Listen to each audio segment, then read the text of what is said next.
Chapter 1. The Vanished Sister Returns.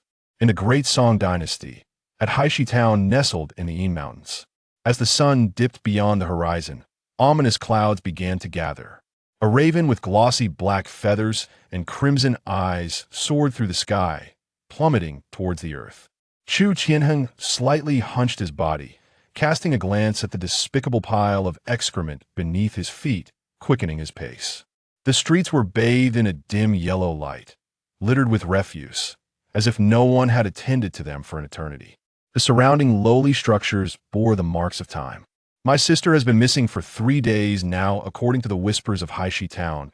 She must have been abducted by that so-called Mountain Lord. Anyone taken by the Mountain Lord would see their closest kin meet a dire fate 3 days hence. And today marked the 3rd day. Uncertainty loomed over the veracity of the rumors. With this thought, he felt a spark of determination. Wangtian Cheat Code. Character: Chu Tianheng. Vitality 1. Qi 1. Spirit 1.2. In his mind, the familiar interface appeared, reminiscent of the cheat code he had purchased in his previous life while indulging in a game. There appeared to be additional content, yet it seemed to require certain conditions to unlock. He had tried countless methods, from sacrificing chickens to blood oaths, all in vain. Am I truly left with no way out? A chill coursed through Chu Tianheng's veins. Hey, watch the ball. A childish voice startled him from his reverie. Looking up, he saw a child dressed in a tunic, waving at him, their feet clad in worn straw sandals, standing atop an old bamboo ball. Chu Tianheng offered a faint smile, preparing to respond. At that moment, the door behind the child swung open with a loud bang. A middle-aged woman rushed out, casting a disdainful glance at Chu Tianheng before seizing the child. Smack! The woman lifted the child, delivering a harsh slap to their backside, causing the child to burst into tears. Did I not tell you? Do not speak to him. Do not speak to him. Why did you not listen? Her eyes bulged with fury, bloodshot and frantic, her voice shrill and trembling. Then, with a look of fear, she glanced at Chu Tianheng, her gaze reflecting the terror of encountering an inexplicable horror. Without a moment's hesitation, she retreated through the door, slamming it shut with a resounding thud. The spark in Chu Tianheng's eyes quickly extinguished, while whispers began to circulate among the passers-by, who furtively glanced his way, too afraid to meet his gaze, as though they too feared something. Oh, that poor boy. Young Chu has truly suffered. He lost his parents at an early age, and now he is barely 15. What a pity. Stay away. He has caught the attention of the Mountain Lord. I want nothing to do with this plague. The voices grew fainter, and Chu Tianheng's heart sank deeper. He tightened his thin hemp garment, remaining silent, his fingers brushing against the bulge at his waist, quickening his steps. He traversed the street, turned through several alleys, and navigated a few more dimly lit paths strewn with refuse. Soon, he arrived at the only home he had in this small town. Creak. The door opened slowly, dislodging a cloud of dust. Inside the narrow dwelling were merely 2 bedrooms and a pitch-black stove, with the rest cluttered with various odds and ends. Gazing at the empty rooms, despair engulfed Chu Tianheng. His sister had yet to return. Lying on the bed, the frigid wind wafted through the dilapidated wooden window. No, there are no absolutes in this world. The so-called anomalies are merely means employed to harm others by exploiting the unknown. To survive or perish, Chu Tianheng chose to sever the threat of the uncanny. He forced himself to regain composure, feeling the object tucked at his waist, a manic gleam flickering across his youthful face. It was a butcher's knife. As night descended, enveloping the small town, the darkness seemed particularly profound. The moonlight was shrouded by dense, impenetrable clouds. Chu Tianheng sat rigidly on a stool, his gaze cast downward. Knock, knock, knock. The sharp sound of knocking echoed, startling Chu Tianheng, who abruptly opened his eyes. Seeing no one answer, the knocking persisted. Tianheng, your sister has returned. Hurry and open the door for me. The voice was eerily identical to the one he remembered, yet it carried an unsettling aura of death. Boom! He grasped a torch he had prepared, standing silently at the door. The person had been absent for 3 days. There was no way that could be his sister outside. Ga Tianheng, you're being naughty if you don't open the door. Your sister would just come in herself. With that, the wooden door began to creak ominously. Chu Tianheng felt a tightening in his chest as the torch flickered slightly. Suddenly, a hand slowly emerged through the wooden door, waving into the room, followed by a second hand and a leg. The door seemed to dissolve like a curtain of water. Swish! A head, shrouded in long hair, abruptly thrust itself through, its crimson eyes fixated on him. Ha ha ha! Tianheng, sister sees you. The voice was piercing and jarring, a thick sense of danger enveloping him. The rumors are true. A fierce glint flashed in his eyes, disregarding his trembling body. He hurled the torch onto Chu Yueying, igniting a shower of sparks. Ah, Tianheng, I am your sister. Your sister. It hurts so much. The speed at which his sister was forcing her way in increased, her hands flailing wildly, on the verge of breaking through. In a moment of desperation, Chu Tianheng snatched a wooden bucket from the ground, lifting the lid to reveal a bucket of black dog blood. With a tremendous effort, he tipped the bucket over. Howl! In an instant, thick white smoke billowed, accompanied by Chu Yueying's shrill, ghostly wails. Her body began to dissolve under the corrosive influence of the black dog blood, akin to a melting candle. D. Chu Yueying's voice was hoarse, nearly through the door, but her form had become a grotesque mass, continuously shedding clumps of flesh and blood, a sight most horrifying. Tianheng, you harmed your sister, she shall devour you. Chu Yueying's face was entirely eroded, revealing trembling, pale flesh beneath, her exposed gums lined with vicious, beast-like fangs. Chu Tianheng's gaze hardened further as he beheld his sister's imminent entry, his hands swiftly reaching behind him. A flash of cold light glimmered. Thud! It sounded as if a sack of cloth had been the slaughtering knife was his sole weapon, and it still held significant utility for the time being. Although the knife could not be extracted, there were numerous alternative materials available. Chu Tianheng gazed thoughtfully at the cramped room before swiftly taking action. Discovered whiteboard material, ordinary flame 1. Discovered whiteboard material, wrought iron 10. Materials discovered. Approximately 10 minutes elapsed. The energy value of the cheat device dwindled to 2 points, yet he had amassed 10 additional materials. Materials, ordinary flame 1, wrought iron 4, black dog blood 2, water 3. Observing the half-empty iron pot on the stove, Chu Tianheng felt a surge of happiness. He paused for a moment, and with a flicker of thought, a branching interface materialized before him.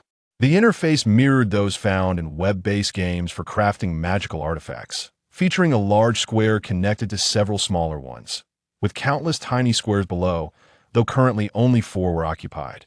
Chu Tianheng glanced at the puddle of yellow liquid on the floor, deep in contemplation. These ghastly entities seemed to fear positive substances, thus. He concentrated his thoughts and placed the flame, wrought iron, and black dog blood into the interface. Commence fusion. Ding. Fusion of whiteboard materials 7 requires 7 energy points. Insufficient energy. Fusion failed. Chu Tianheng's gaze fell, realizing he had only 2 energy points left, allowing for the inclusion of merely 2 materials. After careful deliberation, the fusion interface was left with 1 flame and 1 wrought iron. Fusion. The 2 materials instantly emitted a blinding white light, gradually merging within the large square. Ding. Fusion successful. Obtained whiteboard level trait. Crimson iron body strengthening and chi gathering. Slightly enhances essence and chi. Extract. Without hesitation, Chu Tianheng extracted it. The crimson iron body surged into his being. Boom! His physique expanded dramatically, muscles growing with fervor, transforming him from 1.7 meters to 1.75 meters in height. Chu Tianheng clenched his fists compared to now. His previous strength paled in insignificance, his frame now more robust, his youthful visage adorned with newfound resolve. Moreover, a peculiar energy seemed to circulate within him, rendering the cold wind in the room utterly ineffective against his form. Character, Chu Tianheng. Essence, 1.8. Chi 2. Spirit, 1.3. Materials, wrought iron 3, black dog blood 2, water 3. Energy, 0. Cultivation method, None. Trait: Crimson Iron Body whiteboard level. Strengthening and Chi gathering. Slight enhancement of essence and Chi. All dimensional attributes had experienced a notable improvement. At this point, even without relying on external aid, I should be able to vanquish that ghost. Chu Tianheng swung his fists with vigor, causing the air to whistle, even raising the temperature by several degrees.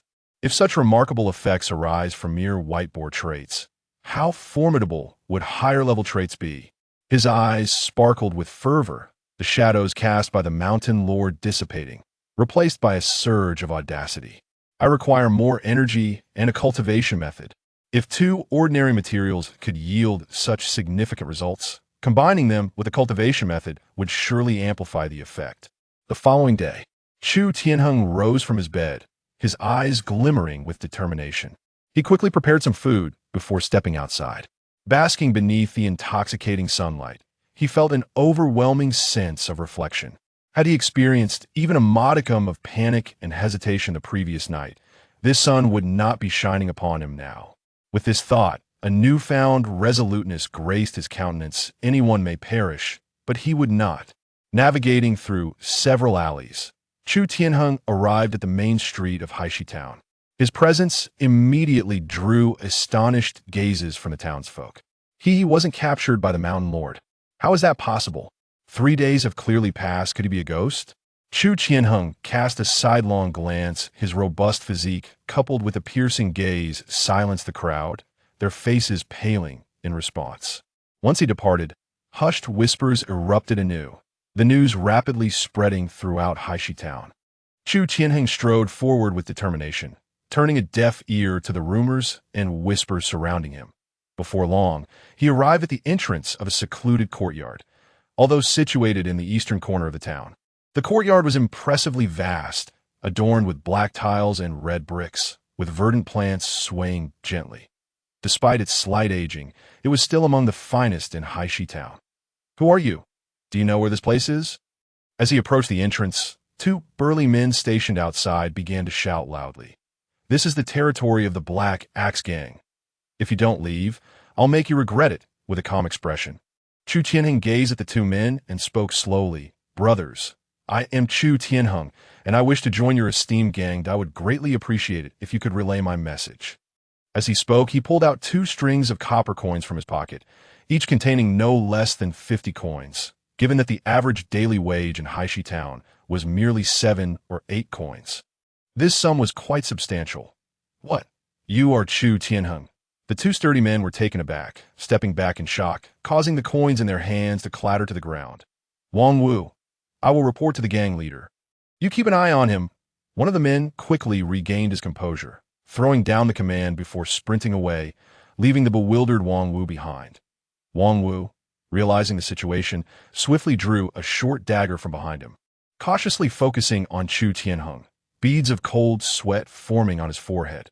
Anticipating this reaction, Chu Tianheng was prepared to explain himself when Wang Wu suddenly shouted, "Don't come any closer. Your sister has been missing for 3 days. How could you possibly still be alive?"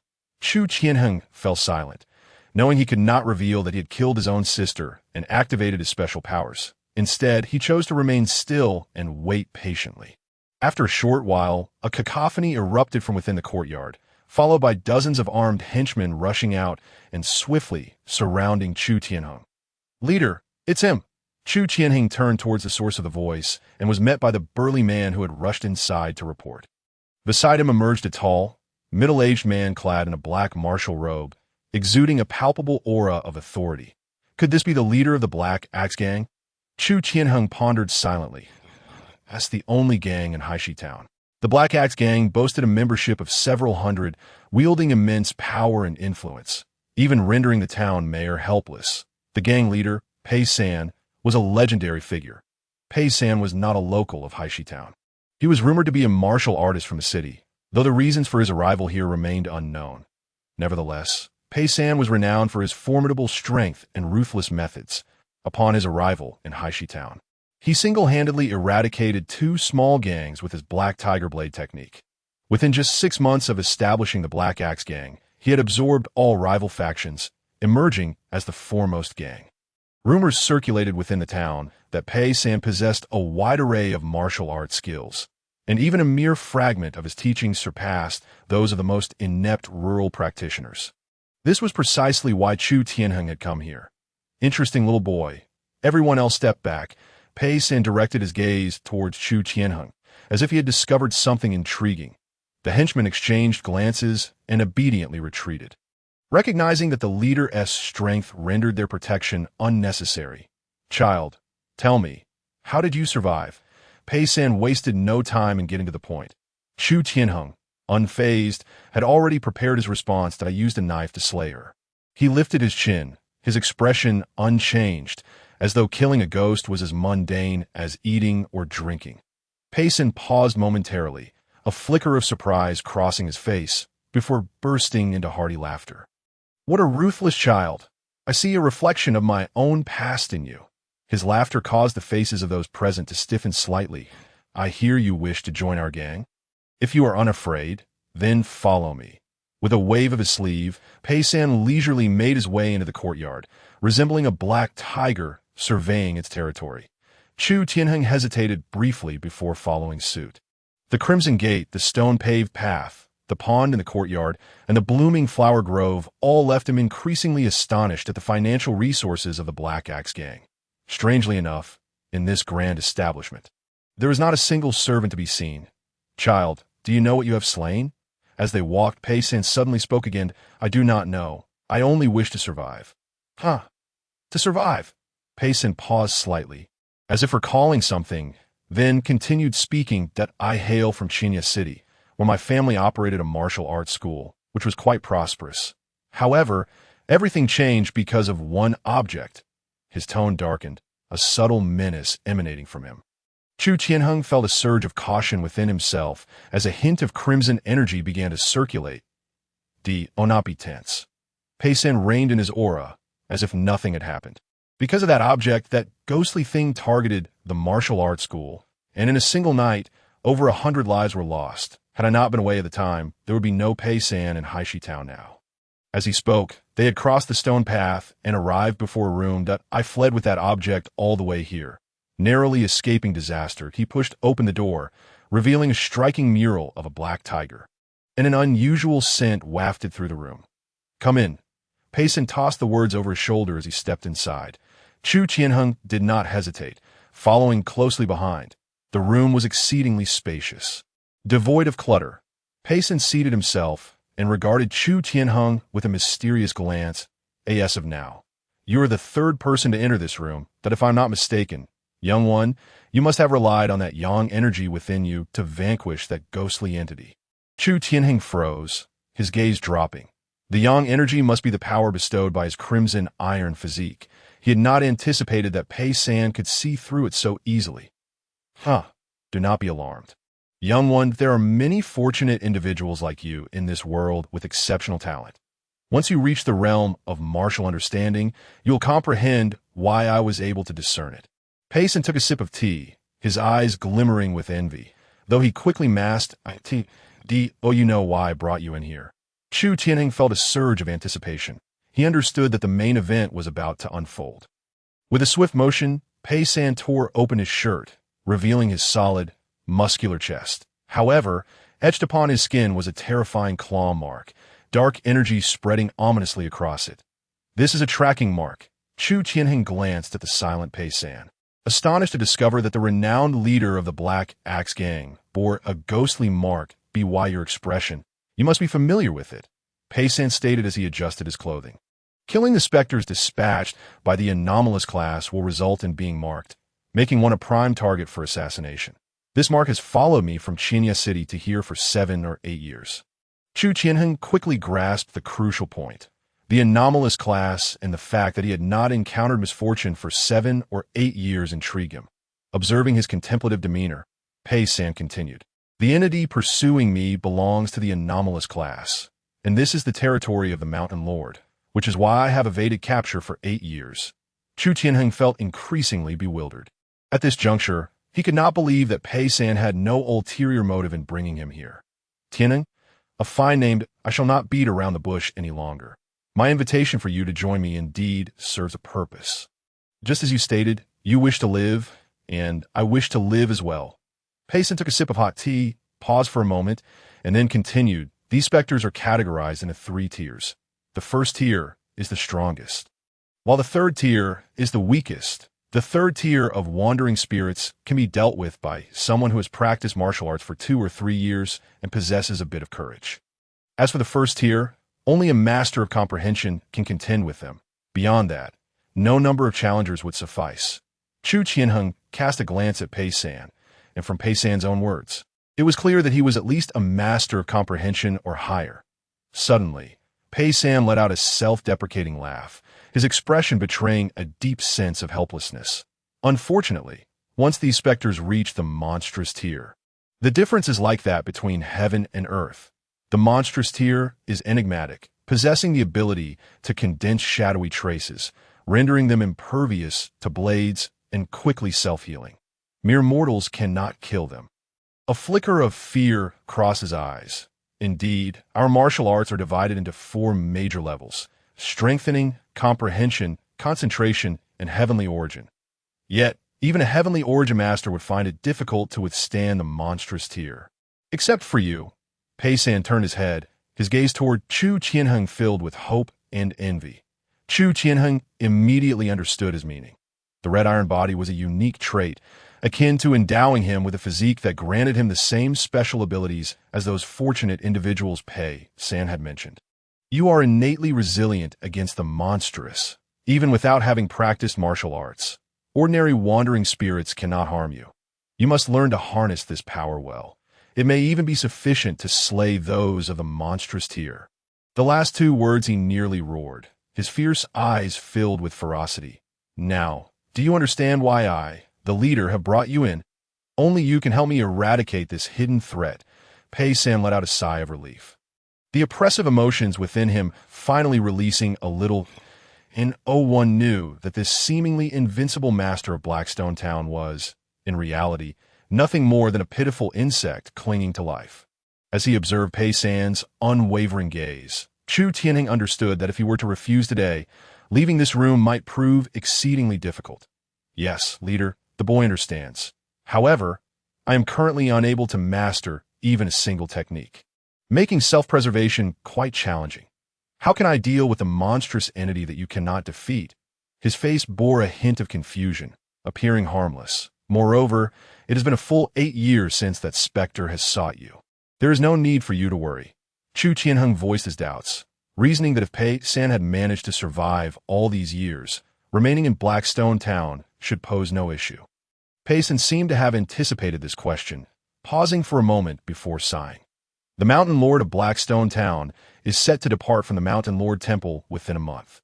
At that time, this being, which has coalesced at least 2 shadowy traces, will surely not let me escape. Chu Tianheng's body trembled, an instinctive wariness surging within him. Only a month left? The cheat device had only indicated that the Mountain Lord was in a semi-constrained state.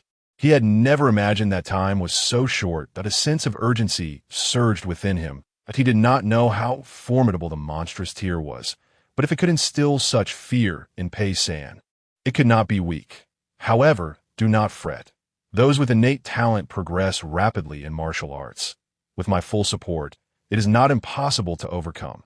Pei San's face revealed a shadowy expression. He had made considerable preparations to confront this Mountain Lord. And Chu Tianheng's arrival filled him with unrestrained joy. The chance of survival had at least increased by 10%. As long as we slay that Mountain Lord, our hidden dangers will dissipate. You are still young. Preserving your life may allow you to venture into broader realms. Pei San fixed his gaze on Chu Tianheng, his tone imbued with both threat and temptation. Chu Tianheng chuckled inwardly, unaware that this was precisely his aim. For the sake of the leader's noble cause, I shall spare no effort to eliminate this threat and slay the Mountain Lord. His face radiated determination, his voice resonating powerfully, as if he had wholly accepted Pei San's words. Ha ha! From this moment forth, you shall be the young master of the Black Axe Gang, the sole heir of this gang. Pei San caressed his jaw, laughing heartily. Without further ado, he declared, I shall now impart the Black Tiger Blade technique to you. Caw, caw, caw. The cawing of crows echoed as dusk descended. Chu Tianheng emerged from the gates of the Black Axe Gang with a somber expression. A pitch-black wooden plaque now in his hand, engraved with the image of a bloodthirsty tiger. This was the insignia of the young master of the Black Axe Gang. Pei San had not restrained him. Now the entire Black Axe Gang was aware of his identity. Yet his innate talent was woefully inadequate. Although the red iron body endowed him with the strength of a genius, it had not granted him true talent. After an entire day of teachings, Pei San's face grew increasingly dark. What kind of talent was this? After soaking 3 barrels of medicinal liquid and spending dozens of taels of silver, Pei San could barely guide Chu Tianheng to grasp the basics of the Black Tiger Blade technique. With such an abundance of resources, even a pig would outperform him. Although Pei San did not voice his discontent, Chu Tianheng could sense his emotions, a complex mix of incredulity, awe, and helplessness. Even now, a strong medicinal scent clung to Chu Tianheng. The relentless, force-feeding approach finally allowed him to learn all the techniques, and he had a preliminary understanding of the breathing method. Thus, he had indeed entered the realm of the Black Tiger Blade technique. Character: Chu Tianheng Precision, 1.9 Qi, 2 Spirit, 1.3 Materials, Raw Iron 3, Black Dog Blood 2, Water 3 Energy, 0 Technique. Black Tiger Blade Technique, Beginner Trait, Red Iron Body, Whiteboard Level, Strong Body. Qi Gathering, slightly increases precision and Qi. The precision attribute had slightly improved due to a day spent soaking in medicinal liquids that it appeared that he would need to rely on the illusory sky. As he walked, Chu Tianheng contemplated his strategies. His self-proclaimed genius dream had been utterly shattered, yet he was fortunate to possess a cheat device. With such an extraordinary cultivation method, how could a mortal compare? Any technique that he had entered could serve as a fusion material and could utilize energy values for enhancement. Therefore, the urgent task at hand was to seek a new source of energy values. He must elevate his strength before the Mountain Lord broke free, or he would find himself in dire straits. Chu Tianheng clenched his fists tightly, gazing at the increasingly darkening sky beyond the town. A flicker of bloodthirst flashing in his eyes. Chapter 5. Seeking Spirits in the Wilderness, Encountering a Een Corpse. In the dead of night, Blackstone Town fell into a profound silence, resembling a lifeless, desolate city. It was said that after nightfall, the land of Een and malevolence would give rise to the bizarre, devouring all who wandered. By the time the second watch had passed, Blackstone Town was devoid of any flickering candlelight. The slime moon hung high in the sky, revealing the weighty clouds over Een Mountain, which poured down upon the earth, shrouding the entire Een Mountain in a haze in the eastern outskirts of Blackstone Town. Amidst the desolate woods that in this area, which had long been devoid of human presence, strange rustling sounds unexpectedly emerged today. Chu Tianheng crouched low, cautiously weaving through the woods. Even a sudden gust of cold wind could put him on high alert. It was said that many had been buried in these eastern outskirts years ago, and there were rumors that eerie cries could be heard here at night. Could it be those entities? He snapped off a bamboo stake that had been tucked into his clothes. Fortunately, the red iron body rendered his skin remarkably tough, incapable of being pierced by ordinary objects. He had tried it himself. At least 2 layers of force were required to barely stab through his skin with a knife. After walking for about 10 more minutes, aside from the chilly wind in the woods, he encountered nothing. Could it be a false alarm? Chu Tianheng furrowed his brow slightly, feeling the weighty bag at his waist. He had prepared quite a few items for tonight. Was he to return empty-handed? Suddenly, a sharp, biting wind howled behind him. Chu Tianheng spun around abruptly. Yet there was nothing. His gaze could only make out the branches 10 meters away, swaying rhythmically. Oh! The cold wind continued to blow from behind, filling the woods with an eerie sound, leaves rustling as if a multitude of demons were dancing. The surroundings were pitch black, and the faint moonlight only added to the desolation, making it seem as if in this vast, dark world, he was utterly alone. Chu Tianheng's expression sharpened, his nostrils twitching slightly at a faint, rancid odor wafted into his nose at that moment. The howling behind him grew clearer. Beasts! Chu Tianheng sprang up in a fury. With a swift motion, he drew a gleaming blade from his waist, revealing the butchering knife. Without a moment's hesitation, he swung the knife back behind him. The sheer force, almost double that of an ordinary person, endowed the butchering knife with tremendous power. With a splattering sound, blood burst forth, accompanied by a pained wolf howl. Chu Tianheng gasped heavily, focusing his gaze. Beneath him, a mountain wolf lay with its two front legs brutally severed. Blood gushed profusely from the severed remains. And the creature lay there, gazing at Chu Tianheng with a mix of fear and malice. What a cunning beast! Chu Tianheng steadied his mind. Had it not been for the foul stench he detected, he might have fallen prey to this creature. A wolf's nature remains unchanged. Even at the edge of the world, the ancients did not deceive me. Observing the whimpering mountain wolf, Chu Tianheng advanced a couple of steps and swiftly pierced its skull with his blade. Blood splattering in all directions, he understood well the principle of not leaving a snake alive, lest it turn against him. It was deep autumn now, and the wolf should not yet be in heat. Otherwise, it would have been disastrous. Wiping the blood from his blade, he scanned the surroundings warily before finally exhaling in relief. Most would presume wolves to be pack animals. However, they only gather in groups during mating season or when food is scarce. At other times, they are solitary. It appeared that tonight he would encounter no such company. Casting a glance at the gradually cooling wolf carcass, Chu Tianheng prepared to retrace his steps. Just then, a chill wind swept through the forest, its icy tendrils reminiscent of the wind from the previous night. Something was amiss. This wind bore an uncanny similarity to that of last evening. His hand froze in place as he instinctively retrieved a small black jar from his satchel. Lifting the lid, a nauseating stench of congealed blood assaulted his nostrils. Indeed, it was the leftover black dog blood from before. Chu Tianheng glanced furtively about, then divided the blood into two portions, pouring them onto his clothing and blade. Before him lay the profound darkness, the only visible opening in the forest resembling a gaping maw of a ghoul risen from a heap of bones, eagerly awaiting its unsuspecting prey. He tightened his grip on the dagger, the blazing energy within him pushing back against the frigid wind as he advanced cautiously. There was no choice but to embrace madness to survive. Chu Tianheng understood that if he did not venture out to gather energy, he would find himself on a path to death in a month's time, with no hope of redemption. The cold wind howled, and the mountain wolf's warmth dissipated rapidly, as if something were consuming its remaining vitality. Chu Tianheng's eyes grew sharp, scanning the vicinity, reflecting the desperation of one who would do anything to cling to life. The sound of footsteps echoed in his ears, like a radio on repeat. Suddenly, he stepped heavily on a twig, halting abruptly. Yet the footsteps continued. They grew ever faster, more urgent, as if some entity were desperately chasing him. Gritting his teeth, he struck behind him with his knife. The blade cleaved through the cold air with a piercing shriek. Nothing. A chill gripped Chu Tianheng's heart as he focused intently on the spot where he had just been. A chilling sound of gnashing teeth echoed, reminiscent of a ferocious beast tearing into its prey, sending shivers down his spine in the inky blackness of the night. He could not afford to remain passive.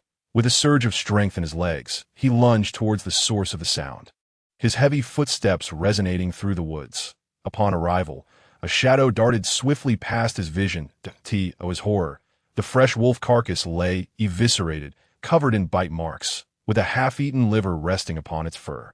This creature resembled not a ghost, but rather the Ing corpse described by Pei San. Chu Tianheng raised his blade defensively, keenly aware of the lurking gaze in the shadows. The unseen eyes flitted between his chest and head, invoking an instinctual dread that raised the hairs on the back of his neck. During his training with the Black Tiger Blade technique, Pei San had mentioned that places imbued with Ing energy not only birth specters, but could also give rise to half-human, half-ghost entities devoid of reason. He could no longer endure the tension. With an expression of cold indifference, his eyes glinted with a murderous intent in the darkness. The rustling grew louder, and with a swift movement, Chu Tianheng lowered his knife. Leaving an opening that a guttural growl erupted from the shadows. The dark figure lunged from above, barreling towards him, accompanied by a gust of icy wind. It had been lying in wait. Chu Tianheng's eyes blazed with determination as he executed a somersault, swiftly retrieving a tightly wrapped cloth ball from his satchel, still moist and exuding a foul odor. With a hiss, white smoke billowed forth, revealing a gaunt humanoid creature within. howling in agony. The effect of the boy's urine on the Yin corpse was typically mediocre. Chu Tianheng retreated, knife at the ready. The creature, now thoroughly enraged, burst forth with a violent explosion, revealing its horrifying visage. Chapter 6. Slaying the Yin corpse. Fusion of techniques. The Yin corpse resembled a human form, emaciated and frail, emanating an eerie green luminescence, covered in festering sores. Pus oozed from these sores, mingling with the stench of decay. After the application of the boy's urine, much of its skin had sloughed off, exposing bloody muscle beneath, coated in an unknown viscous fluid, utterly revolting. What a foul creature! Chu Tianheng grimaced at the grotesque sight before him.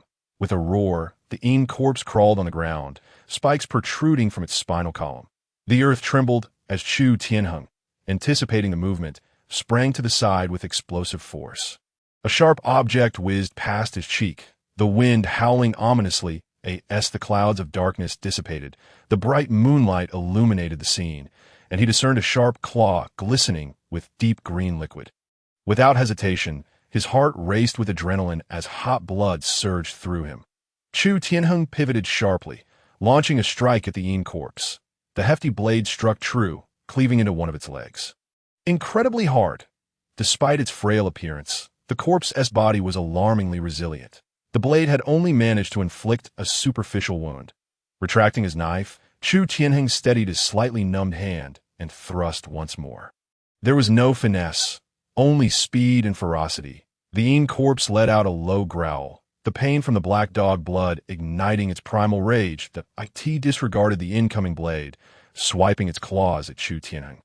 Seeing the creature refuse to evade, he gritted his teeth, a fierce glint in his eyes, and quickened his strikes.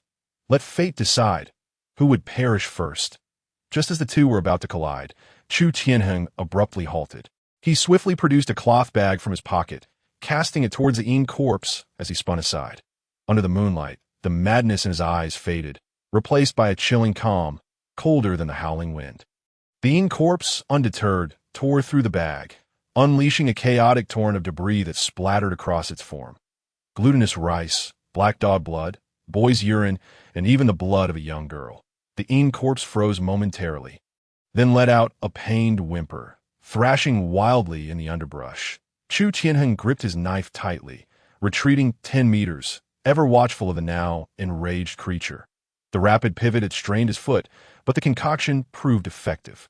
He had painstakingly gathered these items, particularly the blood of the young girl, which had drawn peculiar stares from the disciples of the Black Axe Gang when they procured it for him. Yet, Chu Tianheng, being one who valued his life above all, would not recklessly engage in a trade of injuries with this Yin corpse. The creature struggled more violently, its skin and muscle melting away like wax. Putrid fluids dripped onto the damp earth, creating noxious plumes of smoke that corroded the ground beneath it. Pei Sen had warned him that Yin corpses varied in strength. Newly birthed ones were weak. But after being nourished by moonlight and consuming flesh and blood, they became formidable, surpassing even third-rate specters in might. Chu Tianheng murmured to himself, assessing the Yin corpse before him. It had likely existed for some time. Moreover, these corpses carried a miasma of death. Should one fall victim to its claws, the wound would be difficult to treat. As for how he discerned the usefulness of such things, it was partly due to the rumors he had overheard everywhere, and partly from the information extracted from Pei Sen. However, Pei Sen harbored no suspicions. After all, who in their right mind would intentionally seek trouble with such bizarre entities? Ultimately, in this world, only Chu Tianheng was the true force to be reckoned with.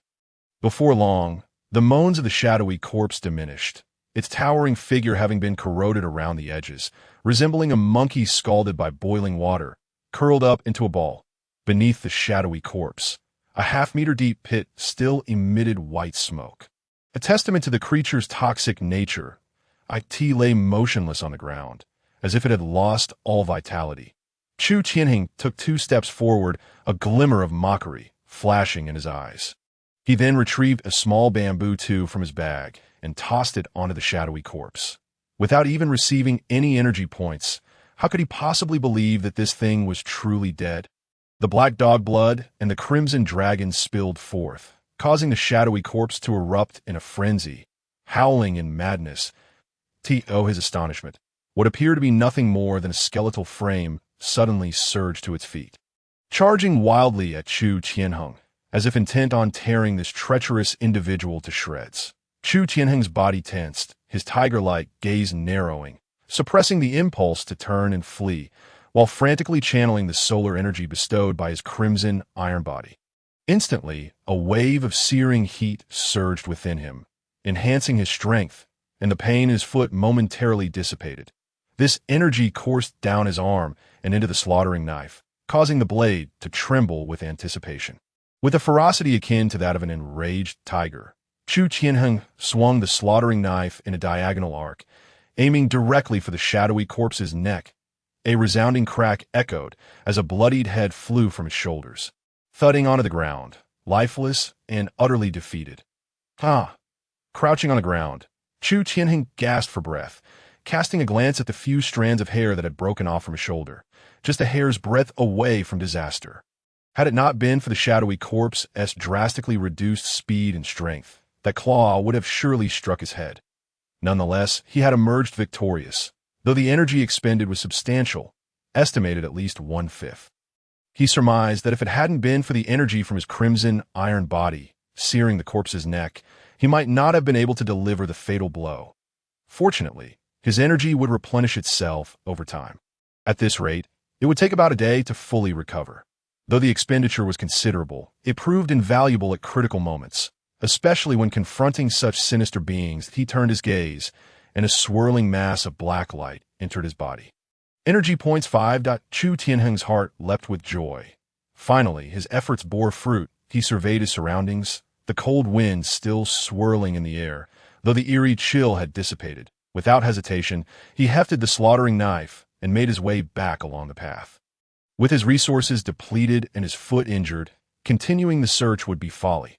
Upon returning to Blackstone Town, it was nearly dawn, and the entire town was devoid of life, allowing him to slip in unnoticed. Once inside his abode, Chu Tianheng secured the door, as usual. The traces left by his sister the previous night had already been cleared away. He lay on his bed, disregarding his mental fatigue, and with a mere thought, opened the interface of the illusory sky panel. Character: Chu Tianheng Spirit, 1.9 Energy, 2 Mind, 1.3 Materials, Raw Iron 3, Black Dog Blood 2, Water 3 Energy, 5 Techniques, Black Tiger Blade Technique, Beginner, Traits, Crimson Iron Body, Whiteboard Level, Strengthens Body and Gathers Energy. Slightly enhances Spirit and Energy.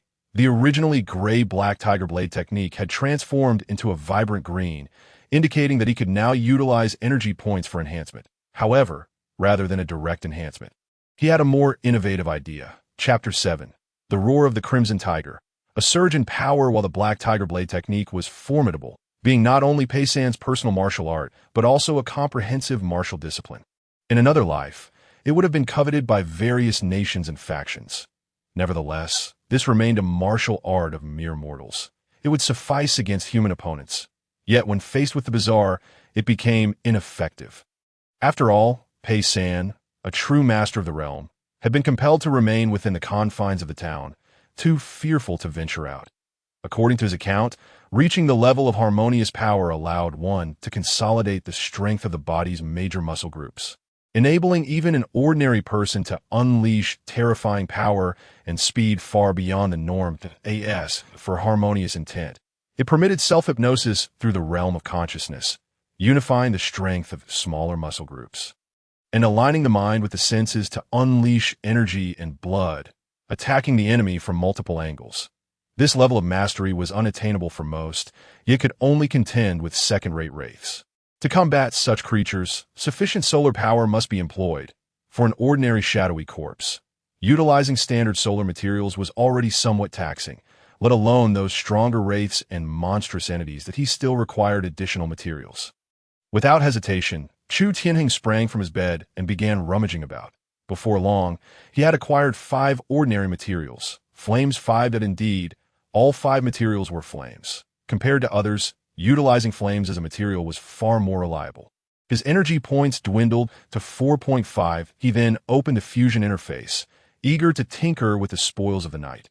Only 4 materials could be placed, one slot occupied by the technique, leaving 3 available. Chu Tianheng squinted, deep in thought. The crimson iron body required 1 flame and 1 raw iron. Thus, the flames represented solar energy, while the raw iron enhanced his physical attributes. With clarity, he directed his thoughts and placed the materials. Ding! Fusion of whiteboard-level materials. Raw iron 1. Flames 2. Technique 1. Requiring 4 energy points. Fusion.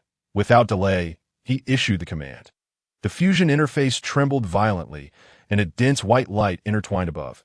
The materials within the 4 squares gradually merged into one. Ding! Fusion successful. Obtained whiteboard level 1 technique. Crimson Tiger Frenzy Blade. Technique level enhanced, significantly boosts spirit and energy, can cultivate solar internal power. Would you like to extract it? Chu Tianheng took a deep breath. Extract. Swish! The Crimson Tiger Frenzy Blade instantly transformed into a beam of white light that surged into his body. Chu Tianheng's complexion paled, and he collapsed on his bed with a thud.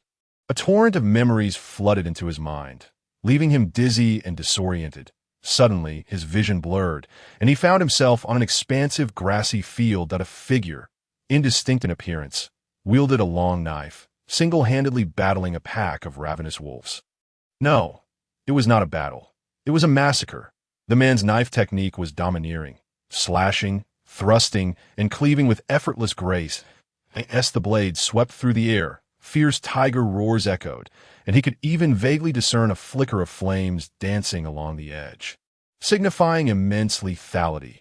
Clang! With the final strike, the man sheathed his knife, standing tall amidst the carnage. Every last wolf lay vanquished. What incredible strength! Chu Tianheng couldn't help but murmur in awe. Suddenly, the man slowly turned. As if sensing a gaze upon him, a chill coursed through Chu Tianheng's heart, but he quickly reminded himself that he possessed the perspective of a deity. However, when the man faced him fully, he froze in astonishment. The man's visage was strikingly identical to his own. With a gasp, the vision shattered, and Chu Tianheng jolted awake, his eyes flashing a crimson HUS. Oh, this was how the new technique was bestowed upon him. He flexed his fingers, and the slaughtering knife seemingly materialized from thin air into his grasp. Gracefully performing a flourish, IT appeared as though he had practiced the blade for many years. His fingers were slender, and his wrists were robust. Whoosh! With a single stroke, the air erupted in a resounding boom, accompanied by a gust of heated air. Observing the subtly quivering blade, a satisfied smile slowly curled at the corners of Chu Tianheng's mouth. He continued to unleash one strike after another, weaving a dense net of slashes before him. With each step, his explosive power radiated, resembling a ferocious tiger. Before long, Chu Tianheng sheathed the knife and opened the illusory sky panel once more. Character: Chu Tianheng Spirit, 2.5 Energy, 3 Mind, 1.5 Materials, Raw Iron 2, Black Dog Blood 2, Water 3 Energy, 0.5 Techniques, Crimson Tiger Frenzy Blade, First Level, Traits, Crimson Iron Body, Whiteboard Level, Strengthens body and gathers energy. Slightly enhances spirit and energy. His 3-dimensional attributes had significantly improved. Notably, both spirit and energy had seen remarkable increases. The former enhancement elevated Chu Tianheng's stature, imbuing him with an air of authority. Moreover, the energy coursing within him had more than doubled. The increase in 3-dimensional attributes was not fixed. Every increment represented a doubling of the original foundation. The Crimson Tiger Frenzy Blade had 3 levels in total, each representing a new realm, ultimately capable of reaching the level of concentration. In the eyes of Chu Tianheng, a glimmer of brilliance sparkled. This was undoubtedly far superior to the Black Tiger Blade technique. Moreover, it could cultivate a masculine force that if he were to encounter a Yin corpse, with my strength, I would not require external assistance to subdue it. The elevation of such power left him entranced. Yet, it was still insufficient. My current strength pales in comparison to Pei San's, not to mention facing the Mountain Lord. His heart sank. The enhancement of his abilities had not led him to become complacent, for a heavy burden still loomed over him. After a brief tidying up, Chu Tianheng fell into a deep slumber. The following day, as noon approached, Chu Tianheng awoke languidly. Oh no, my master is still waiting for me. Gazing at the sunlight pouring into the room, he sprang up abruptly, hastily washed his face, and hurried towards the Black Axe Gang's headquarters. Along the way, the atmosphere remained desolate, but Chu Tianheng paid no heed. His mind was preoccupied with concocting a plausible excuse. Before long, a magnificent vermilion gate came into view. "Young master, please." The two guards at the entrance hastily approached him upon noticing his arrival. However, their eyes flickered with a hint of avoidance. Although Chu Tianheng found their behavior puzzling, he paid it no mind and swiftly entered, jogging towards the training ground within the Black Axe Gang. Once he departed, the guards began to whisper among themselves. "This lad is audacious. He dares to stand up the gang leader on his first day. Indeed, did I heard even sent someone to collect the Crimson Dragon. TSK, TSK, TSK, before reaching the training ground." Chu Tianheng spotted Pei San, whose expression was decidedly dark.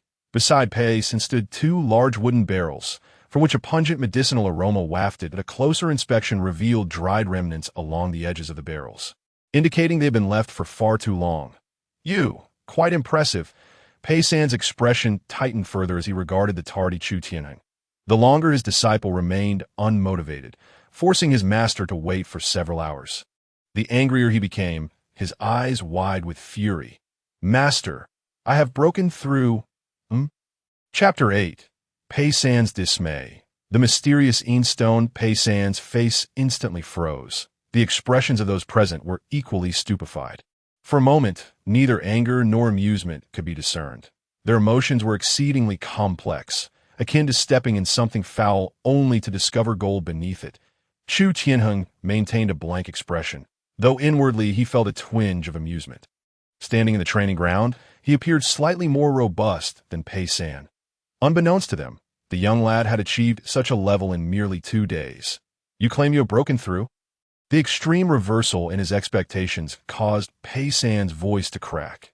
"Master, I stayed awake all night pondering martial arts and unintentionally tapped into that force, thus breaking through. By the time I regained my senses, it was already noon."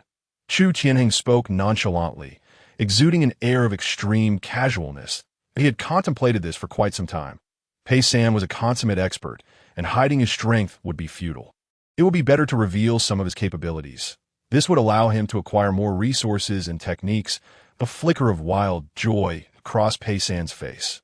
"Then let me test your abilities." Boom!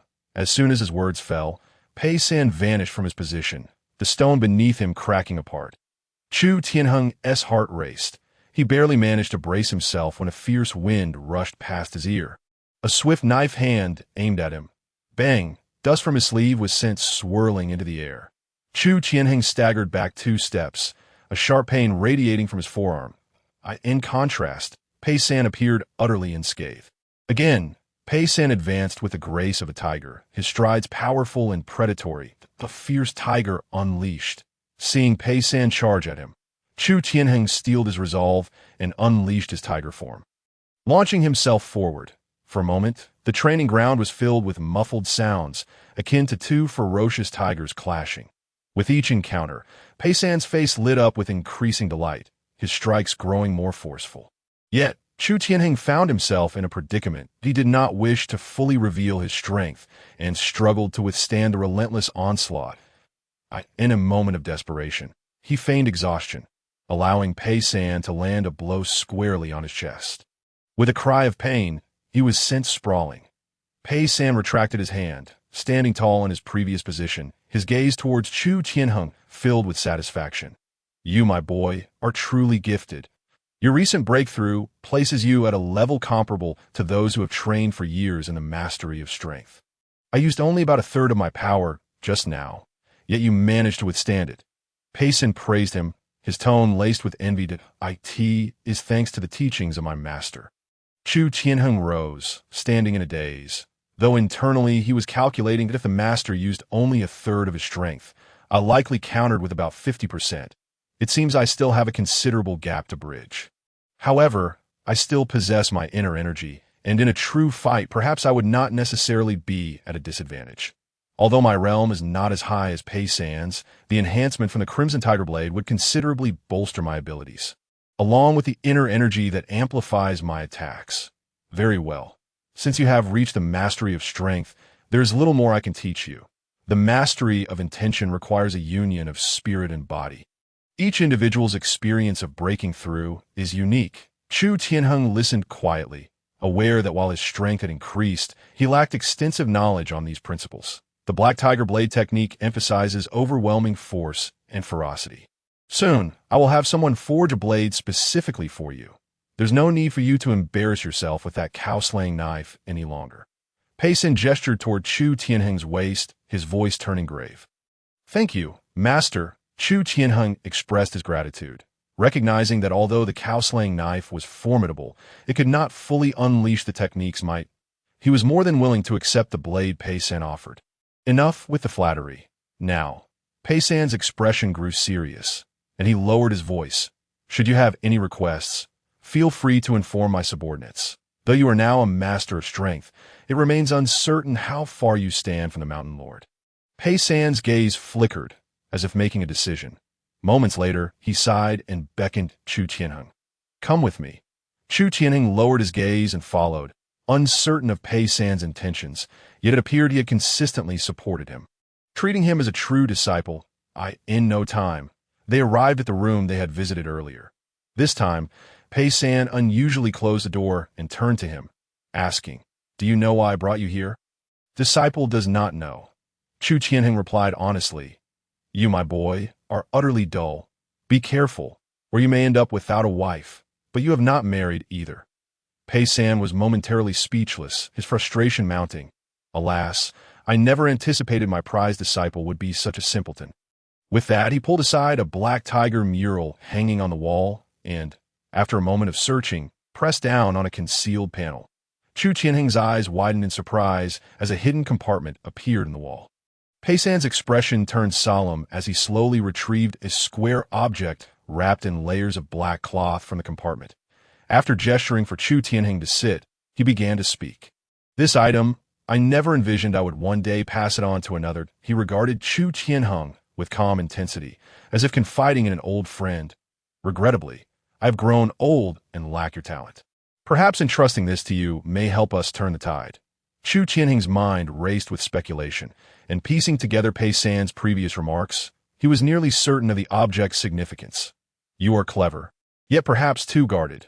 Nonetheless, in such times, it is indeed a virtue. Pei San observed Chu Tianheng's innocent demeanor and sighed, then unveiled the black cloth, revealing a box within. Suddenly, the temperature in the room plummeted. Inside lay a small, dark, greenish-black stone, quietly resting. Chu Tianheng gasped in astonishment. The aura emanating from it was strikingly similar to that of the previous spectral corpse. Humph, you little rascal. I thought you were truly a dullard. With a helpless smile, Chu Tianheng recognized Pei San's teasing and listened intently to his explanation. This item is known as the Stone. You guessed correctly, its origin is the catalyst for all these strange occurrences. Pei San's expression was complex as he lifted the stone, rubbing it gently in his hands. Master, is this Stone truly capable of enticing even the most bizarre and supernatural beings? He inquired, voice laced with curiosity. I never thought you would speak at all. Upon seeing Chu Tianheng, Pei San was filled with a mix of anger and joy, yet proceeded to explain. This shadow stone is no ordinary object.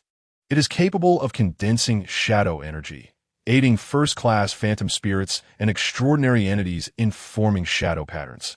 Can you imagine how envious they must be? Not only that, but this shadow stone is also beneficial for humans, particularly for those of you with exceptional talents. Pei San regarded him with a knowing glance. Prolonged use of the shadow stone can imbue one with shadow energy, granting immunity to certain shadow poisons and illusions, and can also assist in cultivation.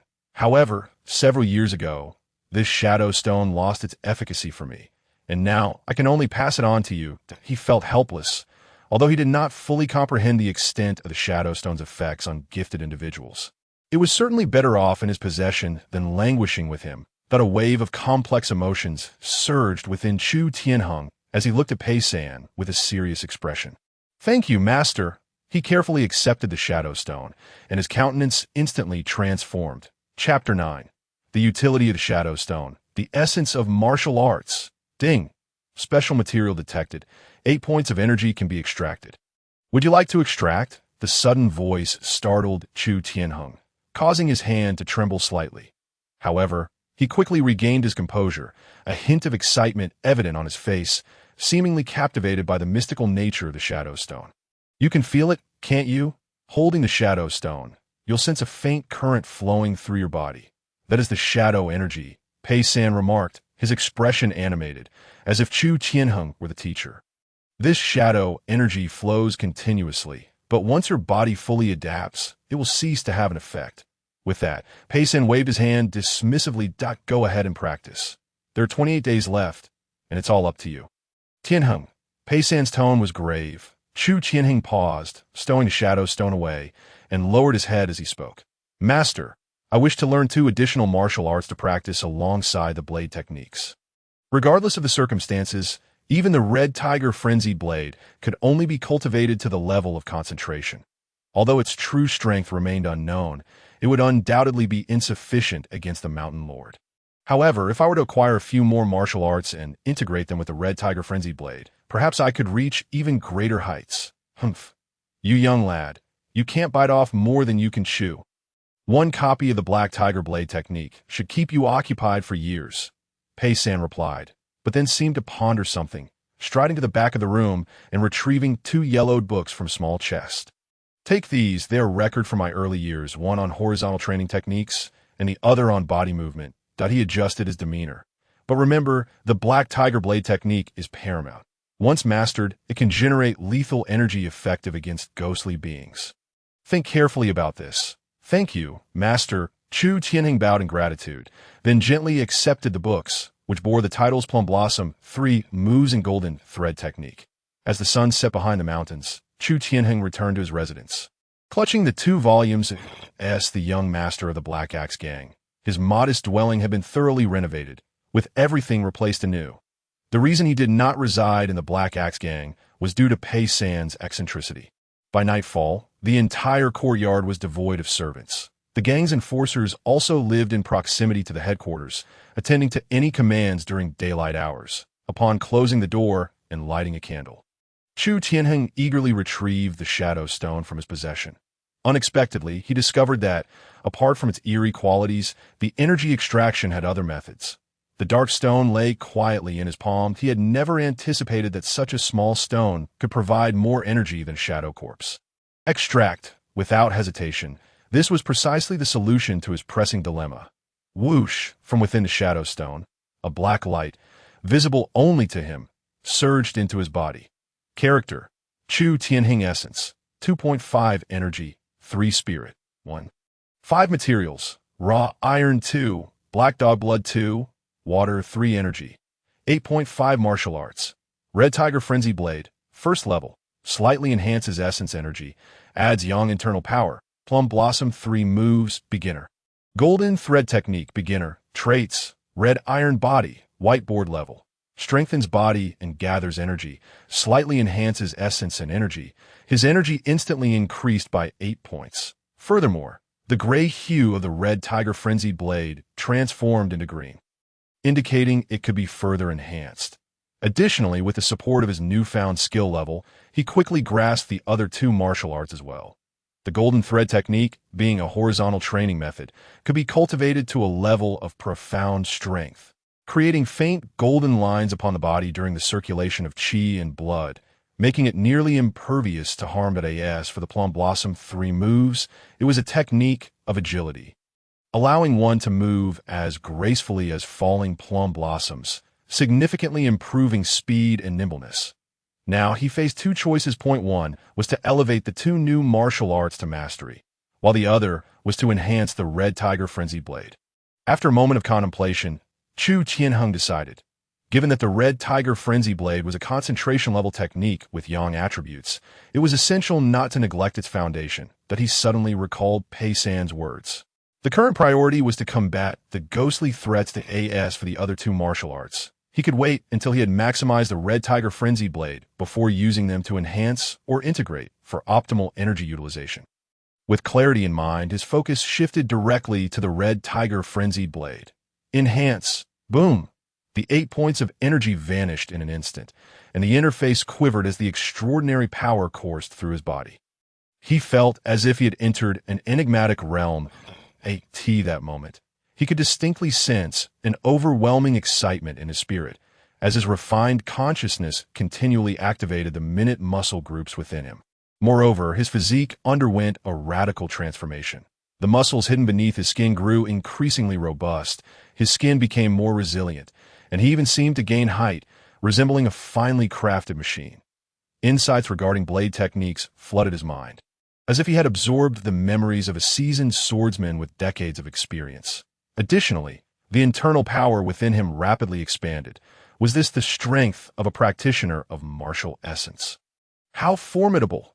Chu Tianheng opened his eyes, exuding an intense aura of dominance, akin to a ferocious tiger ruling the forest. His body emitted a substantial amount of white vapor, and the room filled with a searing heat. Character: Chu Tianheng Essence 3.2 Energy 4 Spirit 2. His three-dimensional attributes had significantly improved once more. The Red Tiger Frenzied Blade had also reached its second level. With my current strength, I should have surpassed Pei San by a considerable margin. Chu Tianheng squinted, feeling a sense of unreality at his rapid ascent in power. In just 3 days, he had transformed from a mere novice into a respected practitioner of martial essence. Yet he dismissed such feelings. Then he directed his gaze toward the shadow stone in his hand. After losing energy, the stone appeared somewhat translucent, its green hue deepening and its weight diminishing slightly. Is the shadow stone absorbing energy? Faintly, Chu Tianheng sensed that something in the air seemed to be drawn toward the shadow stone. Ding! Special material detected. 0.01 energy can be extracted. Would you like to extract? The previously drained shadow stone had inexplicably regained a hint of energy. It seemed that his master had spoken true. The shadow stone could autonomously absorb shadow energy. Although the speed was somewhat slow, it could indeed be recycled. The glimmer of insight sparkled in Chu Tianheng's eyes. If he possessed a sufficient quantity of shadow stones, would he not be akin to a property owner in his past life, leisurely awaiting rent each day? However, the origin of the shadow stones was a mystery even to Pei San. And considering that even extraordinary entities coveted them, they must be exceedingly precious treasures. Of course, the most pressing matter at hand was to eliminate the threat posed by the Mountain Lord. Otherwise, all efforts would be in vain. Only by overcoming the Mountain Lord's ordeal could he begin to plot for the future. Chapter 10. The Tale of Celestial Techniques, the Phantom Spirit's Assault. The weather grew increasingly frigid, even in the afternoon.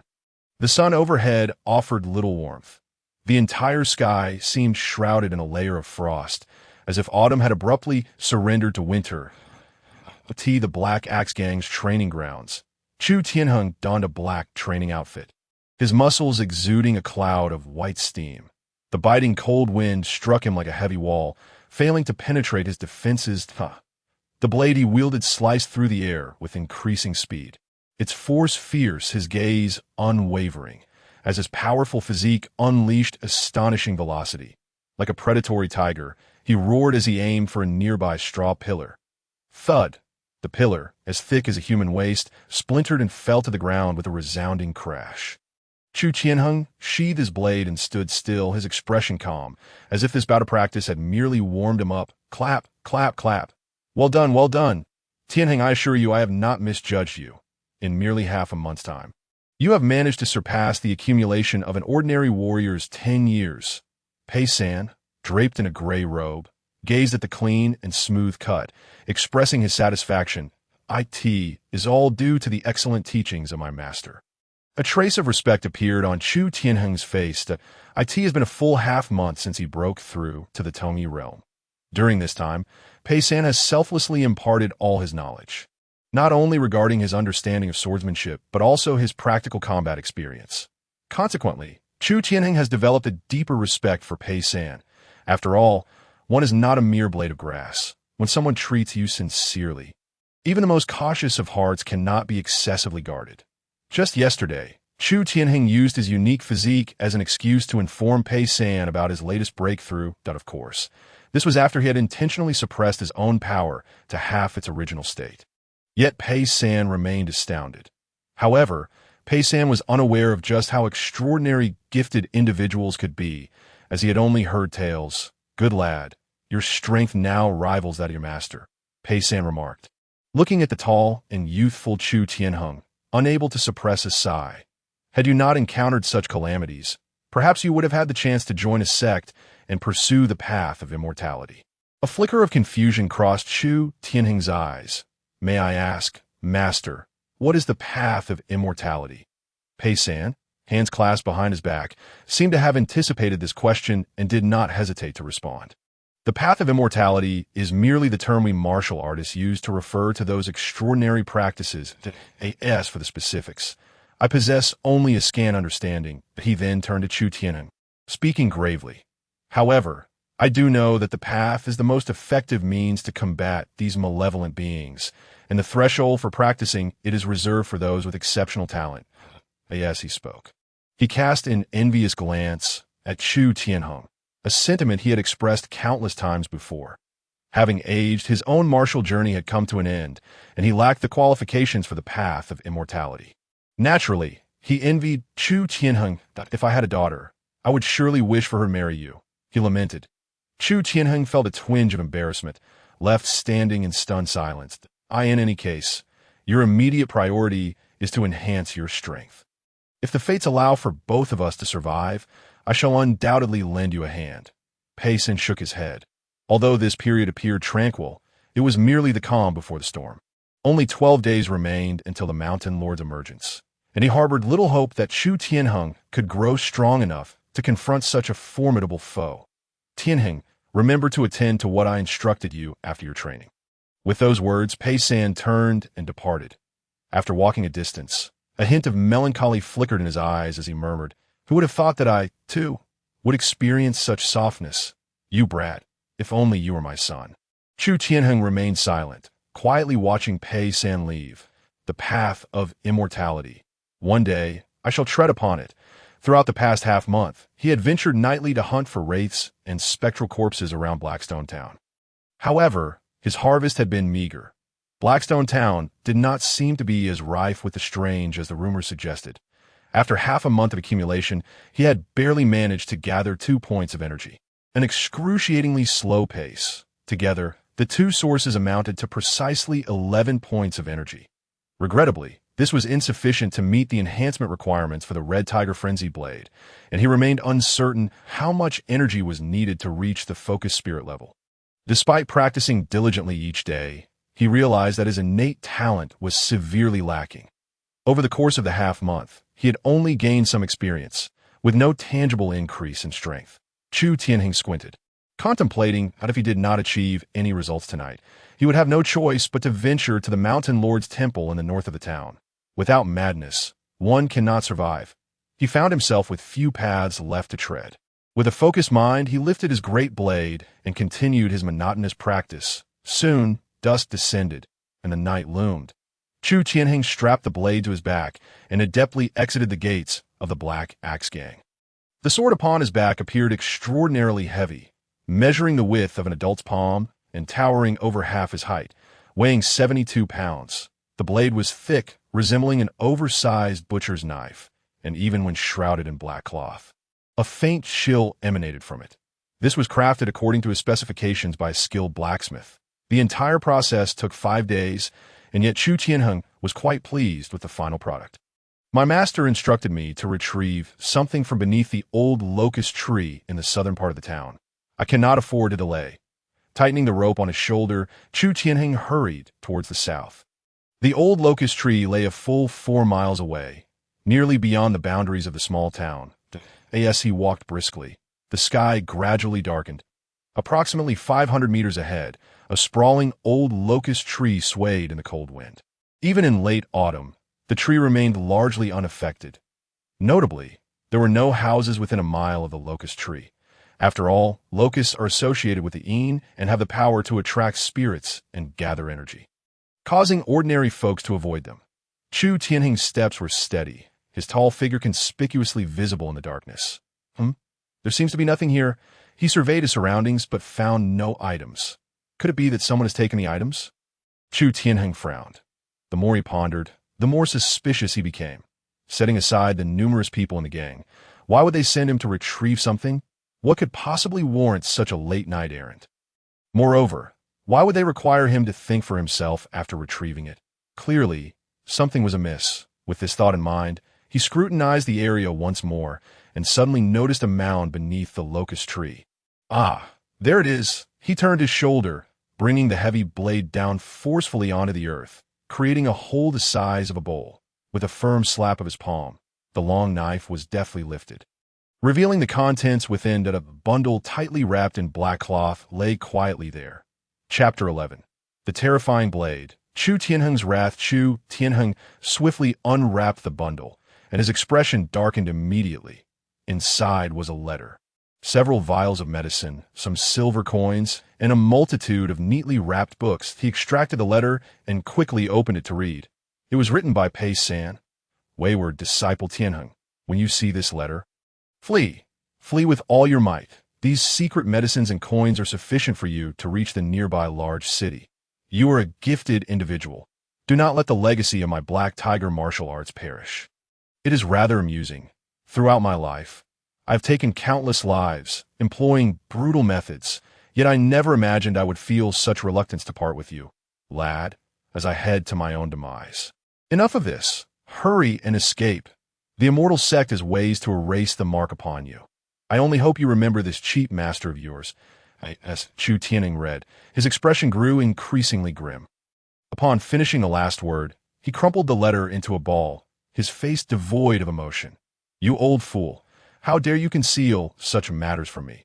He secured the bundle and lifted the great blade, his gaze icy as he fixed it upon the inky blackness of Blackstone Town. It felt as though a ferocious beast lurked within the shadows, coveting all living beings. Bang! Chu Tianheng dashed forward, leaving behind a deep imprint in the ground. Within the Black Axe Gang, Pei San gripped a specially crafted tiger head blade, his expression solemn as he stared at the shadow before him. Around Pei San, numerous henchmen lay sprawled on the ground, their expressions eerily frozen in fear. Some contorted like twisted pretzels, while others had their waists broken. In any case, their faces were etched with lingering terror. Those who dare to spy on the mountain lord shall perish. A piercing shriek emanated from the shadow, followed by a thunderous disappearance, plunging the surroundings into darkness. Pei San gripped his long knife tightly, his gaze lowered as he strained to sense the creature, beads of sweat forming on his forehead. Although he had anticipated this moment, only upon engaging in battle did he comprehend the true horror of a first-rate wraith. Suddenly, a bizarre shriek erupted from behind him, reminiscent of numerous women and infants crying out, "Tiger demon!" Pei San whipped around, channeling his meager internal energy into the blade, thrusting it backward. Thud! A puff of white smoke rose, and upon closer inspection, it turned out to be a single embroidered shoe. Pei San felt a chill run down his spine and quickly turned back to his shock. A woman in a white dress stared unblinkingly at him. One of her feet was bare, revealing bluish-black skin riddled with festering sores, seemingly home to writhing maggots. What a cruel heart to harm others! The woman fixated intently on Pei San, her eyes devoid of pupils, replaced instead by entangled clumps of blood vessels.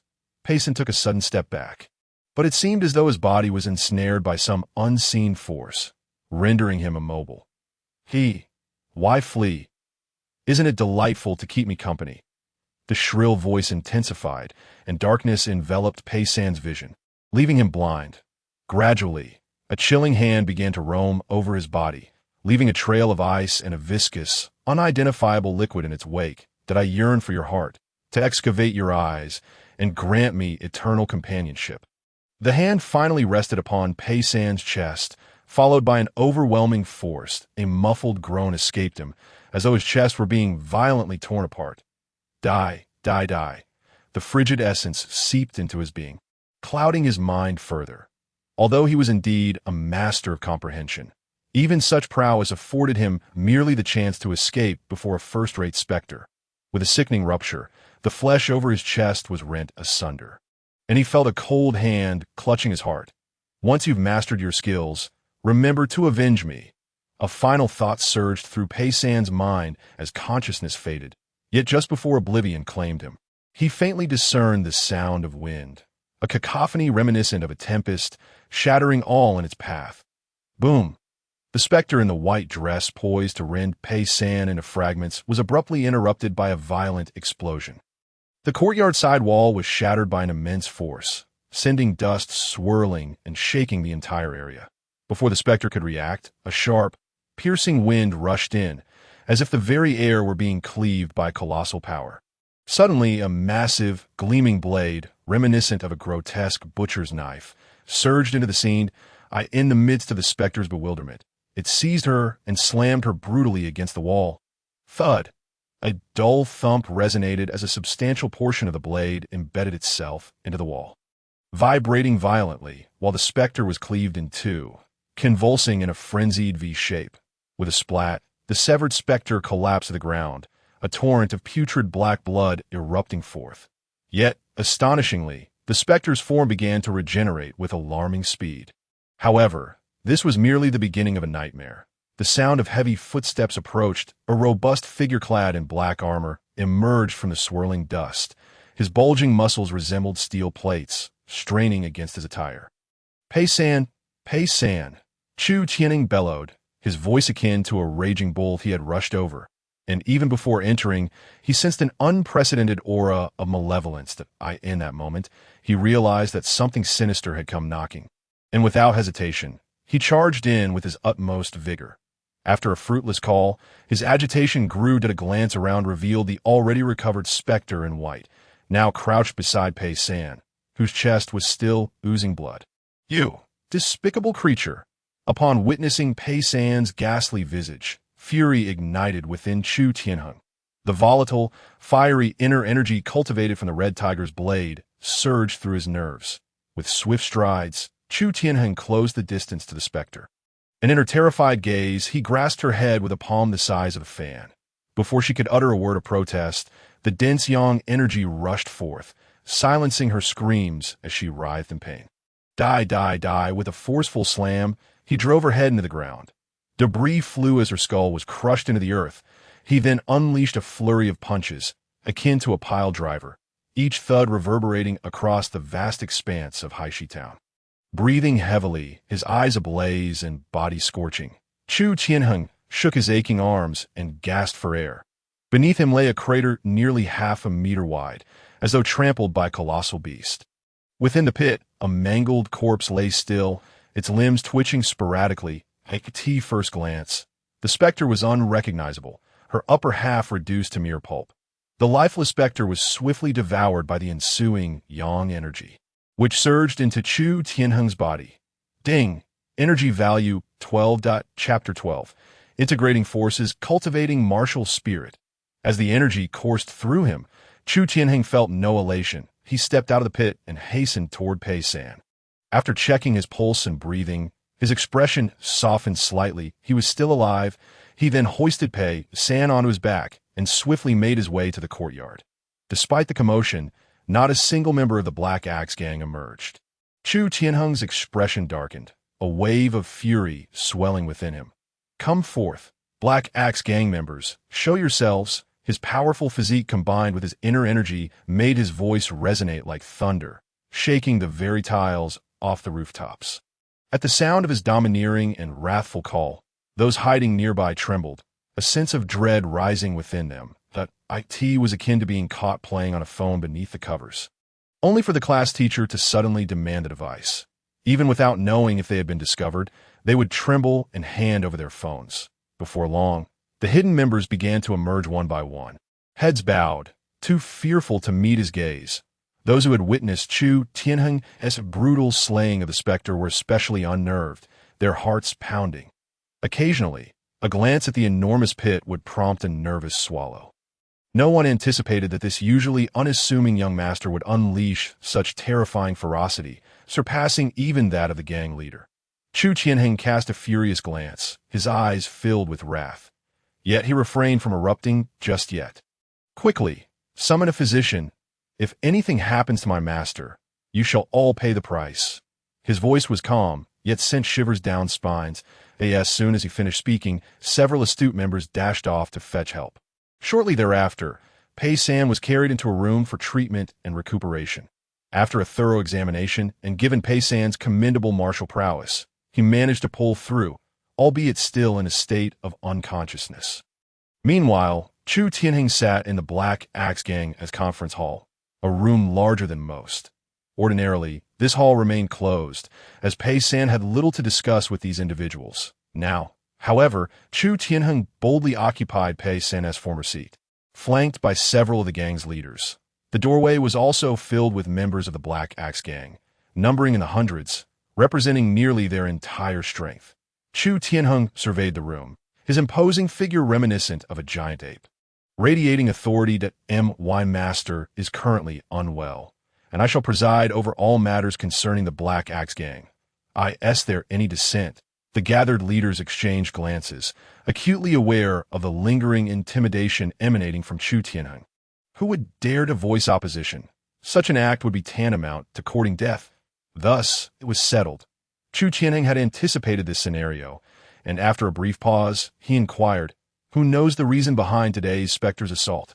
With Pei San in a coma, he was at a loss regarding the cause. It was odd, for the Mountain King was not due to emerge for more than 10 days. A few moments later, a middle-aged man among the leaders stepped forward, respect etched on his face.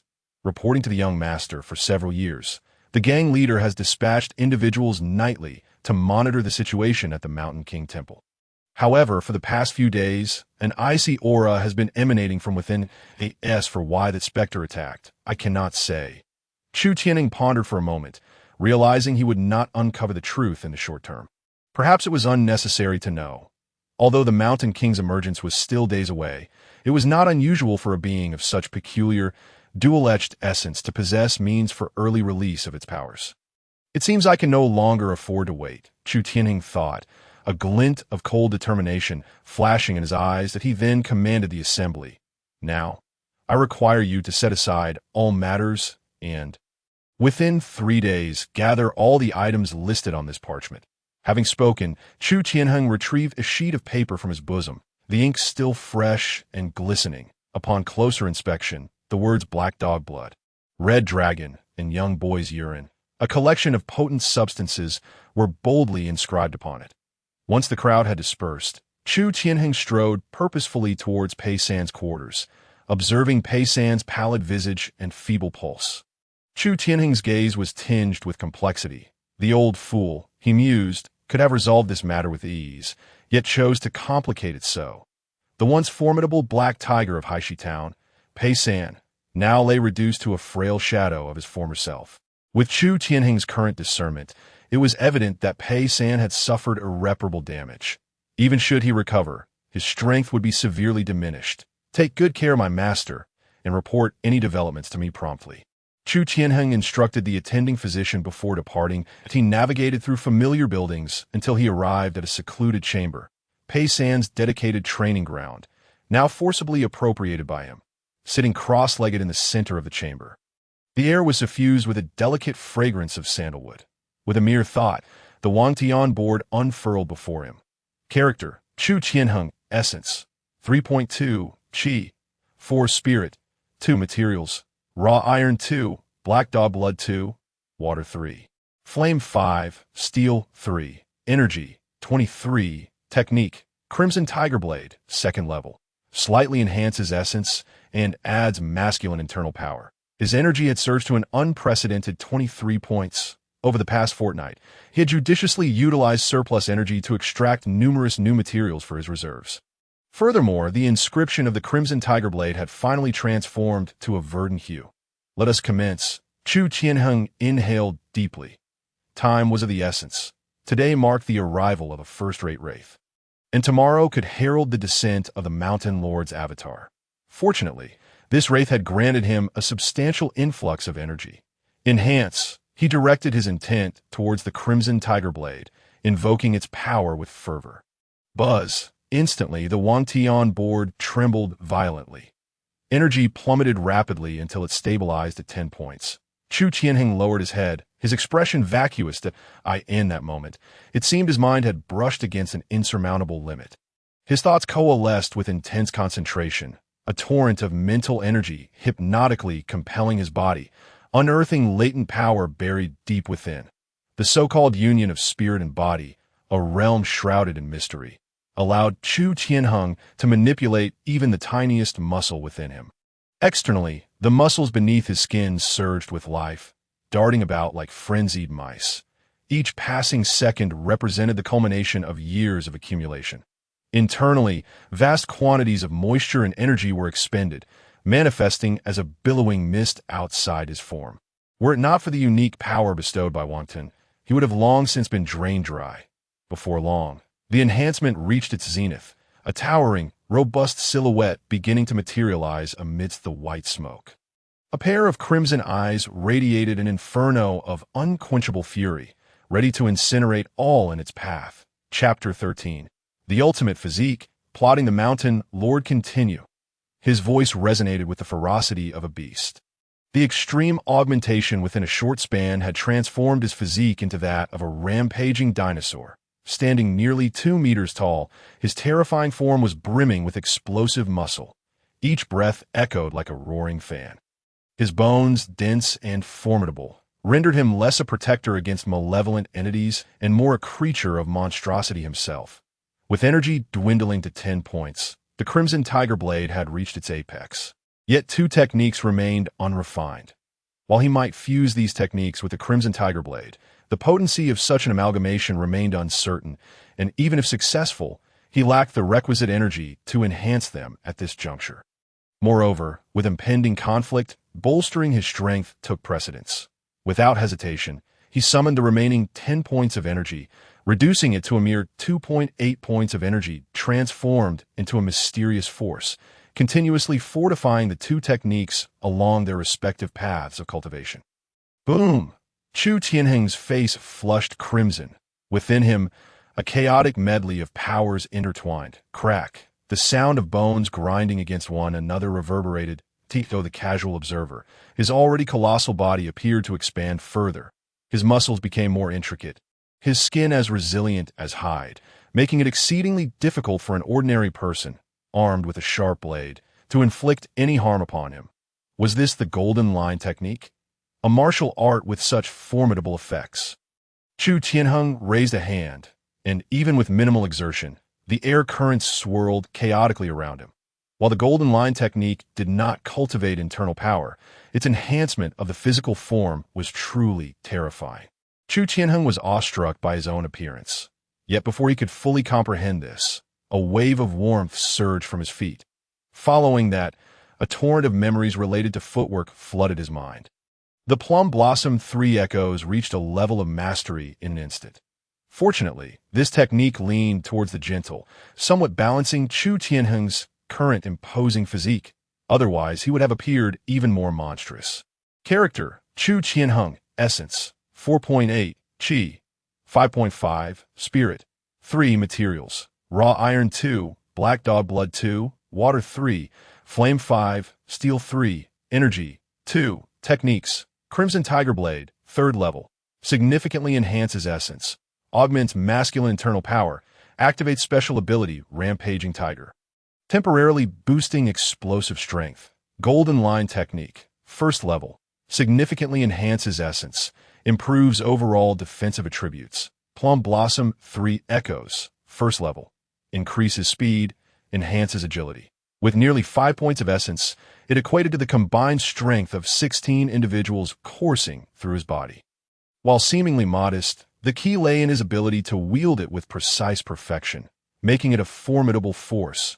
Chu Tianheng closed his eyes, merging spirit and body, continuously calming his breath. Suddenly, a chilling crack of bones echoed from within him. His body, akin to one practicing the art of contortion, began to compress, the towering form steadily condensing in a brief moment. Chu Tianheng's height reverted to a more manageable 1.8 meters, yet he appeared more solid and resilient, exuding an air of oppression. Of course, this state was uncomfortable, akin to stuffing an adult into a suitcase. This was merely a manifestation of a martial artist's control over their physique. Presently, this form was a facade. Once he unleashed his full power, he would revert to his original stature. How does my current strength compare to the so-called martial Tao Heavenly Origin Realm. The amalgamated power of the Crimson Iron Physique and 3 techniques remain a mystery to him. Exiting the chamber, Chu Tianheng promptly summoned an enormous feast of food. Although the energy consumed in his strength enhancement was entirely supplied by the Wangtian Cheat, he could not shake the lingering emptiness. In the astonished gaze of numerous Black Axe Gang enforcers, he devoured an astonishing 15 people's worth of food before gradually coming to a halt. Having satiated his hunger, Chu Tianheng departed from the Black Axe Gang. Making his way northward, with a confrontation against the unknown Mountain Lord imminent, it was imperative to gather intelligence. As he ventured further north, the surrounding buildings grew increasingly sparse, with numerous dilapidated, uninhabited houses dotting the landscape. Even during daylight, the atmosphere seemed somewhat desolate. Chu Tianheng remained silent, and soon, a vast mulberry grove came into view. Furrowing his brow, Chu Tianheng noted the grove's inherent ability to attract spirits. Such an expansive area of mulberry trees was decidedly unusual. The reason for its preservation, perhaps, lay in its connection to the enigmatic Mountain Lord's temple. Continuing onward, an ancient temple gradually emerged amidst the mulberry grove. The temple appeared significant, occupying a broad expanse, its doors flung wide. Inscribed with the characters for Mountain Lord, it seemed well-maintained, showing little dust accumulation. Chu Tianheng squinted, stepping inside. As he approached the entrance, a chilling gust surged forth from within the temple, striking his skin with an icy grip.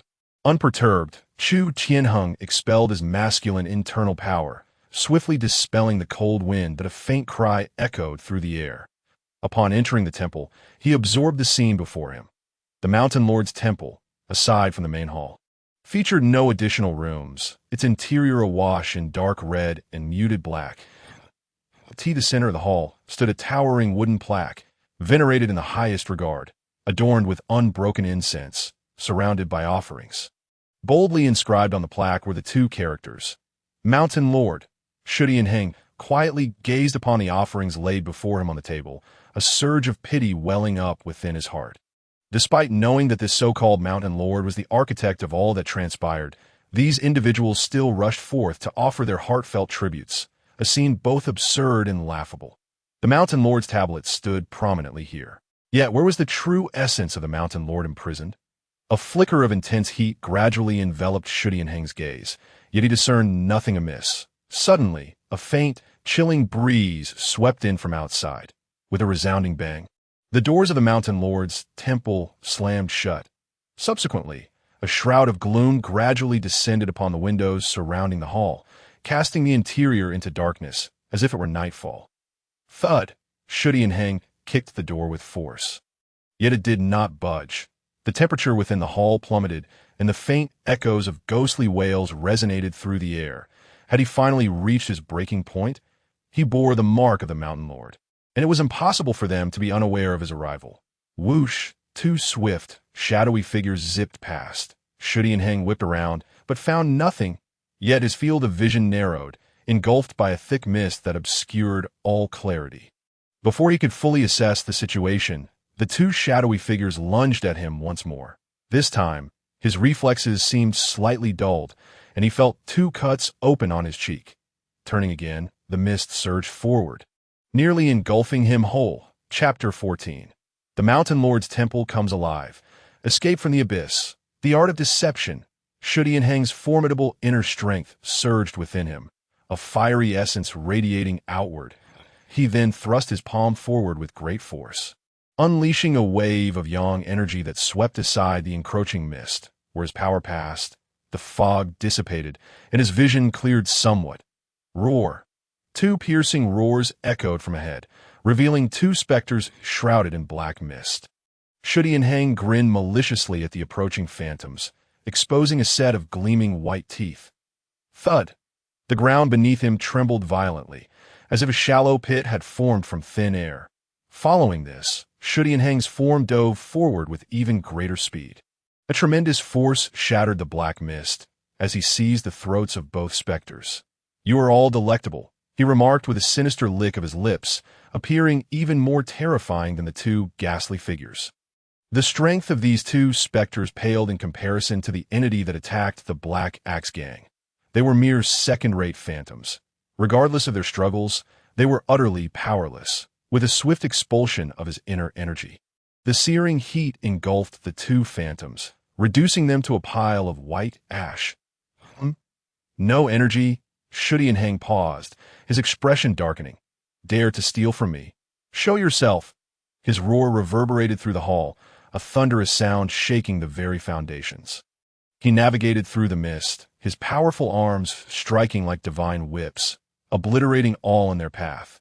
Suddenly, Chu Tianheng halted abruptly, turning to find the recently vanquished phantoms reappearing before him, their essence unchanged, with a shriek. The two phantoms charged at him, but in a single exchange, Chu Tianheng dispatched them once again. Before he could catch his breath, an increasing number of phantoms surged forth from mist, heedless of their fates as they rushed toward him. Chu Tianheng furrowed his brow. His yang energy enveloped his body, causing the incoming phantoms to shatter upon contact. These entities were not true phantoms. His mind raced. Although they perished in waves, they were always the same batch of spirits. Something was amiss. Suddenly, he realized the resemblance to the shadow puppetry he had witnessed in his past life, that in those performances, the characters would die time and again, but had they truly perished? It was impossible. Entities that had never truly existed could not simply die. The puppeteers of the shadows were human, but who controlled these phantoms? Here, in the Mountain Lord's temple, who else could wield such power but the Mountain Lord himself? As clarity dawned upon him, Chu Tianheng's mind felt invigorated, as if a veil had been lifted. The scene before him transformed. There was no longer any mist, and the wailing phantoms vanished without a trace. Everything remained as it had been when he first entered, even his posture frozen in time. Mountain Lord, what a cunning method! Chu Tianheng mused darkly, realizing he had been ensnared without a hint of awareness. In that moment, even an ordinary person could have pierced his heart with a dagger. Suddenly, a small inscription appeared on the surface of the illusionary sky. Character subjected to mental attack, entrapped in a state of confusion. P.S. Character's dimensions are fixed. Weakened state ineffective. Enlightenment struck him. Had it not been for the illusionary sky, he might have succumbed to weakness long ago. Had he been careless, a couple of minor spirits could have posed a grave threat. He finally comprehended why Pei San held such dread for the Mountain Lord. Those who had never experienced such power could never grasp this sensation. This was still before the Mountain Lord had fully emerged. Should the bindings be entirely lifted, how formidable would he become? Chu Tianheng even questioned whether he had been overly audacious in his approach. Just then, the entire Mountain Lord's temple quaked violently. The ground beneath him rippled like waves, and the walls around him began to soften. Black liquid gushing forth from above. An unbearable stench assaulted his senses. Chu Tianheng maintained a vigilant demeanor, ready to unleash his full power at any moment. Suddenly, he felt something beneath his feet. Lifting his foot, a stark white skeleton emerged from the ground. Crack! The earth grew increasingly pliable, and Chu Tianheng's feet sank halfway. This resembled not a temple, but rather the belly of some monstrous beast. Realizing this, his expression shifted dramatically as he activated the plum blossom steps, swiftly evading the ground. But it was too late. The walls around him descended like the walls of a stomach. The ceiling pressed down ominously. And the Mountain Lord's tablet at the far end had vanished, replaced by an inscrutable gaze that seemed to scrutinize him. Get back! Chu Tianheng swung his fist, striking the encroaching wall. Black water splattered, and massive ripples surged across the surface. Yet the wall remained unscathed. With a clap, the eerie walls converged upon him, encompassing him entirely. When they finally receded, the hall returned to a serene stillness, the liquid and the walls gone, along with Chu Tianheng himself. Strange howls echoed around him, as if a multitude of specters were mocking and reveling that if anyone were to enter the Mountain Lord's temple at that moment, they would instantly be ensnared, losing all sense of awareness. Thud, thud, thud. The immense, muffled sounds resonated, causing the very floor of the hall to tremble. The mocking voices abruptly ceased, as though something had seized their throats. Laugh, laugh, you filthy rodents, perish! A beastly roar erupted from within the Mountain Lord's temple, accompanied by increasingly violent sounds. Upon closer inspection, all these noises emanated from beneath the ground. Roar. A deep growl reverberated, akin to a mad elephant. The ground of the hall surged upward violently, followed by a horrifying explosion that sent dust flying into the air as a 2-meter-wide pit formed. Chu Tianheng burst forth from the earth, his muscular frame towering over 2 meters, his voluminous robes billowing ominously, his visage resembling that of a demon. In his grasp, he clutched a skinless female ghost, who writhed desperately to escape. Bang! He tightened his grip, and the ghost erupted into a mass of gore. Without a moment's hesitation, Chu Tianheng unleashed his full tiger-like ferocity, channeling all his strength in a powerful leap toward the door. At that instant, the lurking presence seemed to awaken, and the hall began its writhing once more. Boom! Fist-sized impact struck the soft portal with tremendous force. Instantly, the door trembled violently, as if it were being assaulted by high-velocity waves. This time, however, they had not anticipated the sheer might of Chu Tianheng's eruption, and the door was blasted open, creating a gaping hole. Seizing the opportunity, Chu Tianheng charged through. The writhing hall paused momentarily, then unleashed a tremendous wave of resentment and fury. A long wail echoing throughout the Mountain Lord's temple. Chapter 15. Enlightenment, an unprecedented fusion. Outside the Mountain Lord temple, Chu Tianheng gasped for breath, his massive form enveloped in a thick shroud of white mist. Turning back, he noticed that the shattered entrance had mysteriously reverted to its original state, yet he could distinctly sense the malevolent emotions emanating from within the temple. Astonishingly, the Mountain Lord itself was embodied within this very temple. Chu Tianheng fixated on the grand edifice. Who could have imagined that this sanctuary was in fact alive? Recalling the ghastly scene he had witnessed underground, a chill crept down his spine. It had been a veritable heap of corpses, inhabited by dozens of various wraiths, resembling a hellish realm. Once engulfed, he found himself ensnared within a prison of bones. Had he not erupted in a moment of unexpected ferocity, catching the adversary off guard, he might have met his demise there. Nevertheless, he had nearly exhausted all his strength to narrowly escape. I am still no match for the Mountain Lord. I require greater power. Upon returning to his normal form, Chu Tianheng departed the mulberry grove without a backward glance. That he understood that the Mountain Lord had yet to unleash its full might, but once liberated from its confines, a living temple capable of wreaking havoc would be utterly terrifying. Fortunately, he had not returned empty-handed. Energy, 16 at the base of the Mountain Lord temple, was teeming with malevolent spirits. Albeit of a lower rank, he had dispatched several nearby wraiths, thus accumulating 14 points of energy. Adding to the remaining 2, totaling precisely 16. Along the way, Chu Tianheng pondered strategies to confront the Mountain Lord. It appeared that the efficacy of those entities was minimal. The Mountain Lord's strength rendered ordinary positive substances utterly ineffective.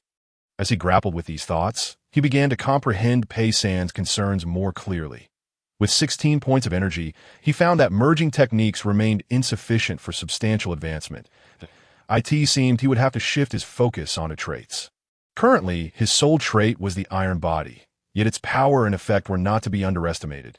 Compared to martial skills, traits resembled passive abilities. If amassed sufficiently, they could yield a qualitative transformation. With this realization, Chu Tianheng quickened his pace. Suddenly, a sharp sound pierced the air, akin to something being crushed underfoot. He looked down to see a half-destroyed earthworm writhing in its final throes, only to soon lose its vitality. Observing this feeble creature, akin to an ant, Chu Tianheng maintained a stoic expression. Had he lacked his special advantage, he too would have been easily crushed by the Mountain Lord, just like this worm. You are the worm, but I am not. Murmuring this to himself, he continued onward. After taking a couple of steps, he abruptly halted, spinning around to fixate on the motionless worm. Moments later, a string of text materialized before him.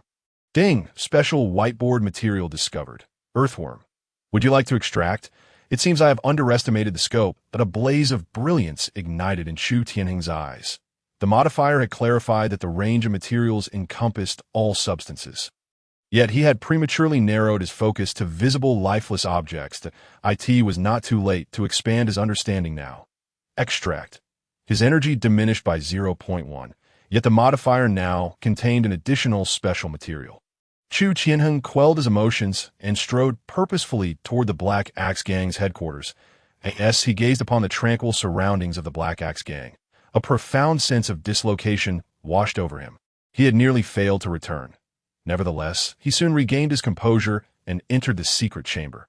Subsequently, a special command resonated throughout the ears of all Black Axe Gang members. Collect all conceivable insects, animal carcasses, and plant branches and leaves. The entire gang mobilized in response, and despite Chu Tianheng's recent ascension to leadership, his imposing presence surpassed that of Pei San. Approximately half an hour passed. Hundreds of insects were delivered into the secret chamber, along with the carcasses of wolves, pigs, and dogs, continually pouring into the room. When Chu Tianheng finally called off the collection, these items had already filled a corner of the chamber. After instructing his subordinates to clear away a table of leftovers, he settled into a meditative position before the heap of materials. In oh wonder, the powerful require their own factions. It saves an immense amount of time. Chu Tianheng mused slightly. Although his strength was formidable, gathering these materials alone would have consumed considerable time. He concentrated, his thoughts racing. I currently possess only 15.9 energy. I can select a maximum of 20 types of materials before reaching capacity. He began to sift through the multitude of materials. Half an hour elapsed before he finally culled a small selection from the pile. Ding! Extracting 19 whiteboard-level materials requires 1.9 energy. Would you like to extract? Extract, without hesitation, for these were the finest items he had meticulously chosen. Materials: Earthworm 3, Flea 3, Sephora Japonica Branch 3, Ant 3, Stag Beetle 3, Lynx 3, Mixed Poison 1, Pig Iron 2, Water 3, Flame 5, Steel 3, Black Dog Blood 2. Adding these to the previously collected materials, the variety had reached a total of 12 distinct types. Let us begin. A flicker of excitement danced in Chu Tianheng's eyes that he summoned the fusion panel before him with a thought. With 14 points of energy remaining, it was unfortunate that the fusion could only extract a fraction of the traits. Otherwise, a single ant could lift several hundred times its own weight. If its abilities were absorbed, the Mountain Lord would pose no threat. Extracting photosynthesis for infinite energy was clearly impossible. Never mind. I shall proceed with a grand amalgamation, as all can yield certain traits. Chu Tianheng swiftly commenced the process of adding materials. Ding! Merging Iron Body 1, Earthworm 2, Flea 2, Ant 2, Stag Beetle 2, Lynx 2, Mixed Poison 1, Steel 2 requires 14 points of energy. Would you like to merge? Merge without a moment's hesitation. Had it not been for the lack of energy, he would have even considered including the Sephora Japonica branch. After all, acquiring its trait of attracting spirits would ensure an endless supply of energy in the future. However, after careful consideration, he ultimately decided to forego that option. To refine a single attribute, it was essential to merge numerous similar materials. His current energy levels could not support such extravagance. Buzz! As the 8 materials fused together, the interface trembled violently like a boiling cauldron, blinding white light flooding his vision. Chu Tianheng's anticipation soared. If mere flame and pig iron could yield the iron body, how potent would the amalgamation of 14 materials prove? After what felt like an eternity, the blinding light gradually dissipated, revealing a swirling emerald green radiance. Chapter 16. Terrifying Traits. All is ready. Ding! Fusion successful. Acquired bronze-level trait. Indestructible Body of Xian Qi. Power of the Fierce Tiger. Speed of the Spirit Cat. Body of Steel. Immunity to certain toxins. Accelerated self-healing. Significant enhancement of vitality and energy attributes. Increase in bodily yang energy. Would you like to extract? This single trait encompassed enhancements in strength, speed, defense, and constitution, rendering it utterly astonishing. Even many unrelated traits had been forcibly incorporated. Undoubtedly, a mere trait could empower an ordinary person to overpower a seasoned expert. Extract. The emerald glow instantly enveloped Chu Tianheng's body. Suddenly, his form flushed crimson, blood erupting from his pores in a torrential spray. The expelled blood radiated heat, as if it had been brought to a boil in an instant.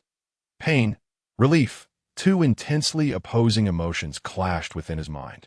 Each second, his body underwent earth-shattering transformations. Once somewhat cumbersome, his physique now became balanced under this newfound power. Standing tall at 2 meters, his robust form appeared both strong and agile. Every inch of his muscles and skin felt as though they had been forged through countless trials. He radiated an intimidating, explosive force. Mountain Lord, I wonder how far I am from you now. Amidst the ethereal white mist, a pair of eyes, red as fire, burned with fervor. Character: Chu Tianheng Vitality, 7 Energy, 6 Spirit, 3. 5 Materials: Earthworm 1, Flea 1, Ant Energy, 0 Techniques: Red Tiger Mad Blade, Golden Thread Technique, Plum Blossom 3 Variations Traits. Indestructible Body of Xianqi Vitality Attribute, 7 points. While it may seem like a mere increase of 2 points, it signifies an astounding 4-fold enhancement from the original baseline. Even the enhancement of his agility attribute led to an elevation in both his spirit and energy. Chu Tianheng clenched his fists. A surge of invigorating power coursing through his body. He slowly raised his foot, then violently stomped down. Boom! The secret chamber was struck as if by lightning, shaking violently, and the solid stone slab was crushed into a massive pit over a meter deep. Flying shards of rock left numerous marks on the walls, resembling bullets. They're an earthquake. This is bad. The chamber is in turmoil.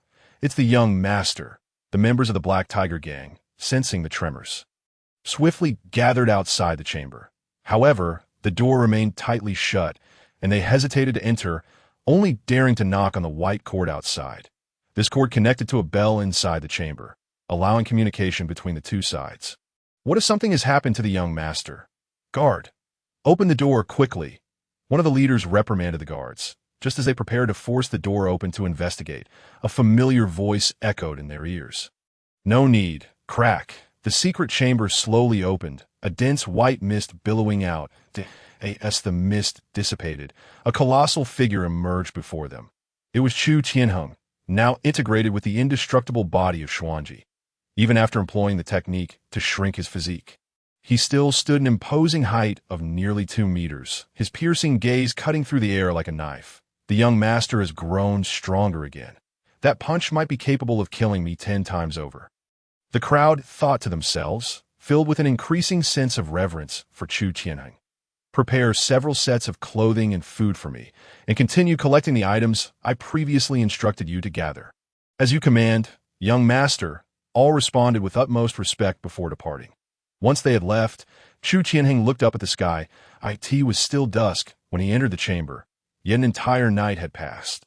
After a simple wash and meal, he proceeded directly to the training grounds. That I wonder how my current strength compares to that of the celestial origin experts mentioned by my teacher. Unfortunately, Pei San had yet to regain consciousness after a night of recovery. However, his breath and pulse had stabilized significantly. Chu Tianheng remained unperturbed. Regardless, the best course of action was to diligently enhance his own power. He then retrieved a few yellowed books from his pocket. These were the martial arts manuals that Pei San had previously placed in his bag. Now, with the Chi Tiger Blade and the other 2 martial arts maxed out, he had no energy left. Thus, he had no choice but to practice new martial arts. Once his energy reserves were replenished, he could continue to advance. There were 3 manuals in total, 1 for fists, 1 for legs, and another for horizontal training. Akin to the golden line technique, called iron cloth, Chu Tianheng casually picked up one, which bore the hastily scrawled title of Bare Fist. He then began to practice according to the contents of the book. Time flew by, and it was only in the evening that Chu Tianheng concluded his training. Fortunately, his martial arts level was exceedingly high. Despite lacking talent, he had nonetheless grasped the fundamentals of Bare Fist and Flying Dragon Leg. As soon as his energy was adequate, mastering these 2 martial arts would be a mere formality. 3 days swiftly passed. During this time, Chu Tianheng practiced new martial arts daily, and by now, he had entered the foundational level in all 3. He also had a clear understanding of his own strength. However, he remained uncertain about the extent of that strength. After all, in his experience, the strongest he had encountered was the Mountain Lord, followed closely by himself. Chu Tianheng strolled leisurely along the bustling streets, feeling the need to break free from the confines of his dwelling after being cooped up for too long. Yet, not long after setting out. He regretted his decision in accordance with his orders. The Black Axe Gang had been up to no good during this time, in Blackstone Town. Any black dog fell victim to their clutches. Numerous children had been abducted, and the talismans hanging on doors had been stripped bare, the white poplar trees completely ravaged. But that was not the most terrifying part. The members of the Black Axe Gang inexplicably showed a keen interest in women, particularly those of the Red Dragon lineage. As soon as others would discard them, they would immediately follow suit. Even the mayor's wife was not spared from their grasp. Now that everyone was aware that the Black Axe Gang was under his control, the glances directed at him were laden with meaning. Fortunately, the 3 days of gathering had not left him disappointed. This was only one aspect. On the other hand, a large influx of refugees had recently flooded into Blackstone Town. The streets were filled with destitute outsiders, their ragged appearances a stark contrast to the surroundings. The mingled stench was truly unbearable. After wandering aimlessly for a short while, Chu Tianheng decided to return home. "Do you know why there's been such an influx of refugees lately?" Chu Tianheng casually inquired of a nearby attendant as he walked. The attendant paused slightly, clearly unaware of the reason. Having focused their attention solely on the tasks assigned by Chu Tianheng during this time, go and investigate thoroughly. I want the most accurate answer. The attendant respectfully acknowledged the command and promptly left to gather information. Chapter 17. Taking the initiative surrounding the Mountain Lord's temple. Upon returning to the Black Axe Gang, a foul odor wafted from one of the rooms. Inside, a 2-meter-wide vat towered at the center, surrounded by 4 gang members who were continuously stirring its contents with sticks. However, the stench was overwhelming, requiring a change of personnel every half hour. Young Master. Upon seeing Chu Tianheng approach, the 4 gang members immediately ceased their actions and stood respectfully in place. "Good, continue." Chu Tianheng regarded the swirling mixture within the vat, nodding in satisfaction. Boy's urine, black dog blood, red dragon essence, talismans, all conceivable masculine substances had been collected to expedite matters. Chu Tianheng had even instructed them to mix everything together, especially after learning the true nature of the Mountain Lord. It was more convenient to combine them into a single concoction like tea that moment. A small leader rushed in, bowing to Chu Tianheng as he spoke. "Young Master, the brothers have just gathered the final portion of oil. Please instruct us." "Excellent," Chu Tianheng praised, a grim expression crossing his resolute face. Everything was now in place, and his strength had reached an unassailable peak. It was time to confront the Mountain Lord. "Assemble all members for a meeting in the hall." The small leader dashed out, harboring a vague sense of anticipation.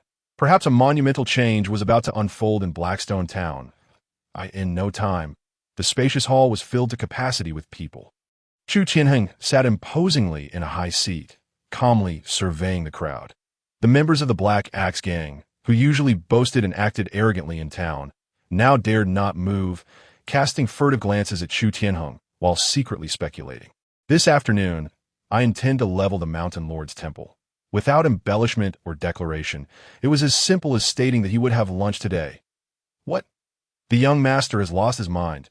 That is the Mountain Lord's temple, a place once guarded by celestial beings in the grand city."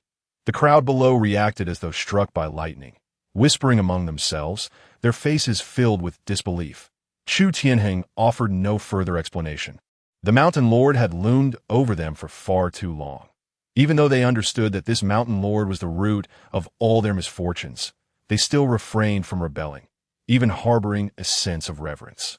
It was akin to the ancient tyrants whose subjects and officials seethed with resentment, yet felt utterly powerless to act. This was a state of mental paralysis, and Chu Tianheng did not expect them to change. Silence. Chu Tianheng narrowed his eyes, channeling his internal energy to project his voice. The entire hall fell eerily silent. "Before noon, I want all members of the Black Axe Gang to gather at the Mountain Lord's temple. Any who hesitate will face death." Chu Tianheng was not seeking their opinions. He held no regard for these cowardly individuals. Were it not for their potential usefulness, he would have eradicated them long ago. The gang members exchanged glances, fear evident in their eyes. One faced a potential death, while the other faced imminent demise. They understood the choice they had to make. Before long, hundreds of members of the Black Axe Gang marched forward. bearing the gathered items toward the Mountain Lord's temple in the north of the town. The commotion stirred the entire Blackstone town. However, upon seeing their direction, no one dared to observe too closely. In their hearts, seeking trouble with the Mountain Lord was tantamount to courting death. Chu Tianheng, bearing a large sword, sat majestically upon a chair, elevated by 8 of his followers who bore him aloft at that moment. The sun hung directly overhead, illuminating the unusually clear sky. This was precisely why they had chosen to launch their assault at noon.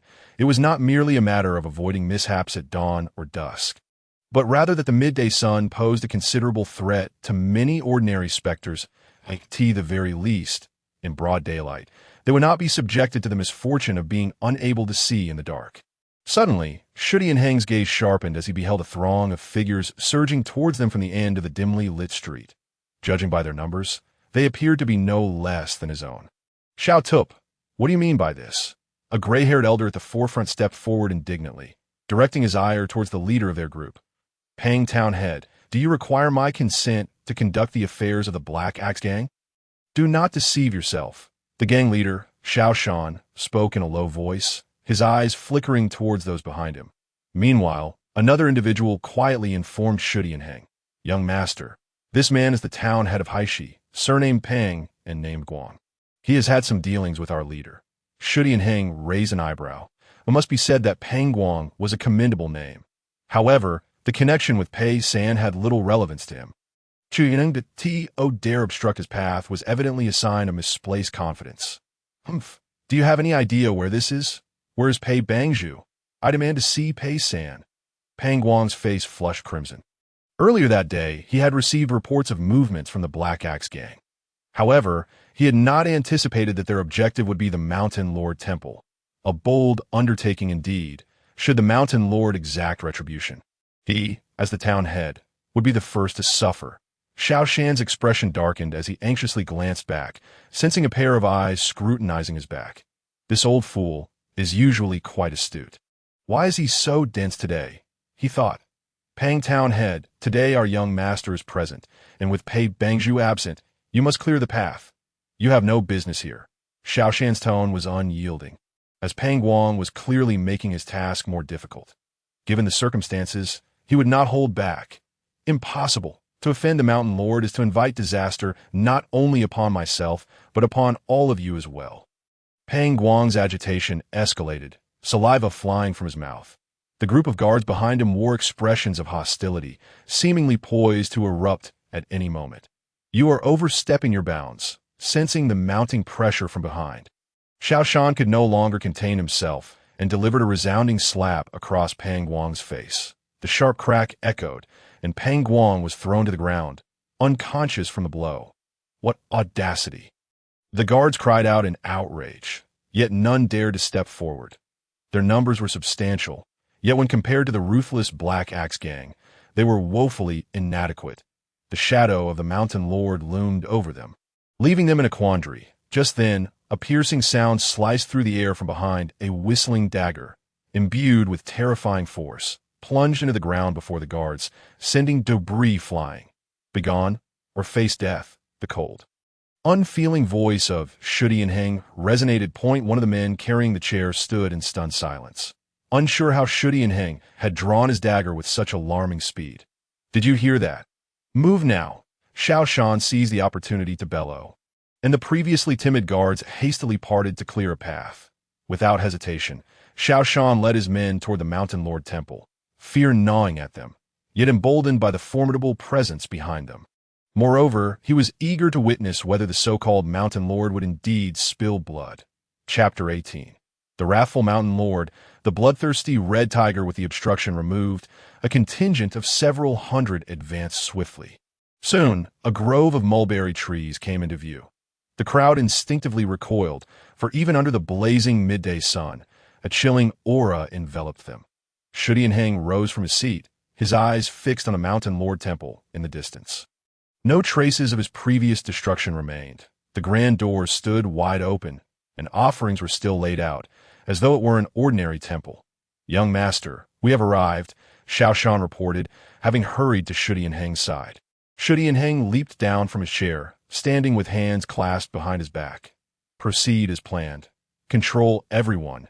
Should any unforeseen event arise, there shall be no mercy. Xiao Shan bowed his head tightly, inwardly lamenting. Chu Tianheng paid them no further heed and strode confidently toward the open doors of the Mountain Lord Temple. His initial visit had merely been a test. This time, he was thoroughly prepared. With measured steps, Chu Tianheng advanced, keenly observing the temple's response. He did not believe that the Mountain Lord could remain oblivious to his presence. As expected, the moment Chu Tianheng crossed the threshold, the doors slammed shut with a thunderous bang, followed by a cacophony of wailing emanating from within. Is this how you greet an old friend? Chu Tianheng listened impassively to the eerie sound surrounding him. This time, he would not be ensnared in an illusion.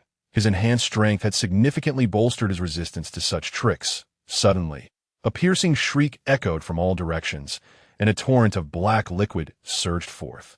This time, the liquid swiftly coalesced, transforming into sharp arrows that shot towards his vital points. Chu Tianheng scoffed. 3 days prior, these arrows would have posed a threat, but now they were woefully inadequate, with agile footwork. Chu Tianheng evaded the onslaught, his robust form moving like a nimble cat. He then focused his energy into his legs and stomped down with tremendous force. The ground erupted, creating a massive crater, and the eerie cries around him escalated in pitch as the floor beneath him softened, while the walls began to undulate like waves.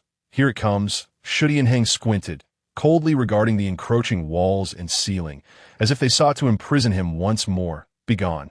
He drew his great sword, infusing it with energy, and swung fiercely at the surroundings. The soft walls could not withstand the might of his blade, which carved menacing gashes into them. You seek death, a voice filled with fury echoed from the darkness, and the Mountain Lord Temple fell eerily silent. Unperturbed, Chu Tianheng continued to slash wildly, leaving chaos in his wake. Strangely, the temple seemed to revert to a state of normalcy, resembling a typical place of worship. The ground regained its hardness, and the remnants of his destruction did not restore. Something is amiss. Chu Tianheng sheathed his sword, sensing a chilling stillness enveloping the Mountain Lord Temple. If one looked closely, it appeared as though even the dust in the air had been frozen in place. This is bad, he thought, suppressing a warning cry as he propelled himself forward. However, it was too late.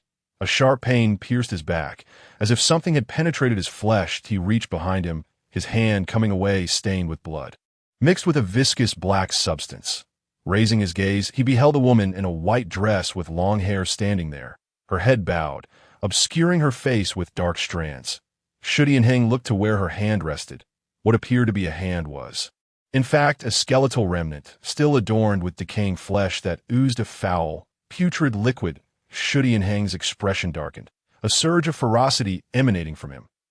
Die, he bellowed, unleashing the red tiger blade with ferocious intent towards the woman.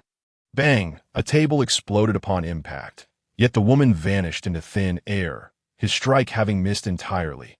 Cackling echoed through the dimly lit chamber as darkness enveloped the room, the windows coated with the same viscous substance, devouring the sunlight from outside.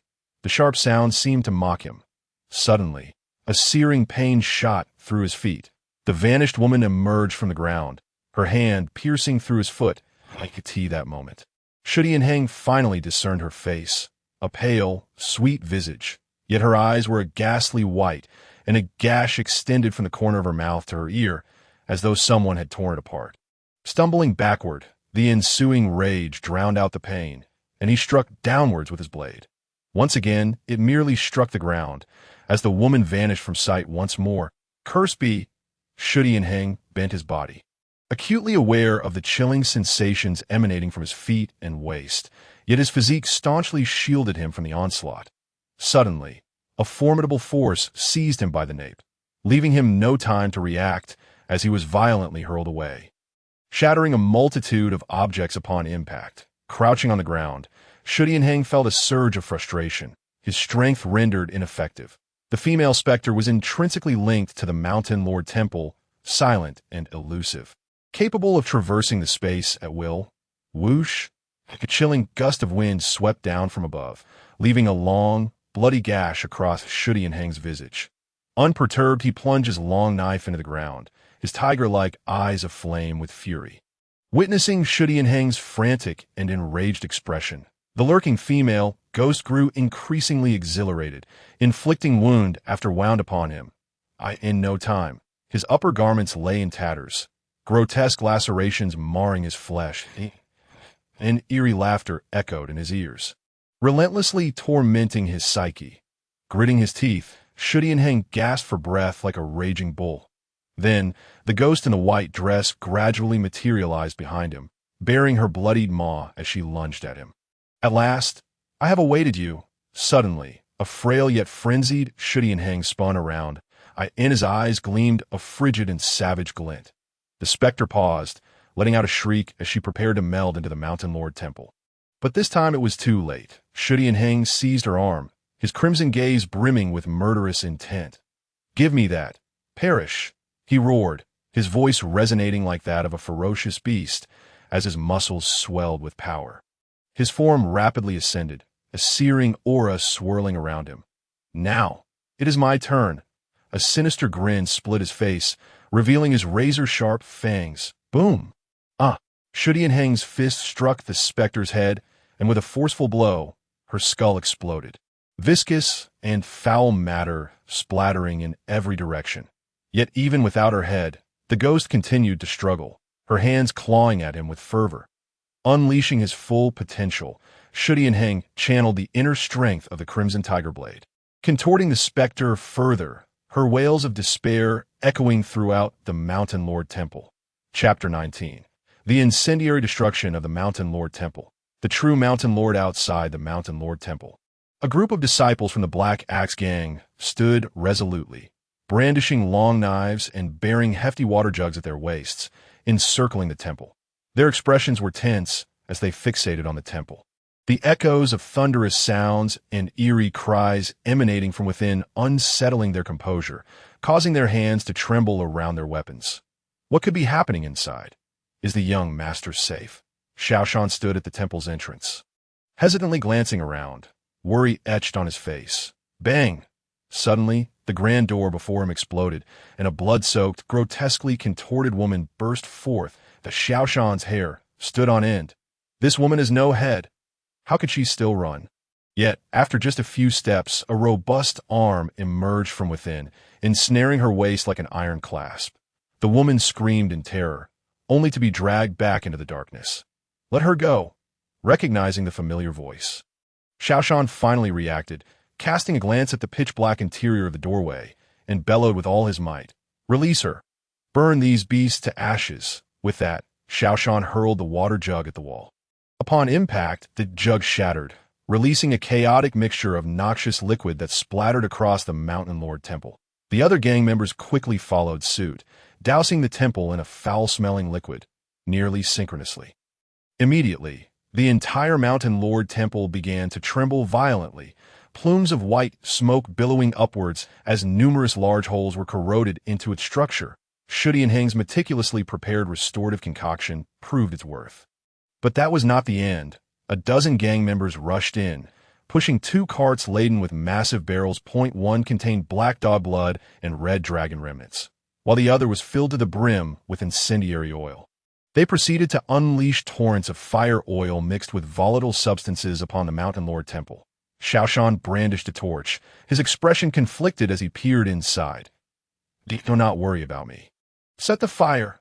Chu Tianheng's voice resonated from within, and with a steely resolve, Xiaoshan cast the torch into the temple. Boom! The torch ignited upon contact with the fire oil, unleashing a cacophony of terrifying roars as the entire Mountain Lord Temple was engulfed in flames. The temple convulsed violently, as torrents of black viscous liquid oozed from the walls, seemingly attempting to extinguish the fierce blaze. Just then, a series of massive tremors echoed from within the temple, and the flow of the liquid slowed dramatically. Just when it seemed they had quelled some of the flames, they surged back with renewed ferocity. Inside, Chu Tianheng cast aside the mangled specter, raising his colossal fist to pound the ground with the force of a pile driver. Each strike sent shards of stone flying, deepening the craters beneath him. The Mountain Lord Temple could no longer withstand the onslaught, as numerous tendrils of black liquid lashed out at him. Chu Tianheng ignored them.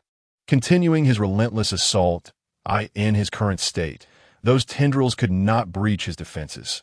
Furthermore, the wounds inflicted by the ghost were healing rapidly, thanks to his regenerative traits reminiscent of an earthworm. In no time, the injuries were beginning to scab over. Roar. The expansive hall reverberated with manic roars. Outside, the inferno grew ever more ferocious, as the weakest windows gradually succumbed to the flames, sending fiery embers spiraling into the temple. The terrifying heat, reaching hundreds to thousands of degrees, incessantly scorched the interior. Thud, with one final punch, Chu Tianheng finally breached the temple's floor, exposing a multitude of corpses before him. "Found you," he snarled, baring his snow-white fangs. His eyes glistening with icy malice. Upon the pallid skeletal slope, dark tendril-like strands connected each bone, channeling vast nutrients and a suffocating aura upwards, coalescing into wisps of black mist that drifted above the skeletal mound. Through this veil of black mist, a prison emerged, faintly discernible. Inside, a pair of terrifying eyes fixated intently on Chu Tianheng. He understood that the entity within the prison was the true Mountain Lord. The Mountain Lord Temple was merely a vessel, or perhaps a weapon for it. The black mist served to erode the prison's integrity. At this moment, more and more areas within the Mountain Lord Temple ignited, and even Chu Tianheng could feel the oppressive heat in the air. "It appears you have decided to abandon this vessel." Chu Tianheng distinctly felt the bizarre chill within the temple rapidly dissipating, coalescing towards the location of the prison. "You shall perish." A resounding roar filled with boundless wrath reverberated in his ears. The vessel, nurtured for over a century, was being destroyed, and the Mountain Lord's fury was palpable. The very prison trembled under the weight of its rage. Chu Tianheng remained composed, refraining from recklessly charging down, for he was still a full 10 meters above ground. Should the Mountain Lord possess any means of retaliation, he would find himself at a disadvantage. "You despicable wretch! I shall rend you asunder!" The Mountain Lord bellowed furiously, utterly unprepared for the tenacity of Chu Tianheng. Seizing the opportunity before the flames spread further, Chu Tianheng continued to slash at the opening with his knife. What had begun as a half-meter diameter hole expanded rapidly. Not only that, he intermittently picked up 2 fire sticks and shoved them into the gap. Although they were extinguished almost immediately by the thick, noxious fumes, the act was exceedingly nauseating, akin to being force-fed filth. Crack. The beams above creaked ominously, seemingly on the verge of collapse under the relentless flames. Chu Tianheng delivered 2 final strikes, enlarging the opening to approximately 4 meters in diameter, transforming a mere hole into a gaping pit. With that, he summoned his strength and charged swiftly towards the outside, leaving the Mountain Lord to howl in fury behind him. Bang! Just as Xiaoshan and the others were filled with concern, a figure burst through the wall, crashing into the open air. "Young Master." Xiaoshan rushed forward to greet the soot-covered Chu Tianheng. However, Chu Tianheng was in no mood to engage in pleasantries. Standing over 2 meters tall, he breathed heavily. "How much fire oil remains?" Xiaoshan paused momentarily before responding hastily, reporting, "Young Master, we have half of the fire oil left." A glint of determination sparkled in Chu Tianheng's eyes as he approached the barrel containing the fire oil. Exhaling with force, he effortlessly lifted the heavy barrel, weighing several hundred pounds. He surveyed the area, and with a sudden surge of muscle, he hurled the fire oil barrel into the opening. Roar! As the fire oil entered the chasm, the flames blazed with newfound ferocity, even in the midst of a noxious miasma that permeated the depths of the earth. Flames were ignited. A chilling roar echoed from within the cave, causing Xiaoshan and the others to tremble uncontrollably. Before long, the very ground beneath them began to shake violently, as if some creature were attempting to emerge. The Mountain Lord Temple collapsed utterly, engulfed in flames that billowed forth black smoke. "I shall confine you, carving your flesh and drinking your blood daily. Furthermore, I shall bind your soul, ensuring you remain my slave for all eternity." Chapter 20. Blood Battle at the Mountain Lord. Chu Tianheng's expression was devoid of emotion as he brushed the dust from his face, standing resolutely with his blade raised, who cannot make grand threats. Come forth if you possess the courage. The disciples of the Black Axe Gang quaked in fear, confronted by the moving temple, the eerie screams, the headless woman that could still run, and the monstrous figure of Chu Tianheng. Each scene was a jolt to their nerves.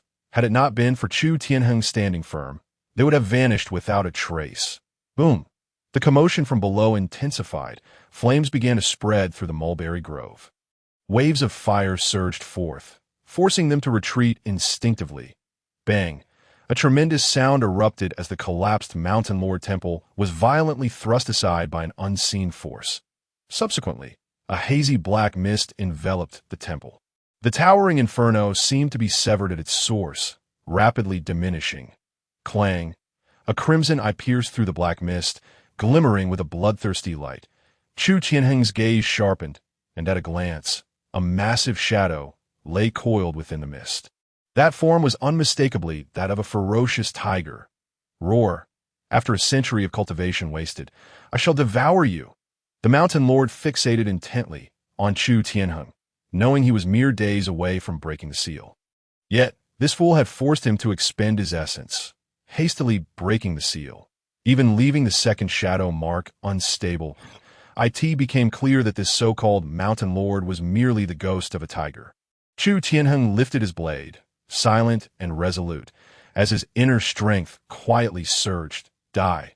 The Mountain Lord roared, unleashing a beam of black light from its tiger-like eyes. Ding! The character was struck by a soul-shattering attack, reducing all attributes by 20. However, as the character's three-dimensional attributes were already maxed out, this attack was rendered ineffective. Nonetheless, it posed no threat to him. The rest of the gang members, on the other hand, felt an overwhelming weakness, as if they had battled in a brothel for 7 days and nights. In contrast, the Mountain Lord's victims were enveloped in gray mist that surged into its body, augmenting its already formidable power. The tiger's physique swelled to a daunting 8 meters, exuding an overwhelming presence. Everyone retreat, Chu Tianheng bellowed, positioning his long knife defensively before him, wary of the Mountain Lord's movements.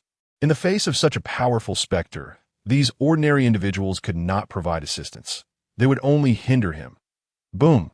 The Mountain Lord sprang into action. An icy chill swept through the air, and the sky dimmed ominously.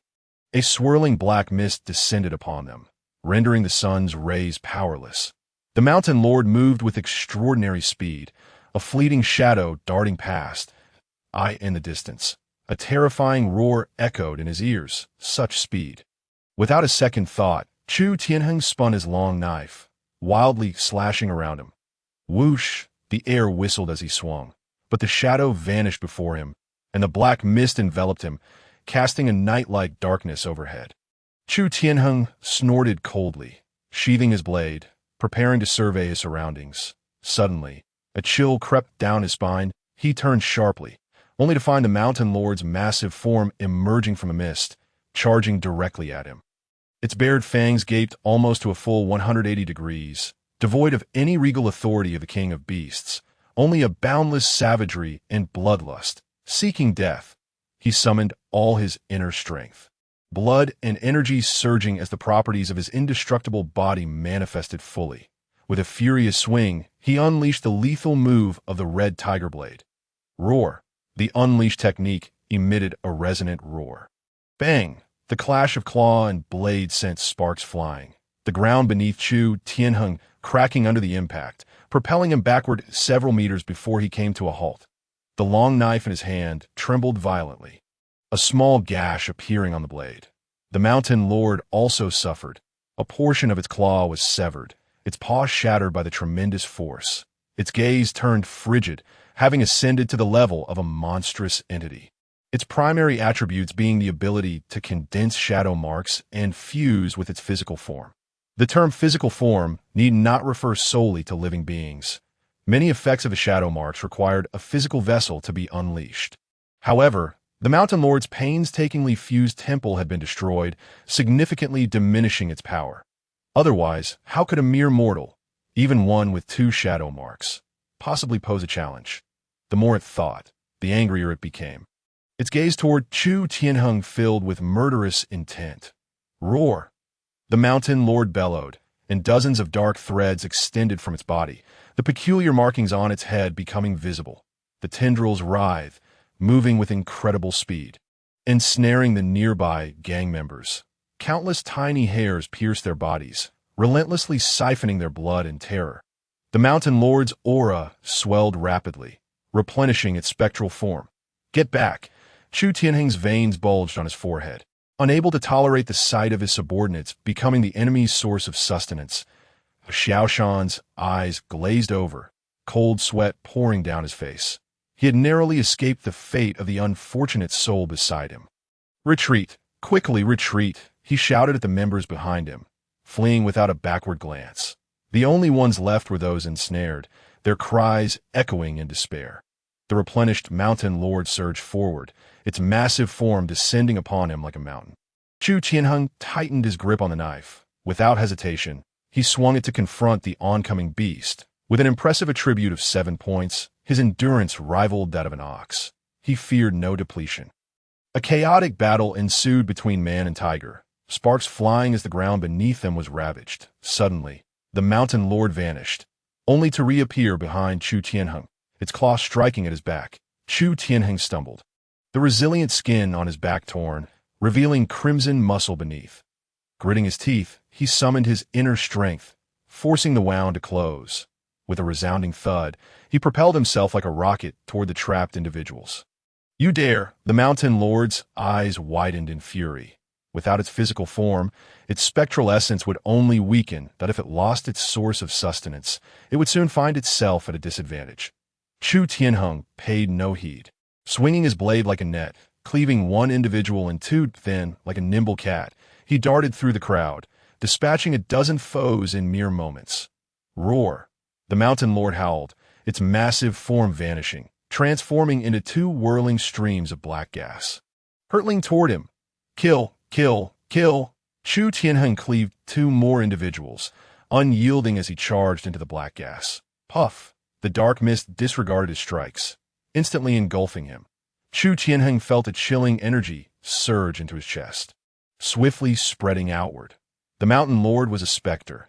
How could it rely solely on physical attacks? Clatter! The long knife slipped from Chu Tianheng's grasp. He stood frozen, visibly succumbing to the black mist that crept across his chest. A mass of darkness swirling around him, as if he had been possessed by a malevolent spirit. Chapter 21. Regaining the Shadow Stone. Unprecedented energy. Annihilate! Chu Tianheng felt his blood vessels intertwining beneath his skin like roots. The mountain lord sought to seize his body. A torrent of shadow energy relentlessly eroded his inner strength. Even with his substantial reserves far exceeding those of an ordinary human, he struggled against its encroachment.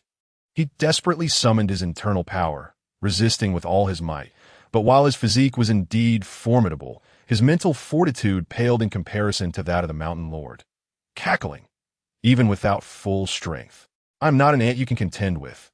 Perish! The shadow energy belonging to the mountain lord rapidly coalesced within him, a blood-red mark seared directly onto his heart. Instantly, his consciousness blurred, and his body grew increasingly frail. Just then, a mechanical voice echoed. Ding! The character was afflicted by a special curse. Soul-snatching curse. All attributes reduced by 90, soul severed. Due to being the soul-bound character, the severance was ineffective, and the curse was nullified. Ah! The backlash of the curse elicited a pained roar from the mountain lord, as a significant portion of the dark energy within him dissipated. In that fleeting moment, Chu Tianheng's consciousness regained clarity, and the curse's influence over him vanished instantaneously. The wave of dread surged within him. Had it not been for Wangtian's intervention, he might have truly fallen this time. His gaze hardened, and he summoned the full might of the red tiger blade, unleashing a fierce counterattack against the suppressed internal force. The power belonging to the mountain lord was swiftly eroded. Impossible! How could this be? You are but a mortal. How can you possibly break my curse? The mountain lord's hoarse voice roared in his ears. Yet, Chu Tianheng paid him no mind. He was determined to eradicate the roots of the threat, until the mountain lord lay dead at his feet. he would not relent for a moment. With a shriek, the Mountain Lord emitted a desperate cry as the shrunken mass of black energy surged forth. The dark energy reformed into the shape of the Mountain Lord. Albeit stripped of its former ferocity, his once massive frame now stood at a mere 2 meters. The dim soul form resembled a candle scorched by flames, perpetually dripping a viscous black liquid. With a terrified roar, the Mountain Lord prepared to flee into the mulberry grove. Chu Tianheng opened his eyes, lifted his blade, and channeled all his internal energy into it, swinging it with immense force. The ground erupted into a deep pit. The heavy long knife pierced the Mountain Lord through, firmly embedding itself into the earth. Without hesitation, he dashed forward, unleashing the colossal force as it poured down upon the Mountain Lord like a torrential downpour. Die, die, die. Chu Tianheng exerted every ounce of strength, his searing internal energy flushing his fists with a fierce crimson glow. With a thunderous crash, his powerful punch struck the Mountain Lord's head, the sound resounding deafeningly as the force penetrated the skull. Driving his entire arm deep within, a plume of gray dust erupted as the Mountain Lord's body rapidly disintegrated, reduced to a mere pile of ash. Chu Tianheng panted heavily, shaking off the foul, sticky residue from his hands. The immense weight in his heart finally lifted. He meticulously sensed the surroundings, finding no trace of dark energy. The shattered and dimly lit ground, the still-burning Mountain Lord Temple, and the blinding sunlight created a dizzying tableau. Why is there no energy? He rose to his feet, brow furrowed with concern. Ordinary specters yielded abundant energy upon their demise, let alone something of the monstrous caliber.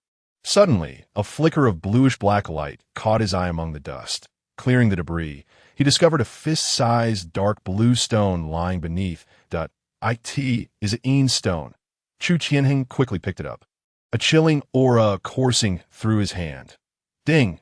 Discovered special material of bronze level, capable of extracting 40 energy points. Would you like to extract? Chu Tianheng was taken aback, a sinister smile slowly curling at the corners of his mouth. His sharp teeth gleaming with a silvery sheen. It turned out the Een stone was a byproduct of the death of a monstrous entity. In no wonder it could aid specters in condensing Een patterns. It was inherently an artifact of higher anomalies. After stowing the Een stone, he glanced at the 2 boulder-like muscles on his chest. The marks upon them had vanished without a trace. Without a doubt, the Mountain Lord was irrevocably dead. At the end of Northtown Road, Shaoshan arrived with a group of bewildered Black Axe gang members, still reeling from the events. Many could hardly process what had happened. The bizarre methods employed had rendered them utterly incapable of resistance. Yet, the young master had fought back against the enemy, a display of sheer terror. Even so, he dared not assume that Chu Tianheng would emerge victorious. For the shadow of the Mountain Lord loomed large over him. The sun slowly sank behind the western mountains, and at last, a slender silhouette was cast to the road's end. Chu Tianheng, dragging his weary form, advanced toward Blackstone Town like a triumphant king returning from conquest. It is the young master. As he triumphed, gazes filled with fervor were directed toward his imposing figure. Upon returning to Blackstone Town, Chu Tianheng required 2 full days to recuperate. Most of this time was spent in slumber and relaxation. He even neglected the acquired Een stone. After all, his condition was not conducive to enhancing his strength. Even the Wangtian Cheat could elevate his status directly, yet mental fatigue demanded proper recovery to maximize his potential. The news of Chu Tianheng setting the Mountain Lord Temple ablaze and slaying the Mountain Lord swept through Blackstone Town like a whirlwind. Initially met with skepticism, the townsfolk transitioned from disbelief to astonishment, culminating in ecstatic jubilation. It was as if they were caught in a dream.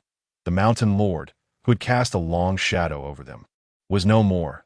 The town's mayor, Peng Guang, upon awakening from a stupor, bellowed about seeking trouble with Chu Tianheng, only to be struck by the realization that the Mountain Lord's stronghold had disappeared. A tumult of emotions surged within him. He was elated that the menacing blade hovering over them had finally vanished, yet mournful that he could no longer invoke the Mountain Lord's name to command the townsfolk. As for Chu Tianheng, he was currently seated at the dining table, indulging in a lavish feast. Several cooks were bustling about, drenched in sweat, to prepare a single meal for him. With the enhancement of his strength, his appetite had grown exponentially.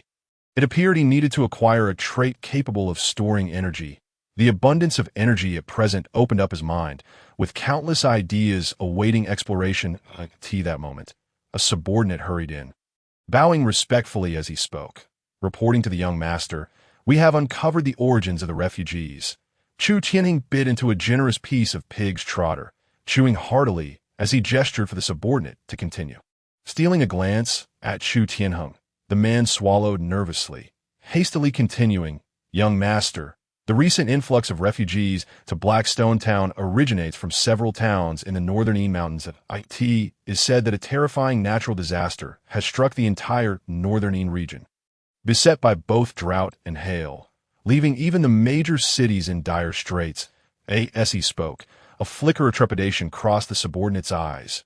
Moreover, these calamities seemed to be spreading southward. Chapter 22. Moving Calamity. Where to go? Chu Tianheng was momentarily taken aback. The southern segment of the Yi Mountains. Wasn't Blackstone Town situated there? His heart sank. The 9 prefectures and 81 cities of the Great Song. Each city purportedly guarded by an immortal sect, yet so many refugees were still fleeing. This contained a wealth of information. What else? Speak it all. The subordinate, sensing the urgency, began to recount without delay. As Chu Tianheng listened, his mind raced with thoughts. According to the subordinate, 2 major cities in the northern Yi Mountains have been severely affected by the calamities. Although the current refugees were merely ordinary folk, they revealed that certain prominent families were preparing to relocate. Is it truly a natural disaster? Chu Tianheng squinted, his thoughts in disarray. If these calamities were indeed anomalies, what level of existence could instigate such widespread devastation? He had assumed that killing the Mountain Lord would usher in a period of tranquility, even with another monstrous entity coveting the Yin Stone. However, with his current strength, dealing with a mere anomaly that had condensed a single Yin pattern was hardly a challenge if push came to shove. He still had 40 energy points at his disposal, sufficient to elevate his power further. Yet this sudden calamity caught him off guard. Was there truly no safe haven in this world? Setting down his food, he gazed out at the dimly lit sky beyond the window. Born into chaotic times, bound by circumstances, he could only strive to strengthen himself in pursuit of peace amid turmoil. Accustomed to the comforts of his past life, he found this constant state of crisis disorienting. Nevertheless, he wished to survive. Be it human or anomaly, any who dared to provoke him would pay the price. Is there anything else? Noticing the subordinate still had more to say, Chu Tianheng inquired calmly, reporting, "Young master, the leader is about to awaken." Chu Tianheng sat beside Pei San, who was recuperating on a wooden bed, accompanied by several anxious physicians. Ever since Chu Tianheng single-handedly challenged the Mountain Lord, the awe that people held for him had, at times, even eclipsed the shadow cast by the Mountain Lord himself. In the entirety of Haishi Town, nearly no one dared to defy him on the sickbed. Pei San's complexion had finally regained a hint of color, and the wound on his chest had nearly healed after days of recovery. As for the lingering dark energy within him, it had long been dispelled by Chu Tianheng's internal force. Observing the situation, a flicker of joy appeared in Chu Tianheng's eyes. His mentor was essentially on the mend, yet he lacked a spark to rouse him from slumber. Subsequently, he grasped Pei San's wrist, releasing a wave of scorching energy that instantly turned the skin a fiery red. Pei San unconsciously let out a cry, his tightly shut eyes quivering slightly. This, the underworld. How does it resemble the Black Axe Gang so closely? Pei San's eyes fluttered open. After being knocked unconscious by that female ghost, he had briefly believed himself to be dead. For several days, he had experienced a lengthy dream, traversing through a dim yet resplendent tunnel. The tunnel seemed endless, as if leading to the abyss of hell. However, just moments ago, a surge of pain jolted him out of that tunnel. As he scanned his surroundings, he quickly spotted Chu Tianheng beside him. Although he had grown taller, he would recognize that wooden expression anywhere. "Alas, Tianheng, have you also perished? Wasn't I clear in telling you not to return? I never imagined my soul disciple would meet such an untimely end." He sighed, his tone laden with desolation. Chu Tianheng's face darkened, staring at the dejected Pei San, his anger simmering. After all the effort to revive you, do you truly believe I would come down here to accompany you in death? The surrounding physicians and guards were flushed, struggling to suppress laughter, their expressions a delightful spectacle, reminiscent of the way one might stifle a laugh during class while the teacher's gaze bore down. Old man, unfortunately for you, I have brought you back to life.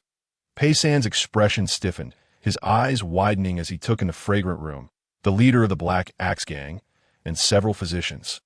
Their expressions decidedly peculiar. His face flushed with embarrassment as he realized his current predicament. Recalling his previous words, the atmosphere thick with awkwardness. Suddenly, his demeanor shifted, and he anxiously addressed Chu Tianheng. Tianheng, what day is it today? Is the Mountain Lord about to be reborn? You must flee at once. Why are you still standing here? Chu Tianheng's gaze remained calm, ripples of emotion stirring within him, before he opened his clothing to reveal his chest. Mentor, the Mountain Lord is dead. I killed him. He then produced a piece of dark green stone from his bosom, unmistakably the shadow stone that formed upon the Mountain Lord's demise. Pei San's body jolted as he stared blankly at the vanished blood-red eyes. How is this possible? He gazed at his disciple, feeling an unprecedented sense of unfamiliarity. Hours passed before Pei San could fully grasp what had transpired during that time. As he walked through the courtyard, he regarded Chu Tianheng, who now towered over him.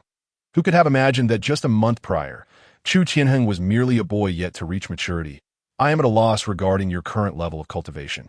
However, from my understanding, even the strongest in the martial realm, the Tianyuan stage, cannot contend with a being of the Mountain Lord's caliber. Pei San sighed, finally comprehending the chasm that separates the celestial from the mundane. He also understood why those with extraordinary talents looked down upon martial artists like them. The fruits of a lifetime's endeavor were merely the starting point for such individuals, given your current strength. Haishi Town has already provided you with all the assistance it can offer. Tianheng, what are your plans? Chu Tianheng gazed placidly at the aimless fish in the pond and spoke slowly. Once I deal with the last of those malevolent spirits, I intend to relocate the Black Axe Gang from Inshur. The rising number of refugees in recent days is a testament to the terror of natural disasters. In his eyes, neither Haishi Town nor Inshur was a place to remain. Pei San had been kind to him, and he could not escape alone. Moreover, although the Black Axe Gang was small, it was still a formidable force. Even in a new location, this strength could coalesce into something significant. At the very least, he would not waste time on trivial matters. Pei San was momentarily taken aback. He had anticipated that Chu Tianheng would leave, but had not expected him to wish to take the Black Axe Gang along. He understood the implications of the natural disasters, yet if he possessed such formidable power, he might not have chosen to leave alone. Very well, I am old now, and my strength has waned considerably. I shall live one day at a time. The rest, Tianheng, is for you to decide. He then retrieved a yellowed scroll from his bosom and handed it to Chu Tianheng, saying, This is a map of the entire Song dynasty, a family heirloom of sorts, and now it is entrusted to you. I shall wander alone for now. With that, Pei San waved his hand and slowly departed, his silhouette casting a long shadow. The once mighty tiger, who roamed the rivers and lakes, had ultimately fallen into solitude. Chapter 23. The Map of the Song Dynasty, Integration of Techniques in the Dead of Night. After dining, Chu Tianheng entered the secret chamber alone. The flickering candlelight illuminated the room as he sat on a mat, unfurling the map that Pei San had given him onto the floor. The map was substantial, stretching over 3 meters in length when laid out. He examined it closely, noting that the location of Inshur was situated in the lower left corner of the entire map, that it belonged to Yingshuan Prefecture, where aside from the capital city of Tianshui, the other 8 cities were nestled within Inshur. One could only anticipate the havoc this natural disaster would wreak upon Yingshuan Prefecture. Being already located in the Inshur region, the court had shown little concern. This would only exacerbate the situation. In no time, the vast map was etched into his mind, granting him a clearer impression of the entire Song dynasty's territory. Judging from Haishi Town, even a mere town such as this was no smaller than a small county in his past life.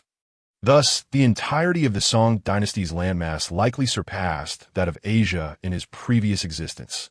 And this figure could only increase. The Song dynasty was divided into 9 prefectures, each governing its region, with the entire territory resembling a rectangle. Naturally, the map did not delineate the Song dynasty's intricate details. Otherwise, such a map would be unattainable for Pei-san. However, this map depicted the Inshur region and its surroundings with remarkable precision. It not only marked various routes and terrains, but also indicated dangerous areas. One could imagine how invaluable this map was in a world devoid of information. The natural disaster extended from the north, with impacts reaching east and west. It was evident that the Inshur region was no longer tenable. Chu Tianheng scrutinized the areas surrounding Inshur.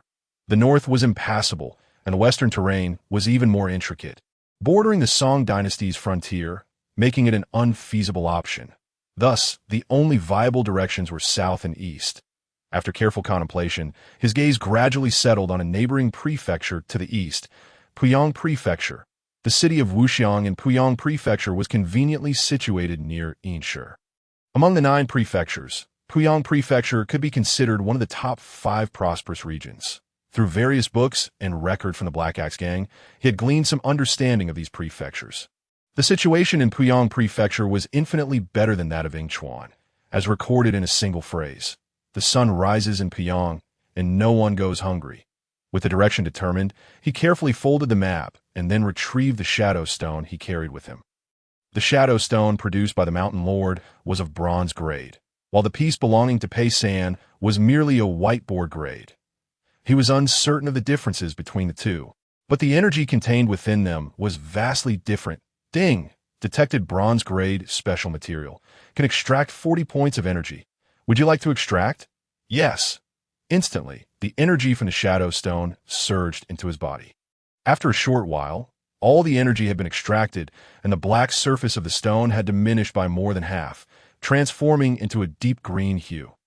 Indeed, the shadow stone produced by the Mountain Lord not only had a greater capacity, but also condensed dark energy at a much faster rate. With the current perception of Chu Tianheng, he quickly discerned the differences between the 2 Yin stones. The bronze-grade Yin stone condensed Yin energy at a rate a full 50% faster than the previous one, allowing it to accumulate energy equivalent to 1 point every 5 days. However, he remained uncertain about the true nature of these Yin stones. He could only extract energy from them, not utilize them as materials. Setting aside these considerations upon acquiring energy, he immediately activated the Wangtian panel. Character: Chu Tianheng Vitality, 7 Spirit, 6 Mind, 3.5 Materials, Earthworm 1, Flea 1, Ant Energy, 40 Techniques, Red Tiger Frenzied Blade, Golden Thread Technique, Plum Blossom 3 Variations, Bear Form Fist, Entry Level, Flying Dragon Leg, Entry Level, Iron Cloth Garment, Entry Level, Traits: Mysterious Incineration Indestructible Body, including the 3 newly acquired entry-level martial arts. Chu Tianheng now mastered a total of 6 distinct techniques. Each of these would suffice for an ordinary person to toil for an entire lifetime in pursuit of mastery. Yet for Chu Tianheng, these martial arts were mere raw materials for amalgamating even more formidable techniques. With 40 points of energy, he could potentially fuse nearly 40 traits in his mind. He continuously evaluated the possibilities that it is worth noting that the mysterious incineration indestructible body was formed from the fusion of merely 14 materials. No, that's incorrect. I nearly lost sight of the essentials. A sudden realization dawned upon Chu Tianheng. Although the traits endowed him with immense strength, perhaps surpassing even those at the Tianyuan level, this peculiar power had not proven particularly effective in the face of anomalies. For instance, during his confrontation with the Mountain Lord, the most impactful force came from the Yang energy generated by the Red Tiger Frenzied Blade that, of course, should he accumulate traits to a sufficiently elevated level, he could wield tremendous power with a mere gesture. However, at this stage, enhancing his martial arts presented the highest cost-effectiveness. Without hesitation, Chu Tianheng set to work. The array of martial arts he possessed encompassed every conceivable aspect, sufficient to amalgamate into an even more potent secret technique that he then focused his will. The 6 martial arts transformed into 6 materials, gradually entering the fusion grid. Ding. Fusion of whiteboard materials 6, requiring 6 energy points. Do you wish to proceed with the fusion? Without a moment's hesitation, Chu Tianheng pressed the fusion button. Instantly, his consciousness plunged into an enigmatic state. The principles of the 6 martial arts intertwined within his mind, complementing and connecting with one another, ultimately converging towards a higher echelon. The intricacies of fist and leg techniques, the resilience of cross-training martial arts, the agility of footwork, and the unparalleled dominance of the Red Tiger Frenzy Blade. All these traits fused together, continuously forging a new power.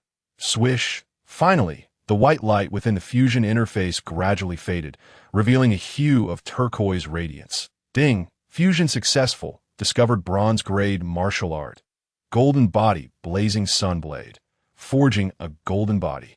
Enhancing comprehensive attributes in all aspects. Chi akin to the blazing sun. Internal energy imbued with intense burning damage. Do you wish to extract it?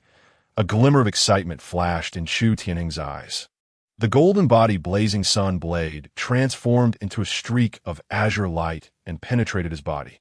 Though there were no significant changes at first glance, upon closer inspection, it was evident that his internal energy was undergoing a gradual metamorphosis. Even his physique was becoming increasingly harmonious. He had 34 points of energy remaining. Chu Tianheng gazed at the new martial art, which radiated a brilliant green glow. Enhancement. He silently observed as the remaining energy swiftly coalesced into ethereal strands, rapidly advancing the progress of the golden body blazing sunblade. Boom! Suddenly, a golden flame erupted from Chu Tianheng's body. The temperature within the chamber soared dramatically. These flames appeared to be tempering his physique, which had already reached the limits of mortal capability, slowly undergoing an extraordinary transformation. The internal energy within him surged, both in quantity and quality, as a unique power rapidly emerged within the internal energy, resonating with the flames enveloping his exterior. In that moment, Chu Tianheng's spirit and body became one, transcending to an even more mysterious and powerful realm. Chapter 24. Night Watch. Monster level beating. Time swiftly passed. The energy on the Wangtian panel eventually settled at 6 points. Meanwhile, the transformation within Chu Tianheng came to an end. Huff! He exhaled sharply, his lungs akin to a bellows, causing the air within the chamber to resonate ominously. Chu Tianheng brushed off the charred remnants of his clothing, revealing muscles as solid as iron. After undergoing this tempering, his skin exhibited a faint golden hue, its resilience perceptible even to the naked eye. Numerous semi-transparent, grid-like filaments adorned his golden skin, continuously pulsating with hints of mysterious crimson energy. Even in a state of full victory, I fear not the Mountain Lord. Chu Tianheng donned a loose robe from the rack. Fortunately, this enhancement had not altered his height of nearly 2 meters. However, a terrifying power lay dormant within him, and should it erupt, it would manifest as a malevolent force beyond comprehension. With a gentle flick of his hand, the newly forged large blade in the corner soared into the air, spinning at his fingertips. This newly crafted blade measured an astonishing 1.5 meters in length, broader than a palm. Its sharp edge marred by a menacing gash, a lengthy blood groove traversing its surface. Despite weighing nearly 200 pounds, the blade felt weightless in Chu Tianheng's grasp, gliding through the air like a butterfly dancing among flowers. He moved with fluidity, the long blade whistling through the air, stirring a tempest within the chamber. Moments later, Chu Tianheng sheathed the blade and slowly opened the door to the chamber, striding forth. Just as he stepped outside, a blinding flash of blade light erupted within the chamber. Character: Chu Tianheng Vitality, 8.5 Spirit, 9 Mind. For materials: Earthworm 1, Flea 1, Ant Energy, 6 Techniques. Golden Body Blazing Sun Blade, 4th level. Traits: Mysterious Incineration Indestructible Body is Tonight the Night. Master. After Chu Tianheng completed his enhancement and consumed half a pig, the time had already advanced to the afternoon of the following day. It should be accurate. The Mountain Lord's presence had vanished for several days, and it must have sensed the shift. Moreover, there was a response from the mark. It could no longer wait. Chu Tianheng nodded in understanding. The disappearance of the Mountain Lord would undoubtedly draw the attention of others. Without it, they could not afford to overlook the Een stone they had coveted for so long. How long the monster-level anomaly could survive, he did not know, but according to Pei San's insights, this anomaly had only recently ascended to the monster level. Even after all these years, the Een stone remained irreplaceable to it. I have already instructed others to begin packing belongings and finances. Once tonight's affairs are concluded, we can set forth. Chu Tianheng spoke calmly. For him now, an anomaly that had merely condensed a single Een pattern was hardly a cause for concern. Pei San cast a complex glance at Chu Tianheng. In just one day, the aura emanating from this monstrous disciple had grown even more formidable. He could barely summon the slightest inclination to oppose him, and for a moment, he even felt a twinge of sympathy for those who dared to stand against him. After this matter concludes, I shall bestow upon you the position of leader. This way, your title will carry more weight. Pei San shook his head and leisurely made his way back to his quarters. In truth, everyone was well aware that within the current Black Axe Gang, the words of Chu Tianheng held the authority of command. The title of leader had become inconsequential. Night soon descended, and the moonlight above shone brilliantly. In the courtyard, Chu Tianheng sat calmly on a stool, a table set before him laden with 3 dishes and a soup, accompanied by a steaming bowl of fragrant rice. At his feet, a menacing large blade was partially embedded in the floor. Behind him lay the room where Pei San rested. Chu Tianheng indulged heartily in his meal, patiently awaiting the arrival of the specter. The surroundings were eerily quiet, so much so that he could distinctly hear the sound of his own swallowing. The members of the Black Axe Gang had long since been dispersed. Through the battle with the Mountain Lord, he had come to a profound realization. No matter how many ordinary people came, they would prove utterly ineffectual against such bizarre phenomena. Suddenly, a gentle breeze swept through the tranquil courtyard, spreading from the entrance. The breeze caressed the pond and finally brushed against Chu Tianheng's robes, making the ample black martial garb sway in the wind. Chu Tianheng appeared oblivious, engrossed in his meal, the sound of his chewing even overpowering the whisper of the wind. The wind intensified.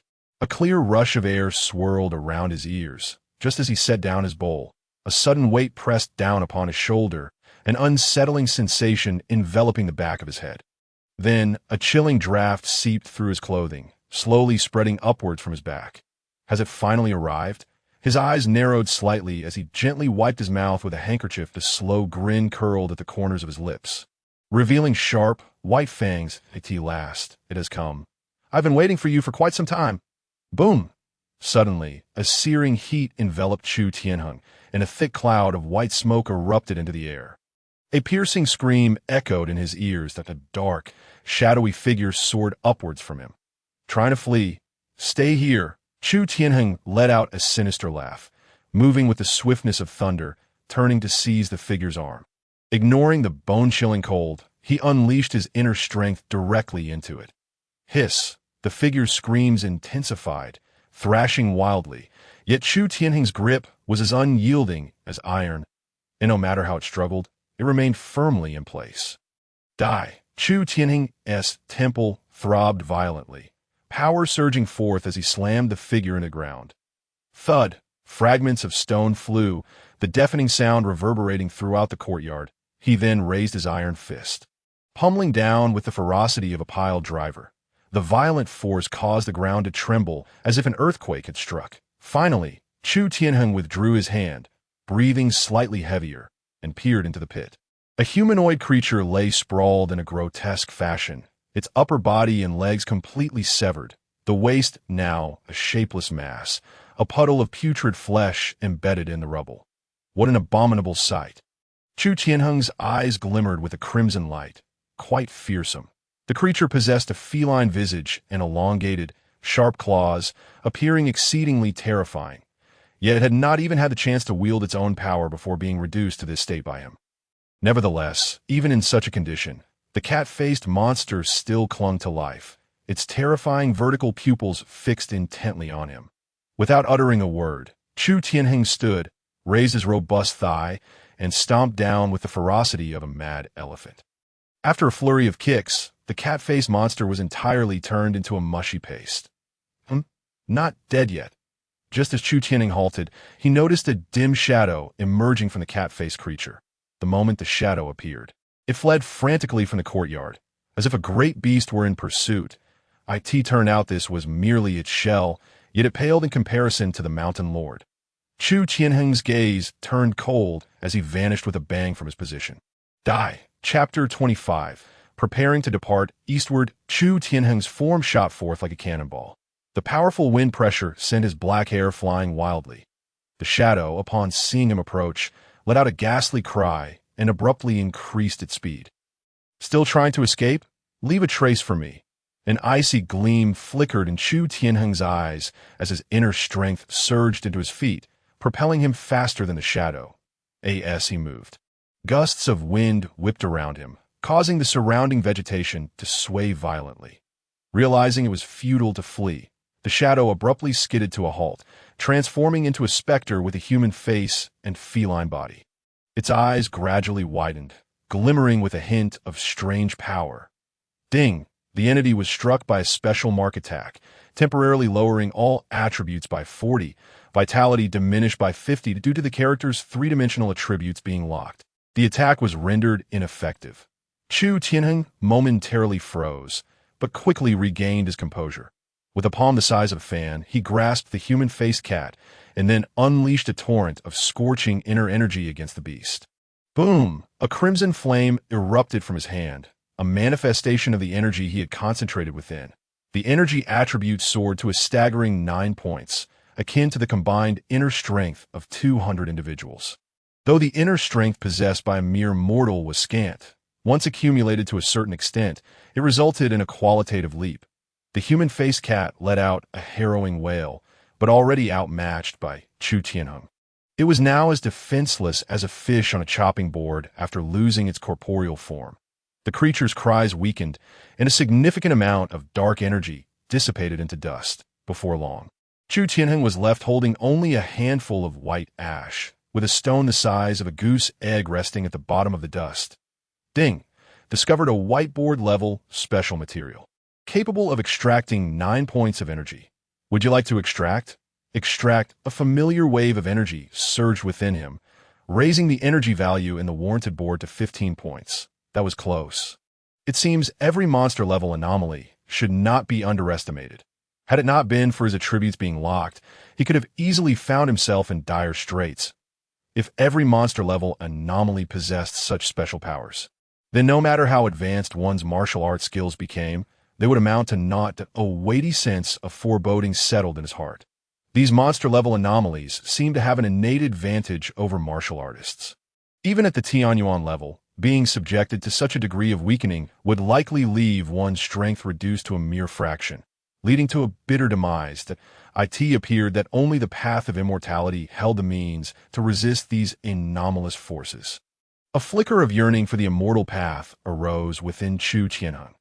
Although he had narrowly escaped twice with the aid of his cheat, what if the next anomaly's special ability was not merely a reduction of attributes, but instead resulted in confinement, slumber, severe injury, or even death? At this thought, a cold glint flashed in his eyes. He could face death honorably, but he would never accept a demise so pitiful. As the sounds of commotion faded, the members of the Black Axe gang surged into the courtyard, with Pei San emerging from within the abode. What of that anomaly, Tianheng? Pei San inquired with a hint of concern, the earlier commotion having left him restless. The shrieks had nearly unbalanced his inner strength. A testament to the terror of such monster-level anomalies that I have slain it, Chu Tianheng replied, raising the shadow stone in his hand, his expression impassive. Everyone prepare your belongings. Tomorrow at noon, we shall migrate eastward. With that, he turned to Pei San. Master, please return to your quarters and rest. The journey to Puyang will be long, and tranquility may be hard to come by. Pei San let out a soft sigh. Though he had made some preparations for this day, the reality of its arrival still left him with unexpressed sentiments. The next day, as dawn broke, the Black Axe gang bustled with activity. They procured vast quantities of food and supplies, organized their carriages, and by midday, a procession of vehicles lined up outside the gang's premises. There were only 10 carts in total, 2 designated for the rest of Pei San and Chu Tianheng. while the remaining 8 were filled with supplies and tents. That IT was fortunate that neither of them had families. Otherwise, the entourage would have been significantly larger. Chu Tianheng stood outside the gates of the Black Axe Gang, surveying the entrance. Just moments ago, through a combination of coercion and persuasion, he had sold the entire Black Axe Gang to Pang Guang for the sum of 10,000 taels of silver. Although Pang Guang was loath to accept, with the departure of the Black Axe Gang, this stronghold would naturally become his. However, he had little choice but to acquiesce under the pressure of circumstances. Reporting to the leader, all the supplies have been packed. A fervent leader of the Black Axe Gang gazed intently as he spoke. Chu Tianheng followed purely on the principle of voluntary commitment. Out of the more than 300 members of the Black Axe Gang, only about 100 remained in the end. However, this remaining group was almost entirely comprised of those who genuinely submitted to him and willingly followed his strength. Were it not for the fact that the others had families in Haishi Town, this number might have doubled. Naturally, Chu Tianheng did not hesitate to impart the techniques of the flying dragon leg and the bear-form fist, which were essential martial arts. Otherwise, these gang members would have found it exceedingly difficult to keep pace with him. Even if they were taught, given their age, achieving any significant accomplishments would be quite challenging. After ensuring everyone had finished their lunch, at noon, they began their migration eastward. Chu Tianheng gazed at the small house from which he had first traversed. It remained unchanged, albeit renovated, still bearing the marks of yesteryear. This was the site of his initial peril and the birthplace of his path to prominence. With this departure, he would bid a permanent farewell to everything associated with his body-s past. Soon, noon arrived. Yet as winter approached, even the midday sun could hardly provide warmth. "Let us depart." With Chu Tianheng's commanding voice, the entire procession advanced robustly along the eastern road. The wheels creaked upon the ground, capturing the attention of nearly all the inhabitants of Haishi Town. Many even trailed closely behind the convoy, primarily the refugees. They understood that the current tranquility of Haishi Town was merely ephemeral. Calamity would inevitably descend upon them. Following Chu Tianheng might offer a glimmer of hope. Observing this, Chu Tianheng did not drive them away or pay them any mind. The perils of this journey were uncertain even for him, let alone for these starving refugees. Before long, the procession gradually vanished at the edge of Haishi Town, and the town returned to its former tranquility. Each of those who remained understood that since their roots had been planted in Haishi Town, escape was no longer an option. As night fell. At the stroke of 3, Haishi Town lay enveloped in silence, devoid of any flickering candlelight. Even though the Mountain Lord had perished, this habit could not be altered. The frigid evening breeze stirred the debris left in the streets, sending it further away. The sky was thick with dark clouds, impenetrable even to the moonlight. Suddenly, a strange gray shadow darted through the clouds, resembling a silent specter gliding towards the Mountain Lord's temple. Chapter 26. The decaying corpse. In an instant, the gray shadow descended upon a desolate ruin, and through the faint moonlight, a figure could be discerned.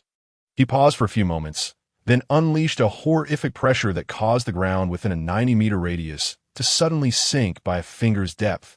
That useless Mountain Lord, after plotting for so long, he has allowed another to reap the fruits of my labor. A hoarse, resentful voice spread through the darkness. Bia Yuntao had cultivated for so many years, and few dared to claim his rewards. The one capable of slaying the Mountain Lord must surely be a fellow practitioner, able to sense the marks he had left behind. Typically, in such circumstances, one would show mercy. His astonishment, the other had taken no hesitation and had directly executed the Mountain Lord. Suddenly, from within the mulberry grove, a strange black mist surged towards him at high speed, accompanied by a disorienting, piercing scream that sent chills down one's spine. "Beast, begone!" the old man bellowed, and the shadow trembled, letting out a scream before disintegrating into a sh. An elite wraith had been crushed as easily as an ant. Now, with the disaster descending, this place was no longer tenable. However, he could not leave empty-handed. He gazed into the distance, his eyes shadowed as he looked upon the silent town not far away, muttering, "This cannot be blamed on me. If blame is to be assigned, it rests solely upon your ill-fated lives." In the stillness of the night, an unwarranted calamity descended silently upon Haishi Town. Approximately half an hour later, the entire town was shrouded in a stench of blood and death. The figure, enveloped in a layer of gray-black mist, revealed countless souls wailing within. After hesitating momentarily, he soared eastward. Time slipped away to the glimmer of white gradually emerged atop the Yin Mountain region. The air grew increasingly frigid. Chu Tianheng, bearing a long knife upon his back and clad in a thin black martial robe, led the way ahead. Behind him trailed Pei San and a host of Black Axe gang members. Except for him, all others, including Pei San, were bundled in thick, tattered cotton clothes. Each face bore the marks of deep fatigue and exhaustion. A full month had elapsed since they departed from Haishi Town Point 10 days prior. They had abandoned their cart, opting to travel on foot. Yet, even now, the sprawling mountains showed no signs of end. Fortunately, the journey did not necessitate crossing treacherous waters, as a government-established path connected Yin Mountain to Puyang County. However, for ordinary folk, it remained perilous. Besides the dangers of the terrain, threats from food scarcity, water supply, and wild beasts lurked everywhere. Even if Chu Tianheng were strong, he could not attend to everyone's needs. Over the past few days, several unfortunate gang members had succumbed to attacks from beasts and toxins. As winter set in, wildlife dwindled, exacerbating the food crisis. Yet, with Chu Tianheng's intervention, they managed to survive for the time being. Along their journey, they encountered wealthy merchants fleeing from the city, yet there was little interaction. They too appeared to be seeking refuge. Compared to those destitute civilians, their situation was undoubtedly far more favorable. As dusk deepened and winter enveloped the land, daylight lasted merely a third of the day. Increase your pace. Let us find a more advantageous location to set up camp. Upon hearing Chu Tianheng's command, everyone exerted themselves to move forward. By the time complete darkness descended, they had established their encampment in the center of the camp. Chu Tianheng strode in, one hand triumphantly holding a wild boar he had hunted in the snow. This boar was exceptionally hefty, weighing at least 300 pounds. During this period, Chu Tianheng had ventured out every 3 or 4 days.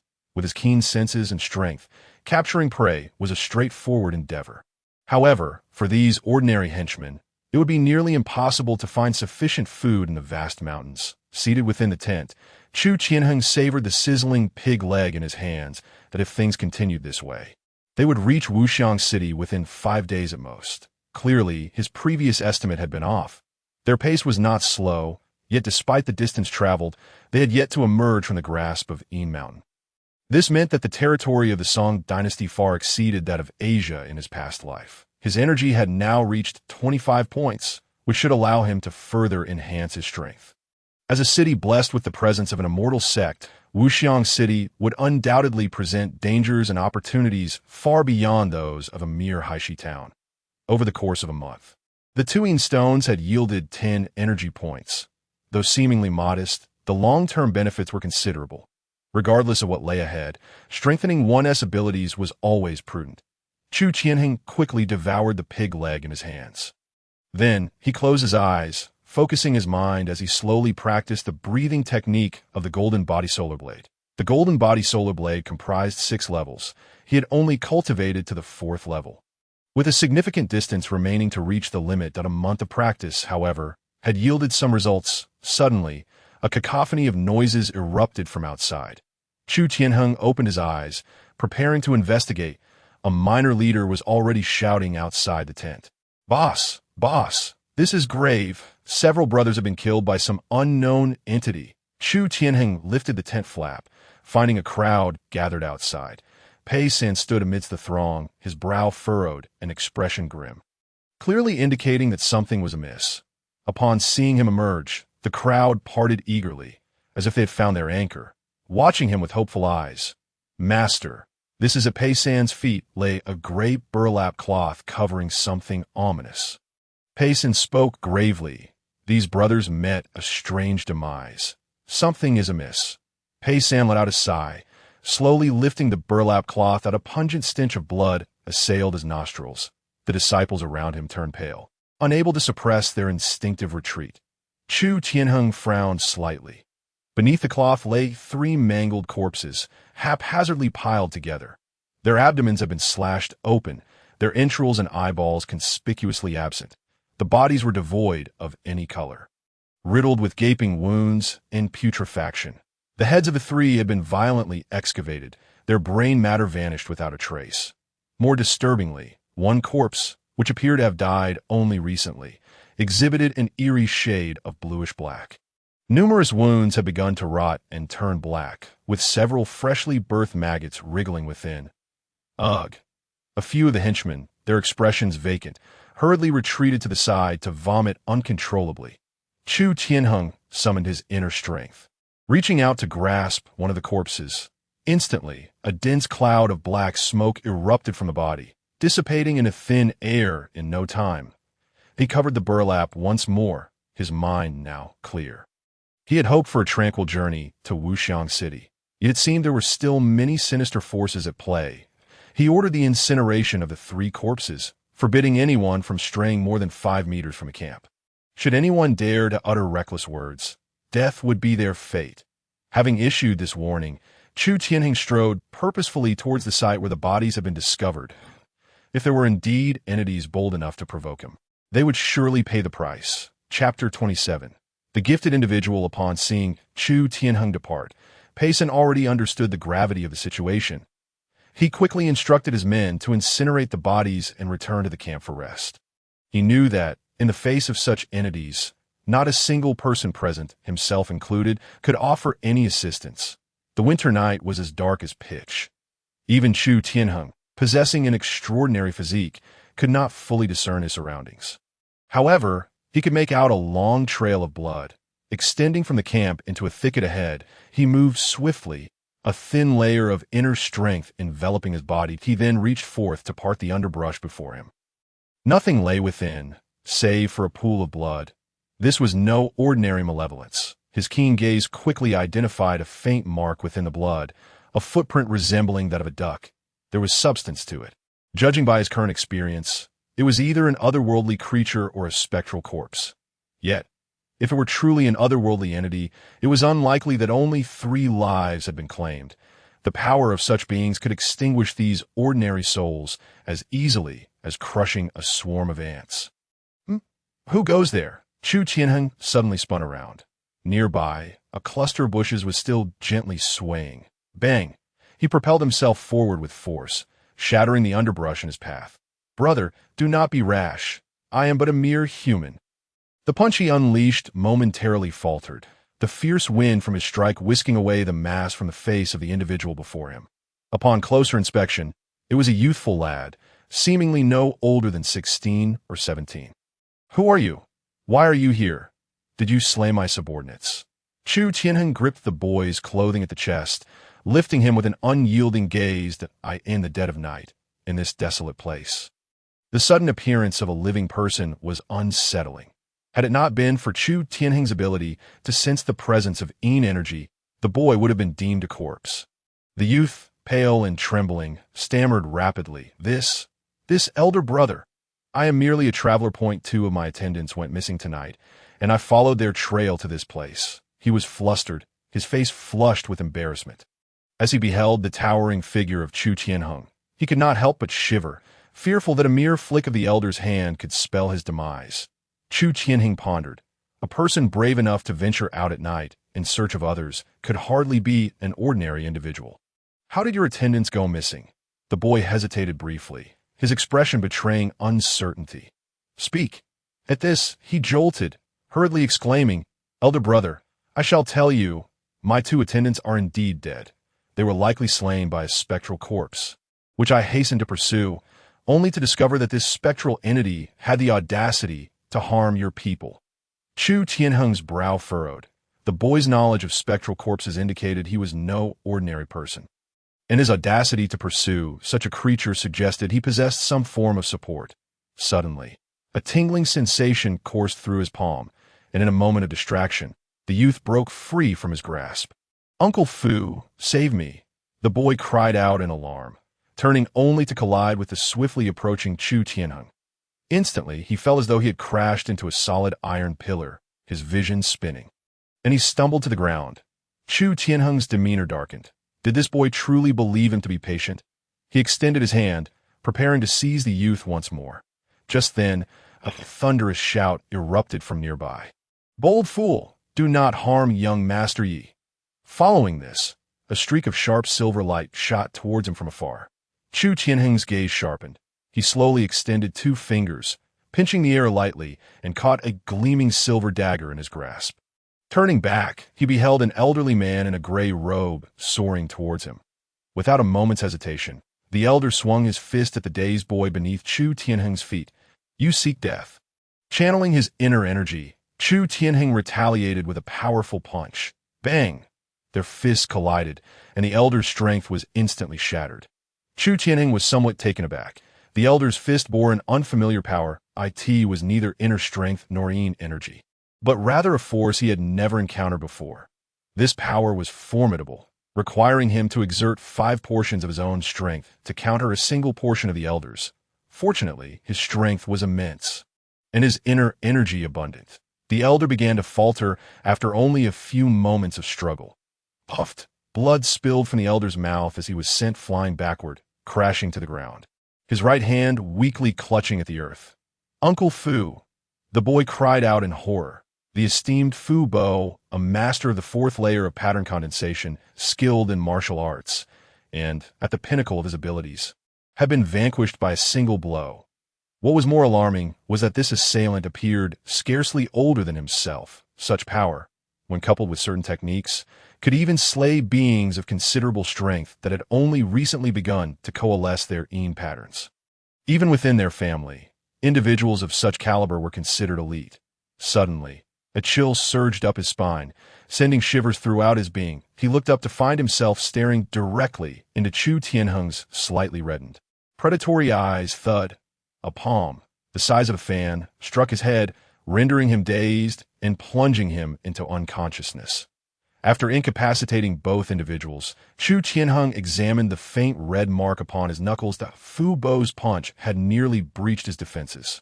Clearly, these two were not of ordinary status, as he quickly searched their persons, uncovering 2 cloth bags and a tome. Without lingering to inspect the contents, he stowed the items away and carried the unconscious pair back to the camp. For the time being, it seemed that the spectral corpse would elude discovery. In contrast to the spectral entity, he found himself far more intrigued by the mysterious power emanating from the two.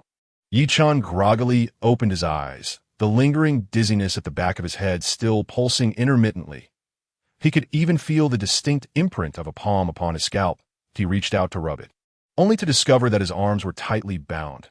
Not just his hands, but his legs were restrained as well. Yichun jolted awake, glancing around. However, his vision was obscured by the tent, allowing him only to gauge the situation within by the flickering candlelight. Fu Bo! Fu Bo! His gaze fell upon Fu Bo, who was not far from him. The elder appeared in a worse state than himself, his head nearly swollen to the size of a watermelon, and his once formidable right hand grotesquely twisted to the side. And no matter how he called out, Fu Bo remained unresponsive. At Yichun felt tears welling up, as the scion of a prominent family. He had never faced such humiliating treatment in his life. Having just awakened his talents, he aspired to seek out a master and embark on the path of cultivation. Yet he found himself ensnared in this predicament, leaving him to question the very nature of his existence. Suddenly, the sound of heavy footsteps approached from outside the tent. Yichun's heart raced, and he struggled desperately to free his legs, but alas, his newfound abilities had only recently awakened, and after expending considerable energy earlier, they were now unresponsive. Swish! The tent was suddenly yanked open, and the sun illuminated Chu Tianheng, casting an elongated shadow that enveloped Yichun, resembling a formidable demon. Chapter 28. The Path of Immortality. Yichun gazed at the trembling figure of Chu Tianheng, akin to a bullied young girl. Chu Tianheng fixed his eyes on the two. His interest piqued. The previous night, he had meticulously organized the items he had retrieved from them. To his astonishment, their bags contained a substantial number of talismans, each radiating a unique power that Chu Tianheng could discern at a glance. However, no matter how hard he tried, he could not activate this power. He surmised that these items required a certain mysterious force known only to the two of them to be unleashed. Additionally, the secret manual on Uncle Fu was surprisingly a martial art of the Tianyuan tier. This further intrigued Chu Tianheng. It was worth noting that even Pei Sen only knew of the most advanced martial arts of the condensation tier, and his own practice was merely a rudimentary understanding of martial arts. Nevertheless, this was sufficient for him to dominate in Blackstone Town, indicating the extraordinary status of these two individuals. Chu Tianheng took a stool and sat down in front of the youth. "Speak, who are you?" A hint of bitterness flickered in the youth's eyes as he realized that he could no longer feign ignorance. "This elder brother, I am Yi Chun, a member of the Yi family from Tianshui City. I have just awakened my talent and was sent by my elders to Puyang County to study immortal arts. On the way, I encountered a nearly formed Yin corpse, intending to profit from it. But unexpectedly, Yi Chun divulged his entire background in one breath." Chu Tianheng's gaze sharpened slightly.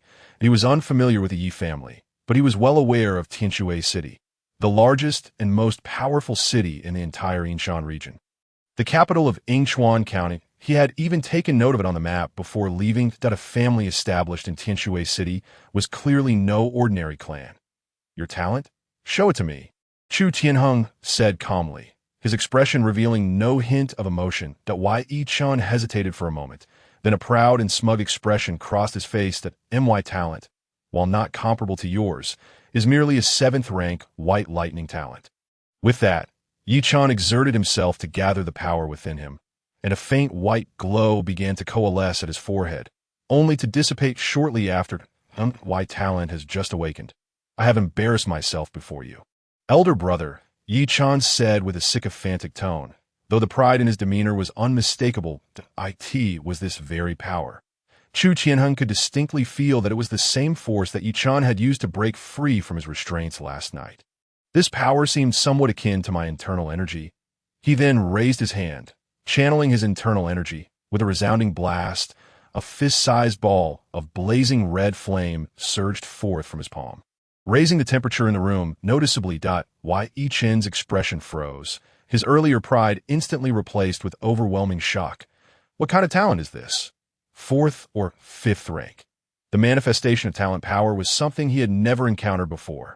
As for whether it was activated by spiritual energy, Yi Chun could assertively claim that it was absolutely not. As the eldest son of the Yi family, and having just awakened his talent, he was well acquainted with the aura of spiritual energy.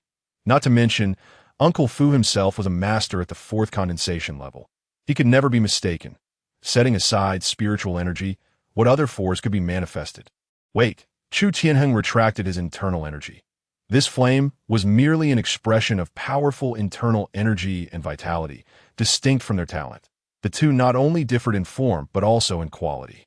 Moreover, the talent power of the other party seemed to be especially potent against ghostly entities. What then was his own talent?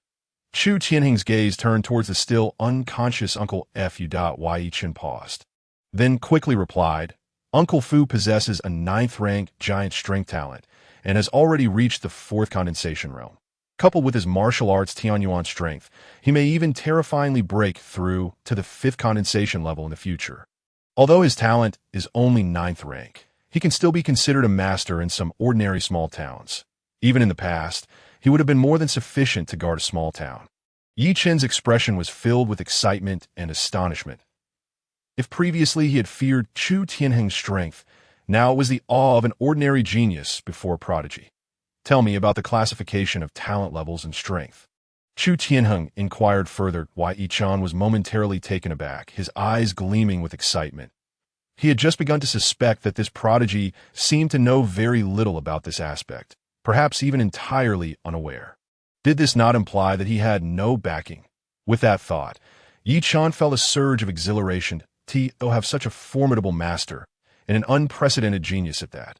If he could be won over, it would be a monumental opportunity. Seeing Chu Tianheng frown slightly, Yi Chun suppressed his excitement and carefully explained, "There are 9 ranks of talent, with rank 1 being the highest and rank 9 the lowest. Achieving rank 9 grants one eligibility to step onto the path of immortality, just like Uncle Fu. For geniuses like Elder Brother, the path to immortality is akin to a walk in the park." As Yi Chun spoke, he did not forget to flatter. Chu Tianheng, however, remained unresponsive. gesturing for him to continue. Noticing that he was not swayed, Yi Chen continued, as for the levels beyond the path of immortality. Someone like me is merely inconsequential. After mastering immortal arts, the first realm is the condensation realm, which is divided into 9 levels. The differences among the first 4 levels are not significant, but by the 5th level, the disparity is vast. A 5th condensation can easily contend against a creature that has formed a Yin mark. The second step is called establishing Yuan, which is also divided into 9 turns. The third step is called golden body, but I do not know the specifics of the cultivation methods. Chu Tianheng nodded in understanding, though internally he felt anything but calm. So, the Mountain Lord, who had instilled fear for so many years, was merely the first step on the path of immortality. The pinnacle of martial arts was merely the starting point of the path of immortality. Chu Tianheng felt a yearning within him. How far could he traverse along this path? No. He aimed to reach the summit of the path of immortality and touch the heavens that loomed above. After suppressing his tumultuous feelings, he turned to Yi Chen and asked, "What level am I at now?" Yi Chen's face stiffened, thinking, how on earth would I know? However, he could not voice that thought. Lest he find himself in dire straits, he had to rack his brain to calculate. Elder brother, from my perspective, you have likely reached the 6th condensation level, or perhaps even beyond. Chu Tianheng secretly nodded. The 6th condensation level corresponded to 2 Yin marks, roughly on par with the Mountain Lord's realm. However, with the successful fusion of the golden body and the fiery sun blade, and having cultivated to the 4th level, he should be a cut above the Mountain Lord. Elder brother, it seems you have yet to formally engage with the methods of immortal cultivation. Why not accompany me to Puyang County to study the immortal arts? Chu Tianheng shot him a look of incredulity. Although his aim was indeed to seek the ways of immortality, it was not to throw himself into a trap. Chapter 29. Tracking the talismans. Seeing the discontent on Chu Tianheng's face, Yi Chen promptly fell silent, refraining from speaking further. Yet aside from this matter, Chu Tianheng harbored a significant concern. That was, all these powers and characteristics were merely a product of accumulated techniques. He still did not know if he possessed any talent at all. At the very least, it was certain that his talent had yet to awaken. If he had no talent, could he still cultivate immortal arts? After pondering for a moment, Yi Chen replied, "It seems there have been attempts in the past to explore this issue.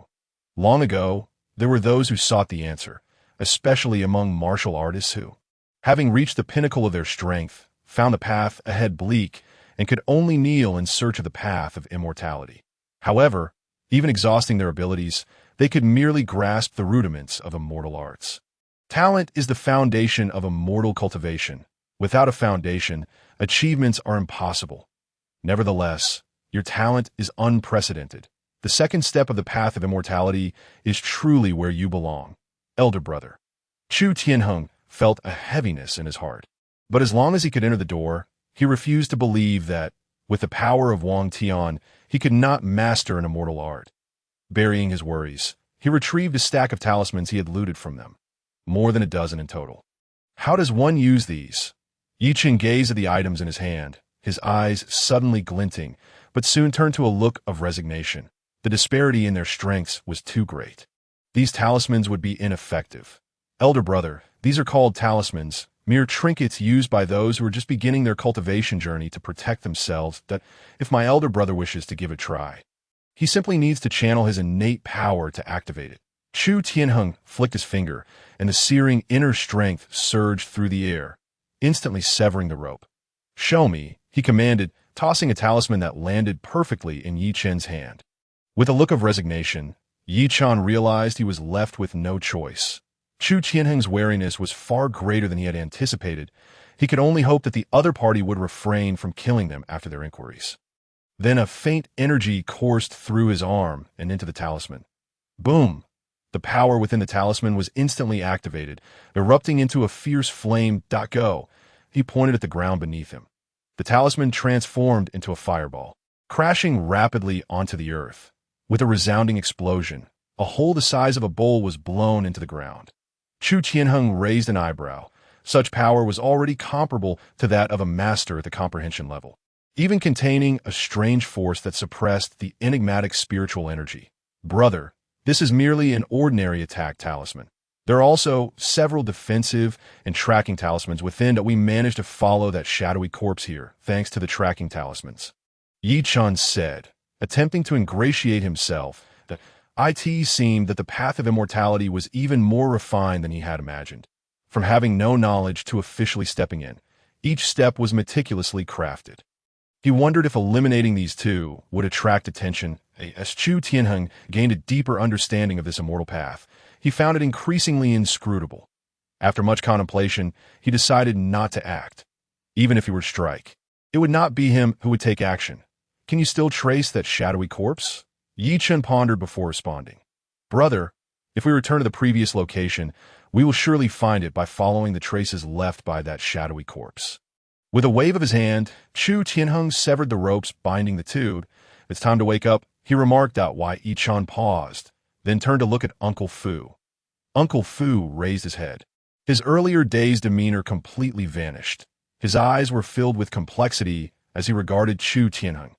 Undoubtedly, Chu Tianheng was a raw talent, lacking common knowledge and background, yet achieving such strength through sheer innate ability. One could only imagine how formidable his talent truly was. Logically, they bore no grudges. All of this was merely a misunderstanding. Alas, had their positions been reversed, he too would harbor such intense caution, perhaps even resorting to violence. Follow me, Chu Tianheng instructed before turning to leave. However, both men could distinctly feel a gaze fixed intently upon them. Should they make any sudden movements, they would face dire consequences. Reluctantly, the two followed Chu Tianheng out of the tent. The three corpses left by the shadowy figure last night had already been dealt with. Leaving no trace behind soon, the trio arrived at the site from the previous night. Bloodstains and footprints still lingered on the ground. Let us begin.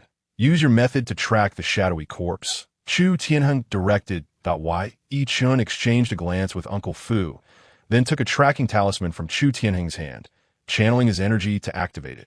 Boom! The talisman ignited, emitting a faint white glow that hovered silently in the air. Brother, now all we need to do is place the shadowy corpse's essence or an object into this orb of white light to commence tracking. Yi Chun explained, producing a strand of pitch-black hair from his pocket and gently placing it atop the luminous orb. Instantly, the tracking light quivered slightly before swiftly darting off into the distance. Keep up, Chu Tianheng exclaimed, taking 2 strides to lift Yi Chun, then swiftly leaping after it. Uncle Fu, witnessing Yi Chun being hoisted, could only follow suit. The three raced through the forest, the scenery blurring past them. In less than a quarter of an hour, the white light's pace suddenly slowed. Chu Tianheng lightly tapped his feet twice, coming to a halt. Yi Chun, in his grasp, was becoming dizzy, his long hair resembling a bird's nest. Behind them, Uncle Fu hurriedly caught up, his gaze toward Chu Tianheng increasingly filled with awe. Such rapid movement, and yet the other party was not even slightly out of breath. What kind of physique was this? Could it be the legendary dual talent? Boom! The stationary orb exploded, scattering numerous white sparks in all directions. Then, dark markings emerged on the ground, extending forward. Brother, this is the last trace left by the shadowy corpse. Yi Chun gasped, his head tilted back, desperately catching his breath, his eyes slightly swollen from the cold wind. Without his innate talent, he was merely an ordinary person. Chu Tianheng did not hesitate and strode forward. However, after traversing over 100 meters, the markings ahead suddenly vanished, as if even the sounds had quieted. It felt as though the entire forest contained only the three of them. Chu Tianheng's gaze sharpened, a flicker of crimson flashing in his eyes. Suddenly, a tremendous noise erupted from the dense canopy above. Beasts! I've been waiting for you! Chu Tianheng roared, flinging Yi Chun aside, and then leaping skyward, delivering a powerful punch. Boom! The sound was deafening as a dark silhouette screeched and lunged, crashing violently into a tree trunk. It was a creature of higher grade, yet still below the level of a monster. In their first exchange, Chu Tianheng had already discerned the shadowy corpse's strength. You go, he instructed Uncle Fu, turning to face him. Chapter 30. Change of events. Uncle Fu was momentarily taken aback, under Chu Tianheng's watchful gaze. He could do nothing but charge toward the shadowy corpse. This entity resembled a human form, yet its torso was elongated, its body exuding a bluish-black hue, and its face bore 6 eyes, seemingly embedded within. A grotesque mouth shimmered with sharp fangs. Ah! The shadowy corpse screeched, its chest cavity causing waves of piercing pain, its right claw twisted in an eerie manner. However, devoid of intelligence, the oncoming Uncle Fu only incited its fury. Whoosh! It moved with astonishing speed, its eyes fixated on Uncle Fu, glowing with an unsettling light. Defend! Uncle Fu shouted, unleashing his spiritual energy to form a translucent barrier around himself, with a powerful thrust of his hands. The air within a 40-meter radius suddenly thickened, a tremendous pressure radiating from him. The shadowy corpse stiffened, its bluish light being obstructed by the barrier. Die! Seizing the opportunity, Uncle Fu concentrated all his inner strength into his left hand, delivering a precise strike to the wound inflicted by Chu Tianheng. Boom! A muffled sound echoed as the shadowy corpse's chest was pierced, sending it hurtling backward. Before the shadowy figure could recover, Uncle Fu's fingers danced, weaving strands of extraordinary spiritual energy. Annihilate!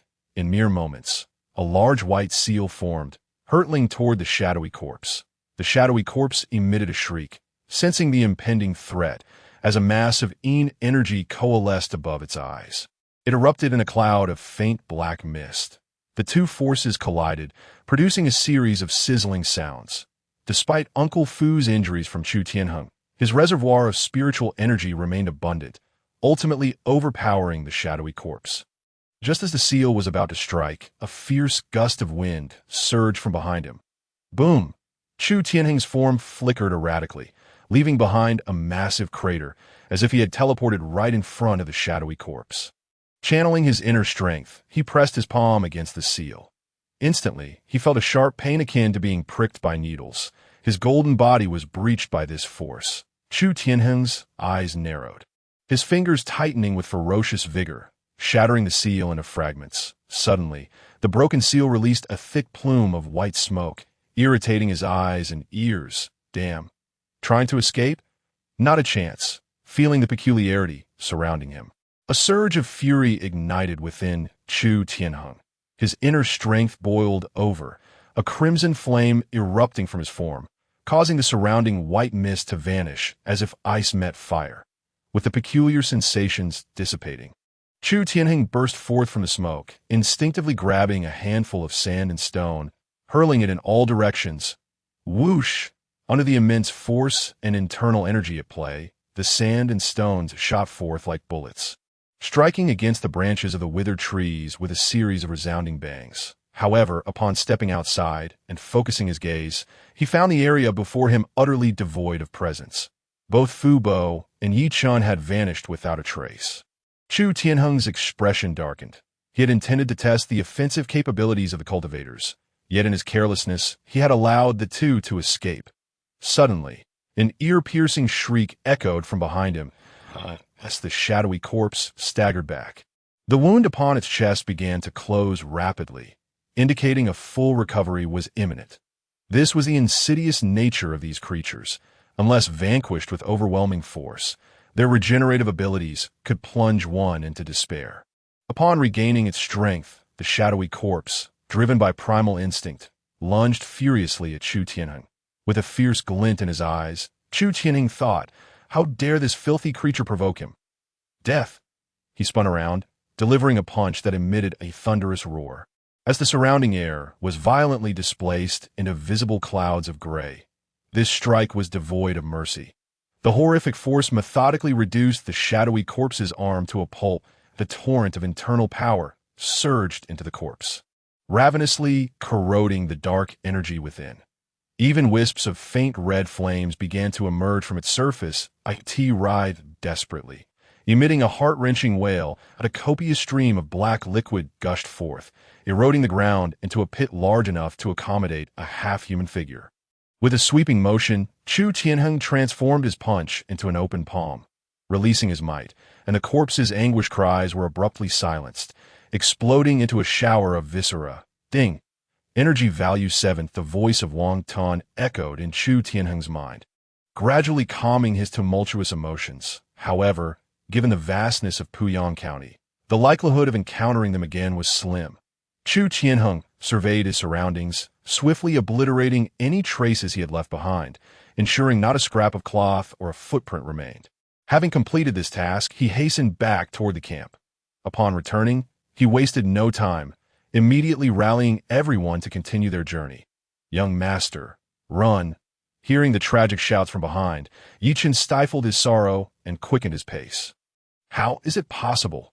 How could they have pursued him this far? Yichen ran with all his might. The remnants of his innate powers had long since been expended, leaving him to rely solely on sheer will to accelerate further. He no longer even knew which direction he was heading, that as the scion of the Yi family in Tianshui City. There should be no need for him to traverse thousands of miles to reach Puyang County. The true reason lay in the impending crisis facing his clan. The Yi family's foothold in Tianshui City was not merely due to their ancestors' might, but also because of a divine weapon capable of turning the tides. Over the years, they had faced numerous perils, yet they had always managed to evade disaster thanks to this artifact. However, in recent years, no one had stepped forward to inherit this powerful weapon. Somehow, this information reached the newly appointed county lord. Naturally, such an unclaimed divine weapon piqued her interest. Initially, she exercised restraint. After all, as an official of the Great Song, attacking the influential families under her jurisdiction would draw scrutiny and backlash from other clans. Yet, the emergence of the Calamity Demons disrupted everything. The celestial sect guarding Tianshui City became entangled with these demons, and those whose strength exceeded the fifth layer of condensation were effectively trapped. It was during this turmoil that the county lords seized the opportunity to strike covertly against the Yi family. Although they had enough reserves to withstand the assault, they still suffered considerable losses, scattering many of their bloodlines. Yichen was among the direct descendants. Little did he anticipate that such a covert operation would be discovered by the adversary, leaving him with no explanation other than the presence of a traitor within. Suddenly, a faint scream from Fu Bo echoed from behind. "Quickly pursue. That brat can't have gone far." A chill crept into Yichen's heart as he dragged his weary body forward. "Wait. Once I return after cultivating, I will annihilate all of you." Annihilate. Clattering stones fell as he abruptly halted. Opening his eyes, he found no path ahead, only an unfathomable abyss. "You little brat. Why have you stopped running?" Yichen turned to see three assassins from the county lord's estate closing in on him, one of whom held a bloodied head. Fu Bo's. The old man's once cloudy eyes were still open, reflecting nothing but concern. Chapter 31. Settling in. "Haha. You wretched beasts, thieves." Yichen's youthful face contorted with hatred. He let out a bitter laugh, his once clear eyes now obscured by bloodshot veins, revealing a deep-seated resentment. "Onward," the leader commanded, ceasing any further banter, as he leaped forward, reaching out a hand towards Yichen. With resolve etched across his visage, Yichen cast a defiant glance at the assailants and, without hesitation, leapt off the cliff. "Fool!" The leader's eyes widened in shock as he unleashed his spiritual energy, attempting to ensnare Yichen in mid-air, halting him momentarily. Yet, Yichen's determination surged. He fervently drew upon the energy within, and the white lightning erupted forth, tearing through the man's spiritual grasp, sending him plummeting into the abyss. Thud! The leader slammed his fist into the ground, fracturing it with spiderweb-like cracks. He then cast Fu Bo's severed head over the cliff, speaking slowly. "Let us go. The deed is done. The object is not in his possession." The other two remained silent. They were not foolish, aware that exposing their actions would bring ill fate upon them all. Soon, the trio departed hastily from the scene. The bottomless chasm echoed with the howling winds. Resembling the wails of vengeful spirits, Chu Tianheng and his companions marched forward with great momentum. Traversing East Een Mountain and arriving at an expansive plain, they had completely exited the shadowy mountains. According to the map, they had now entered the territory of Puyang County. Chu Tianheng had initially estimated that the journey would take 7 or 8 days, yet to his surprise, they reached one of Puyang County's border cities, Wuxiang City, in less than 5 days. As the sun dipped below the horizon, the thoroughfare outside Wuxiang City bustled with the constant ebb and flow of carriages and horses. The throngs of people consisted mainly of locals transporting fruits and goods from within the city, alongside a number of weary travelers from afar. Occasionally, one could spot monks and fortune-tellers wielding dust brushes, as well as boisterous members of various factions brandishing swords. The city itself loomed grandly, its sprawling walls tinged with the marks of time, patrolled intermittently by soldiers wielding blades and spears, in stark contrast to the dreary Blackstone town. This place felt like an entirely different realm. The faces of the passers-by were devoid of pallor, their garments considerably cleaner. This truly Wuxiang city. Chu Tianheng murmured to himself, his face adorned with a hint of astonishment, which was swiftly replaced by a calm demeanor. At the entrance of the city gate, he also observed numerous ragged refugees, most of whom had fled from the Yinshan region. Leading a 100-strong contingent, Chu Tianheng strode confidently into the thoroughfare, instantly attracting a multitude of gazes. Although there were countless gangs of similar size in Wuxiang City, it was quite rare to see such a grand entrance. Particularly striking was Chu Tianheng himself. His imposing stature exuded an air of ferocity, making it evident that he was not to be trifled with. Fortunately, entering Wuxiang City did not require any intricate registration or formalities, allowing for a straightforward passage, thus alleviating some inconvenience that was to be expected. Given that in this era, the populace served as a valuable labor force, these refugees sought to survive, compelled to undertake menial labor at meager wages, ultimately benefiting Wuxiang City. Soon, the group arranged themselves neatly as they entered the city gates. The streets were remarkably wide. Even in the dusk, throngs of pedestrians, street vendors, and taverns bustled with life, and even establishments of pleasure, such as flower houses, were present. Many flamboyantly dressed women stood outside the flower houses, calling out to attract customers, creating a lively scene. Thankfully, having come from the modern world, Chu Tianheng, though taken aback, quickly regained his composure. In contrast, the members of the Black Axe Gang appeared somewhat overwhelmed, glancing around like Lu Lao wandering through the Grandview Garden. Only Pei San fared somewhat better, for although his city lacked the prosperity of Wuxiang, he was far more worldly than these others. 2 days later, a force known as the Liang sect quietly emerged in a corner of Wuxiang City. In a secluded chamber on the west street of Wuxiang City, Chu Tianheng sat in his study, surrounded by the information and materials he had gathered over the past days. On the very first day of arriving in Wuxiang City, he had sent someone to locate local merchants and purchased a courtyard along with several surrounding houses for the sum of 5,500 taels of silver. Although the area was not as expansive as that of Haishi Town, it was still considerable, especially given that it was Wuxiang City. After settling all his followers, Chu Tianheng decided to rename the Black Axe Gang. He established the Liang sect, with all members referring to themselves as disciples. After all, there were numerous martial arts schools in Wuxiang City, and they were not lacking for one more. Once everything was in order, he dispatched all disciples to gather intelligence or directly purchase information and forge connections. Within 2 days, they had already yielded significant results. Some astute disciples even managed to befriend a few minor officials in Wuxiang City. With a long sigh, Chu Tianheng completed his review of the materials in hand. Gaining a clearer understanding of the layout of Wuxiang City, the city sprawled extensively, housing a staggering population of over 5 million. By such estimation, it equated to at least 400 million in the Song dynasty. This figure did not even account for the scattered towns and villages that, in ancient times, such numbers were indeed formidable. The entirety of Wuxiang City was broadly divided into 3 spheres of influence. The most dominant was the Xinzong Longxiang sect, stationed in the area. However, the sect remained hidden from the mundane world. Despite its formidable strength, it seldom involved itself in secular affairs. Besides the sect, the other major powers consisted of the city lord's mansion and various prominent families. With a long-established history, Wuxiang City had accumulated numerous influential families, many of which had already co-opted various gangs and martial arts schools. This was nearly a universal, unspoken rule among all gangs and martial arts schools. Once a martial arts school gained notoriety, it would naturally attract substantial offers from various families. As for the Liang sect's location on the West Street, it was home to 3 major gangs, 9 minor gangs, and 5 martial arts schools. Major gangs typically boasted a minimum of 1,000 members, while minor gangs, like the former Black Axe Gang, could operate with a mere 100 or so. Just from this single West Street, one could gauge the martial prowess of Wuxiang City. However, during this period, Chu Tianheng had no intention of expanding his influence, with over 15,000 taels of silver remaining. It was sufficient for the Liang sect to operate for quite some time, but he also distributed the Jinshin Liang Blade, transforming it into the Jinshin skill and Liang Blade.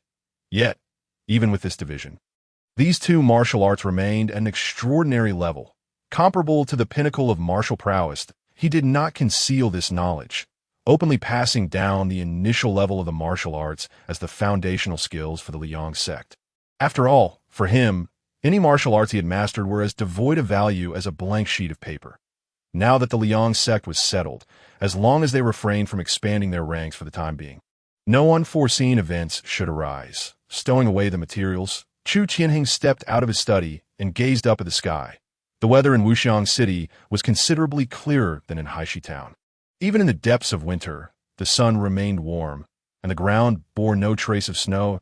In 2 days, he would visit the Longxiang sect, but before that, he intended to digest the information he had gathered. Chu Tianheng's gaze was resolute. Having arrived at Wuxiang, the sect was within reach. Chapter 32. The transformation into the unhuman. Within the cultivation chamber, a soothing incense wafted through the air. The former owner of this residence was likely a fervent martial artist. The chamber itself was enveloped in a layer of steel, containing only a table, a cushion, and a pure iron pillar. Imprints of fists and palms marked the pillar, indicating considerable martial prowess, standing inside the chamber. Chu Tianheng unleashed a flurry of punches, executed with a certain rhythm. Coordinating his movements with his breathing technique, his muscles trembled and twisted in an uncanny manner. The sound of wind intensified as Chu Tianheng's movements quickened. Yet his mind remained profoundly tranquil. In the realm of Tianyuan martial arts, one must achieve a state of unity between spirit and body, where the mind can command every muscle and nerve with precision. Upon reaching this level, his martial arts experience became second nature. Suddenly, Chu Tianheng's body came to an abrupt halt, standing still. Then he felt a visible ripple starting from his feet, surging upwards until it coalesced at his fist. With a fierce glimmer in his eyes, he unleashed a punch toward the iron pillar, producing a thunderous sound akin to rolling thunder. Boom! The 1,000-pound iron pillar was sent flying by his punch, crashing against the wall with enough force to create a substantial dent. At the point of contact with Chu Tianheng's fist, a hole the size of a bowl nearly perforated the entire pillar. He had finally grasped the fundamentals. Chu Tianheng exhaled deeply. This was the Tianyuan martial art, the Thunder Fist, acquired from the Elder Fu, after 5 days of contemplation and 2 days of relentless practice. Even with his martial arts realm, he had barely scratched the surface. Character: Chu Tianheng Essence, 8.5 Qi, 9 Spirit. 4 Materials: Earthworm 1, Flea 1, Ant 1 Energy, 37 Techniques. Jinshin Liang Blade, 4th level. Thunder Fist, bronze level. Entry: Traits: Xianqi Indestructible Body. To his surprise, the Thunder Fist was also classified as bronze level, underscoring the might of Tianyuan martial arts. However, despite being of the same tier, his power eclipsed that of Elder Fu. This was due to the extraordinary strength conferred by his traits and the higher tier of the Jinshin Liang Blade compared to the Thunder Fist. The former had 6 levels, while the latter had only 4. The 37 energy points were still insufficient to elevate the Jinshin Liang Blade. Gazing at the murky patterns, Chu Tianheng felt helpless, redirecting his focus to the Thunder Fist and his traits. He resolved to enhance the Thunder Fist to the 2nd level before upgrading his traits. With determination, Chu Tianheng concentrated his intent upon the Thunder Fist. Enhance. The surface of the heavenly board trembled slightly, and a wave of warmth surged from within him, as small muscle groups were fortified. However, at this stage, such enhancement was not particularly potent for him. It consumed only 3 energy points. He pressed on. Just as his body had begun to stabilize, it swelled once more. His body trembled rhythmically, and a surge of violent inner strength gradually took shape, harmonizing with the inner power of the Jinshin Liang Blade without interference. Before long, the enhancement concluded. Chu Tianheng moved his joints, producing a series of crackling sounds akin to popping beans. The second level consumed 8 points of energy, yet yielded remarkable results with just this initial understanding. His internal strength had increased by at least 80%. While still shy of a full 10%, it was already formidable given his current foundation. Next came the traits. Chu Tianheng expended some energy to replenish certain materials. Then directly opened the fusion interface. Ding! Fusing Xianqi Indestructible Body 1, Flame 5, Earthworm 2, Flea 3, Ant 3, Lynx 2, Steel 5, Poplar Branch 5 requires 35 points of energy. Insufficient energy. Fusion failed. Chu Tianheng was taken aback. He had 26 points of energy, so how could it fail? Suddenly, a surge of information flooded into his mind. Each addition of bronze level material 1 increases the required energy by 10, that the disparity between whiteboard level and bronze level was vast. With a sense of resignation, Chu Tianheng was compelled to reduce some materials that he decided to eliminate the white poplar branches entirely, and to discard 1 each of the flea and ant, along with 2 units of steel. The energy value was perfectly calibrated, leaving not a trace behind. Fusion. A low hum resonated as the central Xianqi Indestructible Body erupted in a burst of vibrant green light. Subsequently, the materials melded into the verdant glow, obscured from clear view. However, compared to the chaotic amalgamation prior, this fusion exhibited a greater sense of order and structure. It seemed that the characteristics of bronze-grade materials far surpassed these rudimentary components, rendering them incomparable to the bronze tier. Before long, the reinforcement gradually came to a halt, leaving only a denser aura of azure light on the fusion interface. Ding! Fusion successful. Discovered bronze grade 1 characteristic. Xianqi Indestructible Body. Would you like to extract? With a mere thought, the characteristic transformed into a rich azure light that coursed into his being. Instantly, he felt a surge of formidable power emanating from deep within his body. His already maximized physique underwent yet another transformation, with each muscle seemingly subjected to the searing forge of flames. His back formed a terrifying inverted triangle, resembling a pair of wings, through his skin and muscle.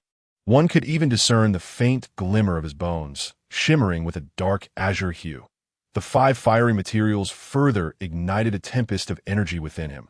His crimson eyes radiated a destructive brilliance. Something seems amiss with my body, Chu Tianheng mused with a furrowed brow. He could distinctly sense that something was gestating within the depths of his being, though he could not ascertain its nature. Am I evolving towards a non-human state? As he surveyed his own physique, his conviction grew stronger. Character: Chu Tianheng. Essence: 9.2, Qi. 10, Spirit. 5. With the enhancement from the Thunder Fist, his essence attribute increased by 0. 7. While Qi and Spirit each rose by 1 point. Though seemingly modest, this enhancement was formidable given his current foundation. It seems I must devise a means to balance my current state. Chu Tianheng endeavored to calm himself, and his nearly peak martial prowess swiftly reigned in his swelling muscles. Nevertheless, even so, his stature soared to nearly 2 meters in height, resembling a formidable iron statue. If he were to shed his garments, one would witness his physique akin to that of tempered steel. If this continues, I may end up resembling a monster more than a human. Yet, there should be martial arts akin to bone contraction techniques. Even in their absence, flexible martial arts could serve to counterbalance. Fortunately, these transformations did not render him brutish. Rather, he appeared strikingly formidable, exuding an aura reminiscent of a fierce tiger. Now, it is time to venture forth to the Yang Immortal Sect. Chu Tianheng thought with anticipation that, in terms of martial realm, he had nearly reached a limit, but regarding the celestial path, he had yet to even take the first step. Chu Tianheng shall ultimately ascend the celestial path. Chapter 33. Seeking the path of the dragon and elephant beyond the eastern street of Wuxiang City. In stark contrast to the city's bustling prosperity, lay a realm of shaded woods and scant architecture, where a winding mountain path emerged from the mist. The towering peaks were a rarity in the flat terrain of Wuxiang City, and this was the dwelling place of the Yang Immortal Sect. The mountain was named Longxiang Mountain, with the steps referred to as the Panlong Steps. Dawn.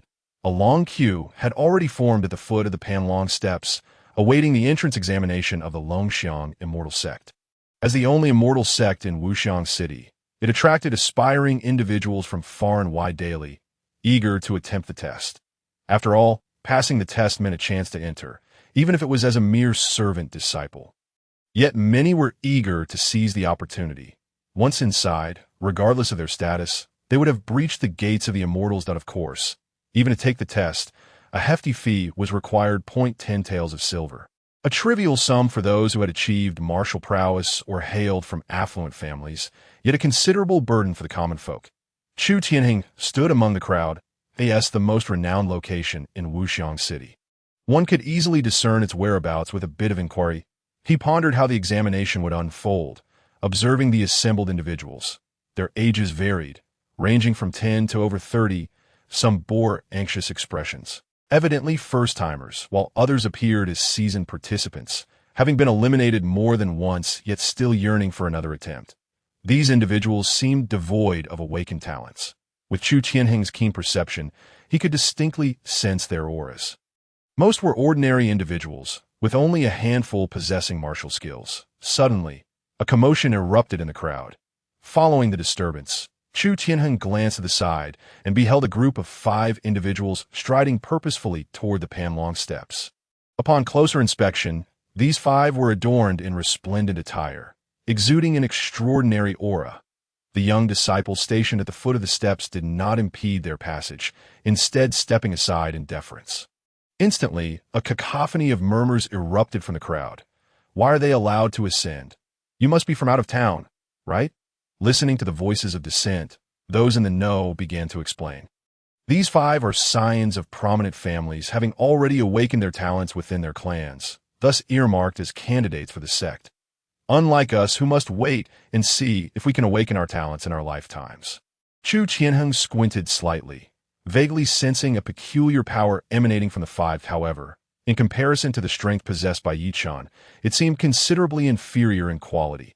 Could it be that the so-called test is merely an assessment of one's potential to awaken talent? He mused inwardly. Shortly after, an elder descended slowly from the Panlong steps, clad in a gray-blue robe, with hair white as snow yet youthful in appearance. He bore a distinctive black mole at the corner of his mouth and wielded a feather duster in hand. His bright, penetrating eyes seemed to harbor a swirling current within as he walked. His feet appeared to barely touch the ground. Despite his seemingly leisurely pace, he descended the hundreds of steps in mere moments. To think that Elder Nya is conducting the assessment this time. This is dire. I surely cannot pass. I was eliminated under Elder Nya's watch last time. Surely not again. Many who recognized the elder began to droop their heads in despair. Clearly aware of his formidable methods, Chu Tianheng stepped forward, his towering frame attracting the attention of those around him, who instinctively made way. Before long, he found himself near the front, a mere 100 meters from the Panlong steps. At this moment, the elder surveyed the crowd, an overwhelming presence suddenly radiating from him. The surrounding chatter ceased abruptly. Chu Tianheng felt a weighty pressure. This elder-ness aura was vast like the ocean, and even he sensed an immense burden. This man's strength likely far surpassed mine. It is known that after his recent power enhancement, his strength must be no less than the 7th level of the condensation realm. Yet for a mere test administrator to possess such prowess speaks volumes of the Longxiang immortal sex might. As usual, 100 individuals will proceed to the testing grounds with the disciples. The elder spoke slowly, yet his voice resonated in every ear. Following this, a young disciple emerged from the Panlong steps, counting out 100 individuals before leading the crowd toward the east. Chu Tianheng found himself among this group, silently following the others. Soon, they arrived at a platform the size of a football field. Upon the platform stood numerous small wooden tables, each adorned with a white, transparent stone the size of a quail egg. The elder, previously unknown to have arrived, now stood atop a high platform at the center. His gaze was lowered, the drooping eyelids obscuring his eyes, rendering it impossible to discern whether he was observing the outside world. At this juncture, the young disciple began to elucidate the rules. Esteemed seekers of the celestial path, this assessment is akin to those of the past. Above, there are 100 tables, each bearing a spirit stone. What you must do is concentrate your mental intent to touch it. The test lasts only for the duration of a cup of tea. With that, the disciple ceased further explanation, refraining from detailing the criteria for success, and simply instructed, "Please proceed in an orderly manner to the platform and commence the test." After finishing his words, the Taoist boy slowly stepped aside. The crowd remained calm, refraining from any disputes or jostling. For the venerable Xianzhong, Nia still stood there. Before long, 100 individuals found their respective tables. Chu Tianheng glanced around and noticed that many had deftly placed the spirit stone upon their foreheads, beginning to sense and touch it with their minds. Imitating them, he picked up the spirit stone, feeling its icy coolness, akin to a shadow stone, though devoid of any trace of dark energy. Ding! Discovered whiteboard level 1 material. Spirit stone. Would you like to extract it? Chu Tianheng was momentarily taken aback. He hadn't anticipated that the spirit stone could serve as a material. However, he naturally could not extract it, should the spirit stone vanish. He would have no explanation to offer. Was merely touching it with his mind sufficient for success? He gently placed the spirit stone on his forehead. The sensation was cold and delicate, akin to skin. Yet, the moment it made contact with his brow, the feeling abruptly vanished. He even felt as though there was nothing in his hand, as if the spirit stone had simply disappeared into thin air. Furrowing his brow, he opened his eyes and surveyed his surroundings. This predicament was not unique to him. Some individuals failed to perceive what was in their hands until the spirit stone fell. Chu Tianheng repositioned the spirit stone on his forehead, concentrating his thoughts to sense it. His mental prowess at the Tianyuan level far exceeded that of an ordinary person. Yet, at that moment, this immense mental energy proved powerless. Although he could feel the movements of those around him, he could not sense the spirit stone that lay so close. The elder on the high platform cast a fleeting glance in Chu Tianheng's direction, shaking his head impassively. Upon his arrival, he had noticed Chu Tianheng and initially thought he had encountered a gifted prodigy. Alas, the spirit stone had shown no response thus far. He soon lost interest and turned his gaze elsewhere. Chapter 34. Entry time flew swiftly. The tea's worth of time swiftly passed its halfway mark. Chu Tianheng reopened his eyes, a hint of frustration crossing his features. Despite the prolonged effort to concentrate his thoughts, he had yet to perceive the existence of the spirit stone. He looked around. Many individuals had their spirit stones faintly glowing white in front of them. The Taoist boys on the platform diligently recorded the numbers of these individuals. Was it truly the case that I am fated to be estranged from the path of immortality? Taking a deep breath, Chu Tianheng resolved to calm his mind. Perhaps my method was flawed. Spirit stone, perhaps it has nothing to do with the mind. What I ought to sense is the so-called spiritual energy. Chu Tianheng experienced a moment of clarity. If the spirit stone could emit light, would that not indicate the manifestation of spiritual energy within? If one possessed innate spirituality, awakening a talent would naturally become possible. With this thought, Chu Tianheng once more placed the spirit stone upon his forehead. This time, he did not seek to exhaust his mental energy, but instead fervently summoned the internal force within him. Although he lacked spiritual energy and talent, he possessed an internal force that far surpassed that of the Tianyuan level. Boom! The violent solar internal force rapidly condensed within him, converging into a pillar of internal energy that continuously poured into the spirit stone. The quality of internal energy was far inferior to that of spiritual energy.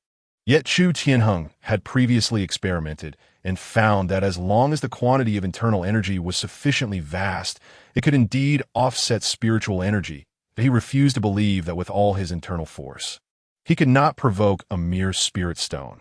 Finally, just as time was drawing to a close, the spirit stone flickered to life with a faint glow. Xianzhong slightly opened his squinting eyes. The mole at the corner of his mouth shifted slightly, revealing a semblance of a smile. Though his talent may be lacking, he has at least made the first step. Were he to join another sect, he would undoubtedly be deemed mediocre. However, within my Yang Immortal sect, perhaps this young man possesses some hidden fortune. The elder glanced at the bulging muscles beneath Chu Tianheng's robe, akin to a body of steel, and a sense of appreciation for talent rose within him. Even the blood within him surged in response. The time's up. All seekers of immortality, please vacate this place. and the next batch may enter, a Taoist boy called out loudly. Everyone ceased their actions. Some wore expressions of reluctance, while others appeared self-assured. Regardless of their sentiments, they obediently descended from the platform. Gritting his teeth, Chu Tianheng followed suit. He was uncertain whether he had succeeded. But there was no time to ponder. Results would only be available at noon, and for now he could only wait in silence that a full batch of 100 people soon completed the test. Those involved were often too close to see clearly. Yet among the many who had taken part, only a mere handful had managed to make the spirit stone glow. At long last, noon arrived. Everyone stood quietly at the base of the platform, awaiting the announcement of results. Esteemed seekers of immortality, the test concludes here. We will now announce the results. Those whose names are called have passed. The Taoist boy took a yellowed sheet of paper and raised his voice slightly. Zhang San, Luo, Xiang, Ma, Tonggai. The individuals below gazed up nervously at the Taoist boy. Those whose names were mentioned were elated. An envy rippled through the crowd. Chu Tianheng endeavored to calm himself. He was unsure whether he would pass, but at this point, he had done his utmost. Chu Tianheng, upon calling the last name, the Taoist boy collected the list. Chu Tianheng was momentarily stunned, his fists clenching tightly, a look of astonished joy surfacing on his face. He had won the gamble. Though devoid of spiritual energy, he had compelled a response from the spirit stone with the sheer torrent of his internal force. Qualified individuals are to gather here 2 days hence at noon. The rest may disperse. The next testing session will occur in 5 days. Any who dare to trespass upon the dragon ladder shall face death. The Taoist boy's voice grew sharp, causing an involuntary tremor in the hearts of those present. Chu Tianheng remained impassive, though a touch of surprise flickered within him. He had not expected such a seemingly insignificant Taoist boy to possess the cultivation of the concentration realm. Along with a touch of the immortal path in these past few days, Chu Tianheng's understanding of the martial view inherent to this world had been thoroughly shattered. Warriors who had reigned supreme in Haishi Town were now commonplace in Wuxiang City. Indeed, there existed hidden powerhouses among them capable of appending one's imagination. After the Taoist boy finished his explanation, the elder surveyed the crowd before gracefully leaping away like a great goose. However, Chu Tianheng felt as if the old man had cast a veiled glance his way before departing. Soon, all departed, and without lingering, Chu Tianheng hastened back to the residence of the Liang sect. 2 days swiftly passed. During this time, Chu Tianheng remained diligent, perusing a wealth of information regarding Wuxiang City.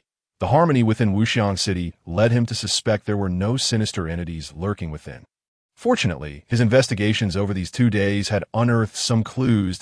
In the year 345 of the Great Song, an individual appeared on the outskirts of Wuxiang City, wielding a knife and attacking dozens, ultimately being shot dead. In the year 356 of the Great Song, a prominent family in the western suburbs of Wuxiang City was annihilated overnight, with dismembered bodies scattered across half the city, rotting and reeking within just 3 days. Numerous similar incidents were recorded. However, it seemed Wuxiang City was intentionally concealing these events, as even the ordinary citizens residing there vaguely understood. Yet, until the truth was fully revealed, individuals would continue to comfort themselves. After all, ordinary citizens living here, even if aware of the truth, could do nothing but place their hopes upon the immortal sections for Chu Tianheng. However, this was fortuitous. The acquisition of the illusory sky energy necessitated the presence of the sinister. If Wuxiang City truly were a pure land, he would have to consider relocating. After all, while the immortal sex held appeal, his true trump card lay in the illusory sky cheat. He would not be so naive as to believe that reaching his current level was solely due to his talent. It was time to make his way to the Longxiang Immortal Sect. Chu Tianheng, without a moment's hesitation, took with him 5,000 taels and silver notes, and, after imparting several important matters, set forth alone with a single blade, heading towards the direction of the Longxiang Xianzone. Along the way, he observed an increasing number of refugees fleeing from the outside world. However, these newcomers were swiftly taken away by the authorities, resulting in no chaos. Witnessing this scene, Chu Tianheng felt an escalating sense of caution. Perhaps Puyang County was not as tranquil as it appeared. Moreover, the capacity of Wuxiang City to accommodate these refugees must surely have its limits. Once that threshold was reached, the fate of these displaced individuals was all too predictable. He dismissed these chaotic thoughts and quickened his pace that in this world, compassion and kindness were worth less than mere paper. All he desired was to live a stable life, and that was simply all there was to it. As he hurried along, by the time he arrived at the foot of the Panlong steps, it was still not yet noon. However, the majority of the 10 or so individuals who had passed the test were already present, busily engaging in flattery and forging connections. Upon noticing Chu Tianheng's arrival, the voices of the crowd simultaneously quieted, and no one dared to approach him. After all, his physique, akin to an iron lump, indeed instilled fear in ordinary people. Before long, a figure gradually appeared atop the Panlong steps. The newcomer donned a blue robe, appearing to be in his 20s with sharp brows and bright eyes, exuding an extraordinary demeanor. However, it was somewhat peculiar that the robe seemed a tad too small, subtly hinting at a formidable physique concealed beneath. "You are the candidates who have passed this test," the young man inquired, his expression devoid of emotion as he scrutinized the crowd. The onlookers exchanged glances, their gazes tinged with trepidation. "It appears so. There is no need for alarm. My name is Fang Chongshan. Once you enter, we shall be fellow disciples." As he spoke, he cast a sweeping glance around, his gaze momentarily pausing on Chu Tianheng's imposing figure, though he quickly averted his eyes. Nevertheless, Chu Tianheng could sense a flicker of goodwill emanating from him. "Follow me. After ascending the mountain and registering, you will face another examination. Should you pass, you shall become inner disciples of our sect. Should you fail, you will be relegated to outer disciples or menial roles." The corners of Fang Chongshan's mouth twitched slightly, as if he had not spoken so much in quite some time. With that, he turned and began his ascent up the Panlong steps. The others hastily followed suit, while Chu Tianheng lingered at the back, his mind buzzing with thoughts. There seemed to be something peculiar about the Longxiang Xianzong. Yet he could not pinpoint what it was at that moment. As they progressed, the group was unaware of how long they had been walking. The individuals ahead were already sweating profusely, and some even trembled, on the verge of collapse. This was the outcome of Fang Chongshan intentionally slowing his pace. It was worth noting that these were not ordinary individuals devoid of martial prowess. Each possessed some degree of strength. This underscored just how steep the Panlong steps truly were. Chu Tianheng feigned breathlessness, maintaining a steady pace behind them, watching as the surrounding forest dwindled, as if the very sky was descending at last. The Panlong steps reached their conclusion. The weary travelers could no longer maintain their composure, collapsing to the ground, gasping for air. The journey from the base to this point must have encompassed no less than 10,000 steps. It would likely take an ordinary person an entire day and night to ascend. Observing this spectacle, Chu Tianheng discreetly channeled his internal energy, forcing some moisture from his body to appear as if he were drenched in sweat and utterly exhausted. Before them lay a vast expanse of Taoist temples, their white walls and black tiles harmoniously arranged upon a broad platform. "This is the outer gate of our Longxiang Xianzong. You may rest here for a while. Shortly, someone will escort you to your accommodations."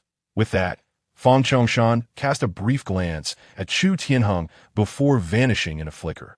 Once he departed, Chu Tianheng no longer bore the appearance of someone panting for breath.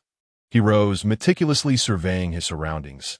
The entire Longxiang Xianzong appeared to be nestled amidst a range of mountains. From his vantage point, he could faintly discern, through the mist, clusters of buildings in the distance. As the group began to regain their composure, several disciples clad in white robes approached briskly. "Apologies for keeping you waiting, fellow disciples," that a man, seemingly in his 30s, greeted them with a respectful "BOWM.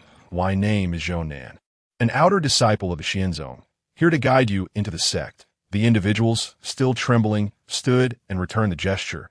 Zhou and his companions refrained from mocking them, for they too had once endured the same experience. "Please follow me." After exchanging pleasantries, Zhou led them toward the cluster of buildings, with Chu Tianheng trailing behind. Upon entering, one could only marvel at the vastness of the mountaintop. The distance between each Taoist temple was at least 100 meters. And the area was adorned with an abundance of greenery that I have spent several years within the sect, a few years your senior, but if you do not mind, you may call me Zhou Shixiao. Zhou was exceedingly amiable, sharing numerous insights regarding the sect's customs and rules along the way. Chu Tianheng listened attentively, refraining from interjecting. Before long, they arrived at an open courtyard. Fellow disciples, this will be your temporary residence.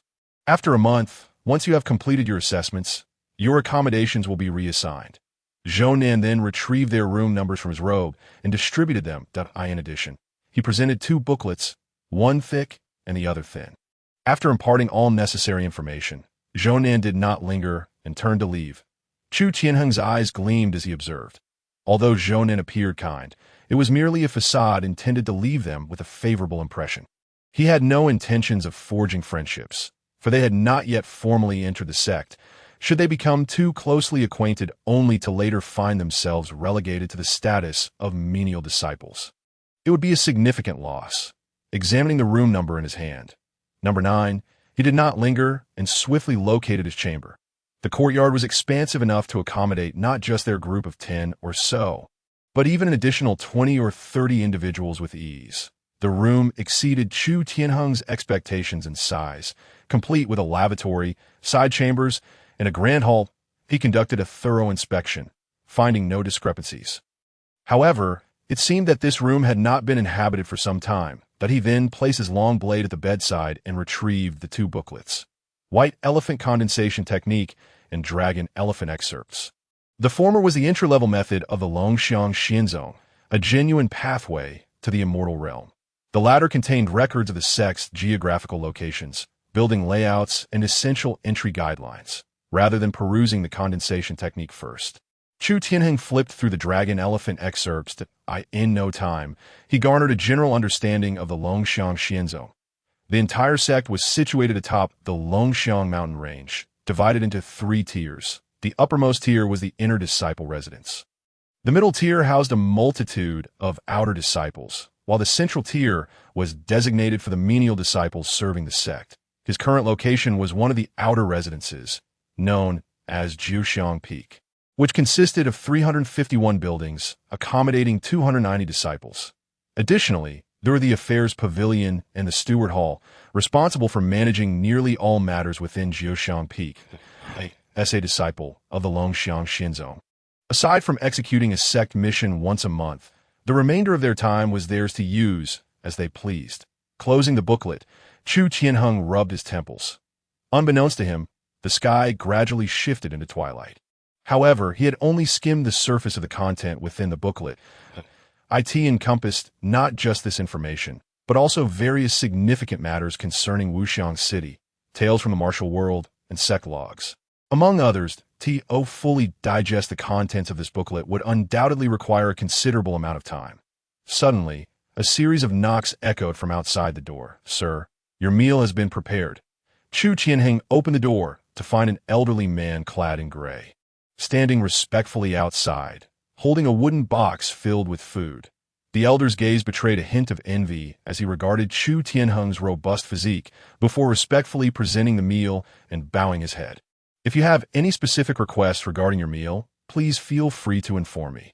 After Chu Tianheng's polite refusal, he retracted the envy from his gaze and swiftly departed from the location. Chapter 36. Cultivation. Chu Tianheng gazed calmly at the departing elder. This was merely a servant disciple of the immortal sect. They were individuals lacking sufficient talent, unable to grasp the celestial arts, and thus relegated to the status of servant disciples.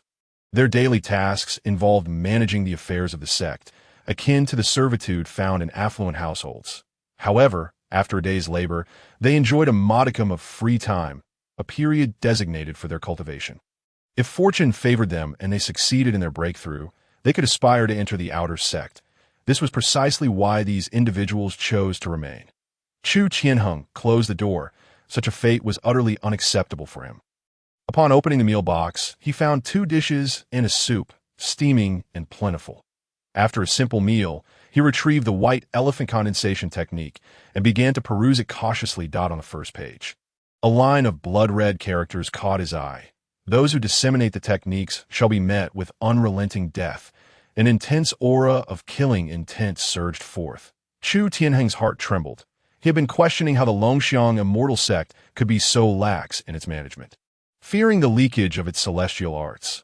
Now, he comprehended that it was not merely a matter of whether one dared to share the techniques. Even if they were shared, others would not dare to practice them. Moreover, the methods of the immortal path were enigmatic, likely possessing means of tracking and verification, unless someone wished to stand against the entire Wangtian immortal sect. He then turned his attention to the subsequent content. Before long, he had read through all the material. The white elephant condensation technique contained little information.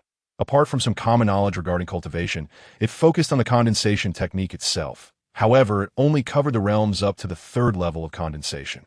As for the Wangtian immortal sect assessment, one must cultivate the white elephant condensation technique to the first level within a month to gain entry into the outer sect. Achieving the third level would grant access to the inner sect. The individual who had guided them, Fang Zhongshan, was an inner sect disciple. The so-called condensation referred to the gathering of spirit and the communication of the internal qi of the body, thereby forming a spirit condensation pattern. The white elephant condensation technique documented a method for guiding the spirit to condense such patterns. This was also the first step for cultivators to transcend the realm of ordinary individuals.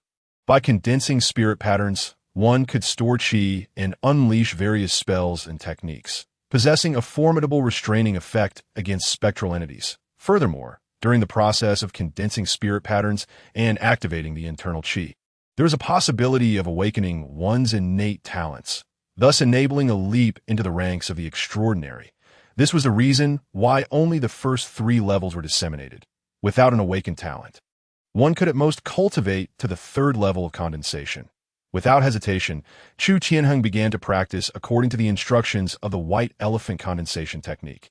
Before commencing the technique, one must first temper their body, making it as strong as that of a white elephant, thereby laying a solid foundation. To this thought, a peculiar expression flashed across Chu Tianheng's face. Tempering the body, did he truly need to do so? His skin was so tough that even a blade of mediocre quality would struggle to pierce it. He bypassed this step entirely. Then, he positioned his body into an unusual posture, resembling a large elephant. With hands and feet touching the ground, he recalled the content of the technique and began to concentrate his spirit, mobilizing the qi within his body. With a strength at the Tianyuan level, he could almost perfectly control every inch of his body. Yet, it was precisely because of this that his heart sank deeper. He possessed no innate talent. Aside from internal force, there was not a trace of qi within him. Unlike those around him, who could draw upon sensing stones, naturally possessing qi within their bodies, his method of channeling sensing stones was akin to cheating. The two were not comparable in the slightest. Soon, the night passed without any gains for Chu Tianheng. As dawn broke the next day, he hastily consumed a bit of food before stepping outside. He had not forgotten that he needed to report for registration today. Apart from him, the other dozen or so individuals also emerged early, making their way toward the Jiuxiang Peak. However, each face bore a trace of sorrow. Only now did they realize that passing the first round of tests was merely the beginning. The true challenge lay in the cultivation of the white elephant condensation technique. The very act of tempering their bodies had nearly cost them their lives if their bodies did not meet the requirements. They could not even maintain the elephant form, let alone condense their spirit and mobilize qi. Before long, Chu Tianheng arrived at the entrance of an ancient and elegant hall. Chu Tianheng, the elder within the hall, glanced at Chu Tianheng's robust frame and subtly nodded. Very well, your identity token has been prepared. After the assessment is completed in a month, someone will deliver a new token to you. Saying this, the elder handed him a plain wooden plaque, upon which his name was prominently inscribed. Have you read the manual? I have. Chu Tianheng nodded, retrieving 1,000 taels worth of silver note from his pocket. Though he had entered the Immortal Gate, he was still required to pay 1,000 taels of silver each month. This was merely a requirement for outer sect disciples. Inner sect disciples were exempt from such regulations. After all, the sect had to provide for the living expenses and cultivation resources of numerous disciples. And even with abundant resources, they could not sustain such consumption indefinitely. In addition, these disciples had monthly sect tasks, not only to hone their experience, but also to earn resources and wealth. The elder accepted the silver note and marked a check beside his name. He then produced a semi-transparent stone. This is your cultivation resource for the month. By your appearance. It seems you have yet to gain entry, but since you passed the first assessment, it proves you have some potential. Do not squander your talent." The elder squinted as he spoke, handing the stone to Chu Tianheng. Chu Tianheng expressed his gratitude, took the stone, and without lingering, returned to his courtyard. Within the courtyard, several individuals had already stripped to their waists. Using wooden sticks to pound their bodies while applying ointment to condition themselves, Chu Tianheng cast a casual glance before retreating into his room. Ding! Discovered whiteboard 1 level material, spirit stone fragment. Do you wish to extract? Chu Tianheng promptly declined. He currently possessed no surplus energy. The spirit stone fragment, while anticipated, still sparked a flicker of excitement in his eyes. He had read about it in books. This world contained many wondrous items. These items were born of the earth, possessing extraordinary properties and functions. Take spirit stones, for instance. They contained a trace of qi.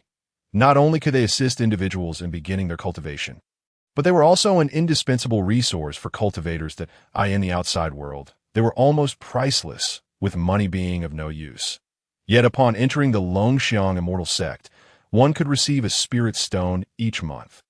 Though merely a fragment, it offered hope to many that my body indeed lacks qi.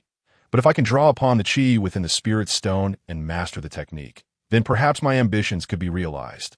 Chu Tianheng's eyes glimmered with a subtle light as he fell into contemplative silence. Chapter 37. The Yamen List. Subsequently, he wasted no time, mobilizing his joints into the elephant form, placing the spirit stone fragment upon his chest. He then concentrated his mind, gradually sensing that in Chu Tianheng's mind, the shape of the spirit stone was slowly delineated. His Tianyuan level spiritual perception quickly detected the energy contained within the spirit stone. The success or failure hinged on this moment. As Chu Tianheng meticulously outlined the white elephant condensation technique with his mind, he guided the qi within the spirit stone. Finally, a wisp of qi was drawn out, slowly entering his body, seizing the opportunity. Chu Tianheng controlled the qi to condense within him. Soon, a faint glow appeared on his forehead, with several threads intertwining continuously. However, before long, the qi within him dissipated like water without roots, vanishing without a trace. Chu Tianheng opened his eyes, a shadow of gloom passing through his gaze. The spirit stone was indeed effective. However, his body lacked innate talent and natural qi, rendering it incapable of retaining external qi. The qi could only linger within him for a brief moment before disappearing. In that fleeting moment, the white elephant spirit pattern had barely condensed to less than 1/10. The initiation of the white elephant condensation technique required at least the condensation of one spirit pattern. With a single spirit stone, he could only utilize 1/5 of its potential. This could not continue indefinitely. Those who are able to ascend the Panlong ladder inherently possess latent talents that TO them. The spiritual stones merely serve as a guiding force. Once the first spiritual pattern is formed, they can channel the innate spiritual energy within themselves to harness the spiritual essence of the world for cultivation, in such a manner. A single spiritual stone can sustain their practice for an entire month. However, for him, a fragment of a spiritual stone is merely sufficient to fill a gap between his teeth that a complete spiritual stone, even if only a fragment, commands at least 15 gold coins in the outside world, equating to 1,500 taels of silver. While the sect does provide fragments of spiritual stones, these cannot be purchased with currency. They can only be exchanged using points earned through sect tasks. Consequently, he must first gain admission to the outer sect. It seems he needs to devise a plan to acquire funds. The acquisition of energy must also be prioritized. Currently, he has only accumulated 2 points of energy from the 2 Een stones. And to avoid detection, he has left the Een stones within the Liang sect. Thus, apart from the 4,000 taels in silver notes, he possesses nothing else that he can no longer remain at the Longxiang Shinzong. Without spiritual stones, any effort he makes in cultivation would be futile. Nevertheless, the white elephant condensation technique is not entirely devoid of merit for him. Why contorting his body into an elephantine form and following a specific breathing method? He finds it surprisingly beneficial, as it contains various techniques. With Chu Tianheng's keen perception, he can discern its extraordinary nature. Of course, relying solely on arduous training, he cannot expect immediate results. As dawn broke on the following day, Chu Tianheng shouldered his long sword and stepped outside. That be why this hour. Individuals were already emerging to temper their bodies. Upon seeing Chu Tianheng, they regarded him with curiosity, but chose to ignore him. He exuded an aura that suggested he was not to be trifled with, and they deemed it unnecessary to invite trouble. Chu Tianheng descended the mountain, unmonitored, his speed rivaling that of free fall. His exceptional physique rendered him remarkably agile, allowing him to leap across dozens of steps with each stride. In barely the time it takes for a stick of incense to burn, he reached the foot of the pan-long ladder. Presenting his identity token, he moved smoothly through half of Wuxiang City and finally returned to the Liang sect. Merely 2 days had elapsed since his departure, yet everything within the sect remained unchanged.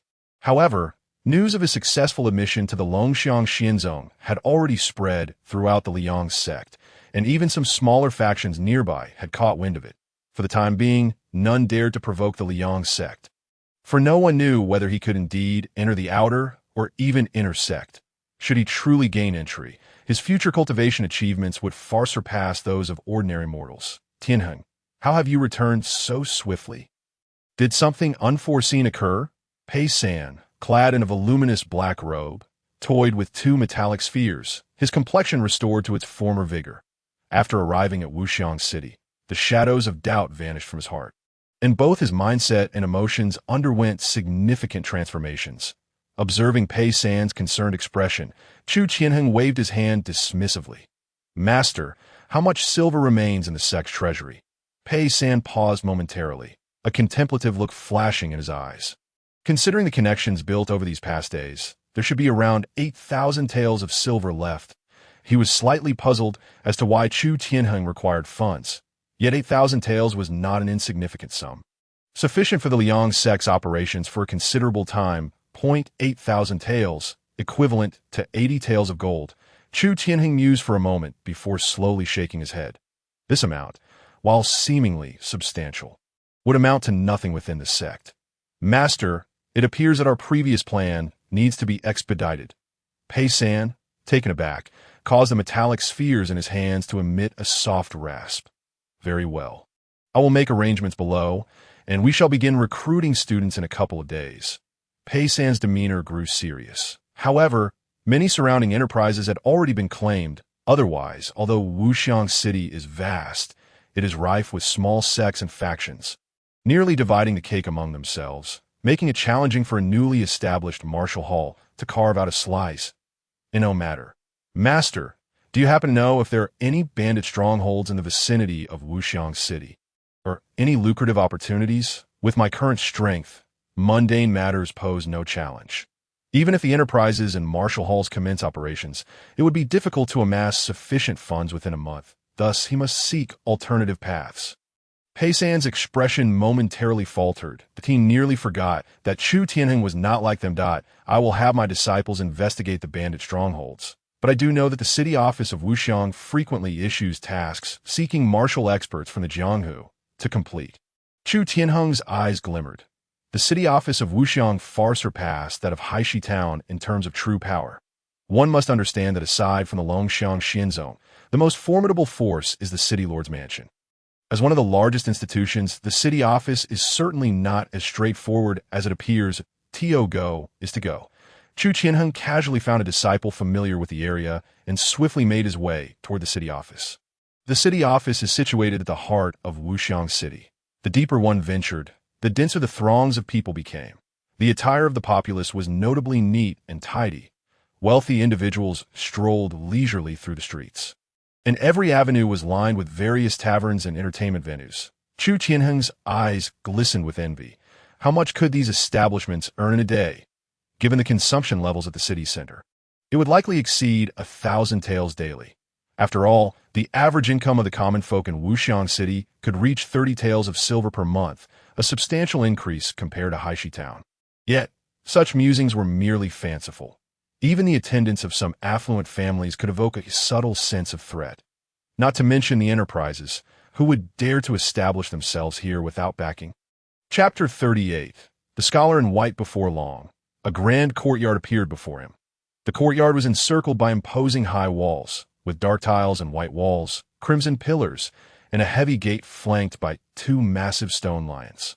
Their lifelike carvings made them appear almost animated. The entire courtyard radiated an air of solemnity. The hustle and bustle of the city's center abruptly ceased here. Not a single brothel or hotel could be found nearby, and the flow of people diminished, devoid of the previous clamor. Every glance cast toward the heavy wooden door was tinged with a hint of reverence, including those of the noble families. "Master, the office's bulletin board is right there."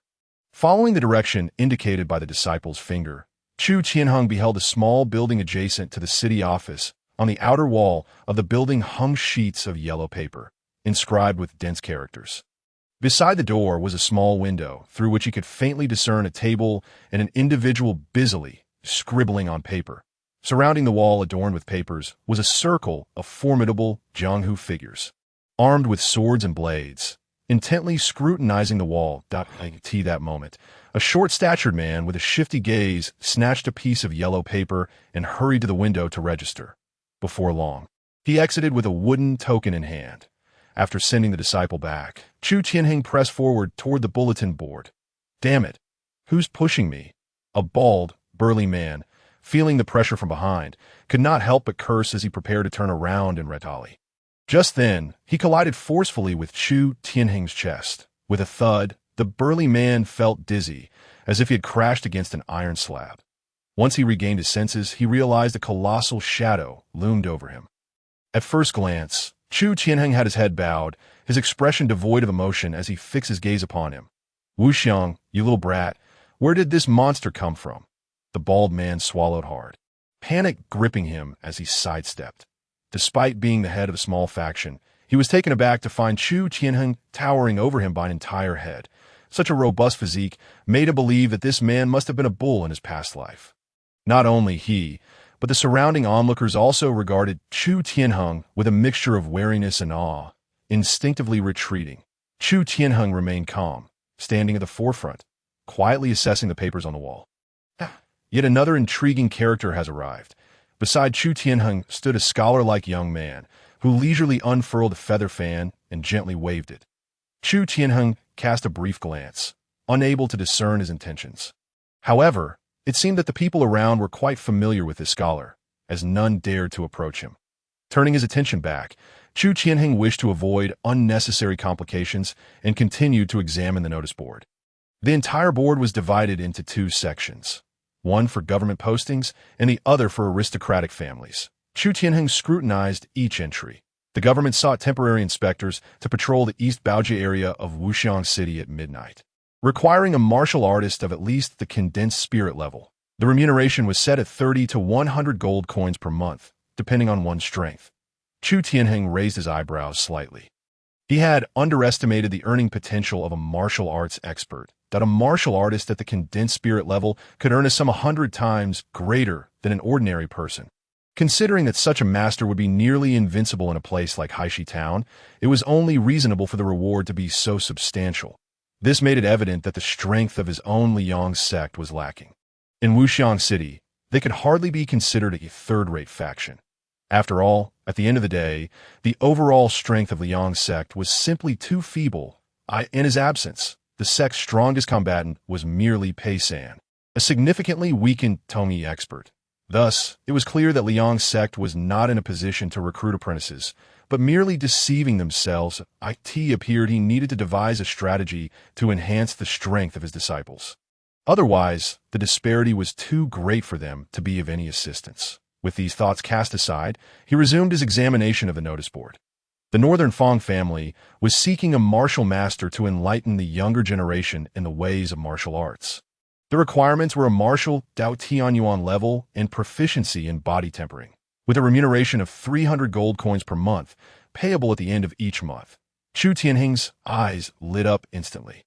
300 gold coins per month amounted to 20 fragments of spirit stones. This was no insignificant sum.as for the requirements. Anyone with a discerning eye would recognize that this was aimed at laying the foundation for the younger generation to enter the Longxiang Shinzo.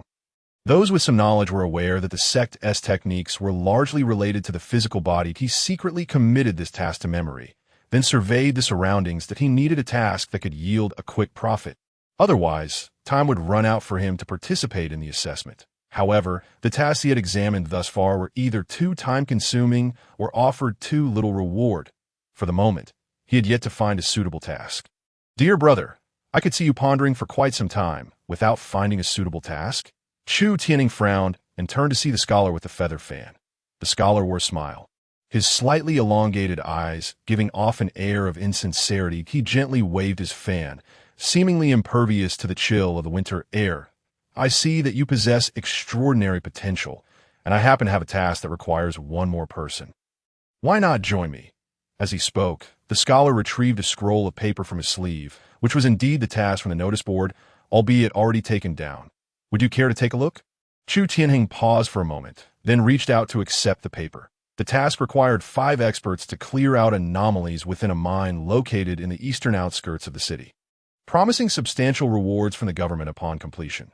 The requirement specified a level of at least condensed pattern 5, with a reward of 6,000 gold coins. Chu Tianheng was taken aback that a total of 6,000 gold coins. Even if the 5 were to split it evenly, each would still receive 1,200 gold coins. This was significantly higher than the remuneration offered for other tasks. What do you think, brother? If we 5 coordinate well, we could complete this task in perhaps 3 or 4 days. Chu Tianheng cast a glance at the scholar. To be bold enough to take on such a task, he must at least possess the strength of condensed pattern 5. This was comparable to a peculiar being condensed with the Yin pattern of the first level. Even among the outer disciples of Longxiang Xianzong, such a person could be considered a formidable expert. Such a generous reward. Why don't you undertake it yourselves?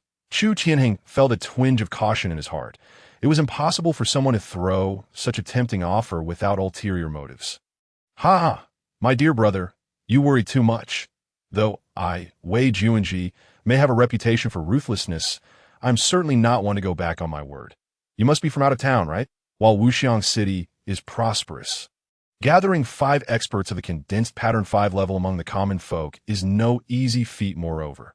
With such a high reward, the risks must be considerable. Having one more person increases our chances considerably. Wei Juanji maintained a cheerful demeanor, making it difficult to discern his true intentions. Chapter 39. The Secret Silver Mine. Chu Tianheng scrutinized the scholar, contemplating if this man was indeed condensed pattern 5. He should be able to defeat him in 3 punches that if he were at the 6th level, it might take a bit longer, though he wasn't sure if there were any experts at the 7th level among them. After coming to a conclusion, Chu Tianheng withdrew his gaze and slowly nodded. I will take on this task. The scholar swiftly retrieved his fan, laughing heartily. My dear brother is truly forthright. This isn't the place for idle chatter. Why not accompany me? Chu Tianheng had no reservations. If the other party wished him harm, there must be some motive behind it. He currently had no money and was empty-handed, with nothing worth coveting. Before long, Chu Tianheng followed him to a hotel. Although it was not as lavish as those in the city center, its decorations were still quite remarkable. The patrons were all elegantly dressed or martial artists bearing swords. After you, Wei Juanji gestured, leading him to a private room. Inside, 3 individuals were already seated, making a total of 5 with their addition. Among them were an elderly woman, a veiled woman, and a robust man with an imposing presence. Upon seeing Chu Tianheng, the muscular man's pupils constricted, then shifted to Wei Juanji. This the last one? Wei Juanji chuckled lightly. This brother here is a skilled individual I've managed to find with great difficulty. Rest assured, he will not let us down. He guided Chu Tianheng to an empty seat. By the way, may I ask for your esteemed name? Chu Tianheng. He was unafraid of revealing his true name. Once he formally joined Xianzong, having his name known would only enhance his reputation and facilitate future recruitment efforts for Liang sect. As for whether revealing Liang sect's location would pose a risk, it was unlikely that keeping silent would prevent the other party from discovering it. Brother Tianheng is quite honest, Wei Juanji remarked, his eyes glinting with a hint of cunning. He then introduced the others. Allow me to introduce the 3 to you. This is Elder Yin Pa, a formidable figure, and our senior. He gestured towards the elderly woman, whose face was lined with wrinkles and whose deep-set eyes merely glanced at Chu Tianheng without further comment. Chu Tianheng nodded, and Wei Juanji continued. This young lady's name is—" Before he could finish, the veiled woman spoke softly. "I am Li Qingchuan. It is a pleasure to meet you, young Master Chu." The woman's features were obscured, revealing only a delicate chin, her form clad in a form-fitting black outfit that hinted at her alluring shape. Wei Juanji then turned to the robust man. "Now, let me introduce you to this fellow. Enough with the delays. I'll introduce myself. I am Liang Chao, the leader of the Black Dragon Gang on the west side of the city. I've heard of you. I never expected that a minor sect like Liang would harbor a hidden dragon." The muscular man nodded at Chu Tianheng as a greeting. He then turned to Wei Juanji.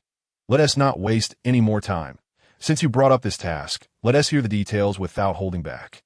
Wei Juanji paused slightly, maintaining a smile, while inwardly cursing the boorish in that case. "Let me get straight to the point.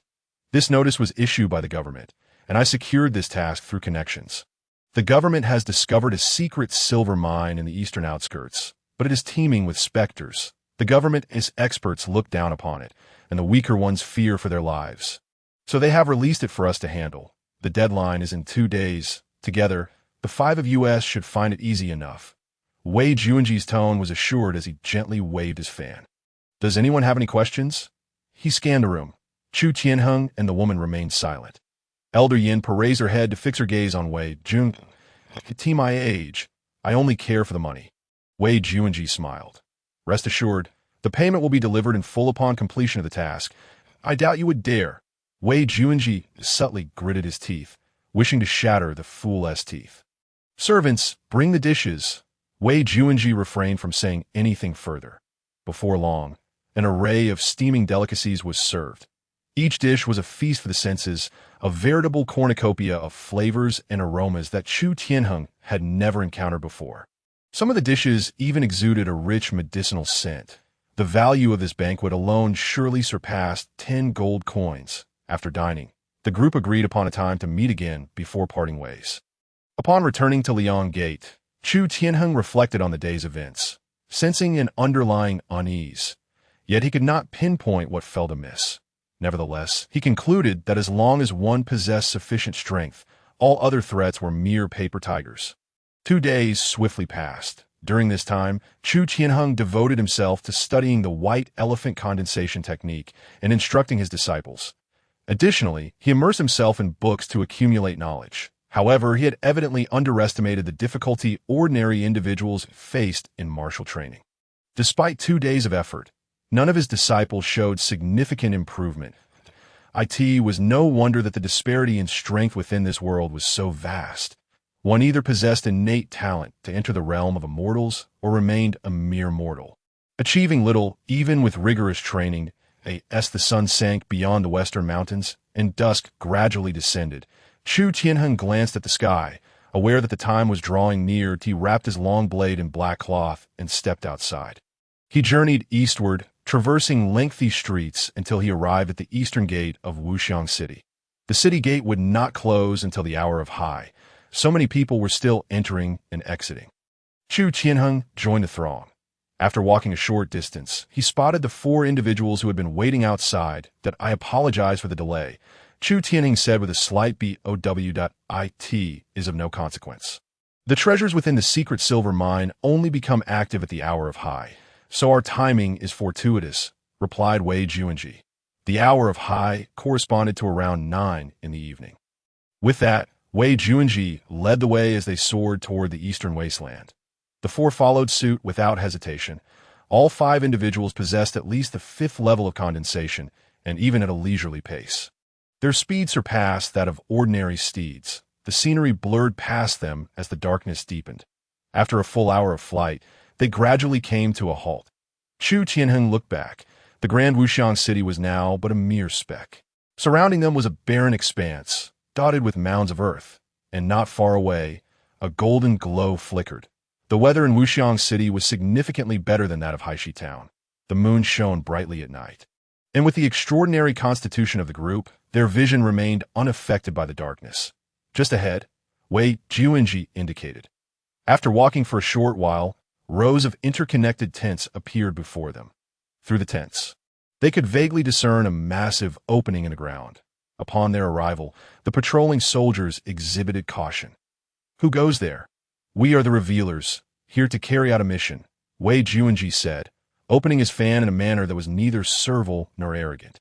Before long, a rugged man clad in black light armor approached at a leisurely pace. "Esteemed immortals, I apologize for the wait," he said, saluting them with a military gesture. "There is no need for such formalities. It is not yet the hour of high. Please lead us inside," Wei Juanji replied. The man readily complied and promptly guided them toward the nearby opening. This was the advantage of strength. Even if this man were a centurion from the Lord's estate, he still had to pay his respects upon seeing them. However, Chu Tianheng, with his understanding of martial arts, could see through the centurion's capabilities that a peak condensation warrior, yet merely a centurion. Above him were the 1,000-man commanders. 10,000-man commanders and even generals and marshals. It was no wonder Wuxiang City could contend with the Longxiang immortal sect. Such a formidable army was enough to vanquish myriad foes. Chu Tianheng followed along without uttering a word. Soon, they arrived at an opening over 3 meters wide, backed by a barren hillside. Inside the opening, numerous torches illuminated the cave. "Esteemed immortals, this is the secret silver mine," the centurion said, stepping aside to reveal the entrance. Before them lay a tunnel that sloped upward at an angle of at least 30 degrees. The tunnel was deep, shrouded in darkness, with no glimmer of light to be seen. "Rest assured, since we have revealed ourselves, we will ensure the task is completed," Wei Juanji assured. "Please disperse the surrounding soldiers to avoid any unnecessary casualties." With that, the centurion hurried away to gather the soldiers. "Now, we shall see what fortune has in store for us. If luck is on our side, we should complete this swiftly," Wei Juanji said, producing a talisman from his pocket. Exhaling a breath of spiritual energy, the talisman ignited, transforming into a bright orb of light that floated above his head, illuminating the dark entrance. "Let us proceed," he beckoned as the 5 of them walked slowly into the cave. The further they ventured, the wider the tunnel became, with a silvery glow emanating from the surrounding earth. This was the secret silver that had merged with the soil. Chu Tianheng had read in books that although this substance was called silver, it was actually a form of mutated iron, or transformed through the nourishment of spiritual energy. The metamorphosed secret silver was harder than steel and possessed unparalleled flexibility, making it a prime material for crafting weapons and armor. However, while this secret silver was valuable, it held little utility for cultivators beyond its monetary worth. Yet, the very existence of this secret silver indicated that spiritual stones lay hidden beneath the mine. Only a sufficient quantity of spiritual stones could trigger the mine's transformation. This was the true treasure concealed within the secret silver mine. To obtain these spiritual stones, the entire mine would need to be excavated. Such a treasure trove, devoid of sunlight, was prone to spiritual energy anomalies, which could give rise to malevolent entities or summon peculiar occurrences. This was precisely why their presence was required for the cleanup. The 5 of them walked for a quarter of an hour before the space before them dramatically shifted, revealing a vast cavern. The soil surrounding the cave was even more saturated with secret silver, suggesting that the previous miners were nearing the end of their excavation. "Let's not waste time. We should commence immediately," Wei Juanji declared, withdrawing a piece of black cloth from his pocket. Unfolding it revealed a yellowish-white paste. He exhaled a breath of spiritual energy, enveloping the paste, which began to melt as if subjected to intense heat. Soon, a foul stench wafted from the paste.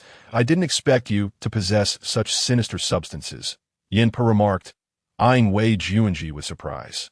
Liang Chao shot him a disdainful glance, finding such things unacceptable in his martial heart.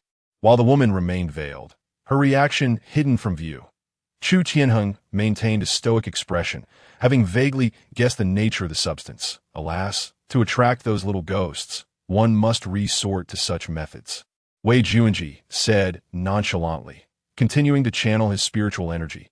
Before long, the noxious odor permeated the entire cave. "They're coming," Yin Pa said, extending her withered hand to feel around her shoulder. Soon, a green, bean-sized caterpillar appeared in her palm. However, this caterpillar was entirely black, devoid of life, lying motionless in her hand. Impressive, Your ability to sense energy is commendable, Wei Juanji acknowledged, bowing slightly.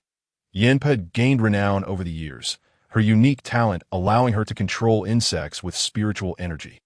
Were it not for her limited talent level, her achievements would surely be far greater. Your dubious methods can hardly compare to the prowess of Elder Yin, Liang Chao scoffed, drawing a short axe from behind him, which gleamed with a faint yellowish-white light.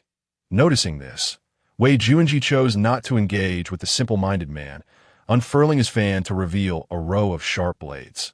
Chu Tianheng unsheathed his long blade, positioning it in front of him, while Li Qingchuan remained motionless.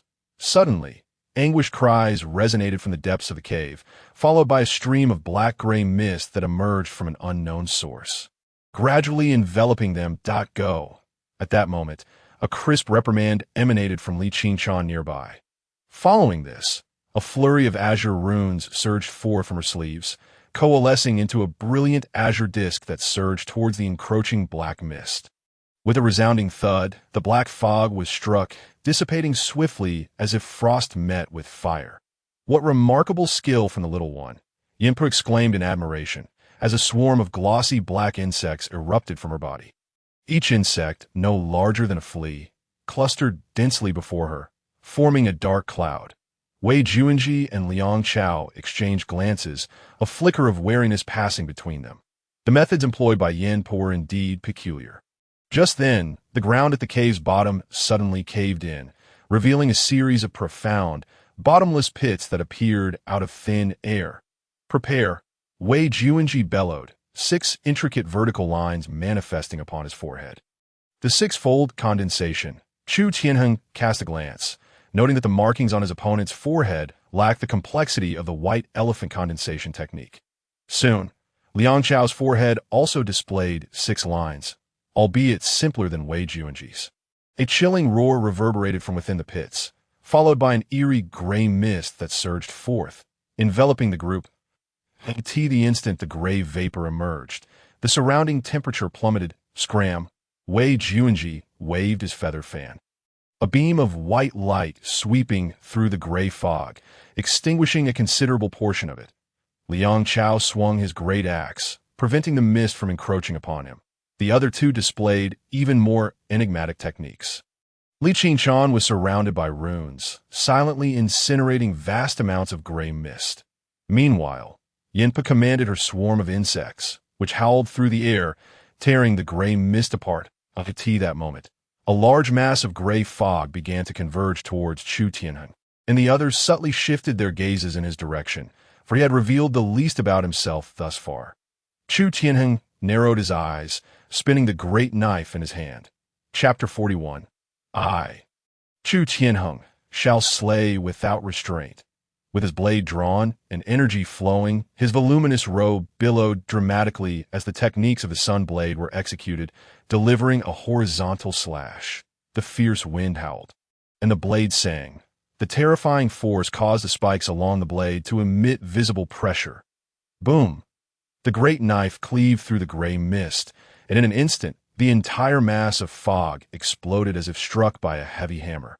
Each wisp of black vapor dispersed by the tremendous force. How is this possible? The onlookers could hardly believe their eyes. What kind of power could obliterate the gray mist? Such a physical prowess could only be possessed by disciples of the inner sect of the Dragon Elephant Immortal Sect. Yinpa and Wei Juanji, familiar with the sect, mentally assessed the situation, and a newfound respect for Chu Tianheng blossomed within them. In the inner sect of the Dragon Elephant Immortal Sect, even the most gifted individuals possessed at least the 5th level of condensation. This was a standard for those yet to mature. For someone like Chu Tianheng, the 6th level of condensation was merely the beginning.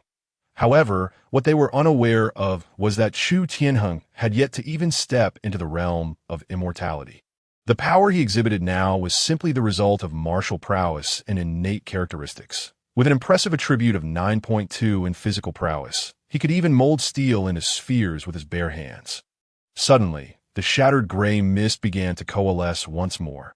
Although that strike had scattered it, Chu Tianheng lacked the spiritual energy necessary to completely eradicate such bizarre entities solely through brute force. Yin Po's gaze sharpened as she waved her hand, causing the cloud of black insects to grow even more frenzied, shredding the approaching gray mist, feeling a vague sense of being watched from behind. Chu Tianheng's heart tightened. I cannot reveal myself. Otherwise, if they discover something amiss, it would spell disaster. Although he did not fear their strength, should his identity as a mere mortal without any ties to the immortal path be uncovered, it would undoubtedly attract the attention of powerful beings. Contemplating this, he furrowed his brow, a hint of crimson surging in his tiger-like eyes. His dense inner strength erupted forth with a palpable intensity. Boom! A blinding flame suddenly ignited around him, searing heat radiating outward. The surrounding mist, before it could even approach him, was completely vaporized. The overwhelming Yang energy, coupled with the attributes of his fiery physique, inflicted damage on these bizarre entities that was, astonishingly, no less than that caused by spiritual energy. Yin Po's expression stiffened, a look of shock flashing across her face. Not only her, but the other two, save for Li Qingshan who remained inscrutable, were equally taken aback. What a terrifying Yang energy! This must be a Yang talent on par with the 7th tier. No doubt, it is known that Yang talents are already exceedingly rare. The potential of a 7th tier Yang talent is beyond what they could dare to imagine. The Sunblaze sect must establish a connection with him henceforth.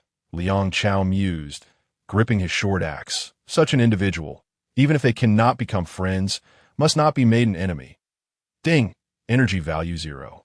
Chu Tianheng was momentarily taken aback. This stuff actually contains energy?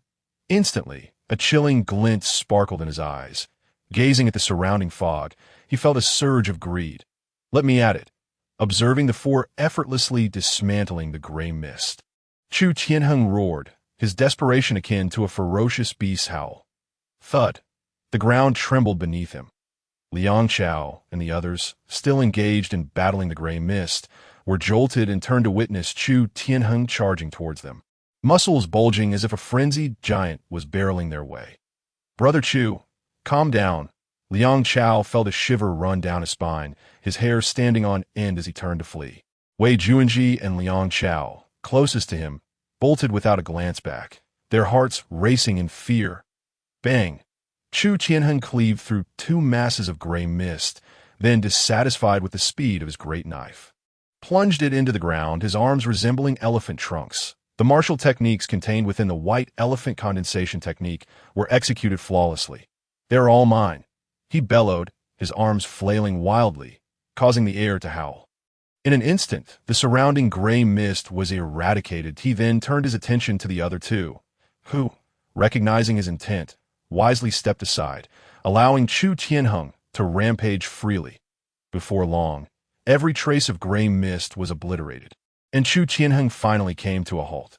With a swift motion, he turned back, the lingering crimson glow and murderous intent in his eyes, causing the others to shiver in trepidation, fearing he might unleash his wrath upon them as well.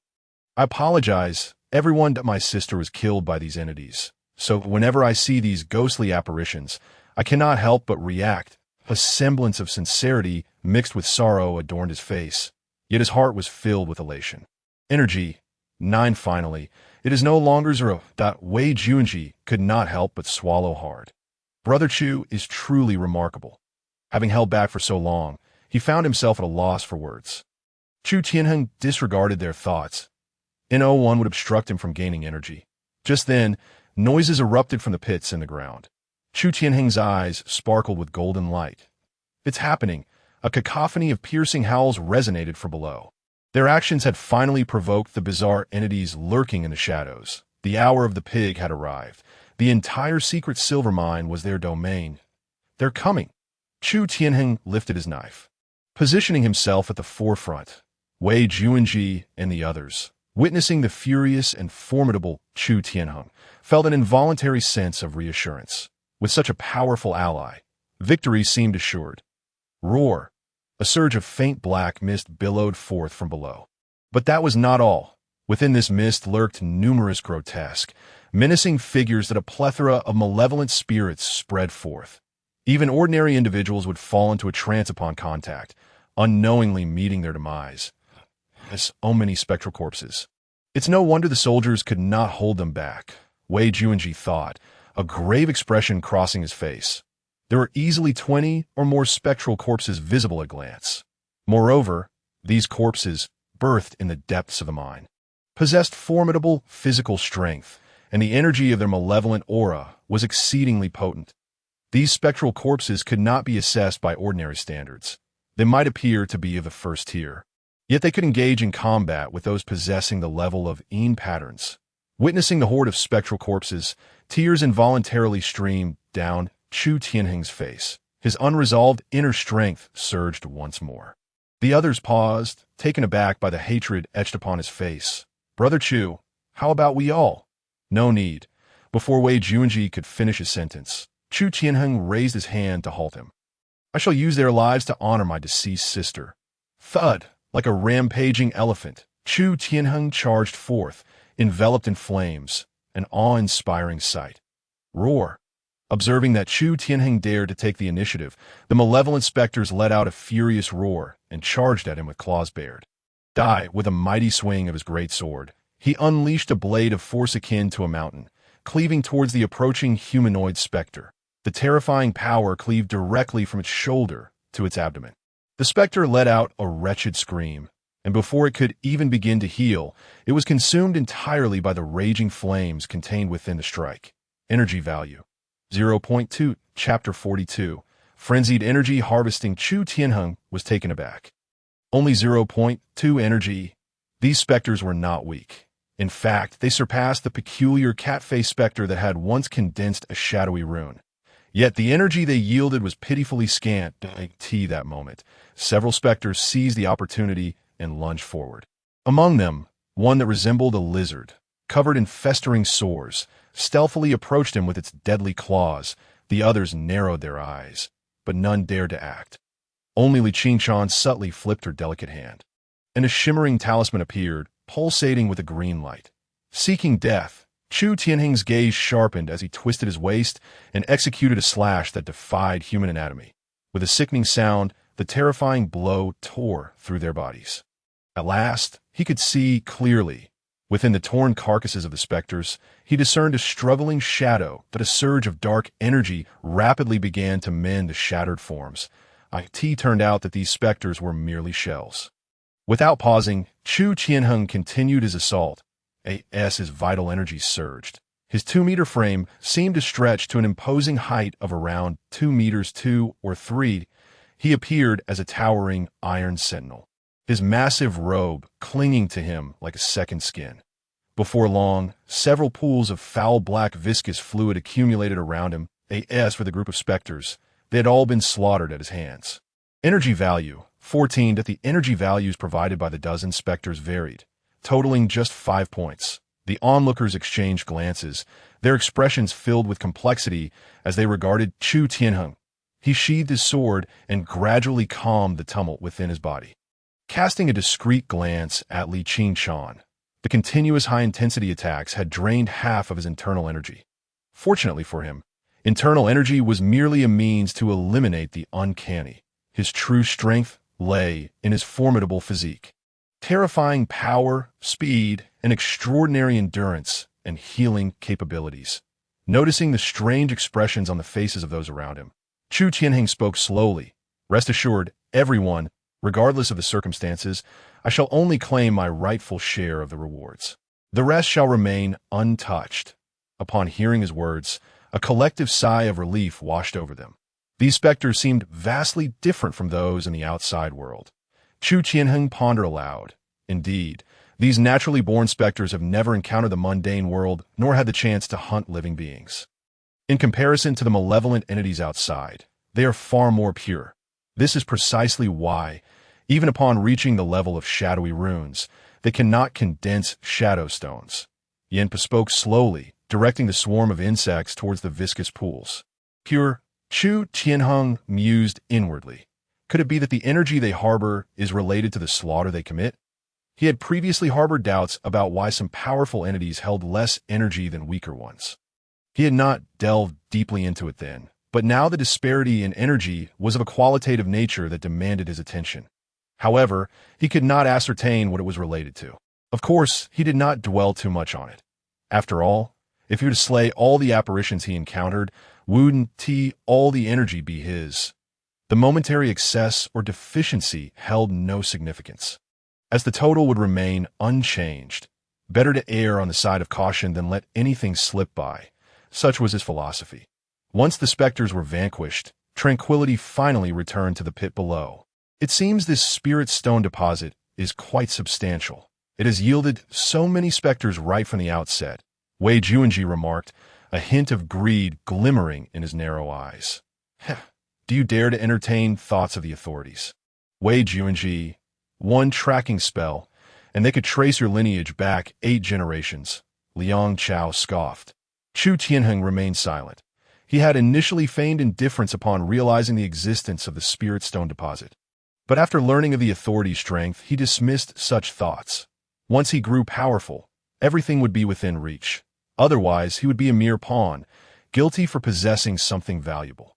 Since young Master Chu has cleared this place, it should be some time before any disturbances arise from this mine. Why don't we proceed to the next one? As the two men exchanged barbs, Yinpa interjected, agreed. Chu Tianheng was the first to respond. Wei Juanji and Liang Chao huffed in unison, signaling their concession. Currently, a total of 3 silver mines have been excavated, each deeper than the last. They were merely at the first. I wonder what the experts from the authorities are doing. They initially led the excavation well, but suddenly retreated all at once, Wei Juanji remarked, casting furtive glances towards the others. Yinpa and the others remained silent, their thoughts unreadable. Chu Tianheng understood their unspoken concerns. He was still puzzled as to how these ordinary soldiers managed to fend off the apparitions while digging their way to the third mine. Time swiftly passed. The contents of the first 2 mines were similar to the first, filled with specters interspersed with a few uncanny beings. Throughout the night, Chu Tianheng had no idea how many specters he had exterminated at last. In the eyes of the others, he had earned a moment's respite. Energy, 50 points of energy. Calculating based on the specters yielding 0.1 to 0.2 energy each, he had at least slain over 200. As dawn approached, the mines had been breached. In the daylight's yang energy would seep in through the openings, discouraging these malevolent entities from emerging easily. Chu Tianheng surveyed the area. The previous night's cleansing had gone smoothly, with no unexpected occurrences, such as a sudden appearance of a powerful adversary. Let us depart. We could all use a brief rest. At this rate, we should be able to clear the mines within 5 days, Wei Juanji addressed the group. Soon, the group exited the mines, agreeing on a time before parting ways. Upon returning to the Liang sect, Chu Tianheng immediately instructed his associates to investigate the market prices for spirit stones. Simultaneously, he sent word to spread his name and begin recruiting disciples. Master, a grave situation has arisen. The leader of the Black Dragon Gang is bringing a large entourage towards us. Seated in his grand chair, Chu Tianheng was still deep in thought regarding the spirit stone deposits when this voice shattered his contemplation. The newcomer appeared extremely flustered, his face a mask of shock. The Black Dragon Gang? Liang Chao? Chu Tianheng's expression remained impassive. Although he had suspected that the faction might seek an alliance with the Liang sect, he had not anticipated a personal visit. He was, of course, unaware of the shadow they had cast over the spirit stone deposits. No matter. Let us go out and see, Chu Tianheng replied, rising steadily and striding towards the courtyard. Upon emerging, he discovered that nearly all the disciples of the Liang sect had gathered in the courtyard. Though they appeared anxious, they were all armed and ready. Scanning the crowd, he noted that most were veterans brought over from Haishi Town. At the forefront stood Pei San, clad in black martial attire, his hair tied back, wielding a tiger-headed blade. Tianheng, though my strength is lacking, I shall not allow you to bear this burden alone, even if it costs this old body. Chapter 43. Conspiracy. Chu Tianheng remained silent, casting a deep gaze at Pei San and the gathered disciples. Until now, the Liang sect had merely been a tool he could exploit. Aside from Pei San, the others were no different. Yet now, this scene stirred something within him. After all, one cannot repay sincerity with betrayal. Master, there's no need for concern. They're not here to cause trouble, Chu Tianheng reassured him. Just then, a loud announcement rang out from outside. The leader of the Black Dragon Gang, Liang Chao has come to pay respects to Master Chu. Following this, a throng of people, laden with large boxes and smaller parcels, entered their line of sight. Are they here to offer gifts? The assembled crowd, prepared for battle, suddenly froze, bewildered that weren't they supposed to be attacking us? Ha ha, Brother Tianheng, just parting ways, and I'm already here to chat. Please don't take offense. Chu brother. A rough voice resonated through the crowd. Everyone turned their gaze towards the source, revealing a robust man with slightly dark skin and prominent features striding forth with an imposing presence that deterred direct eye contact. This was none other than the leader of the Black Dragon Gang. My heavens, does he know our sect leader? Is this truly a visit of goodwill? The disciples of the Liang sect began to murmur among themselves, their glances at Chu Tianheng growing increasingly fervent. Guests are to be treated with respect. Master Liang need not stand on ceremony, Chu Tianheng said as he approached, although he was perplexed by the grandiosity of the visit. This was no mere friendly call. Arriving with the entirety of the Black Dragon Gang to present gifts, and even making a personal appearance, was quite the weighty gesture, especially for the newly established Liang sect. If even the Black Dragon Gang sought to curry favor, one could only imagine the burgeoning influence of the Liang sect. Subsequently, under the astonished gazes of the Liang sect disciples, Chu Tianheng welcomed Liang Chao into the hall. Once they had entered, the leaders, and even the deputy leader of the Black Dragon Gang, began engaging in conversation with the disciples of the Liang sect, while the remaining ordinary disciples formed a protective circle around them. This spectacle did not go unnoticed by other factions, who, in the shadows, began to probe into the origins of the Liang sect. Inside the hall, the two men sat comfortably in their chairs, a pot of freshly brewed tea emanating steam from a nearby table. Might I inquire what brings Master Liang to my humble abode? Chu Tianheng asked directly, aware that they had only been apart for a few hours. Clearly, plans had already been afoot during their previous meeting. Ha ha! I simply learned of the Liang sect location and couldn't resist coming to see where such a gem as Brother Chu resides. Liang Chao replied with a hint of formality, lowering his voice as he continued. However, there are indeed matters I wish to discuss with you. Chu Tianheng sipped his tea, pondering if this was about the mineral deposits. Liang Chao looked taken aback. Has Brother Chu also sensed something amiss? Noticing Chu Tianheng's silence, Liang Chao's expression darkened as he spoke quickly. That way Junji thought he was concealing his intentions well, but he clearly underestimated your keen insight. A spark ignited in Chu Tianheng's mind. Indeed, Wei Junji was not to be trusted. That I shall not mince words. Wei Junji approached me with a task 5 days ago. Initially, I was enticed by the promised rewards, but as I delved deeper, I sensed something was off. Chu Tianheng remained silent, noting that this was 3 days prior to his own encounter. As I investigated further, I discovered a stark deviation in Wei Junji's behavior compared to his past. While others may not recognize it, the former Wei Junji was notoriously stingy in the face of such tasks. He would typically retreat or attempt to monopolize the gains. His recent actions have also exhibited unusual traits. Liang Chao pondered aloud. Just yesterday, one of my spies reported seeing him talking to himself late at night on E Street. Chu Tianheng tapped lightly on the table, acknowledging that while this behavior was indeed peculiar, it was not conclusive. After all, he had personally witnessed Wei Junji employing spiritual energy in their previous encounter. Surely he was not a mere specter. What do you think, Brother Liang? Everything transpired after we departed the magistrate's office, leading me to suspect that Wei Junji harbors ulterior motives. Perhaps he is leveraging us, with his true objective being the treasures within the mineral deposit, Liang Chao speculated, revealing a surprising depth of insight for someone of his stature. Why, then, did he seek me out? Chu Tianheng inquired, voicing his lingering curiosity. Aside from you, Brother Chu, that Yinpe employs inscrutable methods and is not an easy person to deal with. As for Li Qingchan, her use of runes suggests a complex identity that eludes my understanding, Liang Chao replied, furrowing his brow. Your intellect appears to be the simplest among them. What course of action do you propose? Setting aside these thoughts, Chu Tianheng pressed for a plan. Liang Chao revealed his intentions candidly. After a brief exchange of pleasantries, Chu Tianheng utilized the opportunity to inquire about various insights and secrets. To which Liang Chao responded enthusiastically. intent on forging a solid alliance with him. Such a figure, achieving remarkable prowess even before fully entering the Yang Immortal sect, would surely soar to great heights once he did.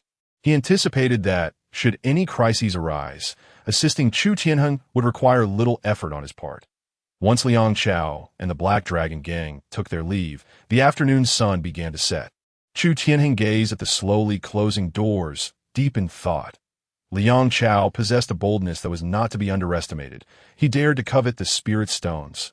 Yet, after learning of their value, Chu Tianheng found himself tempted that a single fragment of a spirit stone was worth 15 gold, while a whole stone commanded a staggering 150 gold.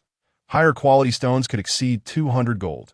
This staggering disparity, coupled with his significant need for spirit stones in his cultivation, meant that purchasing them outright would lead to financial ruin. Moreover, the feasibility of any plans would depend on seizing the right moment, which led him to acquiesce. He also seized the opportunity to procure a vast array of martial arts from Liang Chao, who agreed without hesitation, offering to replicate all the techniques of the gang for him at no cost. In their eyes, the martial skills of mere mortals held little promise for true cultivation, easily eclipsed by even a moment of awakened talent. Yet for Chu Tianheng, these techniques might yield extraordinary results. With a casual meal behind him, he grabbed his blade and soared towards the secret silver mine. Chapter 44. The leakage of spiritual energy like a white horse passing through a narrow gap. Chu Tianheng, armed with his long knife, advanced steadily. For 3 consecutive days, all remained tranquil, and the supernatural beings within the mine dwindled in number. Communication among the 5 individuals had also become infrequent. Each night, at the hour of high, they gathered at the mine to cleanse the area of specters, with little else to share. Even he and Liang Chao shared a tacit understanding, maintaining their usual distance. Today is the last day. I am eager to see what waves you can stir, he mused. With 140 energy points accumulated from 4 days of relentless combat, the emergence of fewer specters only heightened his sense of accomplishment. Each time he gazed upon this substantial sum, a surge of pride welled within him. With energy in hand, who dares challenge me? Suppressing his emotions, Chu Tianheng pressed onward into the mine against the biting wind. Brother Chu has arrived. Let us enter swiftly. Once we finish cleansing today, this task will be complete, called Wei Juanji, his voice tinged with excitement before they even reached the mine's entrance. Chu Tianheng glanced ahead. He noticed that the others had already gathered, while Liang Chao remained calm and composed, revealing no signs of unease. Since young Master Chu is here, let's proceed, Yinpa stated evenly, her deep-set eyes concealing any hint of emotion. Excellent. With this fortune, I shall buy out the entire Baiwa Tower. Ha! Wei Juanji exclaimed, his excitement palpable as he waved his feather fan and stepped inside first. Chu Tianheng followed closely, observing Wei Juanji's back with a glint of cold calculation in his eyes. Indeed, the fox's tail was becoming increasingly difficult to hide. The group traversed in silence until they arrived at the first pit. Wei Juanji employed the same tactic, igniting a chunk of corpse oil. The foul stench quickly pervading the cave. After a considerable wait, the ground stirred, and 8 or 9 spectral corpses emerged, clawing their way towards them. The group, sensing the tension, stepped aside to allow Chu Tianheng room to engage. Without even drawing his blade, he charged forward, dispatching the specters with ease and earning himself another 3 energy points.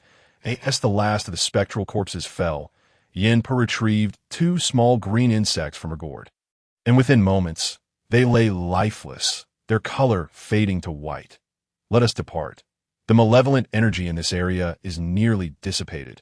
The remaining few exchanged glances, sensing that the ominous energy in this place was becoming increasingly sparse, albeit lacking the finesse of Yin Po's insect-controlling techniques. Chu Tianheng's gaze fell upon the gourd at Yin Po's waist, his eyes sparkling with intrigue.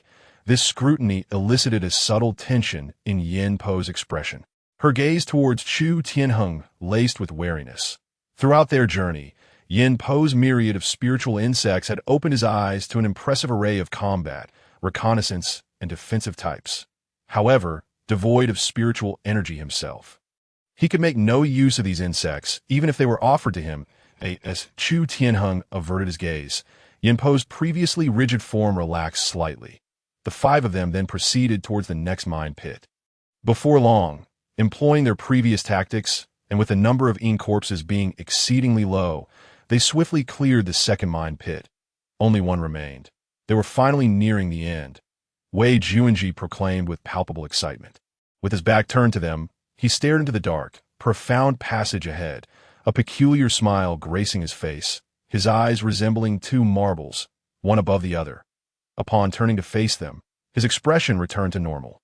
Shall we take a brief respite? We have ample time. Wei Juanji unfurled his feather fan, revealing his trademark smile, his narrow eyes narrowing slightly. There's no need for that. The sooner we finish, the sooner I can enjoy my twilight years in peace. Yinpo replied calmly, seemingly oblivious to Wei Juanji's odd demeanor. Rest? Nonsense. It's only Brother Tianheng who has been exerting himself along the way. What is there to rest for? Let us not waste time. Liang Chao grumbled, his voice deep and impatient. If that is the case, let us conclude this swiftly. With that, Wei Juanji pivoted and led the way forward, the others quickly following suit. Chu Tianheng cast a sidelong glance. Locking eyes with Liang Chao for a moment, they shared a silent understanding and fell to the back of the group together. In no time, they arrived at the third mine pit, the deepest of them all. However, something fell amiss. The ominous energy here was remarkably thin, even less dense than that of the first mine pit. Yinpo's voice was hoarse, her brow furrowed in concern. She extended her hand, and two azure insects, much like before, lay lifeless, devoid of any vitality. What could be happening? Logically, the last mine pit should contain the most intense, ominous energy. Wei Juanji inquired, a hint of caution etched on his face. What else could it be? The disappearance of the ominous energy indicates that the spirits here have been eradicated. Our mission is complete. Liang Chao proclaimed with conviction, preparing to turn back. Let us depart, everyone. The task is done. It is time to collect our payment. The others remained unfazed, and at that moment, Wei Juanji stepped forward. Everyone, please remain calm. I have traversed the realms and acquired knowledge of various arcane arts. Just now, I employed a secret method to probe the area, and it appears there is something unusual here. Chu Tianheng regarded him with an impassive expression. Brother Wei, have you uncovered anything? Wei Juanji spoke with an air of profundity. The spiritual energy within this mine pit appears particularly rich. The expressions of the others shifted slightly. Do you need to state the obvious? This location is closest to the spiritual stone deposits, so naturally, the energy would be abundant. Wei Juanji regarded him as if he were a fool, then turned to Chu Tianheng and Yinpo. This spiritual stone deposit prior to excavation would not exhibit any fluctuations of spiritual energy. Given the current situation, there is but one possibility: a leakage of spiritual energy. Yinpo's eyes narrowed as she swiftly retrieved a transparent firefly from her gourd. The firefly flitted its wings a few times, gradually emanating a soft glow. Indeed, it is a leakage of spiritual energy. Yinpo retracted the firefly, her eyes glinting with avarice. What does spiritual energy leakage entail? Chu Tianheng inquired, puzzled. Brother Chu, this leakage of spiritual energy is a tremendous opportunity. The spiritual stone deposits, having never been mined, have revealed themselves. This means we can harvest the spiritual energy without disturbing the stones themselves. Even tracking methods would be ineffective. Wei Juanji's expression was one of unbridled greed. Chu Tianheng remained silent, pondering if this was the ulterior motive Wei Juanji had harbored all along. Even with a leakage of spiritual energy, the human body could only contain a limited amount, based on his understanding. A cultivator at the 6th level could only accommodate a maximum of 6 pieces of spiritual energy. Was it worth such elaborate scheming for merely 6 spiritual stones? Esteemed colleagues, such an opportunity is rare in a lifetime. You are all experts at the 6th level, capable of holding at least 6 pieces of spiritual energy. We might even feign a task error, buy ourselves some time, and seek out some empty spiritual stones. This would yield a far greater profit than this mission. Wei Juanji's voice lowered conspiratorially, tinged with persuasion. The others exchanged glances, neither agreeing nor opposing to in that case. Let us proceed to investigate together. Chu Tianheng finally spoke. Excellent. Brother Chu is indeed decisive. Thus, we are now all in the same boat. After you, everyone. Chapter 45. The plot thickens. Ominous spiritual energy. The mind pit was dim, shrouded in darkness. Fortunately, they had illuminating talismans, allowing them to see roughly 100 meters ahead. Though the mine appeared small, each pit spanned hundreds of meters in width, with winding, convoluted passages extending endlessly. After traversing several paths, they encountered nothing but dead ends, the natural formations of the passageways, coupled with those excavated by soldiers. Must number in the hundreds that it would take an eternity to navigate through them. Liang Chao complained impatiently that a flicker of anger flashed in Wei Juanji's eyes as he prepared to retort, but Yin Po's voice interjected slowly.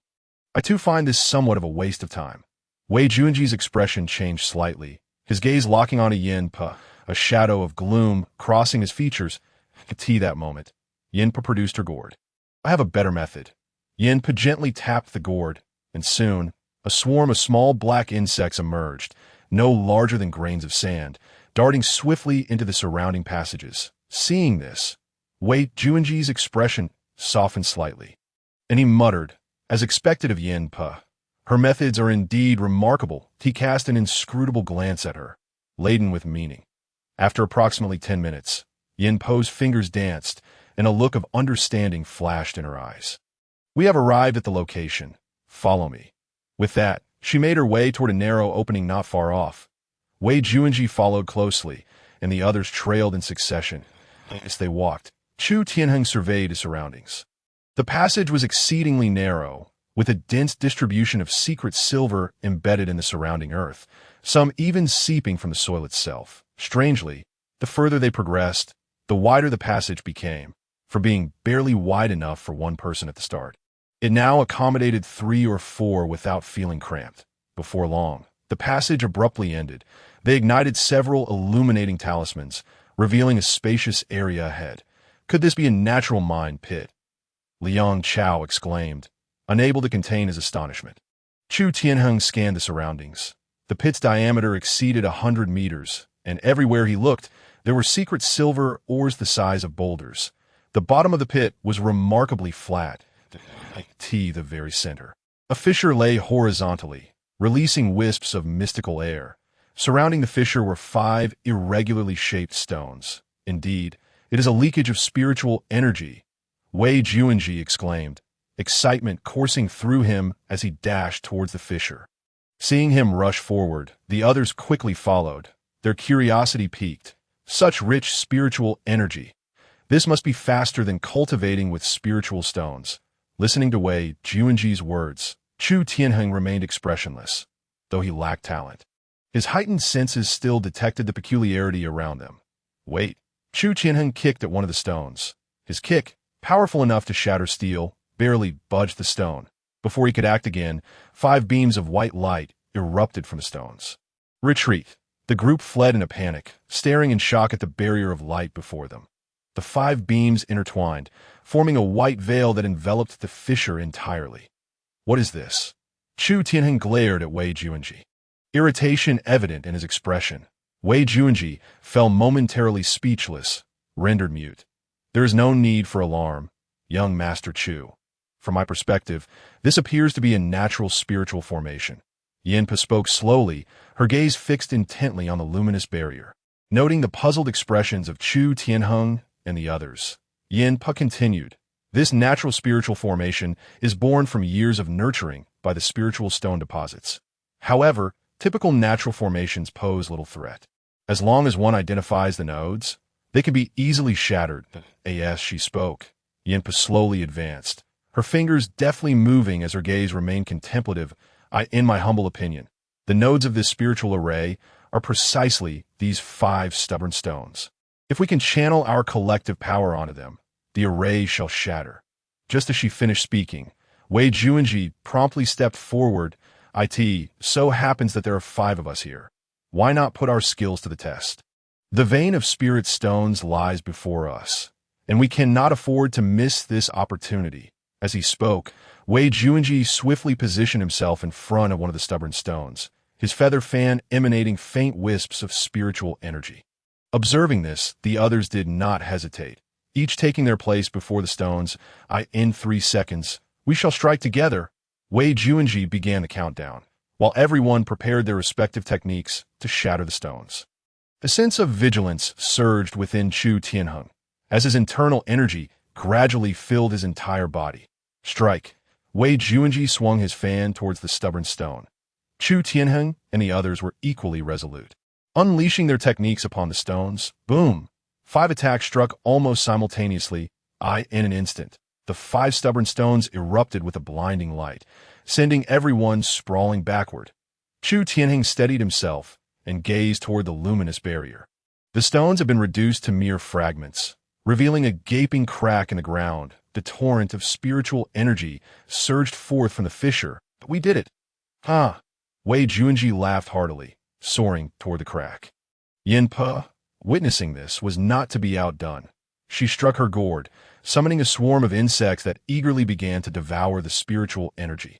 Watching this scene, Liang Chao found it difficult to maintain his composure. After all, such concentrated spiritual energy could not be achieved even amidst a pile of spirit stones. Chu brother, Miss Li, what are you standing there for? The spiritual energy here is far more potent. Wei Juanji laughed heartily, the 6 lines on his forehead glowing with white light, a reaction indicating the saturation of his spiritual patterns. Chu Tianheng abruptly turned his head, only to realize that Li Qingshan had also remained motionless, retreating further back instead. Not simple. He only now registered that they had a Li Qingshan at their side, whose presence had been nearly non-existent in their minds over the past few days, as if she were an inconspicuous shadow. Before he could ponder further, the rich spiritual energy enveloped Chu Tianheng within a distance of several dozen meters. Even with no innate talent, he could still perceive the energy spreading around him. With a mere adjustment of his condensing pattern technique, he could draw it into his body. This spiritual energy is peculiar. Chu Tianheng's expression shifted dramatically. The fragment of spiritual energy he had just absorbed was torn apart by the surging internal power before he could even form the white elephant pattern. This raging internal power devoured the energy voraciously, reminiscent of the reaction when the mountain lord had invaded his body. This is bad. Liang Chao, retreat. Realizing the danger, Chu Tianheng's muscles exploded with power, and he vanished from his spot. Liang Chao, who was about to advance, suddenly snapped to attention, disregarding everything else, and flew back. Soon, the two retreated to Li Qingshan's side, who had unknowingly moved to the entrance of the cave. Chu Tianheng's gaze was grave as he looked toward Wei Juanji and Yin Pe, now enveloped in spiritual energy. Instantly, his pupils constricted, and a chill ran down his spine. Chapter 46. The terrifying existence beneath the spirit stone vein enshrouded in spiritual energy. Wei Juanji trembled, an expression of ghastly madness upon his face. Finally, at last, we have succeeded. Those bastards at the Yamen have guarded this place for so long, but we have finally seized our opportunity. Wei Juanji laughed maniacally, yet his aura, instead of strengthening, was rapidly diminishing under the spiritual energy's influence. Yin Pe immediately sensed something amiss and prepared to flee the energy's confines. However, the energy within her felt like a stagnant mire, rendering her immobile. Wei Juanji, you have betrayed me. Anger and shock mingled in Yin Pe's eyes as she summoned the surrounding insects with her fingers. Yet, moments passed with no response. She looked around, only to find that the insects she had painstakingly nurtured were withering away rapidly, as if something was consuming their essence. Betray you, you old hag, if I were truly that fool Wei Juanji. I might have fallen victim to your schemes long ago. Wei Juanji sneered darkly, and soon, small, dense welts erupted on his skin. Something seemed to squirm within these welts, writhing incessantly. With a pop, the welts burst, showering blood as pale, maggot-like creatures emerged. Wei Juanji's body became a tapestry of wounds, even his head riddled with gaping holes. Yet despite this, he continued to laugh maniacally. The maggots twisted and writhed in agony as they emerged, quickly becoming desiccated, as if their lifeblood had been drained. Yin Pe's pupils trembled as she extended her withered fingers, hoarsely shouting, "You are not Wei Juanji. Who are you really? A sinister smile crept across Wei Juanji's bloodied visage. Guess. Haha. You lot. He suddenly fixed his gaze upon Chu Tianheng and the others, glaring at them with malice. Do you think you can escape? Huh. You have no idea of the true extent of his power. Chu Tianheng and Liang Chao exchanged a glance. Both perceiving the gravity of the situation, it turned out that Wei Juanji and Yin Pa had long been acquainted, and there was an ulterior motive at play. Who would have thought that even Yin Pa was merely a pawn in this scheme? Yet, Li Qingchuan remained an enigma to them both. In the end, they realized they were the ones with the shallowest foundation. Boom! As they spoke, Wei Juanji exploded in a shower of flesh and blood. Moments later, the remnants rapidly shriveled. Following his demise, Yin Pa let out a horrifying scream, as if something were squeezing her very being. The already withered and aged form of hers shrank even further. Then came the deafening crackling sound, as Yin Pa was instantaneously compressed into a mass of flesh. Tianheng brother, what do we do now? Liang Chao's face was pale with fear. Had it not been for Chu Tianheng, he would have met the same fate as Yin Pa. Chu Tianheng pondered for a moment, contemplating. You all should leave at once. My master was indeed correct. There lurks an entity of spiritual level terror here. Just then, Li Qingchuan's voice echoed in their ears. Spiritual level? Chu Tianheng was taken aback, glancing at the graceful Li Qingchuan beside him. Even through her veil, he could feel her gaze, as if she could see through his very soul. Spiritual level is evidently a rank surpassing that of the monstrous level, yet he had yet to encounter it. Meanwhile, Liang Chao, upon hearing this, froze in dread, staring fearfully at the fissure of the mineral deposit not far away. Chu brother, we must leave quickly. That is not something we can provoke. Chu Tianheng furrowed his brow. Liang Chao's reaction clearly indicated he knew something. The situation was spiraling further out of control. The two who had orchestrated this trap were now nothing but bones, and Li Qingchuan was evidently an outsider who had long been aware of their intentions. Perhaps even joining the fray deliberately, likely for that so-called spiritual level terror. Chu Tianheng contemplated for a moment, preparing to leave when suddenly, the entire mind began to tremble violently. Oh no. Tianheng brother, we must flee. If we don't hurry, it will be too late. Liang Chao exclaimed before darting toward the cave entrance. Thud! Just as Chu Tianheng was about to depart, a heavy sound echoed. The cave entrance had inexplicably illuminated with a pale blue light, and Liang Chao collided heavily against it, rebounding forcefully. Blood covered his face, his nose having been broken and twisted. Liang Chao winced in pain, yet his eyes frantically searched for an exit. Chu Tianheng summoned his internal energy to his eyes. Realizing that a thin layer of shimmering light now enveloped the surroundings, the brightness above showing signs of dimming, it seemed that the entity was about to emerge, yet its current state could not have transcended its primal environment. A naturally born spiritual level terror, this spirit stone mine must have already been drained. Qingchuan spoke while retrieving a stack of talismans. Compared to before, she now seemed to have opened the floodgates of her speech. The vibrations of the mind grew increasingly intense, and Liang Chao's face turned ashen, nearly surrendering to despair. He reached for Li Qingchuan behind him, hoping to rely on her to escape this calamity. However, he was acutely aware that this woman possessed only the strength of 6 patterns, a mere 6-pattern tier, rendering her no more significant than an ant in the face of that existence. Even if the adversary had means to evade danger, it would be challenging for them to ensure his safety. Otherwise, they would not have allowed their departure. Chu Tianheng remained vigilant, observing the fissure, silently accessing the Wangtian panel, his thoughts gradually coalescing upon the golden body of the fierce sun blade. He could bolster his strength with 150 units of energy at most. Whether he lived or died was yet to be determined. You need not panic excessively. That creature cannot emerge now. At most, it can manipulate its puppets, Li Qingchuan remarked, seemingly foreseeing the situation. The talismans in her hand flew toward the fissure, rapidly arranging themselves, faintly enveloped in an otherworldly glow. The puppet must be that individual named Wei Juanji. Yet even so, he should possess a strength of 7 or 8 patterns, correct? When I engage him in battle, you should try to keep your distance. If luck is on our side, perhaps you may survive. Chu Tianheng cast an unexpected glance at Li Qingchuan. He could even discern her appearance beyond the veil. Such a personality was reminiscent of the Na'vi and sweet individuals from his past life. Subsequently, Li Qingchuan stepped forward, an overwhelming spiritual pressure emanating from her. The space within a 70-meter radius became heavy, 7-pattern condensation. Chu Tianheng's eyes narrowed. The spiritual pressure was a hallmark of the condensation tier. When the spiritual patterns operated at full capacity, they would draw upon the spiritual energy in the surrounding air, forming a spiritual pressure.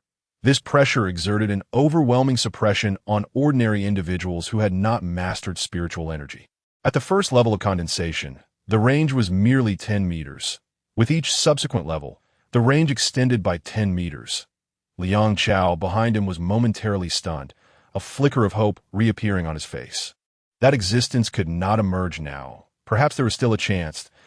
The instant Li Qingchuan unleashed her spiritual pressure, the fissure erupted violently, exposing a man-sized opening. Gaga gaga. Death! You shall all die. It was the voice of Wei Juanji. Hadn't he perished? Liang Chao exclaimed in horror. Chu Tianheng remained cautious, feeling the waves of power emanating from the opening, each more terrifying than Li Qingchuan's. He discreetly stepped back, leaving the battlefield to her. Since someone had taken a stand, he naturally would not be the one to expose himself. Bang! A tremendous sound erupted from the opening that a massive shadow soared into the air, casting a pall over half the pit. Through the ephemeral spiritual energy emanating from Li Qingchuan and the surrounding luminous veil, the shadow was fully revealed to his shock. It was a thick, grotesque tentacle. The tentacle was covered in sharp, dark spines. A deep crimson hue, with black veins resembling gnarled roots of old trees, appearing terrifyingly grotesque. Even more bizarrely, the supposedly deceased Wei Juanji had grown atop the tentacle. His entire lower body had merged with the tentacle. His mouth seemingly torn open, extending grotesquely to his ears, revealing a mouthful of jagged, forked teeth. His arms had transformed into elongated, vicious claws that I shall tear you apart. Piece by piece, I will merge you into my being. Wei Juanji swayed in the air, laughing maniacally, as he gently sliced open his abdomen with his claws that a torrent of blood and entrails gushed forth. Yet he appeared oblivious to his own state, the smile on his face growing ever more sinister. His lips nearly stretching to his ears, Chu Tianheng was momentarily taken aback. Inside Wei Juanji's abdomen, there was, astonishingly, a human head. It was none other than Yin Po's head. Suddenly, Yin Po's eyes sprang open, an invisible aura spreading through the surrounding air.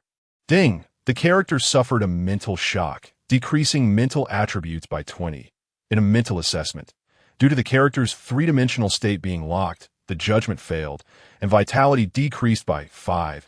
Chu Tianheng's complexion suddenly turned a sickly crimson, and he staggered a few steps, though he quickly regained his composure. Liang Chao, however, was not so fortunate. Despite unleashing his spiritual pressure and harnessing spiritual energy to defend himself, he was relentlessly overpowered. Liang Chao spat out a mouthful of old blood, his spirit immediately flagging. Humph, I did not expect your puppet to evolve to the level of 4 shadow patterns. Li Qingchuan snorted lightly, igniting a blue talisman at her side to nullify the attack. Wei Juanji let out a piercing scream, his eyes bulging with crisscrossing blood vessels. And no matter who you are, I shall tear you apart. Tear you apart. Wei Juanji rose abruptly, towering at least several dozen meters high, exuding an immense sense of pressure. Subdue! Li Qingchuan formed hand seals, her spiritual energy surging violently, countering the bizarre spiritual energy surrounding her. Before Wei Juanji could charge forth, the talisman scattered around the entrance suddenly surged, encircling him completely. Get lost! Wei Juanji furiously swiped his claws at the surroundings, the air thick with malevolent energy, eroding everything in its path. That moment, the talismans transformed into chains of white light, intertwining to ensnare the advancing Wei Juanji. Clang! His claws struck the chains, creating a cacophony of metal clashing, an entity with 4 shadow patterns equated to the strength of 8 pattern condensation. even though these chains were of high quality. They were still cleaved, leaving gashes. Boom! Li Qingchuan shouted. The chains accelerated, crashing toward Wei Juanji, resulting in a thunderous explosion. The terrifying spiritual pressure stirred the entire pit, sending waves of air rippling. Blinding white light radiated from the explosion. Wei Juanji howled in agony. The spiritual energy contained within the chains frantically eroded his body, emitting a sizzling sound. "You shall perish!" He violently slashed out with his claws, 10 sharp talons extending like rubber bands, instantly crossing a 100-meter distance, aiming directly at Li Qingchuan. Control. Li Qingchuan moved gracefully, like a butterfly flitting among flowers, as talismans flew from her hands, forming a protective veil around her to withstand the onslaught of claws. Chu Tianheng watched intently, astonished. This was the true battle between cultivators, the genuine manifestation of bizarre powers, those that had emerged from the pit before possessed mere strength, lacking the true characteristics of the bizarre. Just like the previous Mountain Lord, even with only 2 shadow patterns, he had the Mountain Lord's temple as a corporeal form, which was exceedingly terrifying. Suddenly, a shrill whistling sound pierced the air beside him. To his alarm, a claw had curved around several bends and was now slicing directly toward him. "Get away from me!" Chu Tianheng's eyes narrowed as he swiftly drew the long knife from his back. Internal energy surged violently within him, and a searing flame erupted from his being. Bang! The blade struck the claw, and in that moment, Chu Tianheng comprehended the true nature of the power contained within. Waves of energy surged from the claw, an overwhelming tide of malevolent energy continuously eroding the internal flames surrounding him. Chu Tianheng's muscles bulged, straining against his robe. The rising flames resisted the encroaching malevolence. Bang! Chu Tianheng was sent reeling, carving 2 long trenches into the ground. Finally dissipating the force, he leaned against the wall of the pit, gasping for breath as copious moisture evaporated, rising in wisps of steam around him. Clatter!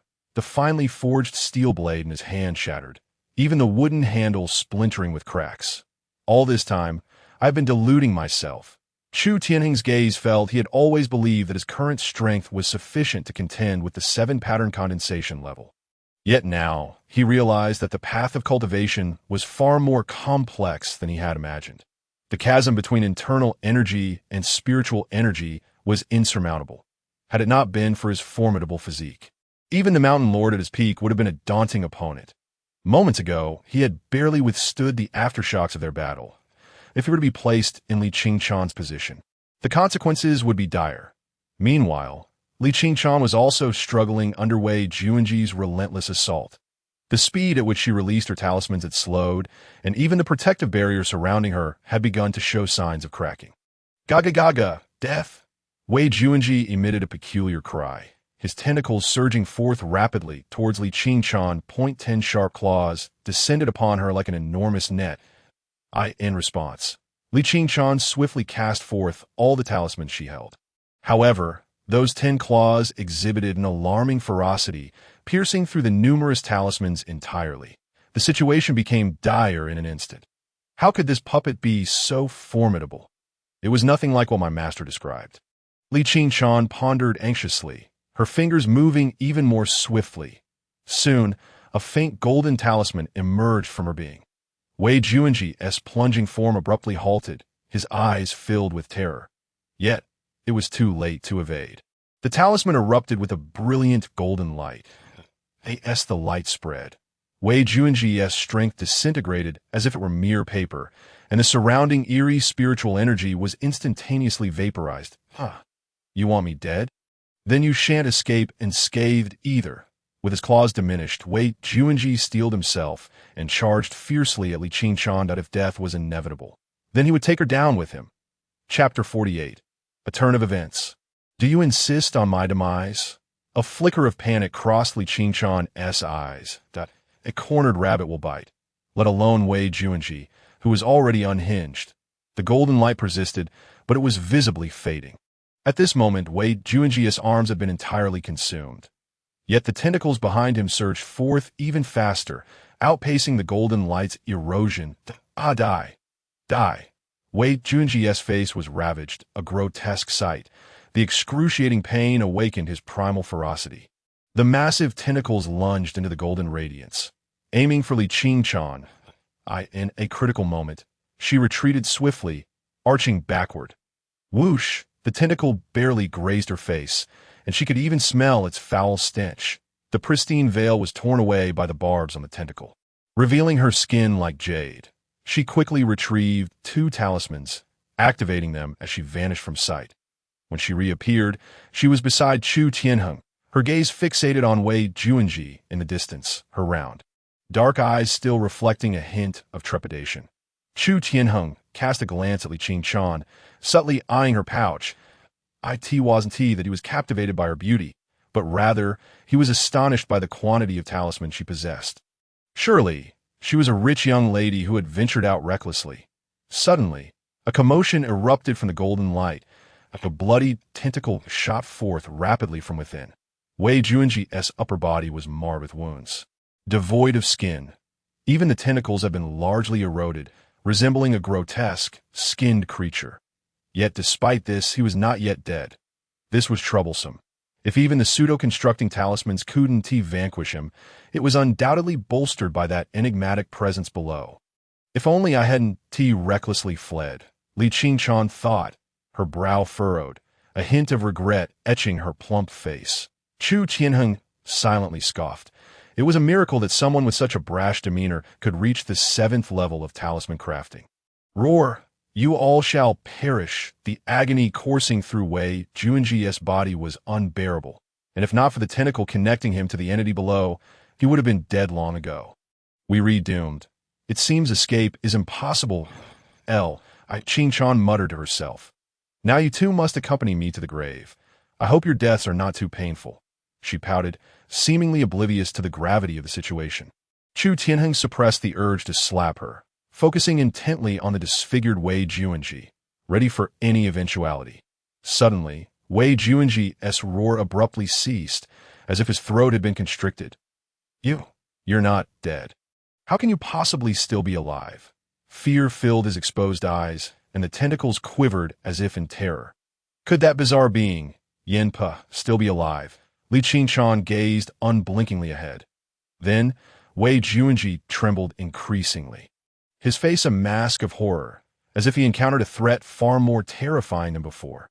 Squeak, squeak, squeak. Was that the sound of insects? Chu Tianheng looked closer, observing tiny, flesh-colored insects, the size of soybeans, emerging from Wei Junji's body.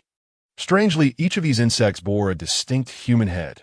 The expressions varied, some weeping, others laughing or wailing, producing a cacophony of sounds. Yanpa, Chu Tianheng uttered slowly. The human head belonging to Yanpa rose abruptly from Wei Junji's abdomen, hovering in midair. Surprised? If it weren't for the old woman's foresight, we would have truly fallen victim to that false saint. Yanpa spoke. Her gaze shifted towards Chu Tianheng. He was taken aback. His muscles tensed.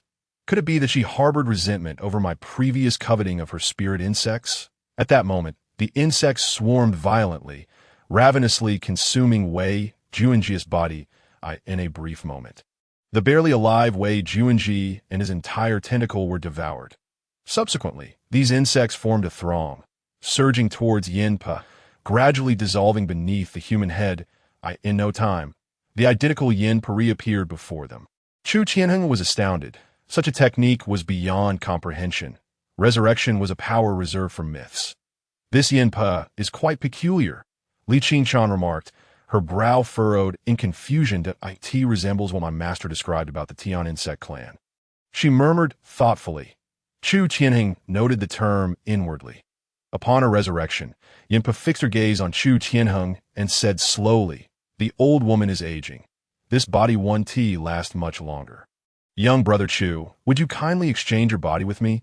Chu Tianheng stood frozen, an overwhelming fury igniting within him. This repugnant creature dared to covet his body. Do you wish to perish? Yanpa's expression remained serene, her weathered face resembling a spider. It was evident that she had long coveted his body. With resurrection at her disposal, it was no surprise she sought a body swap. She spoke. She advanced toward Chu Tianheng. Suddenly, her form began to blur, as if something were surging within. Chu Tianheng focused intently, and to his shock, it was the swarm of human-headed insect from before. Roar! Yenpa bellowed. A series of black tentacles erupting from her mouth, tearing her frail body apart like a flower blooming. Immediately, a colossal spider took her place. The spider's sac spanned 2 meters in diameter, with 8 sharp claws extending over a 20-meter radius, each claw resembling a pillar of heaven on the back of the spider. A bizarre human face opened wide, appearing both mournful and joyful. The spider's head was unmistakably Yan's aged visage. "Hiss!" the spider roared, charging towards Chu Tianheng. Just as it was about to collide with him, a greenish ethereal light shot from Yan's eyes. Clang! Chu Tianheng was struck by a peculiar force. His soul entranced, and his body felt as if it were being stripped away. Due to the uniqueness of his being, the attack was rendered ineffective. Chu Tianheng's expression darkened, a fierce glint igniting in his eyes. "Do you insist on my demise? I shall grant your wish." Chu Tianheng howled at the heavens, his will coalescing upon the surface of the Wangtian plate. "Enhance! Enhance!" Boom! A staggering 150 points of energy vanished in an instant, cascading into the Golden Body Solar Blade. Instantly, the internal force of the Golden Body Solar Blade, now reaching its celestial limit, trembled violently. An unfathomable power surged within him.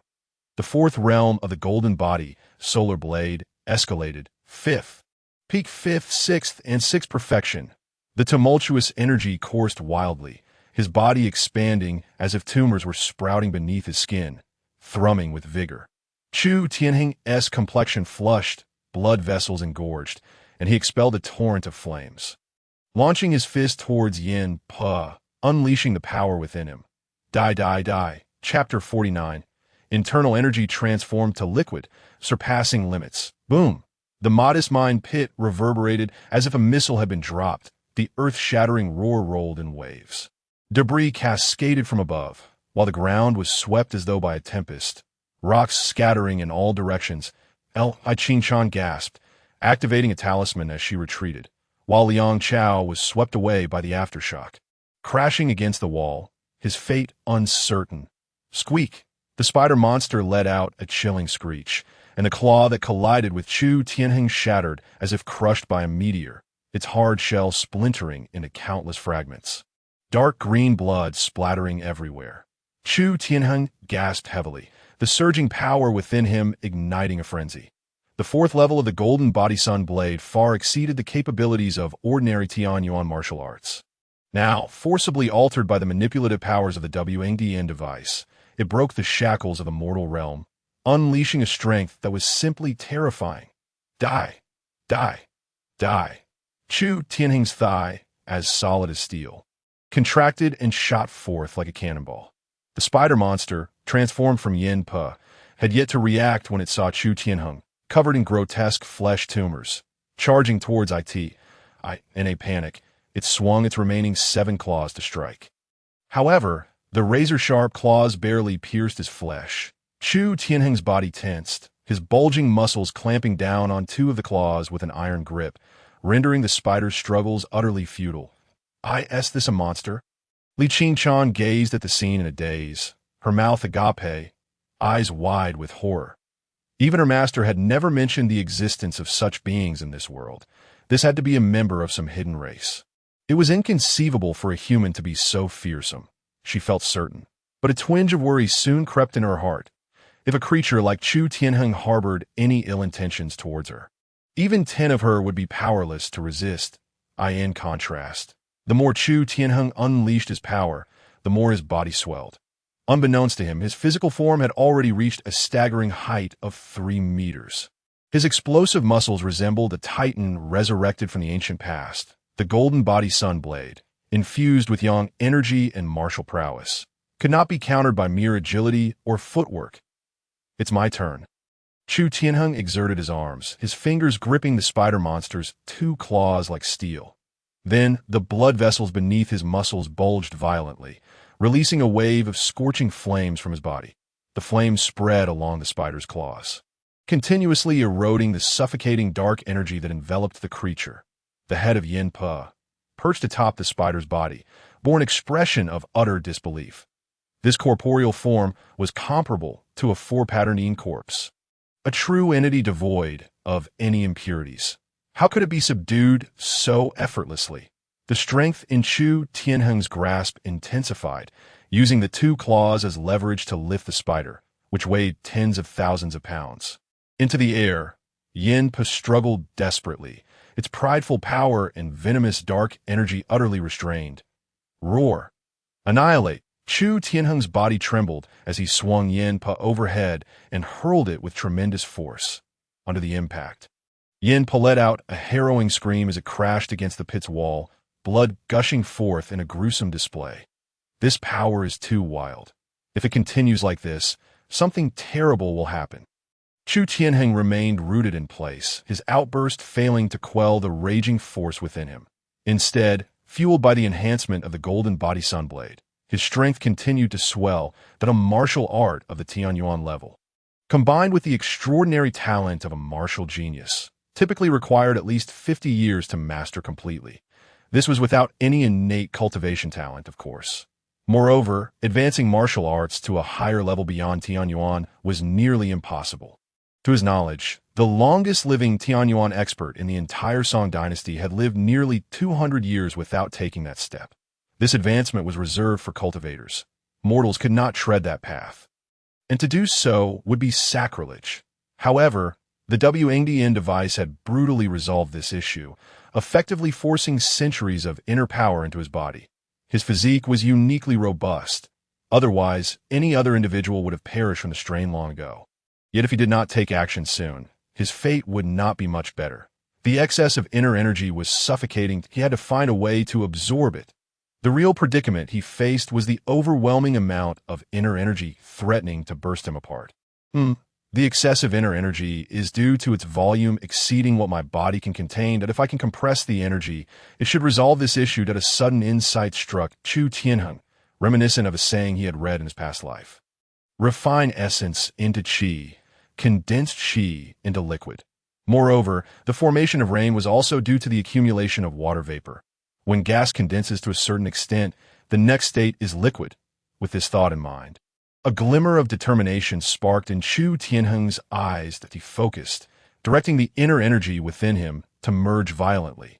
Yet the process was far from the ease he had anticipated, as the inner energy condensed. It rampaged chaotically within his body that a sickly red hue washed over his face. Gritting his teeth, he intensified his efforts to condense the inner energy. With each increase in force, the impact also grew stronger. However, with each level of enhancement, the purity of the inner energy also heightened. Squeak! I'm going to devour you! At that moment, Yin Pa had regained its composure, immediately discerning that something was amiss with Chu Tianheng. It unleashed the accumulated dark, poisonous energy within it. Dark, viscous liquid poured from its venom sacs, rapidly healing its wounds at a visibly accelerated pace, and it did not stop there. After mending its injuries, the liquid gradually seeped into its body, causing its blackened exterior to grow even darker and more impervious. This was the true power of a four-patterned entity, comparable to an eight-patterned cultivator. In the outside world, it could easily annihilate a city. Had it not been caught off guard by Chu Tianheng's explosive power, its outcome would not have been so dire. Yin Pa's 8 sharp legs moved rapidly, spewing forth greenish-white silk. The silk was exceedingly resilient. Even when several small stones fell from above, they failed to harm it, instead being cut in half. The strands of silk quickly wove together into a large net. With Chu Tianheng ensnared at its center, Yin Pa climbed onto the silk, its eyes greedily fixed on him, while its pair of sharp forelegs gathered strength. Prepare to pay the price, old hag. The forelegs were like two scythes hurtling towards Chu Tianheng's head with blinding speed. Li Qingchan, watching from the side, could only perceive a dark blur. Just then, Chu Tianheng suddenly opened his eyes. The flames that had been consuming him instantly extinguished, and his presence diminished in an instant. Finally, the inner energy has liquefied. Within him, 4 drops of crimson liquid lay quietly near his heart. Upon closer inspection, each drop seemed to harbor unimaginable power, sending chills down one's spine. Perfect, you shall be my test subject. Chu Tianheng's gaze sharpened, a glint of coldness flashing in his eyes. He then focused his will on one of the liquid drops of inner power. Explode. The drop detonated violently, transforming into a torrential flood that surged into Chu Tianheng's body. Boom! This power was immense. Chu Tianheng's veins bulged, and his muscles glimmered with dark blue-black radiance. His 3-meter frame swelled once more, reaching a height of 4 meters, and the muscles on his back intertwined. Resembling a terrifying, ghostly visage, at that moment, the air around him seemed to slow, and the world fell eerily silent. The 2 incoming claws appeared to move in slow motion, gliding before him as if time itself had been halted. He could see each individual hair on the claws with startling clarity. Emotionless, Chu Tianheng found himself enveloped in an otherworldly state under this newfound strength. He clenched his fist and a ball of crimson golden flames erupted in his hand. Coursing through his veins, he swung his fist. A thunderous sound reverberated as an explosion of air blossomed from the tip of his punch, hurtling towards Yin. The spider's fur bristled in terror, its eyes wide with fear as it desperately squeezed its venom sac for power. It could not comprehend what was happening. In an instant, Chu Tianheng vanished from its sight. The impending sense of danger gripped it like a vice.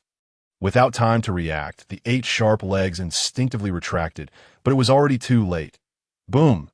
An explosive force unleashed, indiscriminately pouring over Yin. The 8 legs crumbled like tofu, pulverized into dust. The dense web surrounding them was obliterated in an instant. Drifting helplessly in the air, Yin screamed in agony as a gaping hole the size of a human head opened in its abdomen, sending it crashing backward. The once fearsome spider body was now reduced to a grotesque mass of flesh. Such overwhelming power, such terrifying consumption. Chu Tianheng felt a surge of astonishment within him. The quality of liquid inner strength was extraordinarily high, a stark contrast to the previous inner energy, akin to the heavens compared to the earth. Naturally, its consumption was equally alarming. At this rate, a single drop of liquid inner strength could sustain him in battle for no more than 30 seconds. This was not solely due to the depletion of inner strength, but also the toll on his physical stamina. In the case of an ordinary Tianyuan, such a blow could drain the opponent entirely. The efficacy of a single drop was remarkable. What if there were 4 drops? A glimmer of joy flickered in Chu Tianheng's eyes. He seemed to have discovered a brand new path, uniquely his own. Subsequently, Chu Tianheng vanished from his position, soaring to the side of Yin in mere moments, his fist, the size of a grinding wheel, thundered down like a pile driver. The entire mining pit trembled as if shaken by an earthquake, and even the ground quivered slightly. After a considerable while, Chu Tianheng withdrew his fist, the power within him rapidly subsiding. As for the spider, it had been reduced to a mere puddle of flesh. Suddenly, a rustling sound emanated from the remains that a milky white worm slowly emerged, its head adorned with a pale blue eyeball. Chu Tianheng pinched the worm, his brow furrowing. Could this be the celestial worm she mentioned? He glanced toward Li Qingqian, a chilling sensation coursing from his tailbone to the crown of his head. What are you trying to scare me with? This is the celestial worm. My master has said that celestial worms are cunning by nature and adept at parasitizing the bodies of fallen powerful beings. Once they succeed, they can inherit all the strength and memories of the deceased. Chu Tianheng froze, a chilling realization creeping over him. If these creatures were to infiltrate the tombs of a group of formidable warriors, or even hide within the royal family, wouldn't they easily seize control of the entire world? However, as his master had mentioned, though these celestial worms possessed terrifying abilities, their numbers were few, and they were categorized into various ranks. Only those with exceptional talent could parasitize the powerful Li Qingqian tilted her head and remarked. Chu Tianheng scrutinized the celestial worm in his hand. This creature could not be allowed to live. With a gentle yet decisive grip, he crushed it into a pulp. Energy 30. This thing possesses energy as well? Chu Tianheng was momentarily taken aback, but the source of energy had always been a mystery. However, it was now clear that the most stable source was the extermination of ghostly beings. Without further contemplation, Chu Tianheng's muscles contracted, his towering frame, over 3 meters, shrinking to just over 2 meters. Yet compared to an ordinary person, he still resembled a colossal iron tower. This situation was untenable. He needed to devise a means of balance. This instance was fraught with unforeseen events. First, Wei Juanji erupted, revealing his true colors. Unexpectedly, another figure, Yan Pe, appeared behind him. Ultimately, a celestial worm was drawn into the fray. Fortunately, the energy was abundant. Otherwise, the consequences would be unthinkable. Character: Chu Tianheng Essence, 12 Qi, 15 Spirit, 7 Cultivation Method, Golden Body Fiery Sunblade, 6th level. Energy: 30. The Essence attribute had increased by nearly 3 points, the Qi attribute by a full 5 points, and even the Spirit attribute had risen by 2 points. This transformation was undoubtedly a qualitative leap. Chu Tianheng closed his eyes, introspecting. Within him, 3 drops of liquid inner strength flowed continuously, while a minuscule energy orb was coalescing nearby. This was the 4th drop of liquid inner strength that had already been expended. If this continued, a single drop would require at least 3 days to recover naturally. Active cultivation could potentially shorten this duration. Compared to the previous inner energy, this single drop of liquid inner strength equated to a century's worth of inner energy cultivation. Furthermore, according to the martial arts cultivation doctrine, typically, once past the peak period, one's strength diminishes rather than increases. This was why it was impossible to exceed a century's worth of inner energy cultivation. Regardless of innate talent for cultivation, even those with celestial cultivation abilities were no different. Cultivation did not equate to martial prowess, and nearly everyone's martial talent was comparable, with cultivators merely accelerating the process. Moreover, in their eyes, the path of immortality was superior, so why would they deign to practice earthly martial arts? At that moment, Li Qinchan suddenly inquired, "By the way, what exactly are you? Your physical form is so formidable, even surpassing those old men from the Dragon Elephant Immortal sect." Hearing this, Chu Tianheng's expression shifted slightly, casting her a sidelong glance filled with malice. Qinchan pouted in displeasure. "If you don't want to share, that's fine. I'm not interested anyway." Chu Tianheng chose to ignore the foolish woman, turning his gaze to the large pit not far away, feeling a twinge of hesitation. Just then, a faint tremor coursed through the ground. A peculiar emotion enveloped the mining pit. Was it anger? Could emotions influence the external world? Chu Tianheng's heart raced with caution. It seemed the colossal creature beneath had been provoked and was about to emerge. Startled, Chu Tianheng wasted no time. He turned and unleashed a punch, shattering the barrier at the passageway. He then lifted the unconscious Liang Chao. "Aren't you leaving?" Chu Tianheng asked casually. "I want to leave. My master has arrived and will soon take me away." Chu Tianheng was taken aback, and suddenly, he froze in place as a terrifying force swept through the entire mining pit. Chapter 51. Ambition in an imperceptible manner. It seemed as though a gaze traversed the hundreds of meters of the mining pit, continuously surveying the situation within. Accompanying this was an immense pressure. The surrounding air felt as though it had solidified, even restricting Chu Tianheng's movements that he refrained from making any rash moves. Even though he could ignite his inner strength to escape this state, it would undoubtedly attract unnecessary trouble. Good-for-nothing disciple. "Didn't I tell you not to wander around?" The voice was clear and calm, tinged with reproach. Immediately after, the vast mining pit trembled violently. With a resounding crash, Chu Tianheng looked up in horror. A delicate hand, as smooth as mutton fat, pierced directly through the thick earth, and with a mere flick of its power, massive boulders weighing tens of thousands of tons were sent flying at a colossal crater, akin to that of a meteorite impact, appeared above them, and through the opening, beams of moonlight cascaded down, showering everyone present. Beneath the moonlight, a woman in a flowing red dress hovered gracefully, her gaze serene. Looking down imperiously, upon spotting Li Qinchan, her cold expression softened somewhat. "You, girl, if it weren't for the mark I left on you, you would have surely been devoured by others today." As she spoke, she cast a glance at the ever-expanding opening. Foul creature. Her red lips parted slightly, and with a gentle grip of her fingers, the air suddenly solidified, and a colossal palm began to form, reaching toward the opening. Chu Tianheng stifled the urge to flee. forcing himself to remain composed. The strength of this woman was unlike anything he had ever witnessed.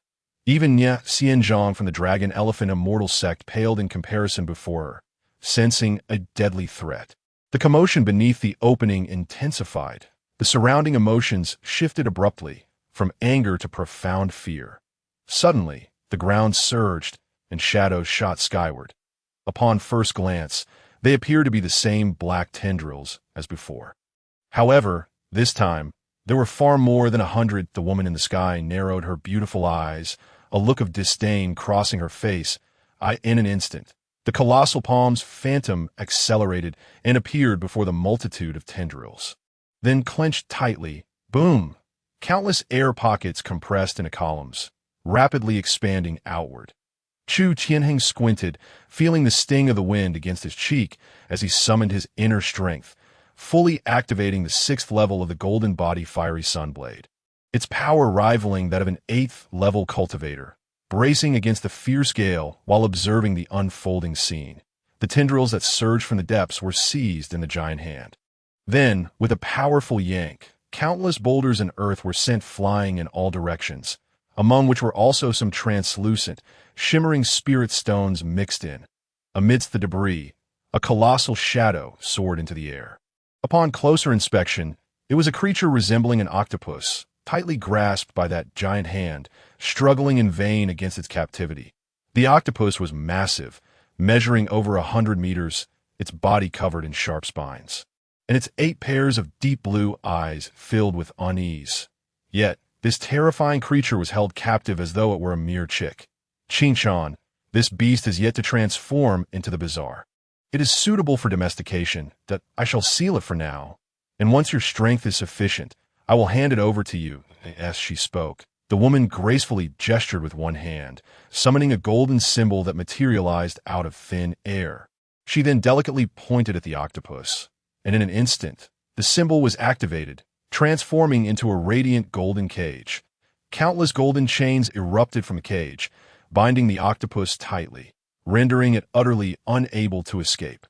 No matter how supple its body was, soon after, the octopus's form rapidly shrank until it was confined within the cage. The woman retrieved the restored symbol and turned her gaze towards Li Qinshan. Let us depart. The materials for your cultivation have been procured. Return and diligently study the art of talismans. Should you indulge in play any longer, I shall not be lenient, she admonished. Qinshan felt a twinge of exasperation. This was not the first occurrence. Though the girl appeared cold and sensible, her true nature was that of a scatterbrained fool. Yet, this foolish girl possessed a rare talent for talismanic arts, one that could be encountered only once in a century. Understand, Master, Li Qinshan murmured, turning to face Chu Tianheng. Chu Tianheng stiffened slightly, sensing a watchful gaze from above. Unbeknownst to him, his focus was firmly fixed on the 3 droplets of inner strength, poised for an explosive release.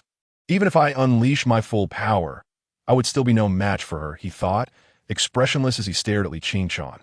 Cao Cao could use the Emperor to command the lords. I too could take a leaf out of that book. You oddity, should the opportunity arise, feel free to visit me in Songdu, though I admit, such chances are slim. Observing Chu Tianheng's impassive demeanor, Li Qinshan huffed twice, finding him as taciturn as her master. Let us go. Master, she called up to the woman in the sky. The woman then waved her hand lightly, and Li Qinshan vanished in an instant, while the woman herself stepped lightly, transforming into a streak of light and soaring into the distance. Chu Tianheng exhaled softly, relieved. The pressure exerted by the woman in the red dress was considerable, and any sense of inflation stemming from his recent power surge had dissipated entirely. Gazing at the still smoldering crater, Chu Tianheng's thoughts grew heavy. The more powerful one became, the clearer the dangers of this world appeared. Lacking sufficient strength meant one could only drift with the winds, at the mercy of others. That a flicker of crimson flame ignited in his eyes. In these chaotic times, how could one find safety? Unless, of course, one embodied the very chaos of this world. Casting aside his thoughts, Chu Tianheng set Liang Chao aside. Although the latter was gravely injured, his vitality, bolstered by the 6th level of talismanic condensation, would suffice for him to endure a little longer. Just moments ago, he had witnessed numerous spirit stones unearthed during the capture of that monster. Without hesitation, Chu Tianheng began to dig swiftly in the earth. Time was of the essence. To suggest that such commotion would not attract the attention of Wuxian City would be absurd. However, the lack of immediate response could only be attributed to their fear of the woman's strength. Moreover, from Li Qingchan's words, it was evident that their identities were far from ordinary. There was only one place in the entire Song dynasty, called Songdu, the very heart of the empire, the Imperial city of Songdu. In no time, he unearthed over 10 glimmering spirit stones. After wrapping them in a torn piece of cloth, he hoisted the unconscious Liang Chao and departed. Shortly after Chu Tianheng's departure, several figures streaked through the night sky. The leader produced a talisman, which soon turned to ash. Indeed, it is her. The beast within has likely been taken away. Let us retreat. We cannot afford to provoke that individual. The group exchanged glances before vanishing without a trace. In the silent night, only the lingering energies spoke of the unfolding tale. Chapter 52. White Elephant. Rampaging Elephant. For a day, I am a disciple of the Liang sect. For a lifetime, I remain a disciple of the Liang sect. This is your final confirmation. Do you swear allegiance to our Liang sect? In the courtyard of the Liang sect, the former head, Xiao Shan, bellowed at the group of young disciples before him. He had now become one of the administrators of the Liang sect, responsible for recruitment and imparting martial skills that we pledge to live and die with the Liang sect, answered the youthful assembly. Their ages ranging from 11 to 18, their faces flushed with fervor under Xiao Shan's scrutiny. Excellent. I shall now impart to you the foundational martial techniques of our sect. Xiao Shan spoke with authority. A scene that had become commonplace at the Liang sect in recent days, as many had come seeking to learn over the last 10 days. Following the earlier visit and gifts from the Black Dragon Gang, the Liang sect's reputation had soared, becoming well known throughout much of the West Street. Moreover, after Liang Chao was rescued by Chu Tianheng, his reverence for Chu Tianheng had only intensified, especially after hearing of the events that transpired within the mines. Effectively placing himself beneath Chu Tianheng in just 10 short days, over 100 eager individuals had signed up to join the Liang sect, doubling its membership. Fortunately, with the martial skills derived from Chu Tianheng and those provided by Liang Chao, they had enough resources to manage this influx. Furthermore, despite the upheaval within the mine, the rewards for this mission had already been distributed, a total of 6,000 taels. Chu Tianheng and Liang Chao would each receive 3,000, a sum sufficient to set the Liang sect on a rapid operational course. Weapons, equipment, and medicinal supplies would be plentiful. It was evident that the Liang sect was on the cusp of a period of swift development. All thanks to Chu Tianheng's formidable strength.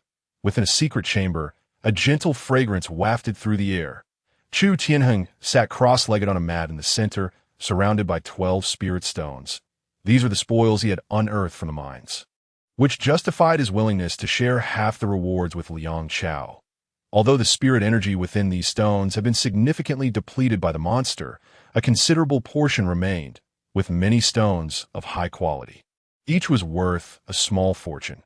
After a period of meditation, Chu Tianheng assumed a symbolic posture, a faint pattern emerging on his forehead that a fierce white elephant seemed to roar towards the heavens. After 10 days, the first white elephant pattern was finally nearing completion. He had underestimated the difficulty of the initial phase. Without talent, even with the aid of spirit stones, the path to cultivation proved fraught with challenges. The deeper one delved, the greater the demand for spirit energy and time. Furthermore, lacking innate spirit energy meant that the patterns he formed would continuously dissipate. He now understood why only those with talent were deemed worthy of stepping into the celestial realm. Fortunately, his supply of spirit stones was ample. Otherwise, the mere 3,000 taels would have fallen short of the entry requirements. Chu Tianheng picked up a spirit stone from the side, focused his mind, and began to draw upon the spirit energy within the stone, channeling it through his body to slowly solidify the remaining patterns. As time passed, the white elephant symbol on his forehead grew increasingly distinct. The final traces of the pattern coming together. Bang! After an indeterminate period, the spirit stone, which held energy far exceeding that of ordinary fragments, suddenly dimmed. Success! A surge of joy filled Chu Tianheng's heart, but he quickly suppressed it. Maintaining a stoic expression, suddenly, the newly formed white elephant symbol began to flicker, as if on the verge of disintegrating. Chu Tianheng immediately unleashed his spiritual barrier. Character: Chu Tianheng Essence, 12 Qi, 15 Spirit, 7 Techniques. Golden Body Liang Blade, 6th level. Thunderclap Fist, 2nd level. White Elephant Condensation Technique. Materials: the energy, 30. The White Elephant Condensation Technique on the interface fluctuated between dim and bright green. Within him, a subtle spirit energy emanated from the symbol on his forehead. Flowing into his body, a weight settled in Chu Tianheng's heart. He understood what this meant. After the condensation of the symbol, it would connect to the latent powers hidden within his body. Only then would the symbol avoid becoming a mere illusion. Otherwise, he risked it shattering at this juncture. He could only rely on his spiritual barrier. With determination, Chu Tianheng focused intently on the shifting light. The moment the color of the technique transitioned from gray to green, he spoke with urgency. Enhance. Boom! Upon receiving the command from Chu Tianheng, the Wangtian Cheat Device suddenly activated. The ever-changing white elephant condensation pattern gradually revealed a stable shade of green. Immediately thereafter, a peculiar force began to permeate his body, causing his energy to plummet to zero in an instant. This force coursed through Chu Tianheng's being, seemingly probing for the innate talents he possessed. However, after an exhaustive search, it yielded no results. Fortuitously, this force surged to his forehead, connecting the white elephant spirit pattern, and soon after, the liquid inner strength at his heart began to rotate slowly. The 4th droplet of liquid inner strength rapidly restored itself, and then the 4 droplets spiraled around in a frenzied motion. This force appeared to be drawn to the inner strength, guiding the power of the white elephant spirit pattern to continuously merge with it. Boom! Boom! Boom! As the spiritual energy and inner strength made contact, they erupted in a terrifying shockwave, akin to a volcanic explosion. Yet this formidable force did not descend upon Chu Tianheng. It merely erupted in a confined area. The collision continued, as if a hidden force were compelling these two opposing energies to undergo an unprecedented fusion. Time passed unmeasured, and the fierce clash gradually subsided, the trace of spiritual energy becoming tranquil, as if it had exhausted all its power. The 4 droplets of inner strength ceased their resistance, yielding a passage. The spiritual energy flowed through the passage, directly reaching the center of the 4 droplets of inner strength. In an instant, a blinding radiance burst forth from within him, as if a forbidden path had been unearthed anew. The spiritual energy and inner strength intertwined continuously. The spiritual energy resided within, while the inner strength enveloped it, each complementing the other. Before long, a soft crimson glow spread from his heart, ascending to the white elephant spirit pattern on his forehead. Subsequently, the white elephant spirit pattern erupted with a searing flame, transforming from white to a deep red hue. The white elephant depicted upon it appeared increasingly ferocious and domineering, resembling a wild and untamed ink-wash painting. As the flames gradually subsided, a faint spiritual pressure emanated from Chu Tianheng, extending outward to a radius of nearly 10 meters before finally abating. Within this seemingly ordinary spiritual pressure lay an enigmatic force, both imposing and steady. Chu Tianheng slowly opened his eyes, a piercing red and white light emanating from their depths. He had finally achieved mastery of the white elephant condensation pattern technique. Character: Chu Tianheng Essence, 12 Qi, 15 Spirit, 10 Techniques. Golden Body Fiery Sun Blade, Level 6. Thunderous Fist, Level 2. White Elephant Condensation Pattern, Level 1. Chapter 53. Hidden Dangers. Is this the essence of spiritual energy? Chu Tianheng gently extended his hand, a faint reddish light coalescing within his grasp. A wondrous sensation enveloped his heart. The objects within a 10-meter radius appeared to magnify within his perception. Although the white elephant condensation pattern technique had merely reached level 1, his spirit attribute had remarkably increased by 3 points. Chu Tianheng pondered deeply. Logically speaking, his current realm in the path of the immortal was only at the rudimentary stage of condensation. He was hardly stronger than practitioners at the strength level. making such a transformation seem implausible. It appears my path to immortality is destined to be unlike the ordinary. He gently thrust his palm forward, and that faint spiritual energy erupted suddenly, crashing against the wall opposite him. Boom! Debris cascaded down, and a distinct palm imprint gradually emerged upon the wall. The fusion of spiritual energy and inner strength indicates that while my cultivation appears to be merely at level 1 of condensation, it harbors the power equivalent to the 6th level of the golden body fiery sun blade technique. Chu Tianheng quelled the inner strength and spiritual energy within him, the vibrant white elephant spirit pattern on his forehead gradually quieting until it revealed no discernible difference. However, to an outsider's eye, Chu Tianheng now resembled a legitimate practitioner of the 1st level of condensation. In just 10 days, the second assessment would commence, and having initiated the white elephant condensation pattern technique would suffice for entry into the outer sect. As for the inner sect, one would need to cultivate to the 3rd level of condensation. Yet merely reaching the 1st level of condensation had consumed a staggering 30 points of energy for Chu Tianheng. Naturally, much of this energy was expended in resolving the conflict between inner strength and spiritual energy. Otherwise, a realm comparable to the power level should not necessitate such a considerable expenditure. However, he currently possessed no energy whatsoever. After days of accumulation, the 2 shadow stones had only yielded 2 points of energy, barely enough to make a difference. Upon exiting the secret chamber, a disciple immediately approached him. "Master, you have emerged from seclusion." Chu Tianheng nodded. "Have you found any results regarding the matter I instructed you to investigate?"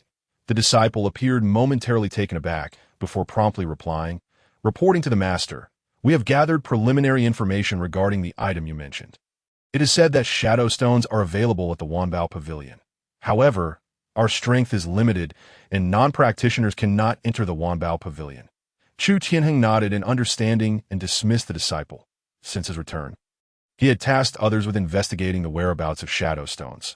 Logically, if something capable of condensing shadow patterns existed, it could give rise to shadow stones, even if it were a rare anomaly. Sufficiently skilled practitioners should be able to eliminate it. Thus, shadow stones must circulate within the market, just as spiritual stones can be purchased. The Wanbao Pavilion, it seems I must find time to pay a visit. He had seen the name Wanbao Pavilion in the records of Longxiang. As its name suggests, it encompasses almost every item available in the market, from intelligence and information to cultivation techniques and even clandestine secrets of immortal sex. It offered a wide array of goods. Moreover, its reach nearly spanned the entirety of the Great Song, with every major city housing a Wanbao Pavilion. Its status within the city is remarkably delicate. It refrains from engaging in conflicts, content to conduct business, and no faction dares to covet or provoke it. This alone attests to the formidable strength behind the Wanbao Pavilion. Before long, Chu Tianheng hastened to a newly constructed building before him, inscribed with the words Fiery Sun Transmission Pavilion. Standing outside the pavilion, he could still catch a whiff of lingering wood shavings, though it was subdued by the stronger scent of sandalwood. "Tianheng, you have emerged from seclusion." Pei San emerged from the pavilion, observing the increasingly robust Chu Tianheng with a mix of complexity and pride. Ever since the pavilion's completion, Pei San had voluntarily taken residence there, both to guard the location and enjoy a more leisurely life. "How have you been, master?" Chu Tianheng clasped his hands respectfully. Regardless of his own strength, Pei San would always remain his mentor. "Very well. The current Fiery Sun sect is far more prosperous than the martial academy I once taught at." He sighed, stroking his long beard. Although he was merely in his 40s, as a master of the comprehension level, with proper care, living to 100 years was not an issue. Yet, ever since he was injured by that specter, despite having recovered, he was still not as formidable as in his prime. Coupled with the strength of Wuxiang City, he now found himself as an ordinary person, unable to make significant waves, and his martial heart had also settled down. Chu Tianheng remained silent, yet his gaze bore a newfound determination. After exchanging pleasantries, he bid farewell to Pei San and entered the transmission pavilion. The pavilion was divided into 3 levels. The first level contained martial arts suitable for the strength and comprehension levels. With hundreds of texts neatly arranged, The second level housed techniques for the focus spirit and celestial essence levels, totaling only 2 to 3 dozen texts as for the third level. It was currently empty, devoid of any materials. However, the second level contained techniques of the celestial essence level, while the third level was likely reserved for the enigmatic immortal techniques. This was a wild ambition of Chu Tianheng. Perhaps one day, this level might be filled with countless tomes. Wandering through the first level, he noted the neatly arranged rows of bookshelves that a significant portion consisted of bizarre journals, while the remainder comprised martial arts manuals. Most of these techniques were provided by Liang Chao, with only a small fraction acquired through recent investments that I have now far surpassed the celestial essence level. Ordinary martial arts no longer affect me. Chu Tianheng contemplated. Nevertheless, each manual represented the hard work and experience of its predecessors. The golden body fiery sun blade he practiced was merely a fusion of several lower-grade techniques. Some of these manuals encompassed fist techniques, others sword techniques, footwork, and leg techniques. When combined, they formed a peerless martial art. This principle is well understood, yet few dare to pursue it, that a single ordinary martial art could require decades of dedication if one were to attempt to master multiple techniques. Only mediocrity awaited them. Furthermore, the inner strength cultivated from different martial arts could even lead to conflict, with disastrous consequences. The Wangtian Cheat Device enables me to disregard the constraints of cultivation time and conflicts of techniques. Thus, delving into these ordinary martial arts presents a significant advantage for me. Chu Tianheng mused internally. Moreover, his current physique was exceedingly conspicuous. In just a mere month or two of cultivation, he had transformed from a gaunt youth into a towering figure exceeding 2 meters in height. As for Pei San and the others, he could still attribute this to his exceptional talent. However, for the Longxiang Xinzong and other discerning individuals, such an explanation was rife with inconsistencies. After all, even the most exceptional innate talents could not account for such a dramatic change at the first level of pattern condensation. The admiration from Elder Nye and others merely reflected their perception of his innate gifts. Should the truth be unveiled, it would undoubtedly invite considerable trouble. It seems imperative to swiftly learn some flexible martial arts to temper my current state. Chu Tianheng thought, narrowing his eyes in contemplation. Chapter 54. Wanbao Pavilion. Chu Tianheng began to examine the various martial arts techniques one by one. Before long, he settled on several manuals of the Tomi level. The Baoping Seal, the Songhe Technique, and the Yangshi Method, 3 martial arts texts, all focused on health preservation. Their sole efficacy lay in prolonging life, harmonizing the spleen and liver's energies, and rendering the body more supple and refined. After securing the manuals, he proceeded towards the secret chamber. These health-preserving techniques were seldom pursued, as they lacked lethality. In these tumultuous times, the duration of one's life was hardly within one's control. Nevertheless, he had no choice but to grasp at straws. Baoping Seal, tranquil in body and mind, intent upon the Baoping. Within the secret chamber, Chu Tianheng assumed the posture for practicing the Baoping Seal, continuously circulating his energy to attune to its essence. It appears I have indeed underestimated these Tongyi martial arts. As he delved deeper, the agitation instigated by the golden body Liang blade gradually subsided. The Baoping Seal's classification as a Tomi level technique likely stemmed from the inherent limitations of the individual. Yet its conceptual aspirations were exceedingly lofty. Chu Tianheng centered his thoughts. Such health-preserving martial arts required neither the rigorous body tempering of other martial disciplines nor relentless pounding. Quiet contemplation and mental perception sufficed. Cultivating a trace of Baoping inner strength marked the threshold of initiation. However, the greater the simplicity, the more formidable the challenge of entry. Indeed, some individuals might devote their entire lives to it without achieving mastery. Before long, a day had elapsed. Chu Tianheng opened his eyes, his gaze remarkably clear. It seems these 3 martial arts require considerable time for refinement. A night of practice had scarcely brought him closer to initiation. He tidied his belongings and exited the Liang gate. In the early morning, the temperature finally moderated. Water vapor condensed into dew upon the grass, while a mantis lay in wait amidst the foliage. Its gaze fixated hungrily on a nearby caterpillar. With a loud crunch, a black boot descended forcefully, obliterating both the mantis and the caterpillar in a spray of viscera. Chu Tianheng, unhurried and unperturbed, stretched languidly and made his way toward Wuxiang City. The tranquility of Wuxiang City in the morning surpassed that of the night. Early rising farmers had already begun their labor, and the merchants from outside the city, laden with vegetables and fruits, were departing. As for the wealthy young lords and ladies, after a night of revelry, they remained blissfully ensconced in their dreams. Yet within the Liryang Gate, the crisp sounds of enthusiastic shouts had already begun to echo. As the newly initiated disciples commenced their day of training, Chu Tianheng traversed several streets until a towering pavilion emerged before him. Surrounding the pavilion were opulent restaurants and shops, yet before this edifice, they seemed to orbit like stars around a celestial body. The pavilion boasted 7 stories, exuding an ancient charm, with a sign inscribed in black ink that read, Wanbao Pavilion. Visitors are kindly requested to present their identification. As Chu Tianheng approached, a young attendant promptly greeted him. Maintaining a stoic expression, Chu Tianheng allowed a subtle aura of spiritual pressure to emanate from him. The attendant, sensing this, offered a slight smile and bowed to clear the path. What a remarkable establishment Wanbao Pavilion is. Upon entering, a glimmer of excitement sparkled in Chu Tianheng's eyes. And oh wonder, this pavilion only permitted cultivators within. The treasures contained herein were likely accessible only to those who had squandered their potential on the path of immortality. Before him lay a vast expanse, filled with exquisite items, each meticulously arranged in designated spaces. At a cursory glance at the first floor revealed no fewer than 10,000 goods, truly deserving of the name Wanbao Pavilion. As he surveyed the surroundings, his gaze fixated on a particular talisman, an 8th grade ghost binding talisman, 10 gold. Below were additional details regarding the ghost binding talisman, capable of capturing 2nd grade or lower spectral entities. The mere price of 10 gold for an 8th grade talisman was indeed exorbitant. As far as he knew, talismans were classified into 9 grades, corresponding to the 9 levels of pattern condensation.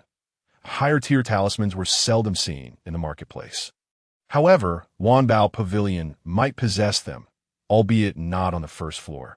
Continuing his exploration, Chu Tianheng scoured the entirety of the main hall, but found no trace of stones. Sensing his unease, a middle-aged shopkeeper approached him. "Esteemed guest, have you been unable to locate what you seek?" Chu Tianheng glanced at the man and inquired straightforwardly, "I have heard that your esteemed pavilion sells stones. I wish to purchase some." The man nodded respectfully, responding, "Esteemed guest, the items you seek are located on the 2nd floor. This first floor only contains items of pattern condensation below the 5th level. Would you like me to escort you upstairs?" With a gesture inviting him to proceed, Chu Tianheng followed the man without hesitation. Upon entering the 2nd floor, a faint aura of spiritual pressure descended upon him. Chu Tianheng squinted slightly, quickly identifying the source of the pressure. At a central counter sat an elderly man clad in gray, seemingly dozing, yet exuding an air of quiet authority. "Esteemed guest, what you require is over here." The middle-aged man smiled, seemingly unfazed, given the plethora of precious items within Wanbao Pavilion. It was only natural that they required vigilant guardianship. Chu Tianheng cast a sidelong glance at the elder before moving to the side. Instantly, several glimmering stones, radiating a greenish-blue light, came into view. Chu Tianheng's eyes brightened as he approached, seizing one to scrutinize closely. Ding! Special material detected. 10 points of energy can be extracted. You wish to extract. 10 points of energy would likely correspond to the weakest of the anomalous creatures. However, he refrained from extracting it immediately, as doing so would induce subtle changes in the stone. Though minor, such alterations would be perceptible to an ordinary person. Esteemed guest, these are transformations of an anomalous creature resembling a mountain bear. Most suitable for nurturing strength-type talents. They are particularly effective for those yet to awaken their talents. Chu Tianheng nodded, then set the stone down, glancing at the price. 1 grade stone, 500 gold. 500 gold was nearly equivalent to the price of a standard spirit stone. It was not inexpensive. He then turned his attention to the remaining stones, all of which were 1 grade. "Are there any higher grade stones available?" The man hesitated momentarily before responding.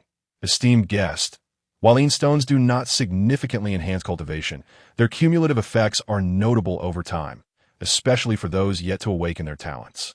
Generally, higher-grade Yin stones are quickly snatched up by prominent families, some for collection, others for the benefit of their younger generations. Currently, only a few 1-grade Yin stones remain. However, if you wish, I can keep an eye out for you. It shouldn't be long before higher-grade Yin stones become available. Chu Tianheng nodded and instructed, "Please package all the Yin stones for me." Before long, Chu Tianheng exited Wanbao Pavilion, a token and a package in hand. He had acquired 14 1-grade Yin stones for the expenditure of 5 spirit stones, and given the high quality of these spirit stones, he had thus attained the status of a third-tier member at Wanbao Pavilion. It appeared that to procure more Yin stones, he would need to engage with those prominent families. Chapter 55. Return to Longxiang Xinzong Extract All. Upon returning to the secret chamber, Chu Tianheng retrieved all the shadow stones, totaling an impressive 16 pieces when combined with the 2 previously acquired. Instantly, a surge of energy coursed through the shadow stones into the Wangtian Cheat Device. The energy within the device began to increase at an astonishing rate, soon reaching a remarkable level of 142 points. Deprived of their energy, the luster of the shadow stones dimmed slightly. However, to an outsider's eye, this change would appear negligible, perhaps even illusory. According to the records from the Longxiang, the utilization of these shadow stones by the individuals was exceedingly limited. Reflecting on the content of the records, it was noted that only various types of anomalies produced different types of shadow stones.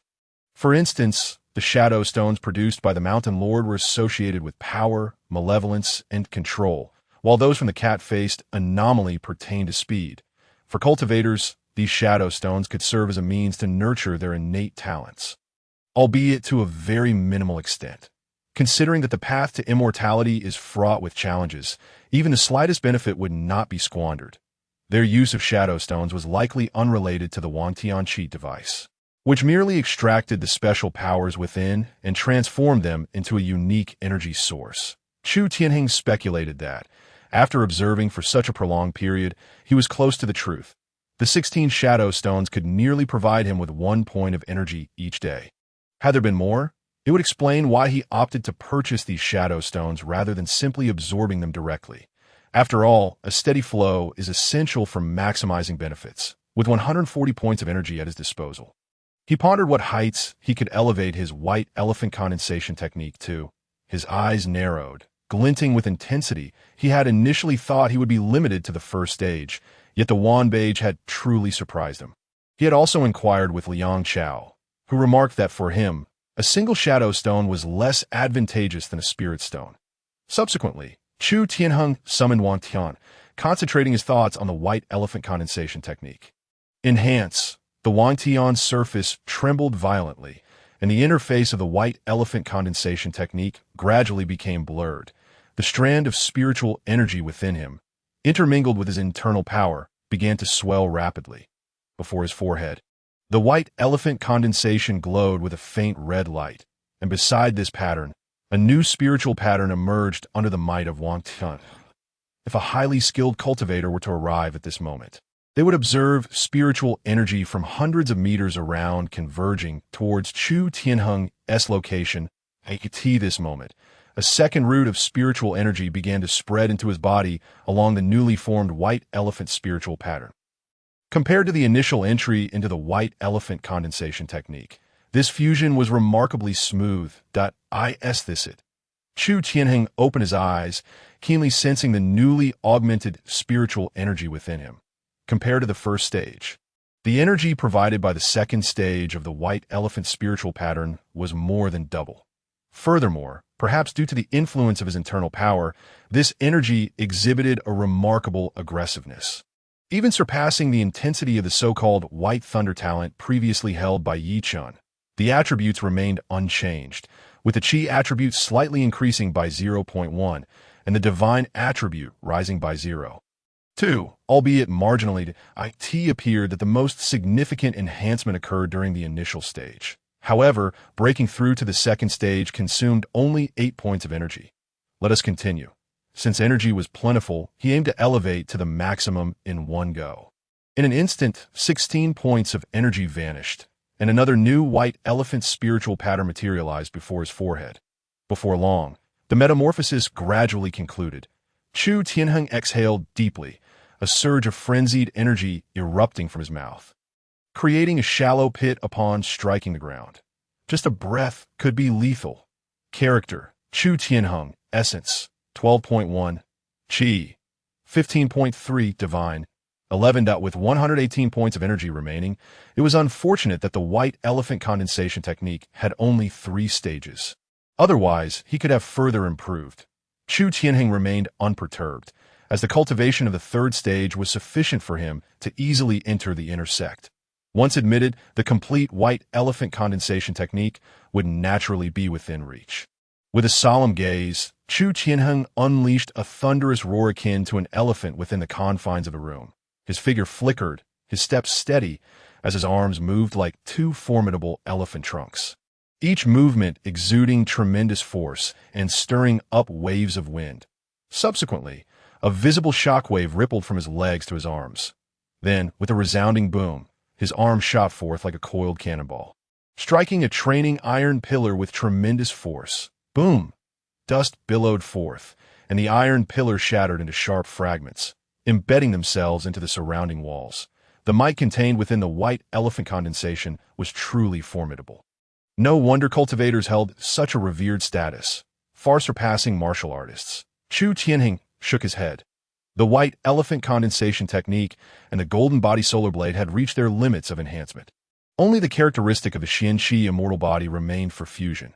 However, he had other uses for this energy, saving the characteristics for future improvements. Time swiftly passed. Chu Tianheng diligently practiced the Baoping seal daily, occasionally taking time to instruct his disciples. 10 days flew by in the blink of an eye. Yet despite his martial prowess far exceeding the Tianyuan level, he still had not mastered the Baoping seal. This form of health cultivation relied heavily on innate physical talent. Even with his extensive mastery of martial arts, it proved of little consequence that he could only rely on his innate gifts and comprehension to grind away at it. Fortunately, this health cultivation technique had no restrictions, and practice alone could lead to mastery. According to his investigations, even the fastest learners required at least a month, while the slowest could take 3 months or even half a year or more. On a clear morning, Chu Tianheng brought along some gold notes and made his way alone to the Panlong stairs. Soon, he arrived at the foot of the stairs with practiced ease that a considerable number of individuals had already queued up for the assessment. Tension was palpable on their faces as they engaged in hushed discussions. Witnessing this scene, Chu Tianheng felt a twinge of emotion. He quickly approached the foot of the Panlong stairs, presented his identity token, and soared upwards towards the 9-elephant summit. "Hey, who is that person? How did he get up there without passing the assessment?" An outsider called out loudly. This only drew a chorus of disdainful glances. "Did you see that person's token? He has already passed. He is likely here for the 2nd assessment." Someone to know revealed that, "Oh, I think I've heard of this person. He is the master of a martial arts school on West Street. What's his name? Chu something? You mountain bumpkin. What do you know?" The commotion below gradually subsided as Chu Tianheng moved swiftly, reaching the summit in less than half a stick of incense. Upon arrival, he beheld the black and white architecture atop the mountain. The assessment had already commenced. Chu Tianheng pondered briefly before quickening his pace toward the trial arena inside the 9-elephant summit. Chapter 56. Shock and Awe. Elders recruit disciples. By the time he arrived, the trial arena was already teeming with people. The entire arena resembled the Roman Colosseum, with the ground level for the arena and the viewing area elevated. In contrast, it appeared simpler and more serene. Surrounding it were numerous peculiar flowers and plants, shrouded in mist, exuding an ethereal ambience that in the arena. Aside from the members who had passed the first round of assessments alongside him, there were several outer sect elders responsible for this testing. Below the viewing platform, many were gathered in clusters, discussing the situations of those in the arena. The majority were disciples in gray attire, with only a few in white robes. After all, these individuals were either on the path of cultivation or earning resources for their training, seldom participating in such events. They merely happened upon the occasion to observe and unwind. Soon, Chu Tianheng also produced his token and stepped onto the trial arena. Oh, who is this young man with such a robust physique? Wunti practicing our sect's techniques lead him to soar to great heights. As soon as Chu Tianheng stood up, his towering figure, exceeding 2 meters, captured the attention of many. Even the elders seated at the center of the arena turned their heads to regard him. Chu Tianheng looked up, noticing that these elders were unfamiliar faces, but one stood out vividly in his memory. Elder Nya, who had overseen his first test, at this moment, he was seated among the outer sect elders. With those beside him casting respectful glances, indicating his significant status, the assessment begins. First up, Zhang San. As the appointed time arrived, an elder sitting at the far end called out loudly. The individual named Zhang San trembled as he walked forward, a hint of anxiety evident on his face. Let the test commence. The elder gestured to Zhang San, who swallowed hard, then stiffened his expression and assumed a posturing reminiscent of an ancient symbol, fully channeling the white elephant condensation technique. Remarkably, this young man dared to practice during the assessment, clearly lacking prudence. Each year, there are those who rely on luck to pass, but how often does fortune favor the unprepared, who neglect consistent practice in hopes of a miraculous moment? Such folly. As expected, the patterns on Zhang San's forehead never formed a complete symbol, falling just shy of the threshold. Zhang San failed. Next, Luo Xiang. The elder marked a line in his ledger and called forth the next test taker. Chu Tianheng subtly shook his head.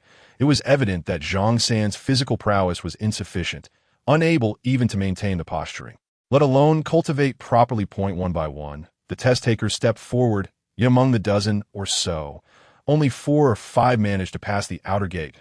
As for the inner gate, not a single soul succeeded. Even the youth of remarkable lineage was still a step away from the 3rd level of condensation. Finally, Chu Tianheng.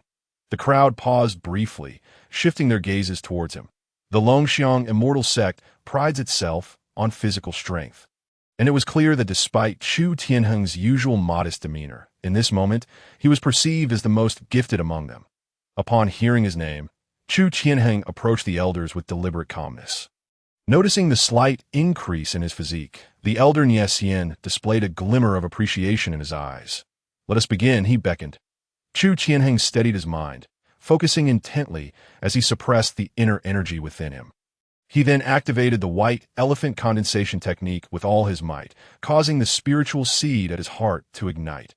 Instantly, 3 glowing red patterns of the white elephant flickered into visibility on his forehead. A gentle pressure of spiritual energy surged outward, enveloping a 30-meter radius. This was the 3rd level of condensation. Moreover, his innate talent had awakened, securing his entry into the inner gate. Many gazed at the vibrant patterns adorning his forehead, murmuring with envy. Opportunities to enter the inner gate are scarce. Should one fail the second assessment, they must reach the 7th level of condensation before the age of 40 to have another chance. The 7th level of condensation is no trivial achievement in the outside world. It is sufficient to contend with those who have condensed 3 dark patterns. Take Liang Chao of the Black Dragon Gang, who appears to be in his 30s, yet his true age exceeds 60, and he has only reached the 6th level of condensation. If nothing unexpected occurs, that will likely be the pinnacle of his life. Elder Nye Xian, seated in the center, was suddenly alert, and with a flash, he vanished from his position. Chu Tianheng was momentarily startled by the sudden appearance of the elder and suppressed the impulse to strike out. The elder's speed was astonishing, nearly catching him off guard. Elder Nye Xian. The other elders were equally astonished. While they were all elders, one belonged to the outer gate, while the other hailed from the inner gate. A top-tier figure poised to retire into the elder pavilion. In terms of both status and power, they seemed worlds apart. Looking again, Nye Xian had already placed a hand on Chu Tianheng's shoulder, and a swift current of energy circulated rapidly within him. So, the starting point of talent lies within the heart. No wonder he is so robust. A look of understanding flickered in Nye Xian's eyes. A 6th-tier solar flame talent. Who would have thought that in this leisurely moment, I would encounter such a prodigy, rare in a century? With a hearty laugh, Nye Xian's white hair billowed wildly, and the black mole at the corner of his mouth seemed to come alive, quivering slightly. An overwhelming aura enveloped the mountain peak, as if the figure before them were not an old man, but an ancient, powerful elephant. Chu Tianheng steadied his mind, feeling a cold sweat pooling on his back. Fortunately, due to the forceful integration of the Wangtian Cheat, his inner energy and spiritual energy were indistinguishable, making it difficult to discern. Rather, it was akin to a gifted power enhancing the spiritual energy. Otherwise, should any abnormalities be detected, the consequences could be dire. As for Elder Nie Shan's formidable strength, in Chu Tianheng's recollection, aside from Li Qingchan's master, he was perhaps the most formidable. From this day forth, you shall be my closed-door disciple, he proclaimed with exuberance. Daha! What nonsense that my ancient dominating elephant technique is unfeasible. I shall show you old fools what true talent is.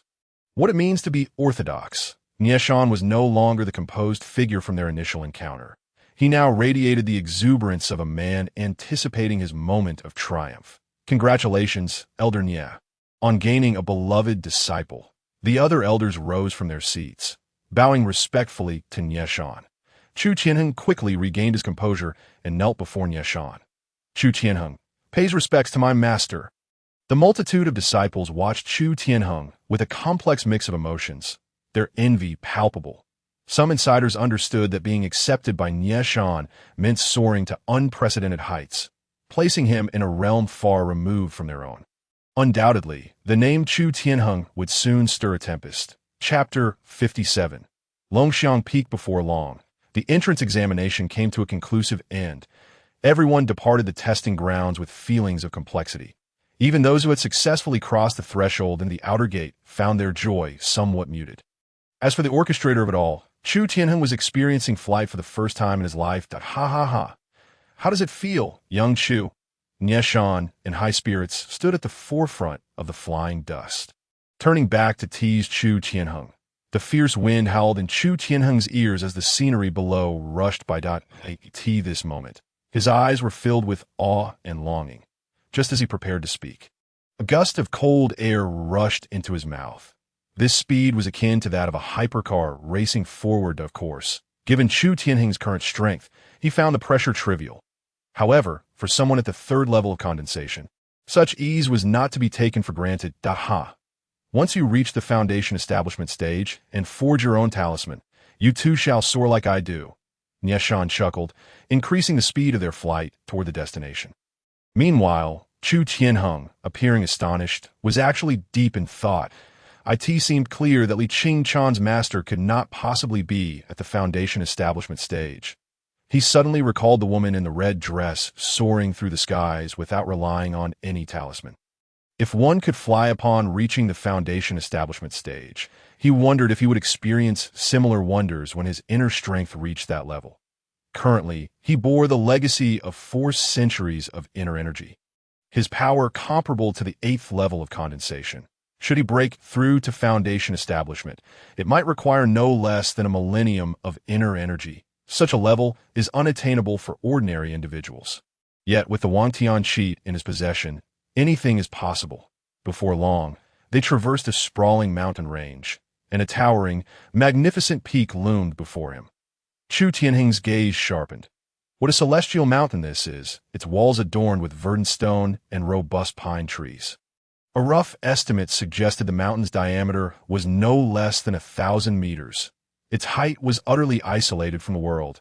As they delved deeper into the cloud peak, the very structure of the mountain resembled a dragon and an elephant locked in a fierce contest. An almost imperceptible pressure emanating from its summit. Isn't it grand? When I first laid eyes upon Longxiang Peak, I too was awestruck for quite some time, Nie Shan remarked. You come from a clean lineage, and now that you're my disciple, there are many things you are entitled to learn. He paused before continuing. Our Longxiang immortal sect, though situated in the modest 5-elephant city, is merely one of the 81 immortal sections. Yet, what the world does not know is that our founding ancestor subdued half of the great Song dynasty single-handedly, and none dared to defy him. Not even the immortal sects within the 9 counties would dare to provoke us. As he spoke, Nie Shan's demeanor radiated pride, completely shedding the solemnity of their first meeting. Chu Tianheng felt astonished. 5-elephant city ranked only moderately within the 9 cities of Puyang, yet he had not anticipated the Longxiang immortal sect's immense power. Do you see the road below? Chu Tianheng paused momentarily and gazed downward. Before him lay a winding path that snaked its way up from beneath the clouds, resembling a divine dragon coiling atop the mountain peak. This path, known as the Ascending Dragon Ladder, was constructed all the way from beneath Wuxiang City. Prior to the establishment of the Yuan, the only means to descend the mountain was via this very ladder. Chu Tianheng felt a surge of astonishment. The time and effort required to build such a towering road into the clouds was beyond imagination. Very well, I shall say no more. Once you enter the inner sect, over time, you will gradually uncover these mysteries, his mentor continued. Shortly thereafter, the dust whisked up to the mountaintop, proceeding forward. Upon reaching the summit, Chu Tianheng beheld the vastness of Longxiang Peak. The structures above were not mere courtyards like those on Jiuxiang Peak, but rather ancient-style Siuan, expansive and adorned with flourishing flora. Each courtyard possessed a unique style and was spaced considerably apart. In the center of these courtyards lay a serene azure lake, its surface shimmering with light. Enveloped in mist, akin to a celestial realm. Before long, the dust settled in front of a grand courtyard. Come now, let us meet with my disciples, and you shall formally step across my threshold, his mentor urged. Once both had alighted, the dust rapidly diminished in size before being caught deftly by Nieshan. He then produced a talisman, and with a surge of spiritual energy, it transformed into several white specks of light that scattered in all directions. Chu Tianheng observed silently, following Nieshan into the courtyard. Upon entering, he was struck by the true essence of a blessed land. The entire courtyard was expansive and interconnected, with faint glimmers of light emanating around them. It was unmistakably a small-scale spiritual array. Chu Tianheng could even sense the subtle spiritual energy lingering in the air. Little Chu, there is no need to linger on the details. Once I record your information, you shall have your own dwelling.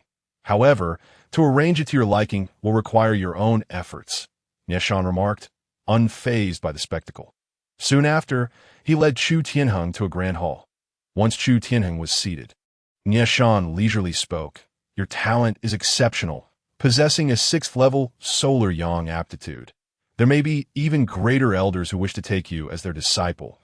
I have taken the liberty to decide.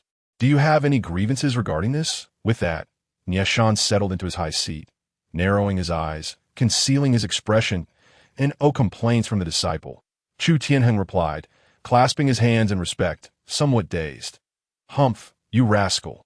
At such a young age, your thoughts are surprisingly mature. Let me tell you, a 6th-level solar yang aptitude is indeed remarkable. Yet within the entirety of the Longxiang Immortal Sect, aside from me, Nieshan, who possesses the capability to fully awaken your potential, Nieshan declared with pride. Even if I do not formally take you in today, you shall remain under my tutelage. As he spoke, Nieshan produced a weathered tome from seemingly nowhere, though the Baixiang condensation technique is quite extraordinary.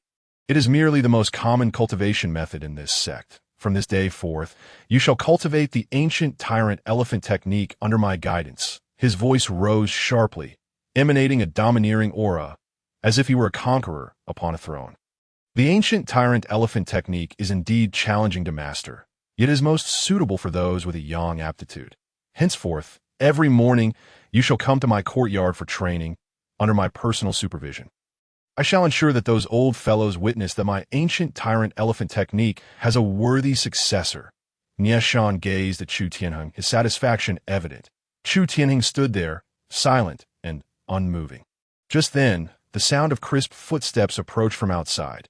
Old Nya, have you found another little junior disciple for me? Can't you just enjoy your retirement in peace without causing me trouble? Chu Tianheng was taken aback. Someone dared to address Nieshan so directly. Moreover, judging by the tone, it seemed to be one of Nieshan's disciples. Moments later, a heavy set of footsteps echoed as a figure confidently strode into the courtyard. Upon seeing this newcomer, Chu Tianheng raised an eyebrow. Hey, you old rascal. It's been a while. You're looking even better. The newcomer was a tall woman with short hair, dressed in loose pale purple martial robes. Her voice was rugged, her physique unremarkable, yet her hands were large and knotted, indicating formidable physical prowess. You unruly disciple. Do you not know to address your master with respect? Nieshan exclaimed, his beard bristling with indignation. Though he refrained from rebuking her, treating her more like a junior, Chu Tianheng felt a sense of solemnity. Despite her plain appearance, an aura exuded from her that left him somewhat astonished. Ha ha, senior sister L. It's rare for us to gather. Please do not anger, master, said a captivating voice from beyond the courtyard. You Feng, quite bold of you to speak back to me. Have you condensed your Yuan Dan? Senior sister L replied, her spiritual pressure suddenly enveloping Yu Feng. His countenance shifted dramatically.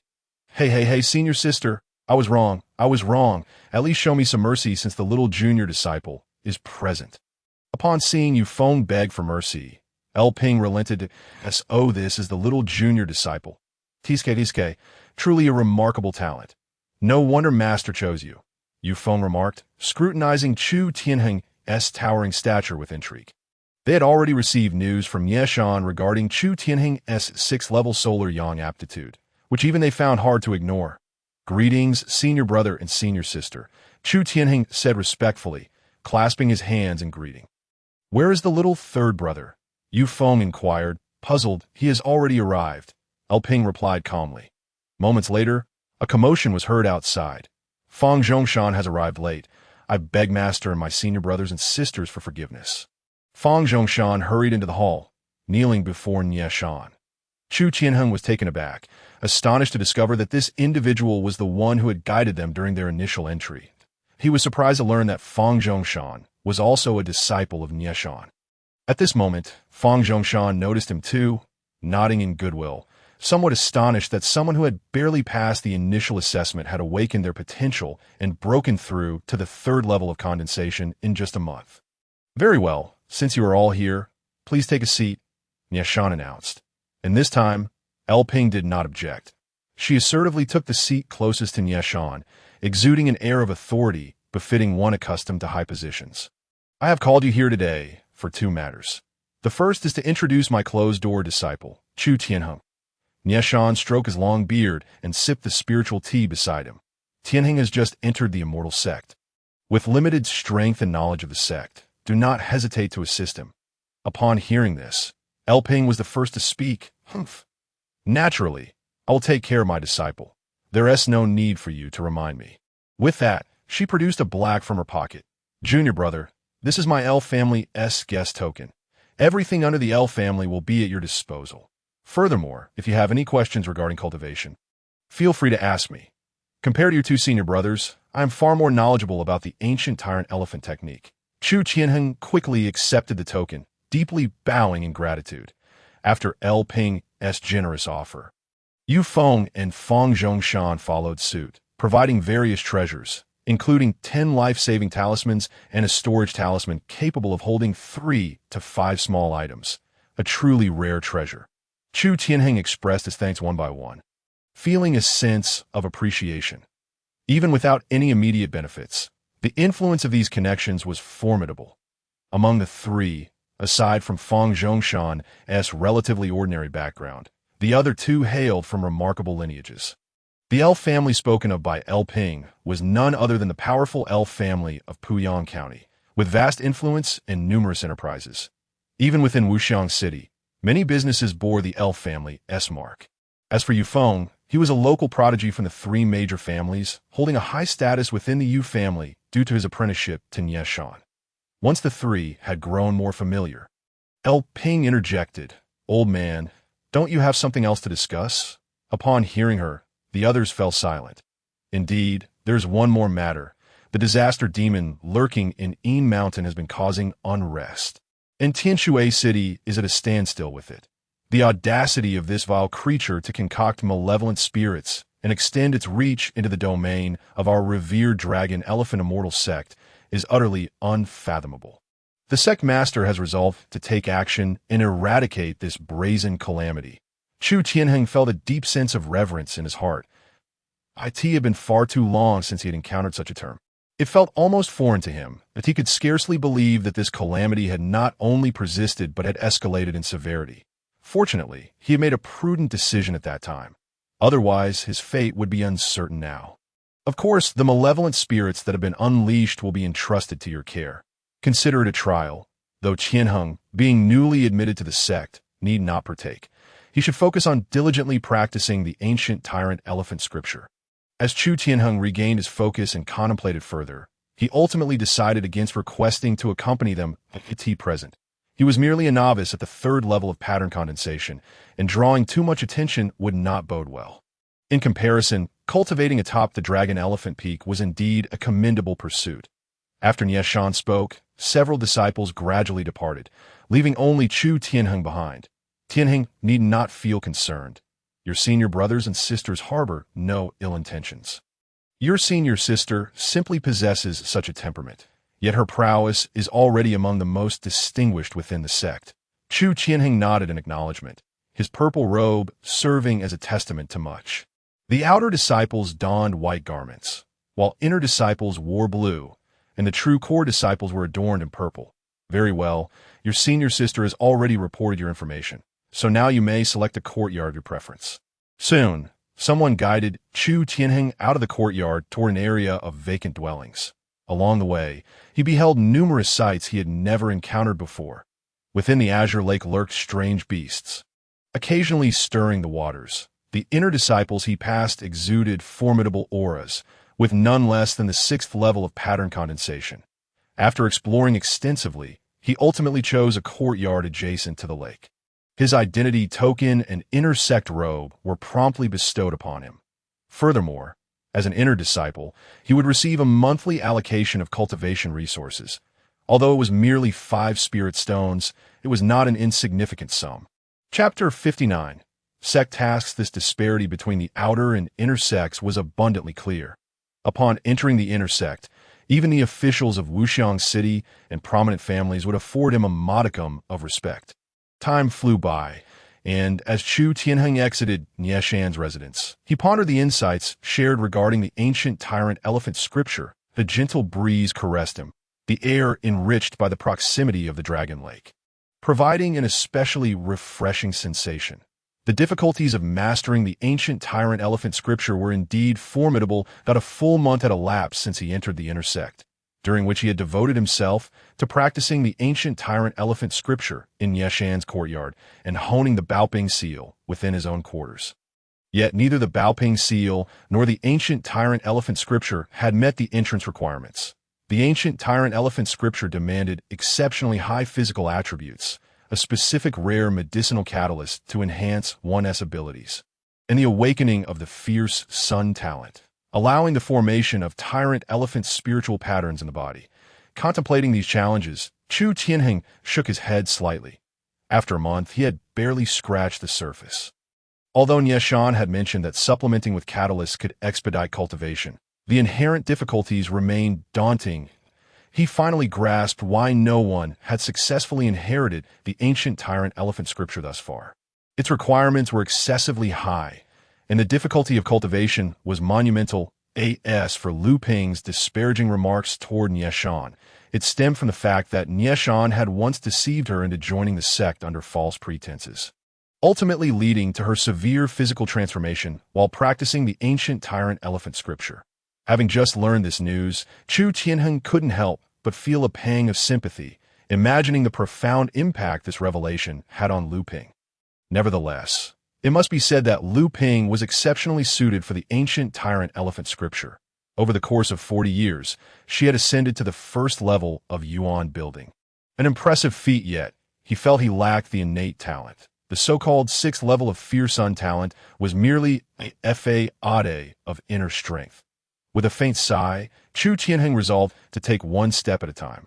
He had 5 days remaining to gather the medicinal catalysts, and he could only hope for a breakthrough then. Once he gained entry, with sufficient energy, even the most arduous techniques would become manageable.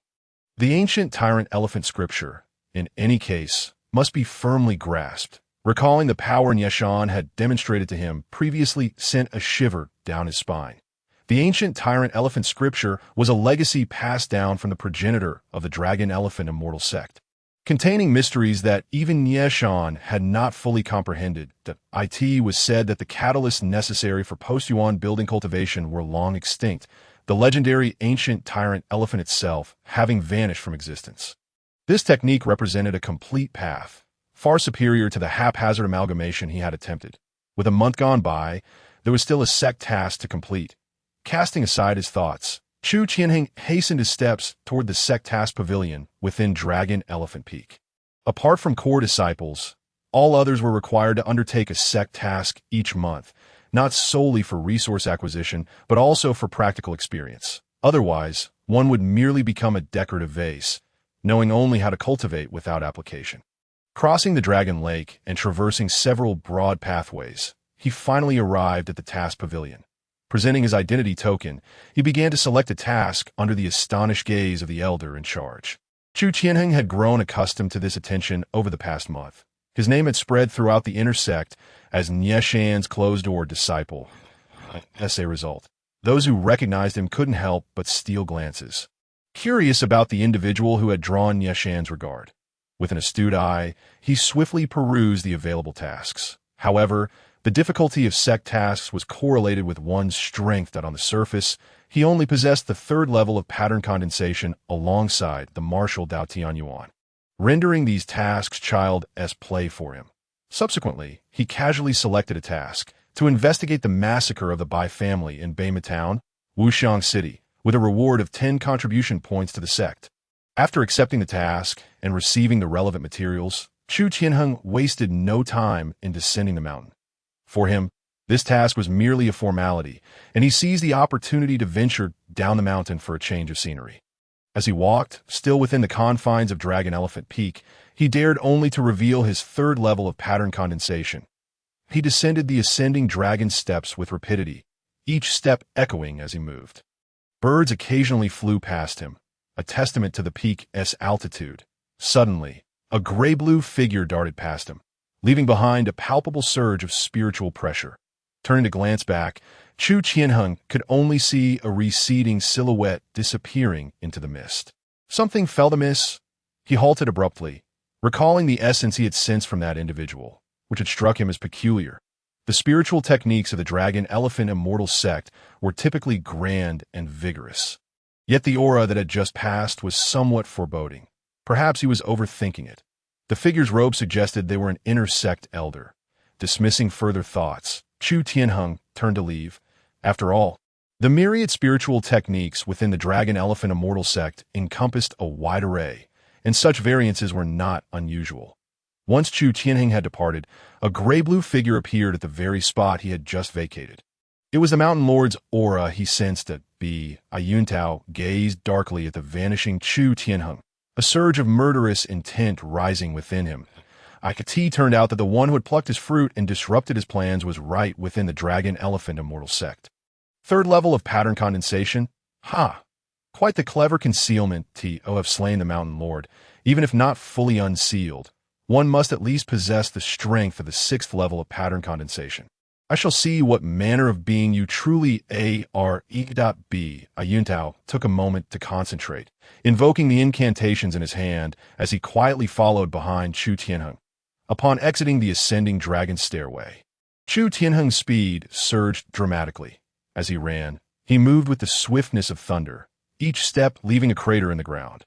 While hurrying along, he reflected on the information he had gathered. Beima Town was a small settlement on the outskirts of Wuxiang City, significantly larger than Haishi Town, with tens of thousands of inhabitants. Among them, the Bai family was one of the two prominent clans in Beima Town, known as the local overlords. Yet this sizable clan, boasting 200 to 300 members, was exterminated overnight. Despite having several martial artists among them, they still met a gruesome fate. Beima Town dispatched individuals to investigate, but to no avail, leading them to report the matter to Wuxiang City. Wuxiang City, in turn, would assign these tasks to the Longxiang Xianzong, offering compensation in exchange for assistance. The rewards received would be collectively categorized as contributions to the sect, the ability to annihilate 200 to 300 individuals. Even with several martial artists present, suggested a level of malevolence that was at least approaching the threshold of Een patterns, if he were merely an ordinary practitioner at the third level of condensation. This task would indeed pose considerable challenges. However, compared to the potential anomalies, Chu Tianheng himself was the most formidable entity. Chapter 60. The eerie smiler with full power unleashed, Chu Tianheng traversed the journey that would have taken 2 days in just half a day. Before even entering Beima town, he noticed numerous places adorned with white cloth. Only the deceased would have white shrouds hanging outside their homes. This peculiar sight unsettled him. Walking down the main street, which was wide enough for 2 horse-drawn carriages and relatively tidy, he observed a striking lack of pedestrians. Tens of thousands appeared to have vanished in a thin air. Those who did see him often exhibited fear. Hastily retreating, T was uncertain whether they feared his strength or something else entirely. Chu Tianheng paid little mind to their reactions, as he was merely there for the mission. Soon, he arrived at the town hall of Beima town. Upon presenting his identification token, the mayor, Bai Jianfeng, was overjoyed and promptly welcomed him inside. Immortal, this is the series of homicides that have plagued Beima town recently. If this continues, our town may face annihilation. Please, I implore you to save us, Bai Jianfeng, with a face full of urgency and tears, spoke fervently to Chu Tianheng. Chu Tianheng cast a glance at Bai Jianfeng, who appeared terrified, with pale skin and rugged features that seemed to undermine such a formidable name. Since I have accepted this task, I shall handle it accordingly. Chu Tianheng took a seat of authority, perusing the records of recent homicides in Beima town, besides the significant case of the Bai family's extermination.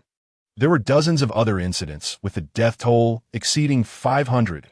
This figure represented an unprecedented tragedy for Beima town. Presently, the townspeople were in a state of panic, much like the earlier days in Haishi town, contemplating whether to flee. What have you uncovered in your investigations? Tell me everything. Chu Tianheng sipped his tea, his tone calm and steady. Bai Jianfeng, suppressing his fear, began to recount after the incident with the Bai family. I dispatched people to investigate.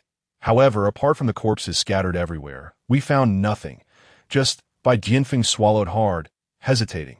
Speak. Chu Tianheng maintained a tranquil gaze. The deceased, all of them were smiling, even those who had been dismembered. Bai Jianfeng shuddered as he spoke. Tea that time, he had been skeptical of the reports and decided to visit the Bai residence himself. The eerie scene haunted him even now. Moreover, the other victims had met similar fates. Furthermore, it was said that one person had survived this ordeal, and rumors circulated that the entity responsible for the killings had a penchant for laughter. If one were to hear laughter in the dead of night, and someone urged them to laugh, failure to comply would result in a fate akin to that of the Bai family. Bai Jianfeng was visibly shaken. Chu Tianheng's expression darkened slightly. Such methods and tactics were likely connected to the presence of specters. He glanced at the visibly distressed Bai Jianfeng, wondering how someone so timid could serve as a town mayor. Where's the survivor? Bring him to me. I'll find him immediately. Bai Jianfeng hurriedly dashed out to gather a search party. Chu Tianheng leaned back in his chair, closing his eyes as he feigned rest. It had been 10 days since the incident at the Bai residence, and the most recent tragedy had occurred just last night. He was eager to uncover the source of this disturbance. Clear the way. Town hall personnel coming through. Bai Jianfeng led the charge, followed by a squad of soldiers from the town hall. The group advanced with great momentum. What is this commotion about? Surely, it pertains to the eerie smiler. Indeed, I've heard news that an immortal from Longxiang Xianzong has arrived. Perhaps they can truly unveil the culprit. What a relief! The Wang family next door and the old Yi family's household were wiped out in a single night. It's truly unsettling, the townsfolk whispered among themselves, moving aside as the procession approached. Mayor, this is the place. Bai Jianfeng pointed at a dilapidated building. Open the door. At his command, the soldiers kicked the door open. Ugh! The foremost soldier doubled over, retching violently. Bai Jianfeng's face turned pale as a putrid stench wafted from within the house. What are you standing around for? Go investigate. Bai Jianfeng ordered the soldiers. They exchanged fearful glances before entering the house together. It's bad, Mayor. Someone's dead. They're decomposed. Bai Jianfeng covered his nose and rushed inside, discovering a grotesquely decayed corpse lying in the center of the room, infested with maggots and putrid flesh, its face smeared with yellowish slime. Utterly revolting. Inside the town hall, Chu Tianheng regarded the corpse before him, a faint, icy smirk curling at the corners of his lips. Excellent. Take the body away and incinerate it. Investigate the whereabouts of this individual before the incident. I shall take action tonight. by Jianfeng, though perplexed, complied, fervently hoping that Chu Tianheng would unveil the mastermind behind these horrors. Chu Tianheng remained seated within a room, contemplating. Since the tragedy, this person was the sole survivor. However, it seemed their purpose in surviving was merely to disseminate this information. According to Bai Jianfeng's investigation, the individual had remained at home since releasing the news, only to be discovered dead today. Clearly, this person either died immediately after revealing the information or had been dead all along, with his corpse being a mere prop to propagate the message. What an elaborate scheme. Yet for a mere town like Bema, what significance warrants such a setup? What could the ulterior motives of this individual be? The more Chu Tianheng pondered, the more intrigued he became, realizing that a seemingly trivial task had led him to a significant discovery. However, tonight, many mysteries might finally be unraveled. This moment, in a well-appointed building on the outskirts of Bema town, Bai Yuntao gazed out the window, muttering to himself, Bema town. Isn't this one of the places assigned by my master? How did I end up here? Whatever belongs to me must be returned. As he spoke, he exerted a tremendous force with his palm, resulting in a resounding crash as a pale yellow object scattered in all directions. Beneath him lay a woman, her body rigid and bare, writhing in agony on the ground. The expression on her face was one of sheer terror, having completely lost the spark of life. Her legs were grotesquely contorted, as if subjected to an immense force, nearly forming a straight line. The left side of her chest was devoid of flesh, leaving only a gaping crimson pit. Beside her lay 2 aged corpses, one male and one female, rigidly kneeling on the ground, their faces contorted in pain, their eyes vacant, as though their souls had been extinguished. What was once a tranquil family had fallen victim to unimaginable cruelty. Chapter 61. The search as the sky grew darker. The crowds on the streets began to dwindle. The terrain of Puyang was remarkably expansive. Even at night, the starry sky remained brilliant. Under normal circumstances, the streets would be alive with night markets akin to those in Wuxiang City. However, now, as night fell, everyone hastily retreated indoors, leaving only the tattered white cloth awnings fluttering desolately. Chu Tianheng donned a black martial robe and strolled down the empty street, the moonlight filtering through him, casting a colossal shadow. His last encounter had been a residence in the eastern part of the town. Following this pattern, that entity should only linger outside the town, save for the annihilated by family. With a mindset of experimentation, Chu Tianheng swiftly made his way to the eastern edge of the town. He cast a glance at the dimly lit houses nearby, noticing a dried blood stain on the old wooden door. Subsequently, he retrieved a package from his storage talisman and ignited a fire with a spark, its glow stark against the darkness. He then concealed all his aura, appearing merely as a tall passerby. Yet, who would venture to spend the night alone in the outskirts? Time swiftly passed to the 4th watch of the night, and Chu Tianheng sat down to feign slumber.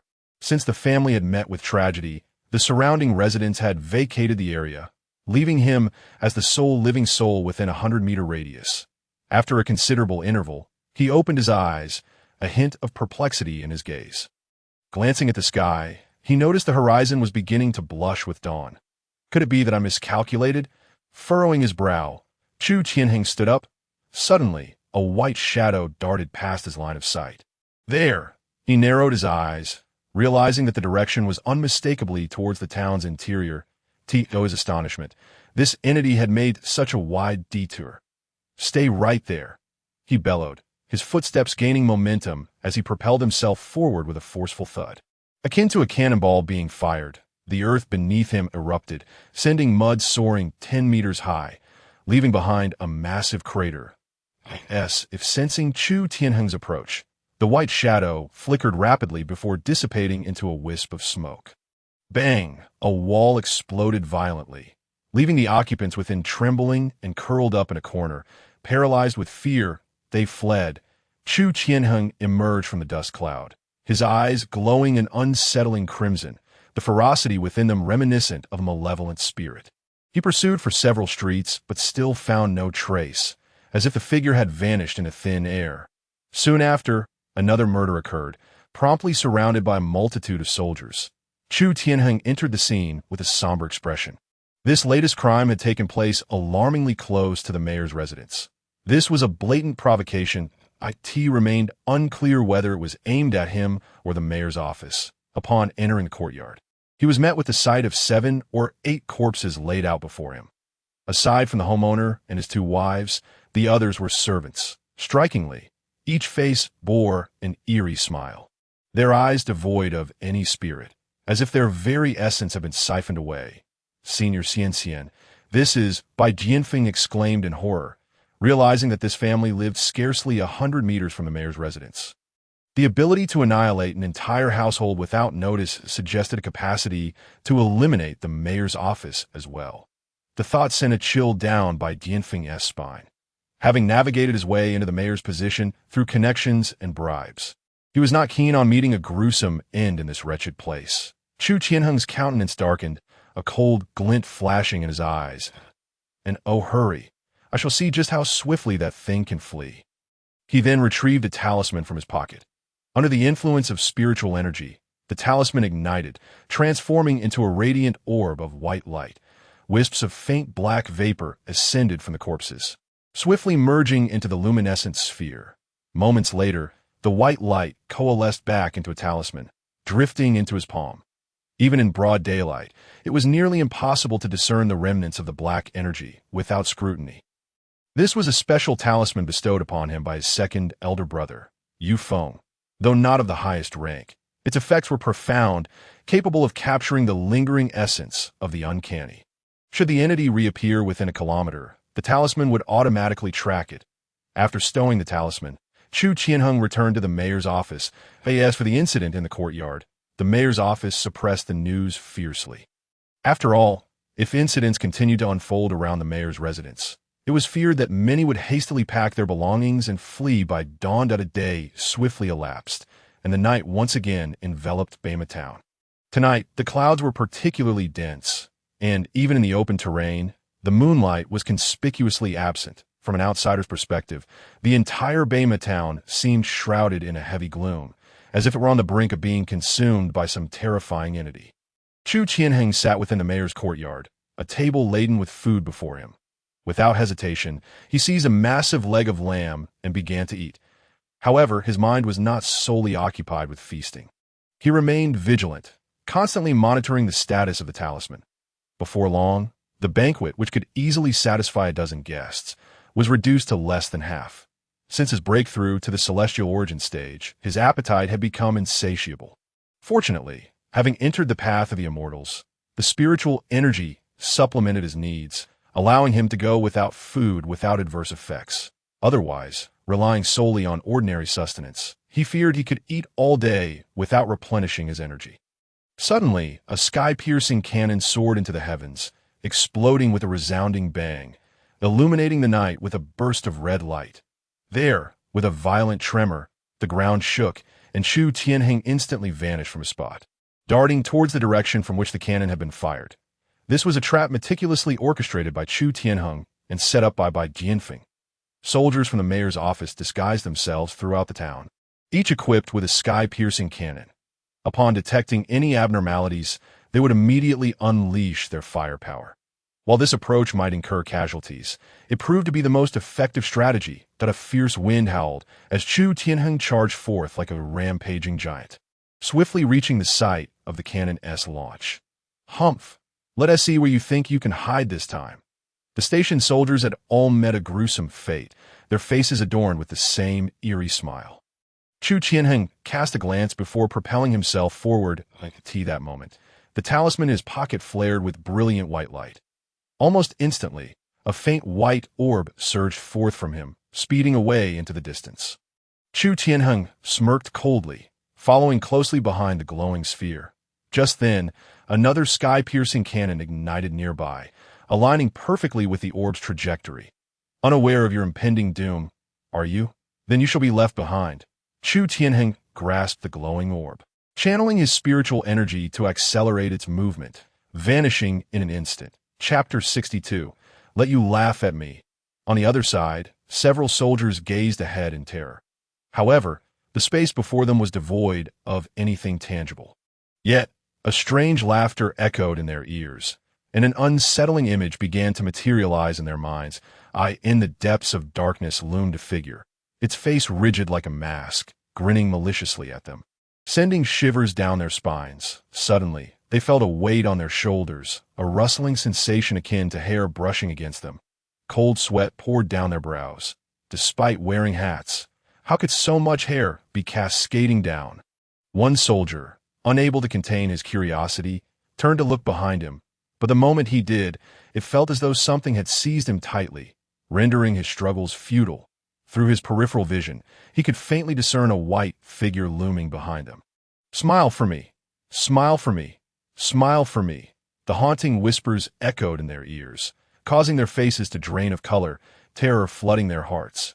"Release! Release the sky-piercing cannon!" The soldiers hastily pulled out their fire starters, attempting to ignite the cannons that it catch fire. Alas, that scoundrel! What was once a perfectly ordinary fire starter now appears to be ensnared by a curse, refusing to ignite no matter the effort. Let us share a laugh, shall we? The laughter becomes increasingly sharp, as if questioning why they do not join in. Simultaneously, the weight upon their shoulders grows ever more pronounced. Run. One individual, unable to bear the pressure any longer, bolts away, yet after merely 2 steps, he halts abruptly. The other 2 remain hypervigilant, their feet seemingly glued to the ground. Crack. A dry sound reverberates slowly, their pupils flickering as they fixate on their colleague ahead. Before long, that individual's head appears to have been forcefully twisted, turning 180 degrees to face them. That he grins, as if beholding the very objects of his dreams, a bizarre smile etched upon his face, his eyes weeping blood. This blood seems to flow endlessly, almost with intent, surging towards the 2. Terrified, they tremble as the surrounding light dims without them noticing, revealing only a 10-meter radius around them. Share a laugh. The voice echoes once more, yet they are unable to even weep, let alone laugh. In the face of life and death, they can only stifle their dread, forcing grotesque smiles that are more hideous than tears. Suddenly, time seems to freeze, their eyes hollow as if they have brushed against some forbidden taboo. In an instant, their bodies shatter, becoming a scattering of remains, with only 2 relatively intact heads lying on the ground, maintaining their eerie grins. Soon after, a white figure emerges from the shadows, slowly advancing. As it passes the corpses, 2 gray shadows seem to merge into its being. It continues onward, seeking its next prey. That moment, a fierce wind rises around them, a sharp howling sound approaching with incredible speed. The white figure pauses, seemingly perplexed, glancing toward the source of the noise. A red glowing object hurtles toward him, its terrifying momentum akin to a meteor's descent. The white figure shrieks, his form quickly dissipating into white smoke. Yet before he can fully transform, the crimson light strikes him. Boom! A heavy blade, infused with tremendous inner strength, plunges into the earth. The entirety of White Horse Town seems to shudder.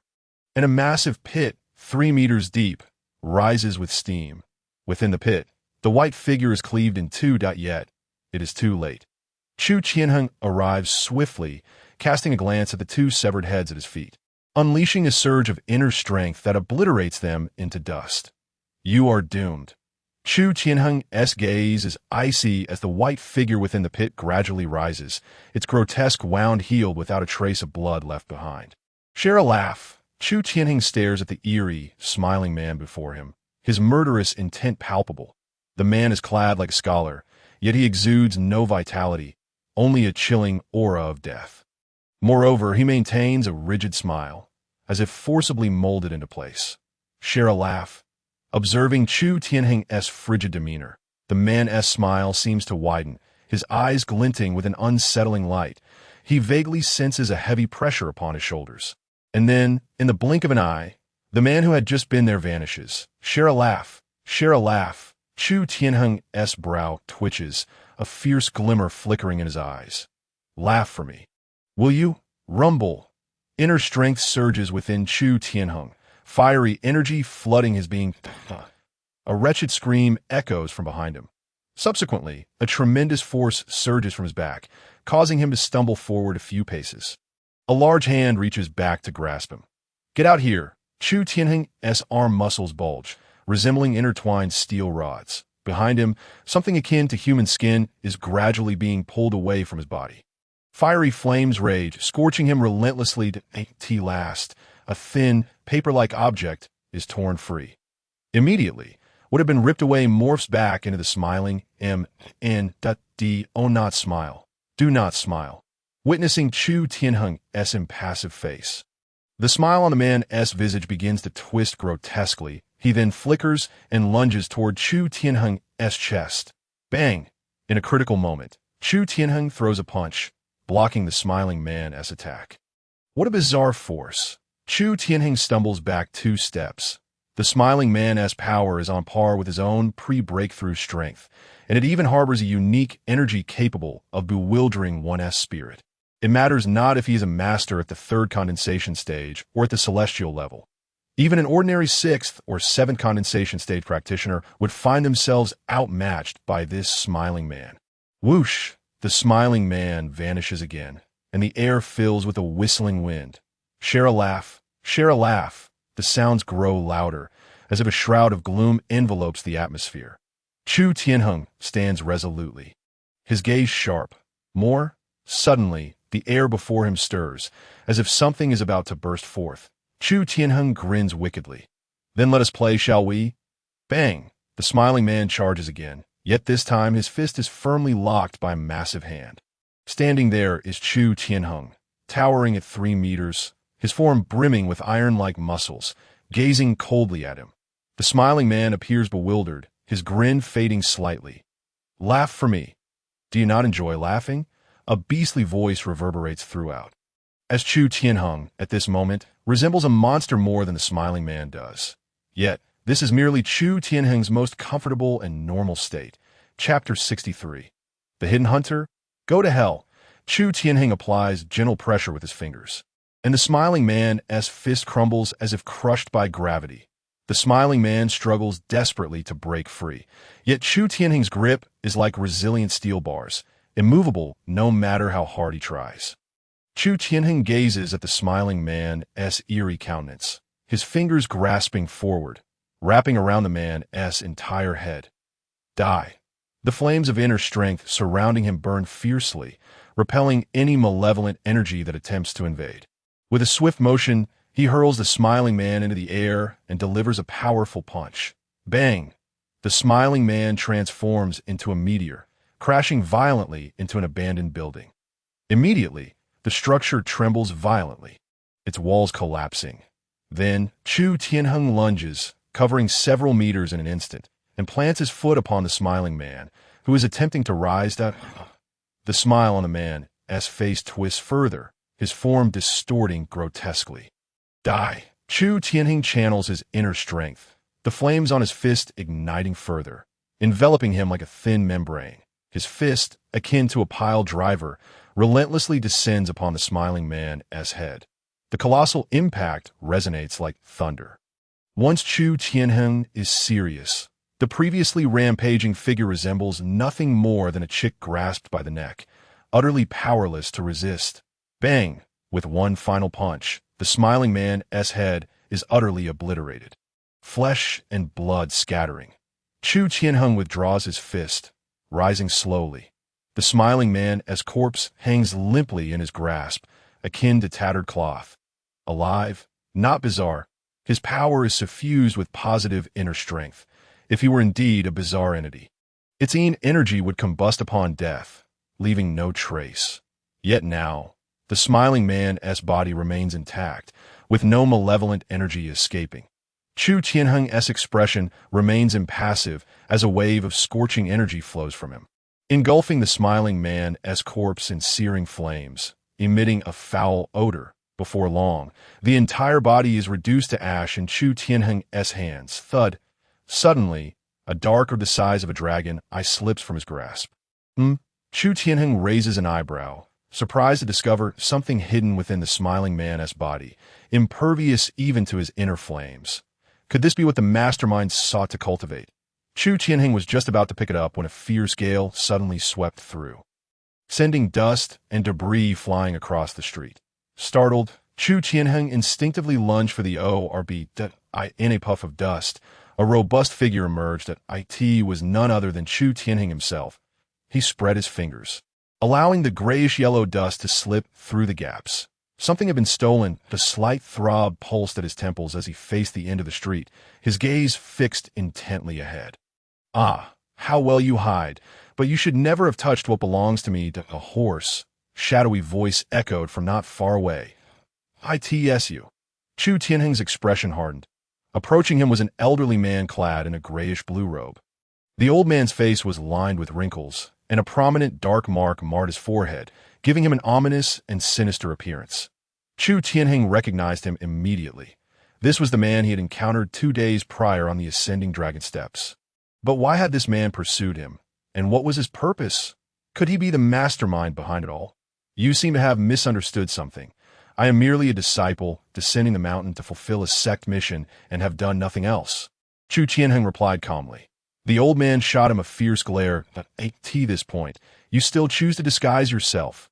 You must be aware of the Mountain Lord's temple in Blackstone Town, right?" Bai Yuntao said ominously.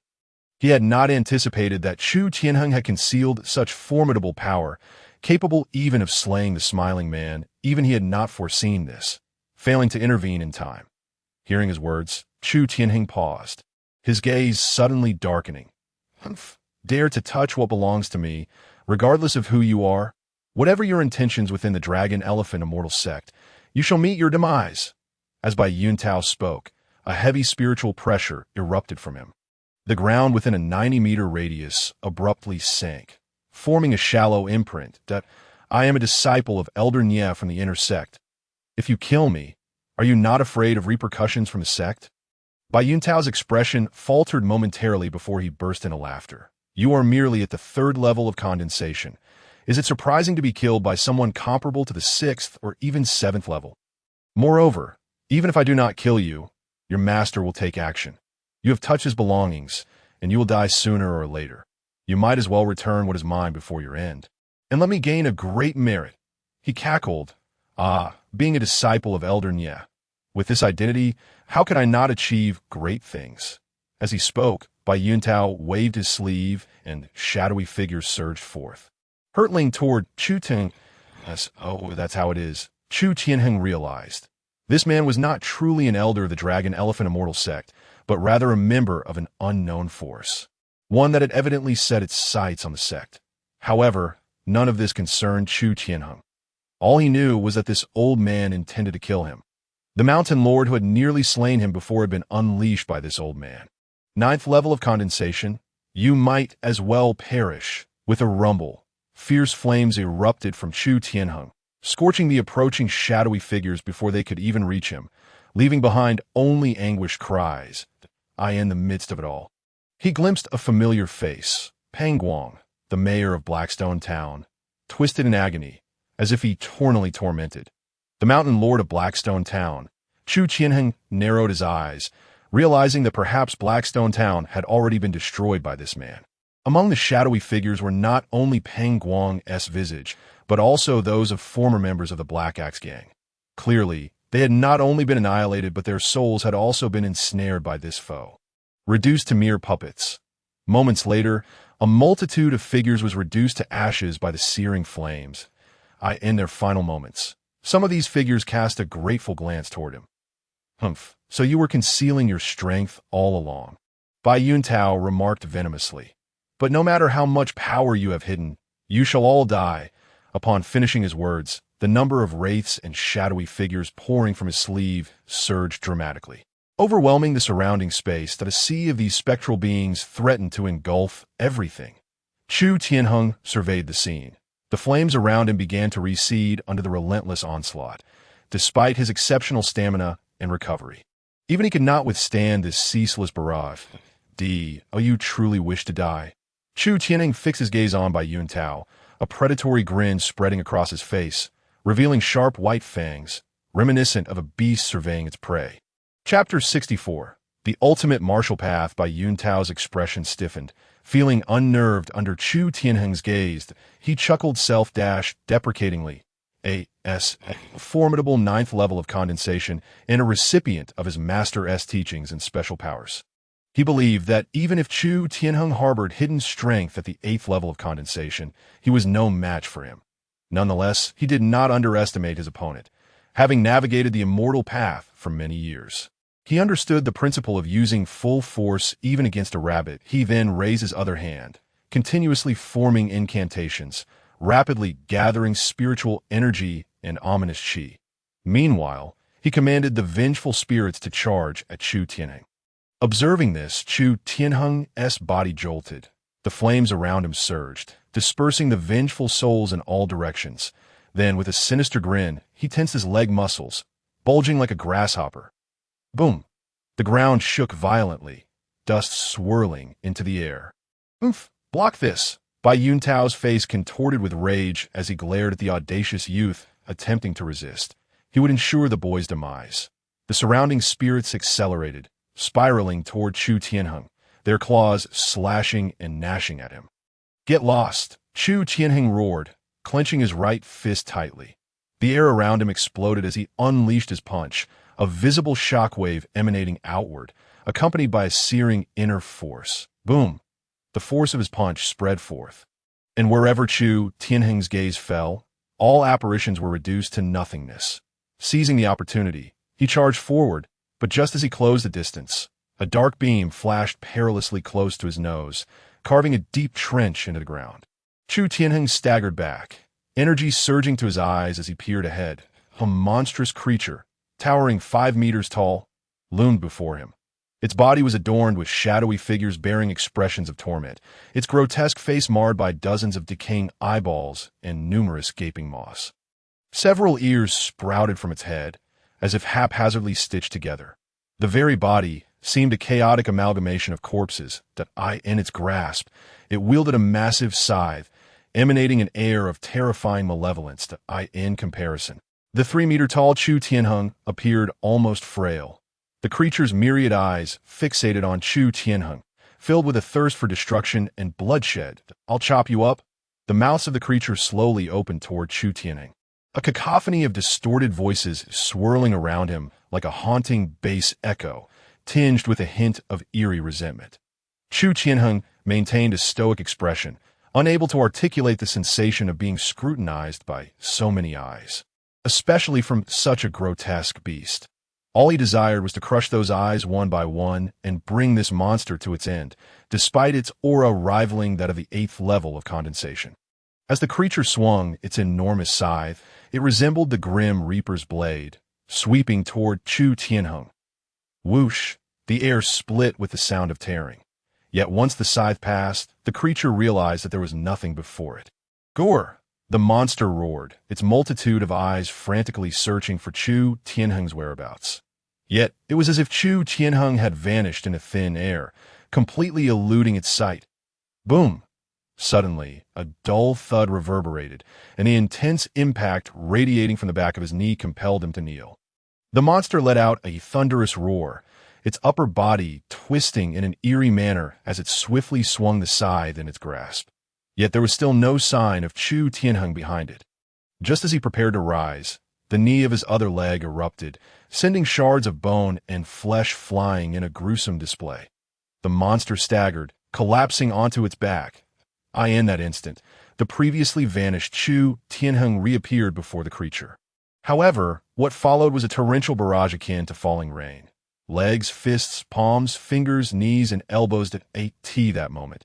Chu Tianheng resembled a consummate master with centuries of martial training, each strike infused with profound elegance and technique. The relentless onslaught came in waves, as the organs of the monster erupted in a grotesque splatter, revealing no semblance of resistance. Bai Yuntao, still gathering his incantations, narrowed his eyes, a look of horror crossing his face. Was this what the esteemed master had spoken of? Limitless martial prowess. His lips quivered slightly, brimming with disbelief. That moment, Chu Tianheng's towering physique, standing 3 meters tall, appeared entirely harmonious. Every muscle was perfectly engaged, and each martial technique flowed seamlessly, as if crafted by nature itself. There was not a single weakness to be found. His defense, offense, and speed reached the pinnacle of perfection, yet his eyes remained unervingly calm, resembling an emotionless machine. Impossible, absolutely impossible. The esteemed master had stated that limitless martial prowess had long since ceased to exist. In today's world, it was utterly inconceivable for it to re-emerge. A fabrication. It must be a fabrication. He was merely someone who had dabbled in various martial arts prior to his training. Bai Yuntao continually reassured himself in his mind. Was he afraid? Certainly not. He held unwavering confidence in his own abilities. It was merely the shock of encountering something that should have vanished from existence, akin to the sudden appearance of dinosaurs that had been lost for millions of years. What difference did it make? Such mundane martial arts could hardly contend with the celestial. Yet at that moment, the battered monster suddenly transformed into a swirling mass of black smoke. Chu Tianheng unleashed a punch, dispersing a portion of the vapor. But it quickly reformed, suffering no real damage. Observing this, Chu Tianheng gradually came to a halt, his gaze returning to a state of normalcy. What was that state I just experienced? He pondered, staring at the smoke that the monster had become. He had merely intended to use martial arts to vanquish this creature, which exuded vulnerabilities at every turn. Yet, unexpectedly, he had entered a strange state. In that state, his mind was exceptionally clear, and all the martial techniques he had learned began to manifest vividly in his thoughts. Even the most intricate details appearing with remarkable clarity, he had harnessed this state to unleash his full potential. Even though his usual state was only at the 7th level of Lingwen, he had still rendered the monster utterly defenseless. However, before he could fully comprehend it, the black mist before him lunged forward. Regaining his focus, Chu Tianheng summoned his inner power, his palms moving like massive fans. Striking at the black fog, bang! The mist before him was instantly vaporized. Yet, more of the black smoke coalesced into a series of interlocking chains, swiftly wrapping around Chu Tianheng. Crack! The immense force capable of reducing an elephant to dust surged onto Chu Tianheng, seemingly attempting to restrain him. Is that all you have? As he activated the inner power of the 6th level of the golden body, the previously subdued fury rekindled within him, even causing the 4 droplets of liquid inner power at his heart to stir. Crack, crack, crack! Chu Tianheng's muscles bulged, resisting the power of the chains. Just in time, I too wished to test my true strength. Chu Tianheng squinted slightly, and then a rich crimson light burst forth from within him. Explode for me! Chapter 65. Mortal Danger. Bang! A droplet of liquid inner power detonated. Centuries' worth of cultivation surged into his body like a torrent. Crack, crack, crack. The chain surrounding Chu Tianheng emitted a series of groans, and faint cries of agony emerged from them. Rumbling, the 3 feet of raging flames suppressed by the chains suddenly doubled in size. The flames, towering over 2 meters, blazed around him, warping the very air with their searing heat. Roar! In the distance, a resonant roar, reminiscent of a beast both tiger and elephant, emanated from Chu Tianheng, as if an ancient giant had reawakened. Chu Tianheng's towering, 4-meter frame strained against the chains, threatening to break free at any moment. Get away from me! With a whoosh, Chu Tianheng extended his palm, the size of a grinding wheel, and instantly pierced through the chain's defenses, creating a gaping hole. The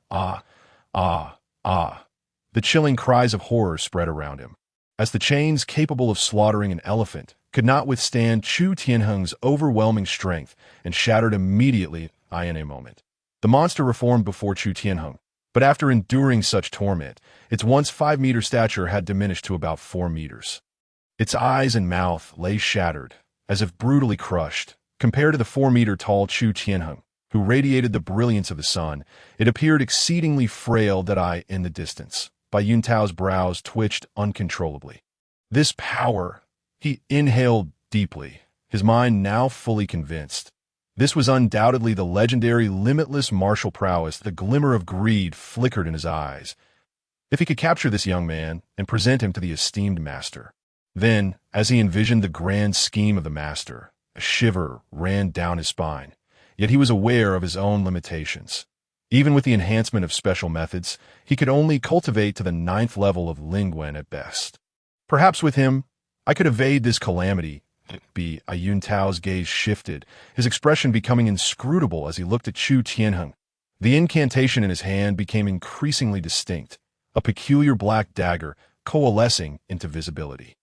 Meanwhile, the monster, now in human form, dared not make a move. Its remaining intellect warned it of the extreme danger posed by the figure before it. Yet, Chu Tianheng would not let it go unpunished.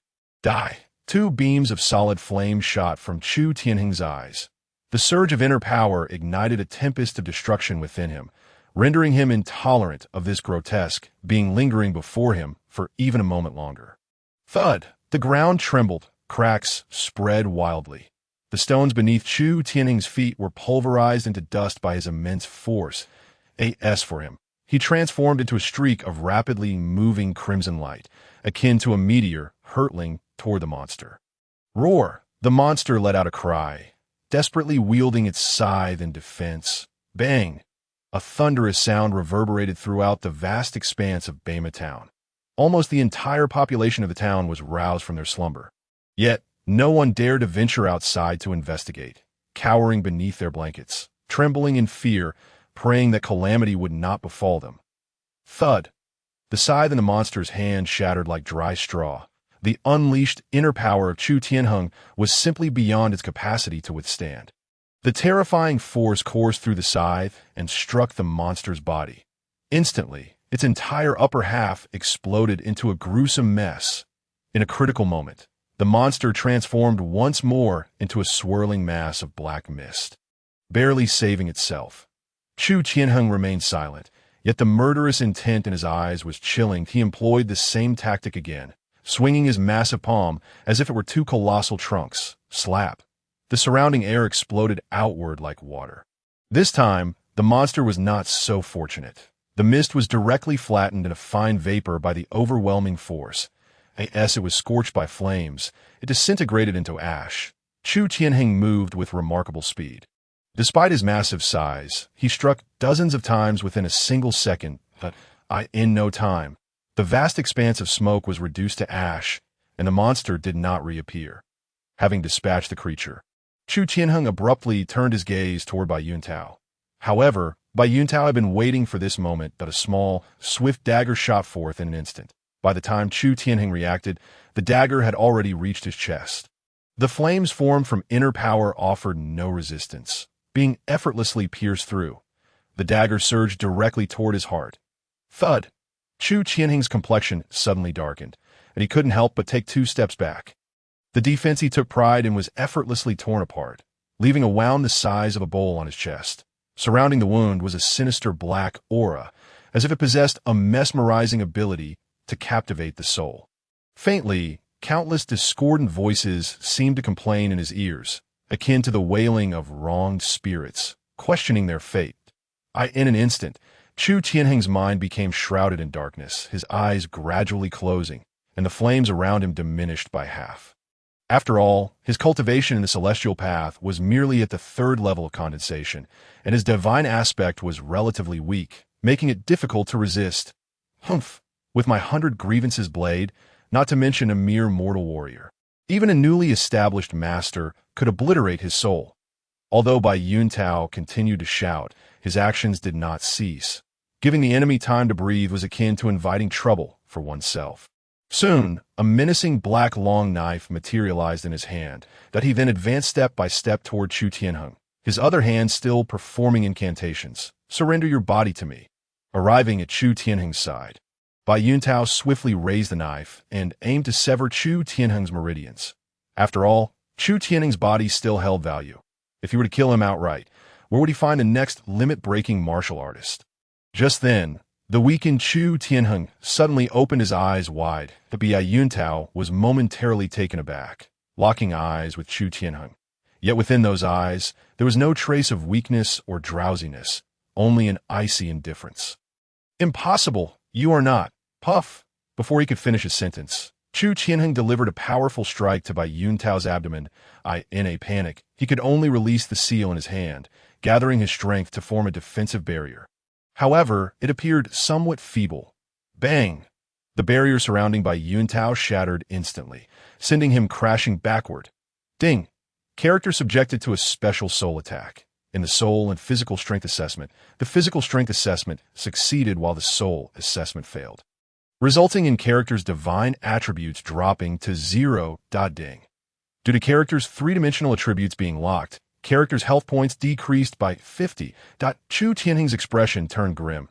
Yet another life and death crisis. Were it not for the Wangtian Cheat Device, he might truly have been powerless to turn the tide. However, losing 50 health points was no trivial matter. Though his health points were not visibly displayed, they undeniably existed. This moment, he felt as if he'd been drained by a spider spirit for 7 days and nights. His lungs scorched and his entire body in agony. The wound on his chest also widened slightly, revealing his pulsating heart within. Fortunately, his constitution was sufficiently robust to endure. Now it's my turn. Chapter 66. 400 Years of Inner Energy Eruption. Bai Yuntao shook his head and stood up, his white hair disheveled, his gray-blue robe covered in dust. He had yet to ponder why his attack had failed when he saw Chu Tianheng charging at him like a madman. There was no time to resist. He rolled and crawled away, swiftly retrieving a talisman to teleport several dozen meters away. The roof of the building he had just occupied was completely blown off, and the walls were riddled with cracks. On the verge of collapse, Bai Yuntao couldn't help but gasp in shock to see a heart so exposed and still be so lively. Surely this is not some creature donning a human guise? Could this be the power of limit-breaking martial arts? Bai Yuntao took a deep breath. Such physique and strength were indeed astonishing. Yet, as a proud master of the 9 patterns of evil cultivation, can I truly be at a loss against you? Bai Yuntao steeled his resolve, as if having made a momentous decision. Bang! He extended his hand and struck his chest, twisting his hand violently as if unlocking some forbidden power. Everything I had not intended to reveal is all because of you. Bai Yuntao abruptly raised his head, yet his face bore no trace of blood. Sinister black lines crawled across his visage like veins, forming a spiderweb pattern. But that was not the end.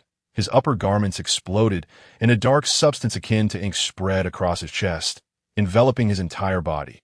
The surrounding spiritual pressure dissipated, and the aura he exuded vanished, replaced by an exceedingly bizarre essence that resembled energy. Yet Chu Tianheng, familiar with the latter, understood that they were fundamentally different. What on earth is this? Chu Tianheng halted his assault. Bai Yuntao's current state was exceedingly abnormal.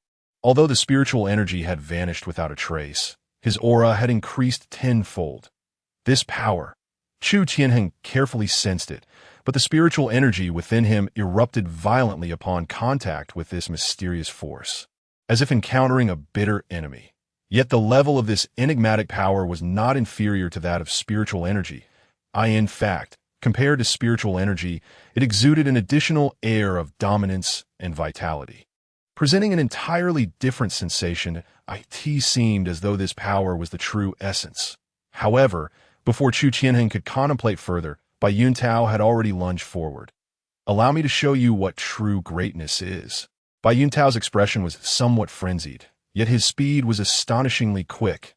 Chu Tianheng's gaze sharpened. The opponent's speed was terrifyingly fast, to the point where he found it difficult to keep up. Over here. Chu Tianheng swung a punch to the right, employing the techniques of multiple martial arts. Thud! A dreadful thud reverberated as immense force continuously battered his body. Bang! He stepped back forcefully, his foot striking the ground, leaving a fissure spanning several meters in the earth as he dissipated the overwhelming force. The strength and speed of his opponent were alarmingly formidable. Bai Yuntao struck, and then retreated, constantly circling around Chu Tianheng, launching attacks like a tempest. Before long, Chu Tianheng bore numerous wounds. Come here. Chu Tianheng reached out, but grasped only Bai Yuntao was clearly toying with him, attempting to drag him to his demise. He understood the terror of limit-breaking martial arts.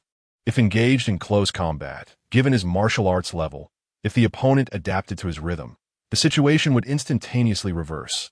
However, this body imbued with evil power granted him extraordinarily strong physical attributes for a short duration. He could even potentially withstand a Yuan-establishing master using this malevolent energy, but a flicker of irritation flashed in Chu Tianheng's eyes. The opponent buzzed around him like a fly, Yet that speed made it impossible for him to land a hit. His celestial path cultivation was merely at the third level of condensation, and he had not yet had the opportunity to learn any celestial attack methods. If he could not unleash this power, he would be at a loss. Humph. Even limit-breaking martial arts are nothing but this. Despite the immense strength of the evil power, for some reason, the esteemed one still holds it in such high regard. Bai Yuntao reveled in the sight of the beleaguered Chu Tianheng, his heart filled with exhilaration that I cannot delay any longer.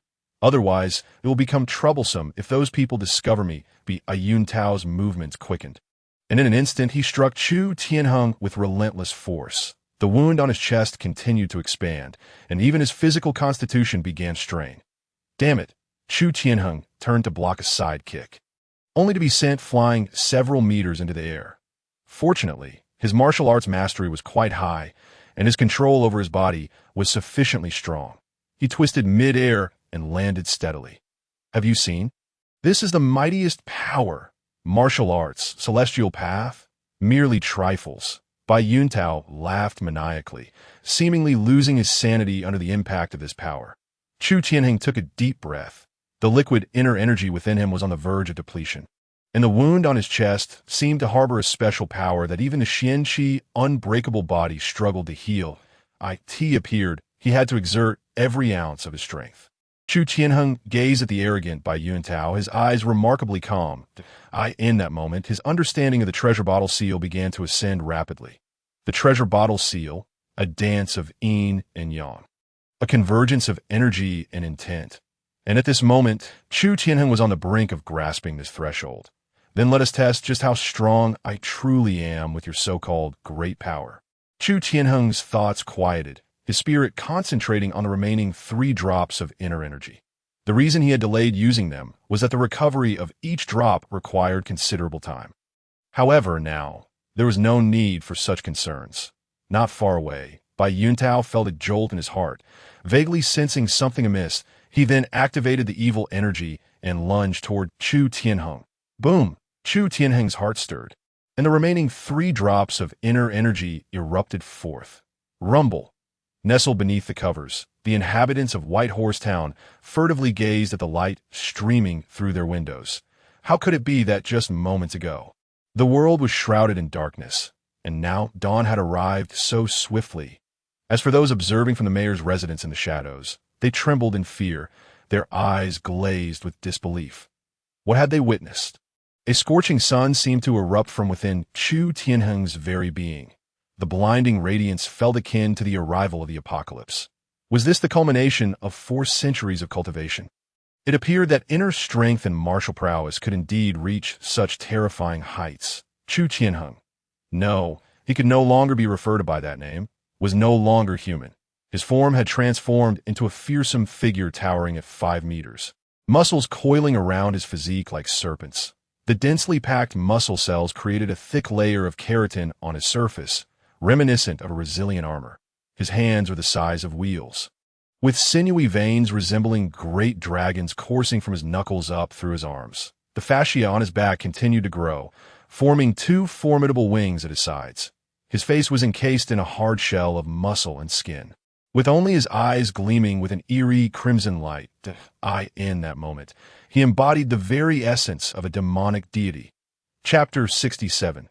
Terrifying violence. Backlash, scorching flames blazed upon his surface, coalescing into a golden halo at his core. The terrifying fire extended a full 5 meters, scorching the ground into a charred wasteland. What on earth was this creature? Bai Yuntao's eyes nearly bulged from their sockets, his aged voice trembling as he suddenly halted his descent. You are not human. Such a monstrous visage left no room for doubt.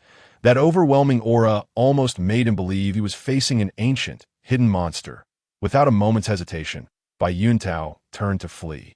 Cursing himself for not having 2 additional legs, flee? Chu Tianheng's gaze, as tangible as reality itself, swept over Bai Yuntao's back, and in that instant, he felt as if a gust had swept over him.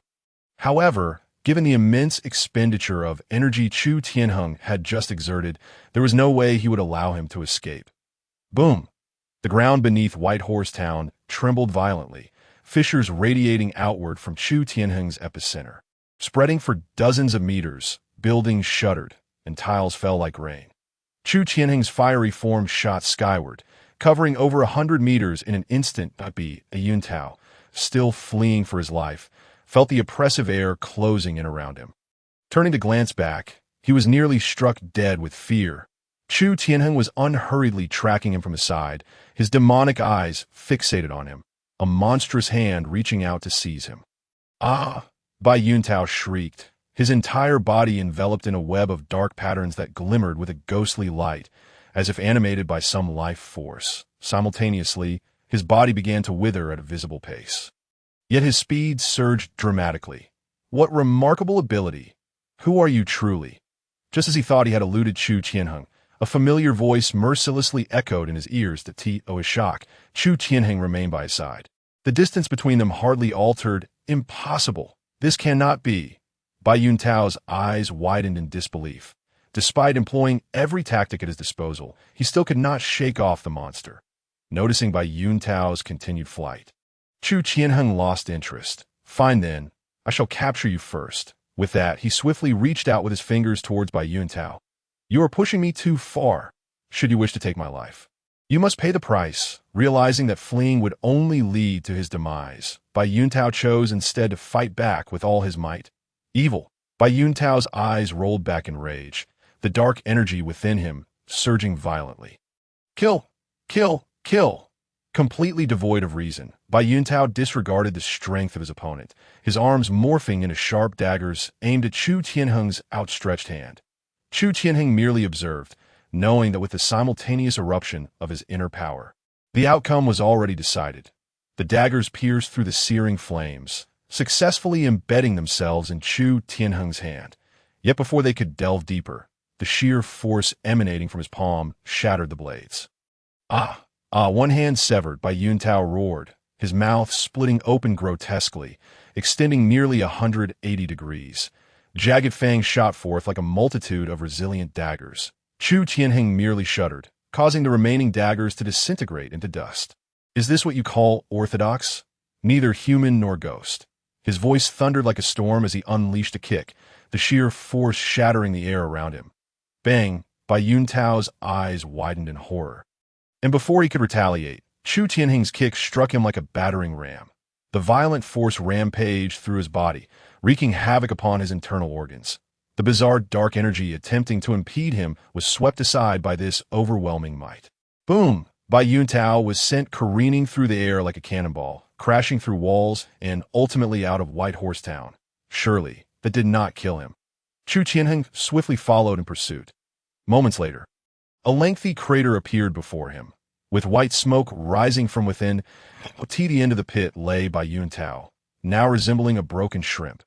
Blood seeped from every pore, rendering him a pitiful sight. His bones shattered in numerous places. Kill! Kill! Kill! Even in such a state, he continued to howl for bloodshed. What kind of power is this? Chu Tianheng squinted, pondering deeply. The quality of this power was formidable, yet it felt utterly peculiar. It was evident to him that Bai Yuntao could not properly harness this strength. Otherwise, he could have posed a significant threat. However, it was clear that Bai Yuntao had lost all combat capability. Before long, Chu Tianheng's body began to shrink, the keratin and bones that had sprouted from him receding. In no time, he reverted to a height of approximately 2 meters. Yet, a grave expression lingered on his face. Puff! Puff! Puff! His body trembled violently, and torrents of blood mist erupted from him. Waves of agony coursed through him, and he gritted his teeth, enduring the backlash for quite some time. It was surprising that even his body struggled to withstand the impact of 4 centuries of inner strength. Fortunately, it was merely 4 centuries. Had it been a century more, he might have encountered grave issues. Slowly, Chu Tianheng rose to his feet. Freed from the backlash and that strange dark energy, his indestructible body began to function effectively. The wounds on his chest began to heal at a visible rate, and the relentless pain within him showed marked improvement. However, this encounter had made him acutely aware of his deficiencies. The explosive release of inner strength was indeed formidable. yet it required a more powerful body to support to achieve such a physique. A corresponding yin energy was also necessary for balance. Furthermore, he lacked the ability for range strikes. Before long, Chu Tianheng swiftly vanished, carrying the unconscious Bai Yuntao with him. The gentle sound of flowing water resembled a symphony that healed the heart amidst the night. Suddenly, a violent cough shattered the tranquility. Bai Yuntao struggled to open his eyes, the intense pain surging through him, rendering him nearly incapacitated. Am I not in White Horse Town? How did I awaken? Before he could gather his thoughts, a cold, indifferent voice drifted from nearby. Bai Yuntao froze, and a torrent of memories flooded into his mind. ITSU. How could this be? Even the evil one was defeated by you. His face twisted with resentment as he spat venomous words. Though he had activated the dark energy, he had never anticipated being captured alive, a humiliation beyond measure. Yet, reflecting on the power Chu Tianheng had unleashed, a chill of disbelief coursed through him. Speak. Who are you? Who is the master you mentioned? What power do you wield? Chu Tianheng sat by the fire, idly stirring a branch over the flames, where several fish roasted, emitting a tantalizing aroma. Chapter 68. The Evil. The reversal of dark path. Bai Yuntao fixed his gaze on the calm-faced Chu Tianheng, utterly unprepared for the unexpected turn of events. Yet now he found himself utterly immobilized, unable to mount even the slightest resistance. Without timely intervention, even with his formidable cultivation at the 9th level of the condensation realm, he would meet his demise, his century-long dedication reduced to mere dust. Curiosity? Dream on. With that, he struggled desperately, attempting to unleash the last vestiges of his power for self-destruction. Bang! Chu Tianheng had anticipated this maneuver, nonchalantly kicking a small stone that struck precisely at Bai Yuntao's acupoint. The hard-won energy he had gathered dissipated in an instant. Refusing to speak, Bai Yuntao remained silent, for he no longer even possessed the right to die. However, there were certain truths that even death could not be allowed to reveal. Otherwise, even in death, one would suffer endless torment. Very well, Chu Tianheng set aside the roasted fish in his hand and, under the apprehensive gaze of his adversary, began to stride slowly into the darkness. Soon, shrieks of anguish echoed throughout the outskirts, startling the lurking beasts in his silence. Before long, Chu Tianheng emerged from the dense forest, his body cleansed of blood by the force of his inner energy. Although he had not acquired every piece of information, he had gleaned a significant portion. It appeared that Bai Yuntao had been bound by some taboo. During the final questions, just as he was about to divulge crucial details, he erupted into a shower of fragments. Clearly, the faction to which he belonged was not to be underestimated. Fortunately, there were no traces left behind. Otherwise, having destroyed much of their property and uncovered hidden secrets would surely have invited considerable trouble. Upon returning to the riverbank, Chu Tianheng began to feast heartily, reflecting on the information he had extracted from Bai Yuntao. It became evident that, aside from martial and celestial paths, there existed what was referred to as the demonic path. Bai Yuntao was, without a doubt, a practitioner of this nefarious discipline. Yet the demonic path seemed to be reviled by the world. Should it be exposed, it would undoubtedly provoke the wrath of all celestial forces. The reasons for this enmity were unknown even to Bai Yuntao, though they might be related to the nature of their dark practices. Demonic cultivators deviated from the norm, augmenting their own power through the suffering and souls of living beings, their actions eerily reminiscent of the bizarre. Many of their abilities were even imitations of the uncanny. Moreover, practitioners of the demonic path exhibited a lower moral threshold compared to those of the celestial path. According to Bai Yuntao, before encountering his master and entering the demonic path, he had merely been an ordinary 5th-level condensation realm cultivator. Due to limitations imposed by his innate talents, he might have remained at that level for life. However, after entering the demonic path, he seemed to gain a profound clarity, rapidly advancing to the 9th level of condensation realm. Furthermore, the malevolent energy cultivated in the demonic path was said to be even more potent and comprehensive than spiritual energy, a claim that left Chu Tianheng somewhat incredulous. He inquired about the methods of practicing the demonic path. But Bai Yuntao was entirely unaware. Only his master possessed such knowledge after he had entered the path.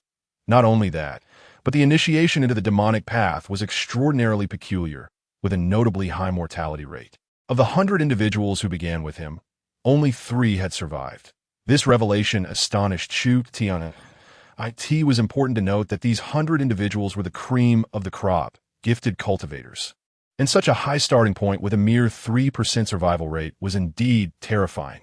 The demonic path might be concealing great secrets. Chu Tianheng narrowed his eyes, yet these matters did not concern him.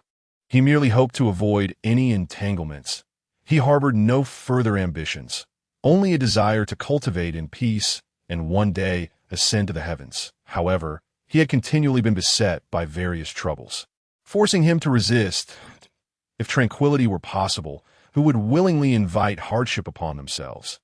As for the master Bai Yuntao spoke of, he did not know the name, only that all the demonic practitioners referred to him as such. Moreover, during their gatherings, everyone wore masks, disguising themselves with spiritual energy, leaving no one aware of another's true identity. Nevertheless, this faction bore a singular title. The Reversal Path Pavilion. Bai Yuntao had uttered these 3 words before being obliterated into dust. Before long, a pile of fish bones accumulated at Chu Tianheng's feet, and he rose, disappearing in a flash. It seemed there was no need for further precautions. Chu Tianheng surveyed the wreckage of Whitehorse Town. Now a chaotic ruin. The once grand town hall had been leveled to the ground. Even after his full eruption, no living creature remained within 100 meters. Although unintentional, this was the unfortunate consequence of celestial beings clashing. Where the innocent suffer, mere residual energies could claim lives. Fortunately, this spared him the trouble of containing any information or silencing witnesses. He had no desire for his true strength to be exposed to the dragon-elephant celestial sect. The repercussions would likely be far worse than those from enticing the so-called demonic practitioners. Suddenly, Chu Tianheng's gaze sharpened that a beam of white light shot from the direction of the dragon-elephant celestial sect, revealing a formidable practitioner capable of flight. This was troubling. He had not anticipated alarming such individuals. Chu Tianheng grimaced, his mind racing. Glancing around, he saw no familiar faces, and he swiftly turned to flee into the outskirts. He arrived at the elongated mud path created by Bai Yuntao's collision, gritting his teeth as he retrieved the orb that had formed after the demise of the smiling man, tossing it to the end of the path. Then, relaxing his entire body, he suddenly raised his hand and struck his neck with a knife hand. Instantly, a wave of dizziness washed over him.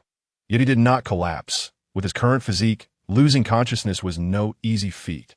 He gathered his inner strength and struck again, this time causing the air to whistle violently. That strike was heavier. The final thought flickered in his mind as Chu Tianheng's body jerked, and he fell unconscious with a thud. Swish! The flying figure arrived above Whitehorse Town in less than a quarter of an hour. It was none other than Yashan, Chu Tianheng's somewhat reluctant master. However, unlike his usual amiable demeanor, Yashan's brow was furrowed, his expression grave, his eyes brimming with spiritual energy as he scanned the surroundings. He then flipped his hand, producing a talisman, which he activated with spiritual energy, causing it to erupt in a blinding white light. As the light appeared, something within the air seemed to be drawn, emitting a sizzling sound. Upon witnessing this, Yashan's expression darkened. Indeed, it was those things. Boom! A terrifying pressure surged from his body. The blinding crimson light descended upon Whitehorse Town like a blazing sun. This radiant orb was 3 to 4 times larger than Chu Tianheng's full power explosion, resembling a sun rising over the town. The moment the blazing sun appeared, all remaining malevolent energy in Whitehorse Town vanished without a trace. As for the townsfolk, they had long since been terrified into hiding within their homes, daring not to move. Once the malevolent energy was cleared, Yashan formed a hand sign and gestured around, seemingly searching for something. This is Tianheng, Chapter 69, The Treasure Bottle Seal, Yin and Yang Extreme Swish.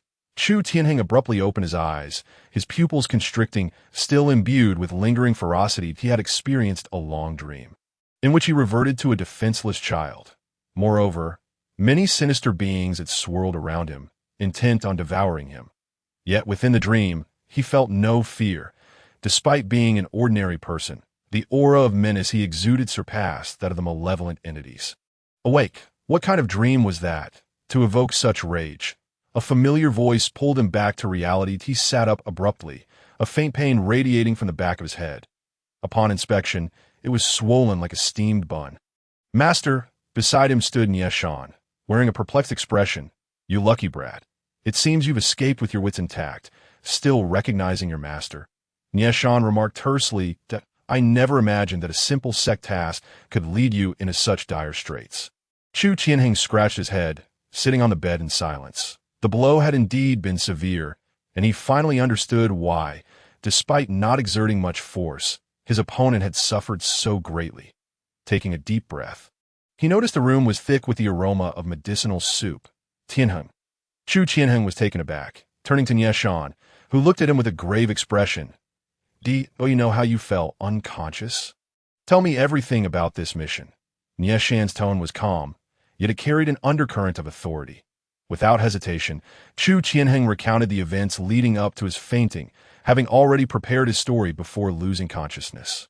Master, I had set out on a mission, and upon arriving at White Horse Town, I sensed something was amiss. Following clues found in the town hall, I proceeded to investigate. I initially believed it to be merely an ordinary anomaly. Yet I was utterly unprepared for its formidable prowess. Subsequently, I lost consciousness after engaging with this enigma for 2 rounds.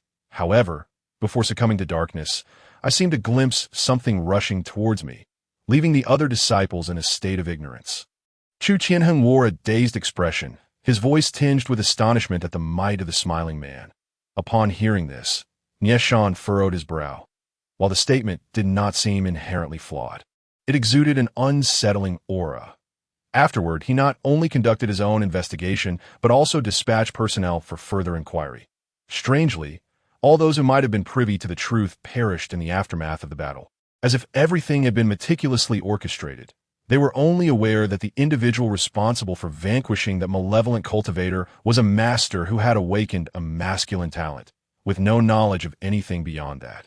He then nodded at Chu Tianheng, advising him to rest and recuperate, for the medicinal ingredients had arrived in a couple of days. He was to return to the master's abode to breach the barriers of the ancient beast dominance technique.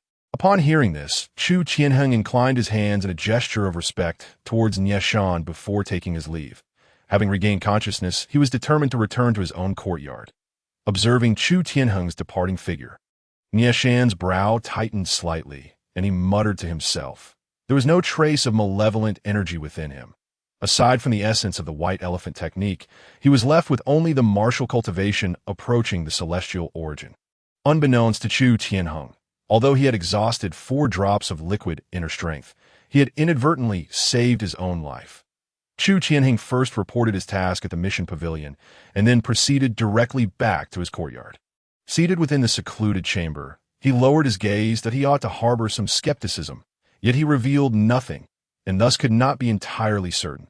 Reflecting on the events at White Horse Town and Nieshan's responses, it appeared there were no discrepancies. It was merely a lack of strength. Had he been sufficiently powerful, such matters would scarcely have affected him.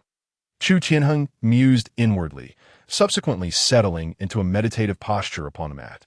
Each inner disciple was accompanied by 2 servant disciples, so the passing days bore little difference. Before long, he inhaled the faint scent of sandalwood, gradually entering a state of deep meditation. He hoped that his precious bottle seal would suffice for a breakthrough. Chu Tianheng swiftly adopted the posture for the precious bottle seal, continuously cycling through his breathing techniques while cultivating the inner strength of the bottle. Given his innate talent, it would typically require several months. Yet unexpectedly, while fully unleashing his inner strength, he experienced a novel insight into the precious bottle seal. Should fortune favor him, this could save considerable time. After all, although the illusory heaven tool was potent, excessively reinforcing masculine energy would lead to a severe imbalance of yin and yang within, inevitably resulting in grave complications. Moreover, if his physique were to continue expanding, it would easily raise suspicions. Thus, only with a breakthrough in the yin energy of the precious bottle seal could his strength be enhanced without reservations. Before long, Chu Tianheng's mind settled into complete tranquility, the formula of the precious bottle seal circulating repeatedly in his consciousness. Unlike before, his body now seemed to respond, almost synchronizing with the rhythm of the technique. Suddenly, a faint stream of energy began to emerge from all directions of his body, laboriously coalescing as it followed the flow of the technique. The IT was accomplished. A smile broke upon Chu Tianheng's face as he turned his gaze towards the illusory heaven interface. Where the precious bottle seal had already indicated entry-level proficiency, the energy within the bottle was indeed worlds apart from the golden body fiery sunblade. Chu Tianheng closed his eyes to feel the difference. In contrast to the volatile and aggressive masculine inner strength, the feminine inner strength was more gentle and restorative. This technique was inherently designed for longevity and cultivation, fundamentally distinct from the arts of combat. Character: Chu Tianheng Essence, 12.1 Qi, 15.3 Spirit, 11 Techniques, Golden Body Fiery Sun Blade, 6-fold, Thunder Fist, 2nd-fold, White Elephant Engraving Technique, 3rd-fold, Precious Bottle Seal, Entry-Level Materials. Energy, 153 to a total of 153 points of energy should suffice. After enhancing the White Elephant Engraving Technique, he had 118 points remaining, followed by 3 days of unconsciousness and 2 days of tasks, not to mention a month spent on Dragon Elephant Peak. Given the number of Een stones in his possession, he could condense at least 1 point of energy per day, accumulating a total of 35 points. Indeed, gathering sufficient Een stones proved to be the most lucrative endeavor. However, it remained uncertain whether the surrounding mysterious substances would be entirely absorbed. After extensive research on Een energy and Een stones, Chu Tianheng had discerned certain truths. The source of this energy was not merely Een energy, but rather a unique amalgamation. It encompassed both Een energy and other elements, which transformed into energy through the illusory heaven tool, rendering replication nearly impossible. Dismissing these thoughts, Chu Tianheng concentrated his intentions on the precious bottle seal. Enhance. In a flash, a point of energy vanished, the illusory heaven interface merely flickering slightly before returning to its previous state. Consequently, the trace of precious bottle inner strength within his body doubled, though it seemed somewhat trivial compared to his masculine inner strength. While the precious bottle seal appeared to possess merely 4 levels, as a health cultivation technique, it was not strictly categorized by realm. He recalled the final words of the precious bottle seal. The path of health cultivation is boundless. Chu Tianheng gazed at the interface. Let us see how far this energy can elevate you. Enhance. Chapter 70. The union of Yin and Yang, the ultimate martial body, buzzed at a surge of potent energy erupted forth. The formidable power of the illusory heaven was instantaneously unleashed. A great deal of force extended in the direction of the precious bottle seal, and within moments, it surpassed the highest realm recorded, reaching the 4th level. Yet, this was simply the pinnacle attainable by mortals over an entire lifetime. However, in the hands of illusory heaven, as long as the energy was sufficient and the concept sound, there was no upper limit. The realm ascended wildly. The trace of precious bottle inner energy expanded as if inflating a balloon, achieving results comparable to an ordinary person's year of cultivation within every second. Soon, the dense precious bottle inner energy filled Chu Tianheng's entire being, and remarkably, even the 4 drops of liquid inner strength that had been entirely consumed were restored. Moreover, the masculine inner strength reacted when the feminine inner strength reached a certain threshold. For the masculine inner strength, Chu Tianheng's body was its territory, and it was the first force to settle within him. Previously, a mere trace of spiritual energy had sufficed. Now, these inner energies, which were entirely at odds with it, sought to surge in, naturally provoking a furious backlash from the masculine inner strength. In martial terms, this phenomenon was known as the clash of Yin and Yang, a common yet fatal issue. This was precisely why ordinary individuals, even those with celestial talents, would refrain from simultaneously cultivating 2 types of inner energy. While it could indeed serve a harmonizing purpose before one of the energies became significantly stronger, once the 2 energies reached parity, the body would inevitably become their battleground. After all, the so-called union of Yin and Yang was merely a fantastical notion conceived by countless martial artists. In reality, no examples existed. Puffed, Chu Tianheng spat out a mouthful of fresh blood, his entire body trembling as the 2 forces violently clashed within him. Moreover, The spiritual energy, which had originally melded seamlessly with the liquid inner strength, now sought to intervene, in an instant. These three forces engaged in a chaotic interplay, each vying for dominance. This is an energy conflict. Chu Tianheng opened his eyes, blood streaking across them, obscuring any hint of vitality. Calm down. He desperately concentrated his will, striving to maintain equilibrium among the three. Yet the issues that had eluded resolution for millennia in martial development were hardly manageable for someone of his modest talent. Another mouthful of old blood erupted, this time as the precious bottle inner energy collided. The once gentle, precious bottle inner energy inexplicably unleashed a terrifying explosive force, even pushing the masculine inner strength back as it approached his heart, where the masculine energy finally regained its ground. No, I must rely on the illusory heaven tool. After attempting in vain for a while, Chu Tianheng could only give up, sitting quietly on the ground as he braced himself against the impacts of various forces. However, after a full quarter of an hour, the struggle among the three still continued, the amount of blood he expelled sufficient to revive a dozen individuals. Chu Tianheng began to feel a sense of worry. Fortunately, Wangtian finally began to exert its formidable power. It seemed as if everything prior had been merely a prelude. The three forces suddenly froze, as if firmly grasped by three gigantic hands. Subsequently, the positive internal energy and spiritual energy were hurled back to his heart, resting quietly there. As for the internal energy from the treasure vase, it continued to gather at his dantian. The enhancement of the treasure vase seal was still ongoing. When the realm ascended to the 6th level, a powerful sensation of swelling finally emerged in his body. Then, the trick of the Wangtian auxiliary device was once again employed, as a significant amount of treasure vase internal energy was frantically compressed. In no time, a drop of liquid treasure vase internal energy, faintly shimmering with a bluish hue, slowly took shape. Following this, a second, then a third drop formed. It wasn't until the 5th drop had formed that the surge of internal energy ceased. Each of the 5 drops of treasure vase internal energy glimmered with a ghostly blue light, appearing exceedingly extraordinary.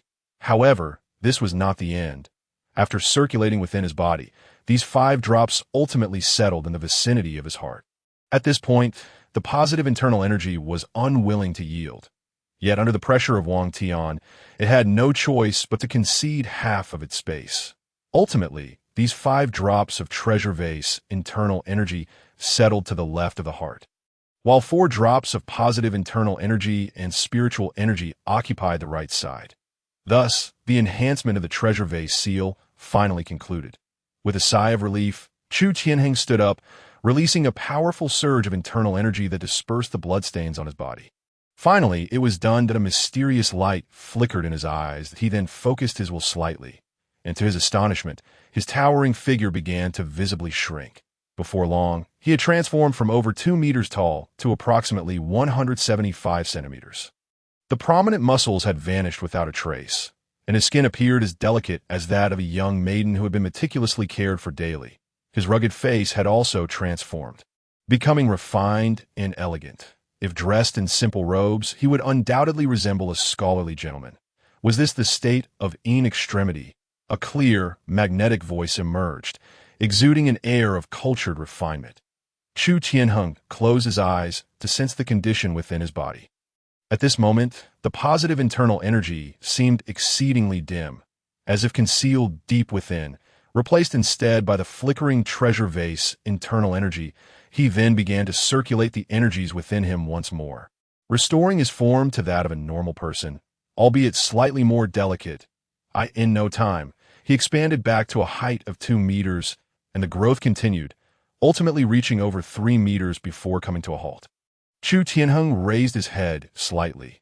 The ceiling of the chamber was less than 10 centimeters from the top of his head. That moment, the 5 drops of treasure vase internal energy began to diminish, giving way to the 4 drops of positive internal energy.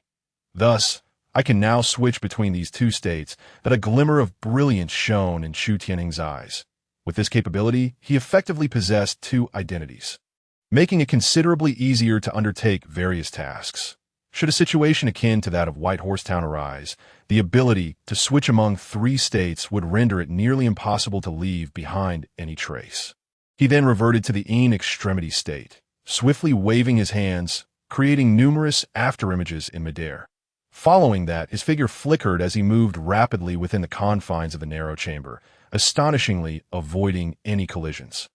In comparison, the speed and agility of the in extremity state were vastly superior. Even without explosive internal energy, it could keep pace with Bai Yun Tao's speed, though its power and defense could not match that of the Yang extremity. Chu Tianheng murmured, "However, now that I possess both positive and negative internal energies, if I were to fuse the two and unleash them simultaneously." Chu Tianheng narrowed his eyes as thoughts surged in his mind. Without hesitation, he focused his intent, and the two types of liquid internal energy within him responded instantly. Soon, one drop of positive internal energy and one drop of treasure vase internal energy swiftly departed from his heart and erupted within him. Boom! The yin and yang represented two extremes of power, a disparity even greater than that between water and fire. Yet now, these two forces bizarrely intertwined and merged, giving rise to an unprecedented surge of power. A dense cloud of white smoke billowed from Chu Tianheng, engulfing the entire chamber. Within the smoke, a pair of eyes, reminiscent of a demonic beast, flickered in and out of visibility, as if embodying a colossal creature that commanded destruction and calamity. Chapter 71. The architect behind the scheme, it turns out that the union of yin and yang is the most potent. Chu Tianheng slightly spread his arms, revealing hands as dark as ink. Covered by a thick layer of black armor, his 5 fingers resembled the powerful talons of an eagle, as if he were a deity embracing the world. With a swift motion, Chu Tianheng waved his hand before him, causing the air to emit piercing howls like a tea this moment. His entire body was adorned with hard scales, each scale gleaming with an icy light, resembling magnified fish scales, albeit in a shade of black.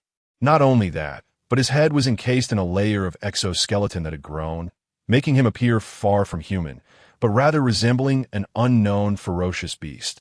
Behind his neck, the spine that had previously been hidden beneath flesh now rose like a great dragon, each vertebra visible and exceedingly thick. More bizarrely, a robust tail extended from the end of his spine, adorned with sharp barbs, fearsome in appearance, swaying freely behind him and stirring the surrounding air. What level of power do I possess now? Chu Tianheng pondered, gazing at the tail behind him. Though peculiar, it appeared remarkably harmonious overall, the tail as flexible as an arm. This state shall be called Divine Martial. Chu Tianheng's voice was hoarse yet resonant, echoing throughout the chamber. Demonic body, Divine Martial, the pinnacle of martial arts. The force of his fists is unmatched. The Divine Martial state encompasses the speed and agility of yin extremity, as well as the power and defense of yang extremity, truly representing the most perfect state. Feeling the power contained within him, Chu Tianheng even dared to contend with Nieshan. Of course, this was likely an illusion, as Nieshan, being a seasoned practitioner of the third transformation of the Foundation establishment, wielded the terrifying might of the dominant elephant. However, he was still far from reaching his true limit. If a single drop of treasure vase internal energy and positive internal energy can yield such power, how much more formidable would it be with 8 drops fused together? Naturally, the power of 8 drops fused might not only incapacitate the enemy, but could also cause himself to explode. Currently, what truly constrains me is my physical constitution. Fortunately, the yin extremity is prevailing, allowing for the enhancement of my body. Taking a deep breath, Chu Tianheng swiftly exited the divine martial state. He then exhaled, steadying himself to observe the surface of the Wangtian board. Character: Chu Tianheng Essence, 13 Qi, 16.5 Spirit, 12 Techniques. Golden Body of the Fiery Sun Blade, 6th level. Thunderclap Fist, 2nd level. White Elephant Condensation Technique, 3rd level. Treasure Vase Seal, 8th level. Materials. Energy: 5. His essence attribute had increased by nearly a point, effectively doubling his overall attributes. The Qi attribute had also seen significant enhancement, while the Spirit attribute had grown even stronger due to the union of yin and yang. As for the role of the Spirit attribute, he had now begun to fathom its implications. The spirit attribute primarily pertains to the celestial path, capable of augmenting spiritual energy and the power of incantations, as well as enhancing mental strength to resist the invasion of peculiar illusions. Beyond this, there may be numerous other functions. Though he had yet to fully comprehend them, his energy was depleted once more. However, he still possessed a substantial amount of wealth, likely sufficient to purchase some Een stones. According to the claims of the Wanbao Pavilion, Een stones are primarily collected by prominent families and sects, so he would need to explore these avenues. Chu Tianheng squinted, a vague idea forming in his mind. He then calmed the breath within him, restoring his physique to approximately 2 meters in height. Appearing almost unchanged, he resembled an exceptionally gifted ordinary practitioner at the 3rd level of the condensation realm. This was one of the benefits of the Een extreme state, granting him remarkable concealment. As long as Chu Tianheng did not actively reveal himself, no one could detect any anomaly within his body. Especially after entering the Een extreme state, he seemed like an ordinary person who had never cultivated. Before long, Chu Tianheng stepped outside, resuming his normal practice and life. In Beima town, 3 days had passed, and the residents had gradually adapted to the recent upheaval. Though the death toll had increased, no bizarre incidents akin to that of the Grinning Man had occurred. A new town mayor had been dispatched from Wuxiang City, seemingly restoring a sense of hope. On the streets of Beima town, a young man with refined features, resembling a scholarly figure, strolled leisurely. Clad in a white scholar's robe, one hand held a fan while the other embraced a book. Exuding an air of profound elegance, he appeared as if he had stepped out from a painting, yet a faint black vertical stripe, about the length of a fingernail, grew from his forehead. This, however, did not detract from his demeanor. Rather, it added a hint of wickedness. As he walked, he attracted the attention of numerous young maidens, to whom he smiled and nodded graciously, displaying no arrogance whatsoever. Soon, the man arrived at the lengthy muddy path on the outskirts of Beima town. This was precisely where Chu Tianheng had battled by Yuntao previously. Stop. This is a sacred ground of the immortal sect. Unauthorized personnel are strictly prohibited from approaching. Before he could draw near, several soldiers surrounded him. The man maintained a smile, though his eyes revealed no trace of concern for these individuals. This the place. How peculiar that my calculations should not be erroneous. Who has intruded upon my domain, leading to the demise of a member within the pavilion? The man appeared intrigued, curiosity evident on his face. The soldiers, sensing something amiss, exchanged glances, both recognizing the shock mirrored in each other's eyes. Swish! One soldier swiftly drew a cloud-piercing cannon, its clear sound reverberating throughout Beima town, while the others unsheathed their weapons, advancing to besiege the man. Observing this scene, the man chuckled with amusement. Subsequently, without any discernible action, the surrounding environment began to slow down dramatically. Eventually, everything seemed as though it had been paused. The soldiers frozen mid-advance, transformed into lifeless statues. Damnable fiends! It is indeed you! Suddenly, a reprimanding voice echoed from above Beima town. 2 streaks of light rushed forth, clad in gray-blue robes, 2 intersect elders of the Dragon Elephant Immortal Sect. Upon hearing their voice, the man's smile gradually faded. He cast a disdainful glance at the rapidly approaching figures, a flicker of contempt flashing in his eyes. That a bunch of cowardly rubbish. His voice was cold and devoid of expression. Abruptly, a faint gray light erupted from his being, resembling a vast net unfurling, encompassing the surroundings. Break for me. The 2 intersect elders, witnessing this, unleashed 2 fierce attacks in response. However, upon contact with the gray light, their strikes dissipated as if ice met fire, vanishing in an instant. Impossible! Retreat! With eyes wide in disbelief, the 2 turned to flee, but it was too late. The moment they touched the gray light, they froze, transforming into wisps of smoke before disappearing entirely. Just before their demise, eerie screams, uncharacteristic of human sounds, echoed faintly. The gray light continued to spread, enveloping the entirety of Beima town until it finally ceased, rendering the once bustling town a desolate wasteland. Meanwhile, the large pit whereby Yuntao had fallen shimmered with glimmers of light. Is it truly there? The man turned his gaze toward the towering Dragon Elephant Peak in the distance. Chapter 72. The tyrant elephant barrier gurgle, gurgle. The sound of boiling water incessantly emanated from the courtyard of Nia Mountain. Accompanying this was a potent aroma of medicinal herbs, so intense it felt as though several pharmacies had been transported into the space. Wisps of bluish-green smoke wafted out from the courtyard. Inside, a wooden barrel, nearly as tall as a person, was positioned over a fire, with several servants stirring the contents with sticks, their faces flushed from the residual potency of the medicine lingering in the air. Chu Tianheng stood bare-chested, clad only in shorts, his physique robust as if forged from fine steel. Not even the biting cold of winter could inflict harm upon him. Step inside.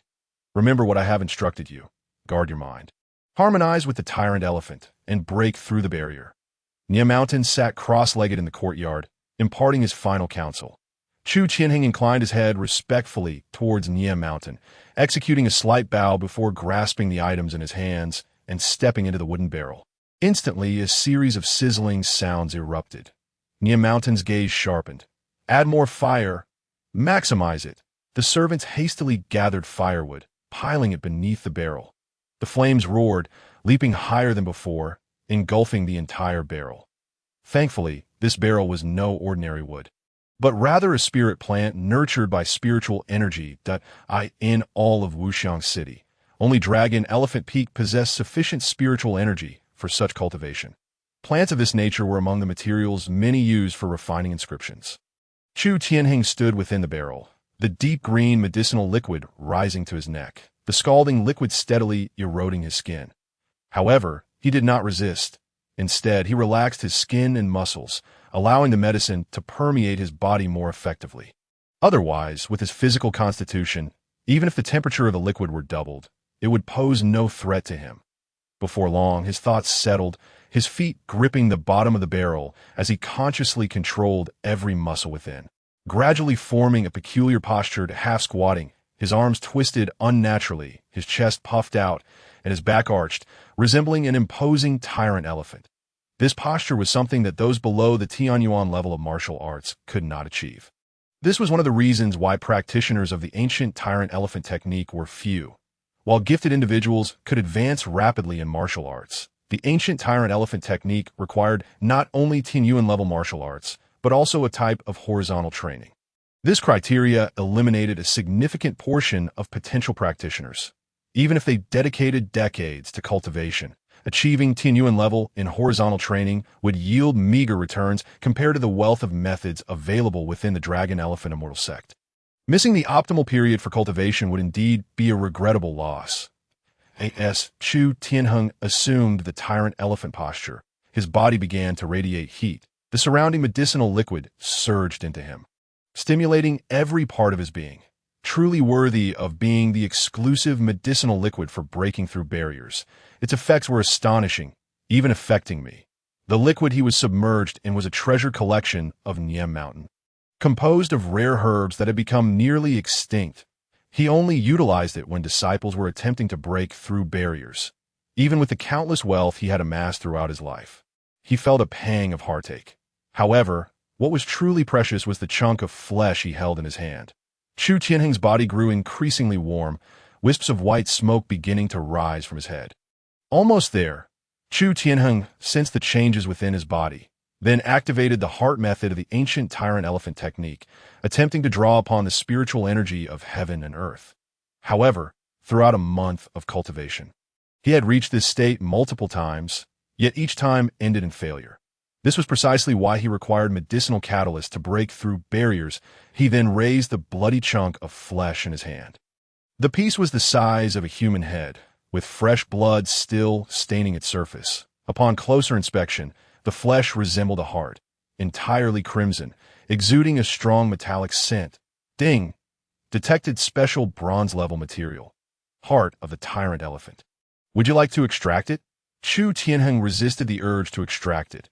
After all, he had only attempted to utilize the material's fusion properties and had never tried to practice an immortal technique. The heart of the tyrant elephant was exceedingly rare. One could say it was a resource that was scarce to the extreme.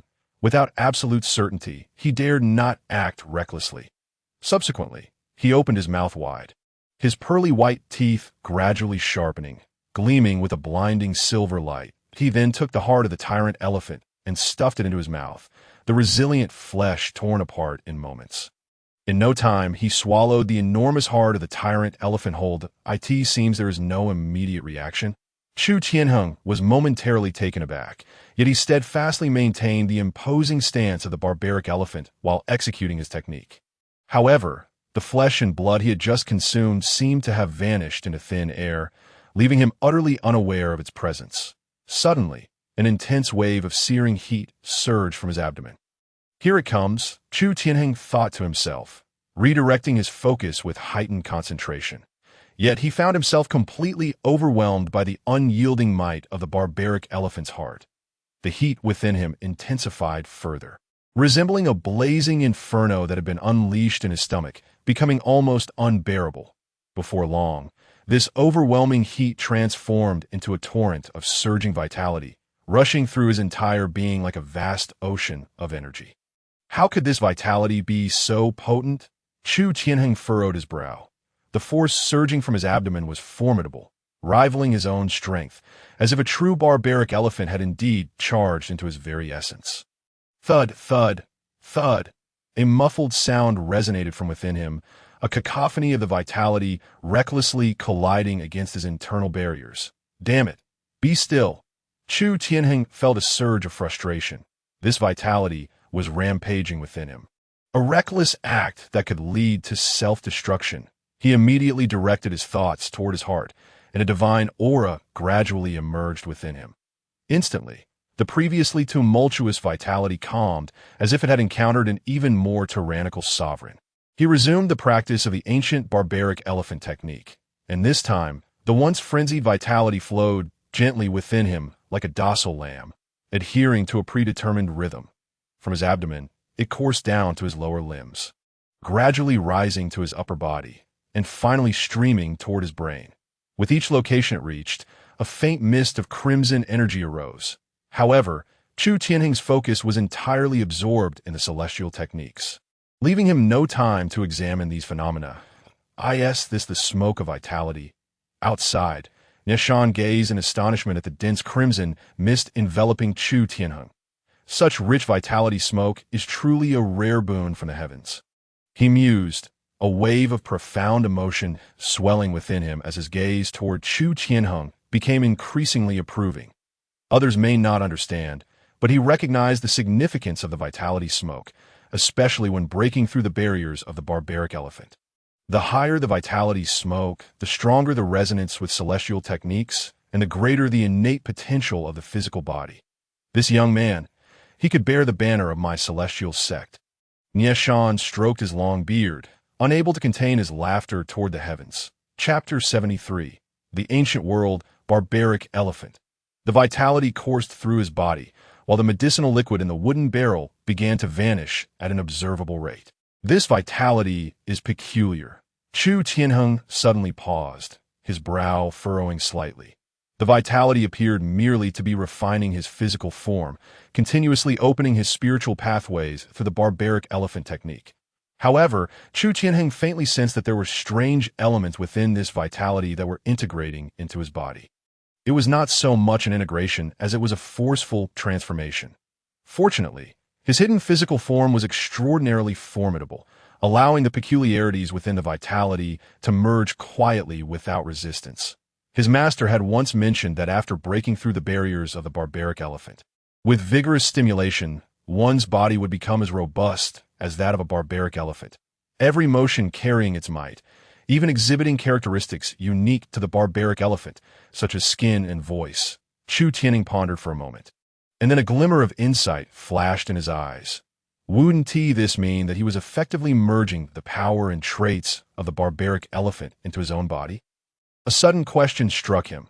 Human lifespans and innate talents are limited. Once one reaches the peak of their cultivation, relying solely on their potential would yield no breakthroughs. Yet, these ferocious beasts are different. Their starting point exceeds that of humans.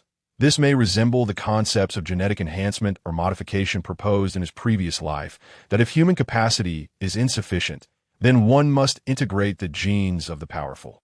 No wonder a barbaric elephant's heart is needed as a catalyst to break through the barriers. It all makes sense now. The barbaric elephant's heart is said to be a descendant of the ancient barbaric elephant, possessing a trace of its bloodline, thus enhancing one's genetic traits and naturally breaking through this boundary.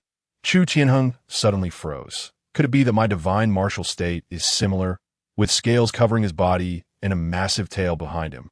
Resembling a ferocious beast, these characteristics align perfectly with what Nieshan described. A sense of doubt arose within him.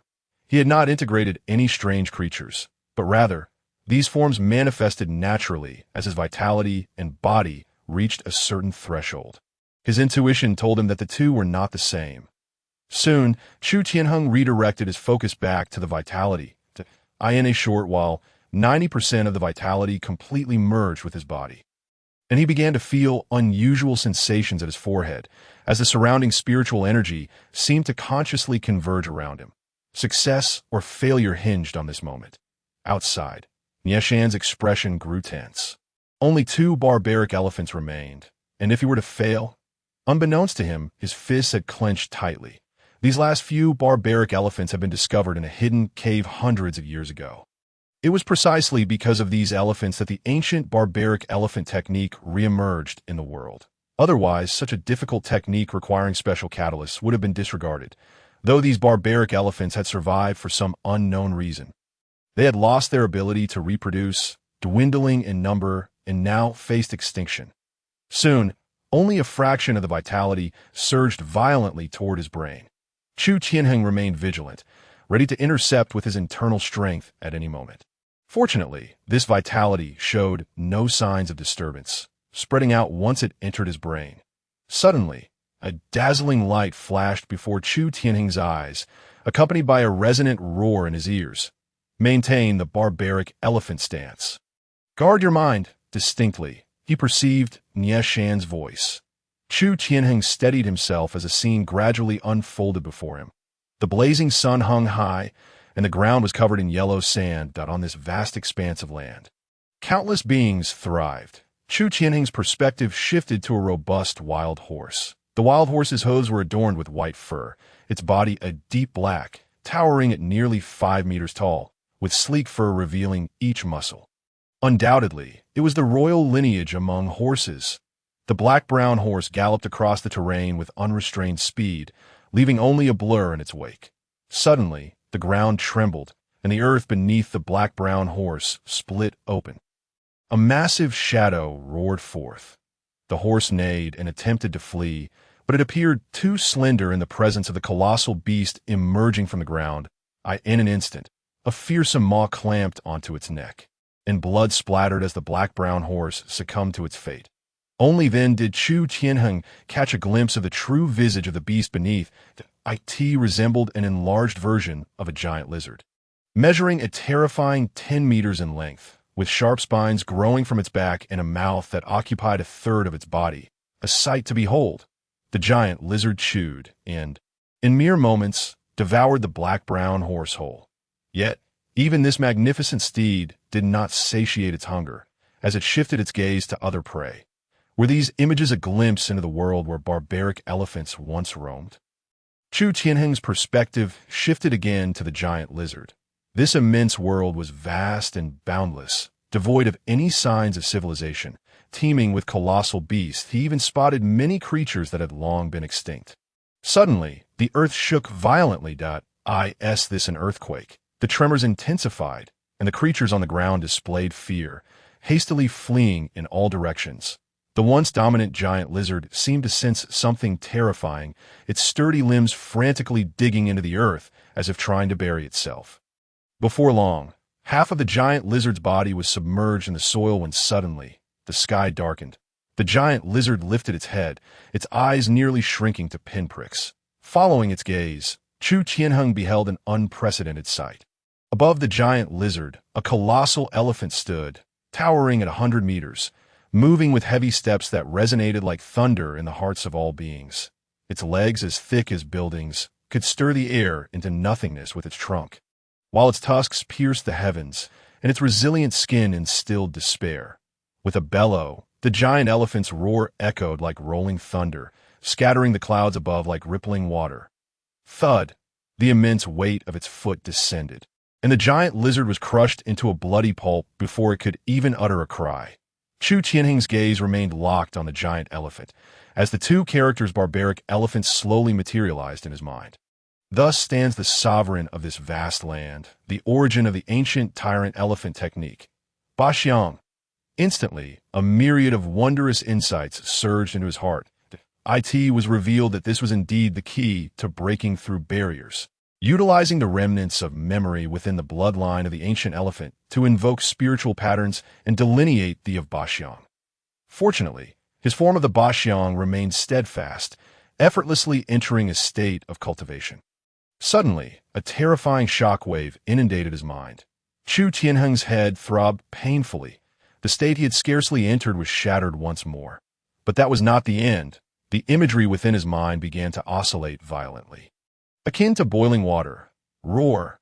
A roar that was tenfold more fearsome than before resonated from the heavens. Chu Tianheng, controlling his vision, turned abruptly to behold an immense elephant trunk connecting heaven and earth. Gently lifting the 100-meter Baxiang from the ground, gradually vanishing from his sight, a profound tremor gripped his spirit. The sky above had been completely obscured as a colossal Baxiang, towering over 1,000 meters, loomed over the land, exuding an overwhelming aura of wildness that compelled all beings to submit. Faintly, a gaze seemed to penetrate through the clouds, as if attempting to see through him. Chapter 74. A backdoor entrance? He had yet to process the shock. The clouds above the sky suddenly split apart, and a figure, swift as light, darted from afar. Why pray? Where do you think you're running? Bang! The imagery came to an abrupt end, and a powerful intent surged into his mind. I end the external world. Chu Tianheng's eyes turned blood red, his lips curling back to reveal a set of teeth that sent shivers down one's spine. Kill! Kill! Kill! Rumbling. A ferocious aura erupted from his being, as the surrounding spiritual energy rushed towards him like a whale consuming water. What is this? Oh no! This is the fierce aura entering my body. Nieshan, seated on a wooden chair, was instantly shattered into splinters, transforming into a fleeting shadow that appeared beside Chu Tianheng. What an intense aura of ferocity! What has he witnessed? There was no time to ponder. As Nieshan swiftly retrieved a calming talisman from his pocket and directed it towards Chu Tianheng, A.S. for Chu Tianheng, he sensed something amiss the moment the imagery shattered. Waves of annihilating impulses surged from within his mind. After a fruitless attempt to suppress it, he promptly activated the Baoping seal. Fortunately, the extraordinary efficacy of the eightfold Baoping seal quickly quelled this intent. Gradually wearing it down, it took a considerable amount of time before this intent finally dissipated from his mind. Chu Tianheng's vision gradually cleared, just in time to see Nieshan, his face filled with concern.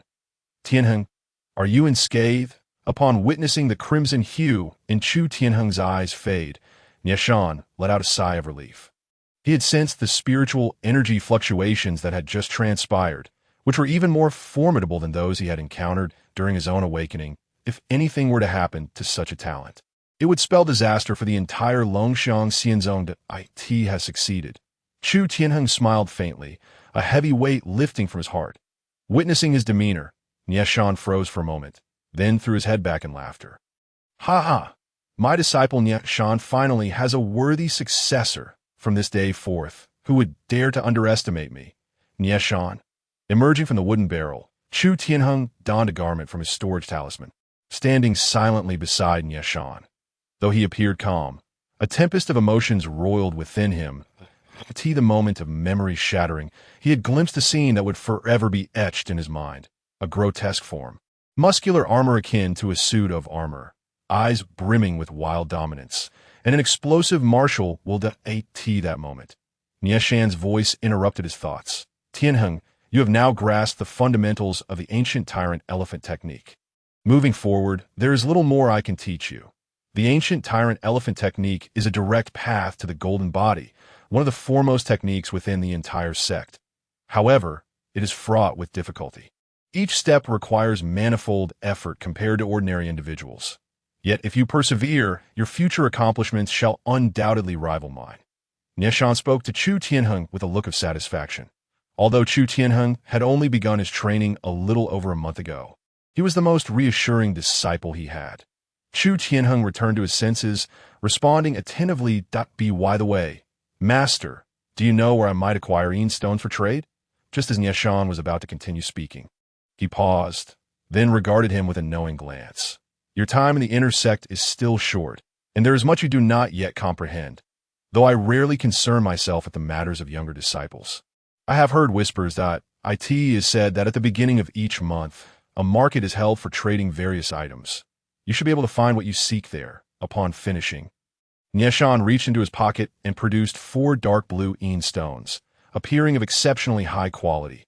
These are a few stones I collected in my early years, each imbued with the 5th level of patterns. I nearly forgot I had them.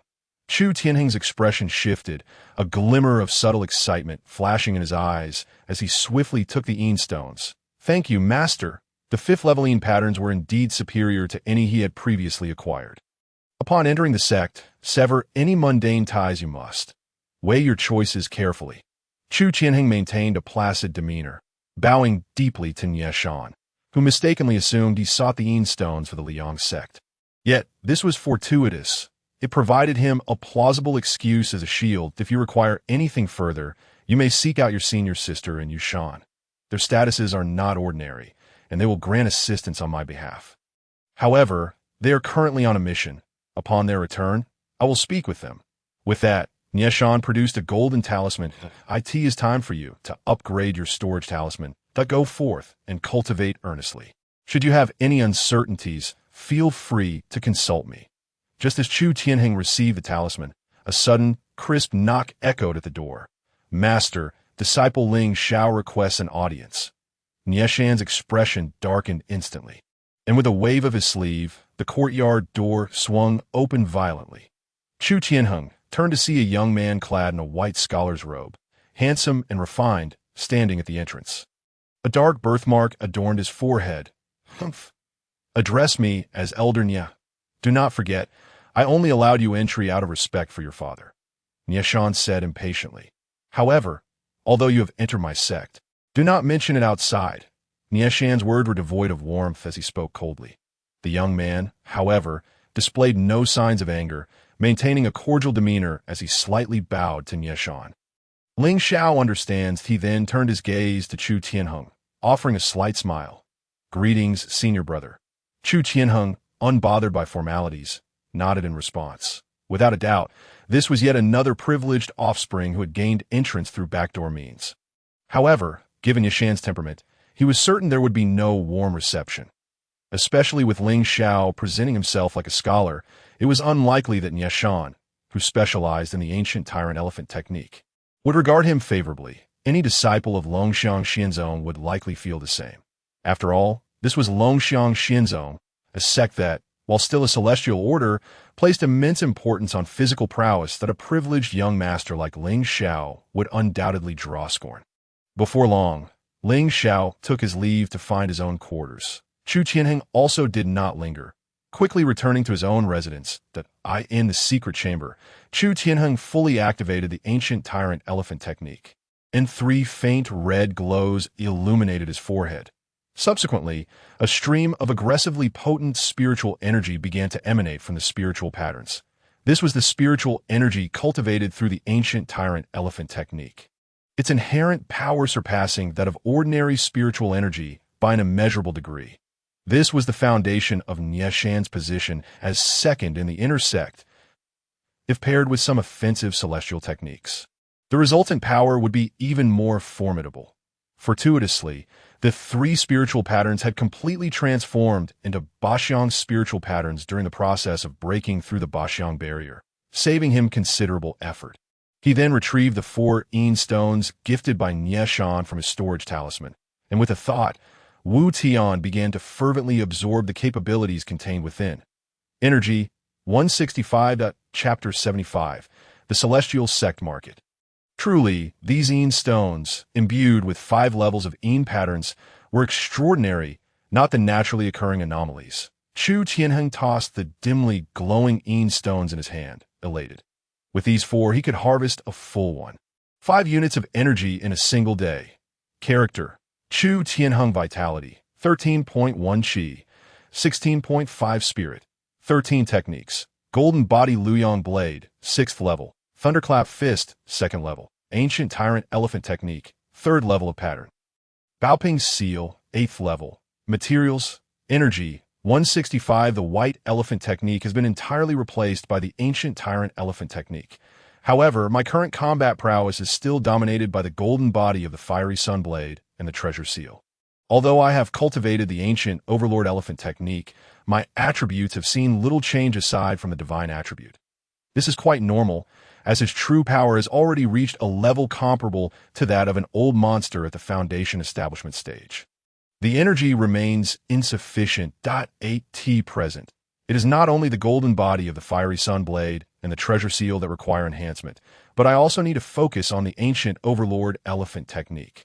Not to mention other martial arts and health cultivation methods. Questions continuously flashed through Chu Tianheng's mind. Now that his strength has reached its current level, the mere 100 units of energy are hardly significant. It seems that even the enhancement of the golden body of the Fiery Sun Blade now demands over 100 points of energy. The Ancient Overlord Elephant Technique can be set aside for the moment. What needs to be addressed now are means of long-range attack and Shadow Stones. Although the potential of the Ancient Overlord Elephant Technique is exceedingly high, its enhancement undoubtedly requires a considerable amount of energy. And without reaching a certain level, it would have little effect on him. Thus, it must be postponed as for the means of long-range attack. Chu Tianheng stood up and began pacing. Presently, there seemed to be only 2 approaches. One is to integrate a long-range attack characteristic, and the other is to learn celestial methods for long-range attacks. However, lacking innate talent, even if I forcibly acquire spiritual energy using the illusory sky, it would take a significant amount of time to grasp celestial arts. After careful consideration, Chu Tianheng ultimately decided to seek materials to integrate characteristics. Furthermore, the previously integrated Xian Qi Undying Body has become increasingly ineffective at this stage. He requires a more potent characteristic to elevate his abilities. As this thought crossed his mind, Chu Tianheng suddenly paused. Could it be that my divine martial state is derived from the bloodline embedded within the characteristics? After all, up until now, he has fused various materials. Not only mundane items like iron and wood, but also numerous living beings, making this notion plausible. Regardless, it suffices that it strengthens him. After all, for the illusory sky's cheat, anything nonsensical can be forcibly constructed as long as the energy is sufficient. However, to integrate a desirable characteristic, an abundance of high-quality materials is essential. Chu Tianheng mused with narrowed eyes. Speaking of ordinary blank materials, during this period, he has been intermittently extracting energy produced by the Shadow Stones. By now, he has accumulated at least 300 blank materials, if not 500, encompassing all common items: water, fire iron, earth, lions, tigers, leopards, and so on. Yet, using these blank materials to achieve a transformative change in his strength still poses some difficulty. It seems he must visit the Celestial Gate market. Generally, items associated with the Celestial Gate are extraordinary. Iron is often refined from mystical iron nourished by spiritual energy. Water is heavy water infused with special powers. Not to mention the various peculiar beings that, while perhaps not powerful, possess many practical abilities. For instance, the spirit insects once controlled by Granny Yin, whose collection of spirit insects had tempted him greatly. However, after Granny Yin's death, there was not a single remnant of her spirit insects left. With only 5 days until the beginning of next month, it is not too late to gather enough materials and then integrate them. With this resolved, Chu Tianheng no longer lingered on the matter and focused on nurturing the Ancient Overlord Elephant Technique and the inner energy within him. The long elephant peak at the cloud viewing corner. A spacious platform had already gathered numerous disciples of the Long Elephant Immortal sect. Most were inner disciples clad in blue robes, along with a few older outer disciples.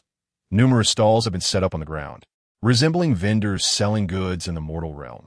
Each stall was filled with a variety of items. However, the most significant difference from ordinary merchants is that everything here must be measured in gold. So this is the Celestial Gate Market? Chu Tianheng observed the crowd gathered at Cloud Viewing Corner, a strange feeling rising in his heart. it seems that regardless of strength, their nature remains akin to mortals. In fact, this is the norm for cultivators. They are not as aloof and detached as people imagined. On the contrary, their immense power often leads to greater indulgence and a carefree attitude. High-quality refining material. Blue Mystic Iron, only 1,000 gold. Miss this opportunity and the price doubles. Freshly forged talismans, success rate reaches 60. Only accept spiritual stones. Damaged talismans from a foundation establishment master. Not accepting spiritual stones, only trading. Similar announcements echoed from various stalls. Chu Tianheng scanned the area, the array of goods dazzling his eyes, as items rarely seen in daily life seemed commonplace here. He took out the golden storage talisman, a gift from Yeshan, which could hold a cubic meter of items equivalent to a large water tank. Not only that, but Yeshan had also included numerous spiritual stones within, bringing his total to no less than 50. Among these were 40 lower-grade spiritual stones and 10 medium-grade spiritual stones, acquired from spiritual stone mines. The classification of spiritual stones was something he had learned in recent days. Moreover, the intersect secret text contained a wealth of information, including the categorization of weapons and talismans. At least now, he was no longer a novice in the cultivation world. He understood quite a bit of common knowledge, offering to sell a large quantity of shadow stones. Will only exchange for spiritual stones. Suddenly, a voice reached Chu Tianheng's ears. His eyes brightened, and he quietly moved towards a stall. The vendor was an inner disciple in his 30s, radiating a spiritual energy fluctuation of no less than the 7th layer of pattern condensation. "How much for your shadow stones?" Chu Tianheng casually inquired, picking up a piece of shadow stone to examine. It was not a naturally occurring anomaly. This piece is a 2-pattern shadow stone, 1 lower-grade spiritual stone. The vendor replied dismissively while arranging other items. "I'll take all your shadow stones for 10 lower-grade spiritual stones," Chu Tianheng stated calmly. Before him lay 12 pieces of shadow stone, 6 1-pattern, 4 2-pattern, 1 3-pattern, and 1 4-pattern, quite a considerable amount. The vendor looked at Chu Tianheng with a hint of surprise that it was rare to see someone buy so many shadow stones at once. But the price was firmly set. "All right, it's a deal." Saying this, he hurriedly packaged the shadow stones and handed them to Chu Tianheng, clearly anxious that he might change his mind. After all, these types of shadow stones were quite common, and even if used for awakening, they would at most awaken ordinary talents of the 8th or 9th tier. Chu Tianheng was somewhat taken aback. This price was at least 20% lower than that of the Wanbao Pavilion. Soon, with the acquisition of 12 shadow stones, Chu Tianheng felt a rush of satisfaction. Indeed, merchants are the true profiteers. Chapter 76. Encounter with Ling Xiao. Having tasted the sweetness of success, Chu Tianheng found an empty space, laid out a cloth, and sat down. He then arranged all 30 lower-grade spiritual stones neatly in front of him, followed by 4 or 5 medium-grade spiritual stones. Instantly, a faint aura of spiritual energy enveloped the air, quickly attracting the attention of many cultivators. Before long, 2 or 3 dozen individuals surrounded a stall, purchasing a large quantity of shadow stones, regardless of grade or type. Chu Tianheng said, lowering his gaze as he sat in meditation. "What? Someone is buying shadow stones." It was indeed rare to see someone purchasing shadow stones within the inner sect of the Immortal Sect. "Just right, I have a few idle shadow stones in my collection, and exchanging them for some spiritual stones would be quite good." Whispers began to circulate among the crowd, with some individuals already heading back to retrieve their items. While shadow stones were relatively precious in Wuxiang City, particularly for influential families, they were still merely considered valuable. The truly effective ones were few and far between. Some even forgot they had a few shadow stones stashed away. Before long, one shadow stone after another disappeared into Chu Tianheng's pockets, and the number of spiritual stones displayed on his stall diminished significantly, leaving only 5 medium-grade spiritual stones and 2 or 3 lower-grade spiritual stones. Is that not senior brother?" Suddenly, a low, gentle voice emerged from the crowd. Chu Tianheng paused, feeling a sense of familiarity, and turned to see a graceful young man smiling at him. It was him, the person who had been scolded by Yeshan that day, Ling Xiao. Seeing that Chu Tianheng recognized him, Ling Xiao slowly spoke. I heard someone was purchasing shadow stones and I happen to have a batch of idle shadow stones, so I came to take a look. But I didn't expect it would be you, senior brother. The onlookers, upon witnessing the acquaintance of the two individuals, instinctively shifted aside, though a subtle sense of unease lingered in their hearts, as if something was subtly influencing their thoughts.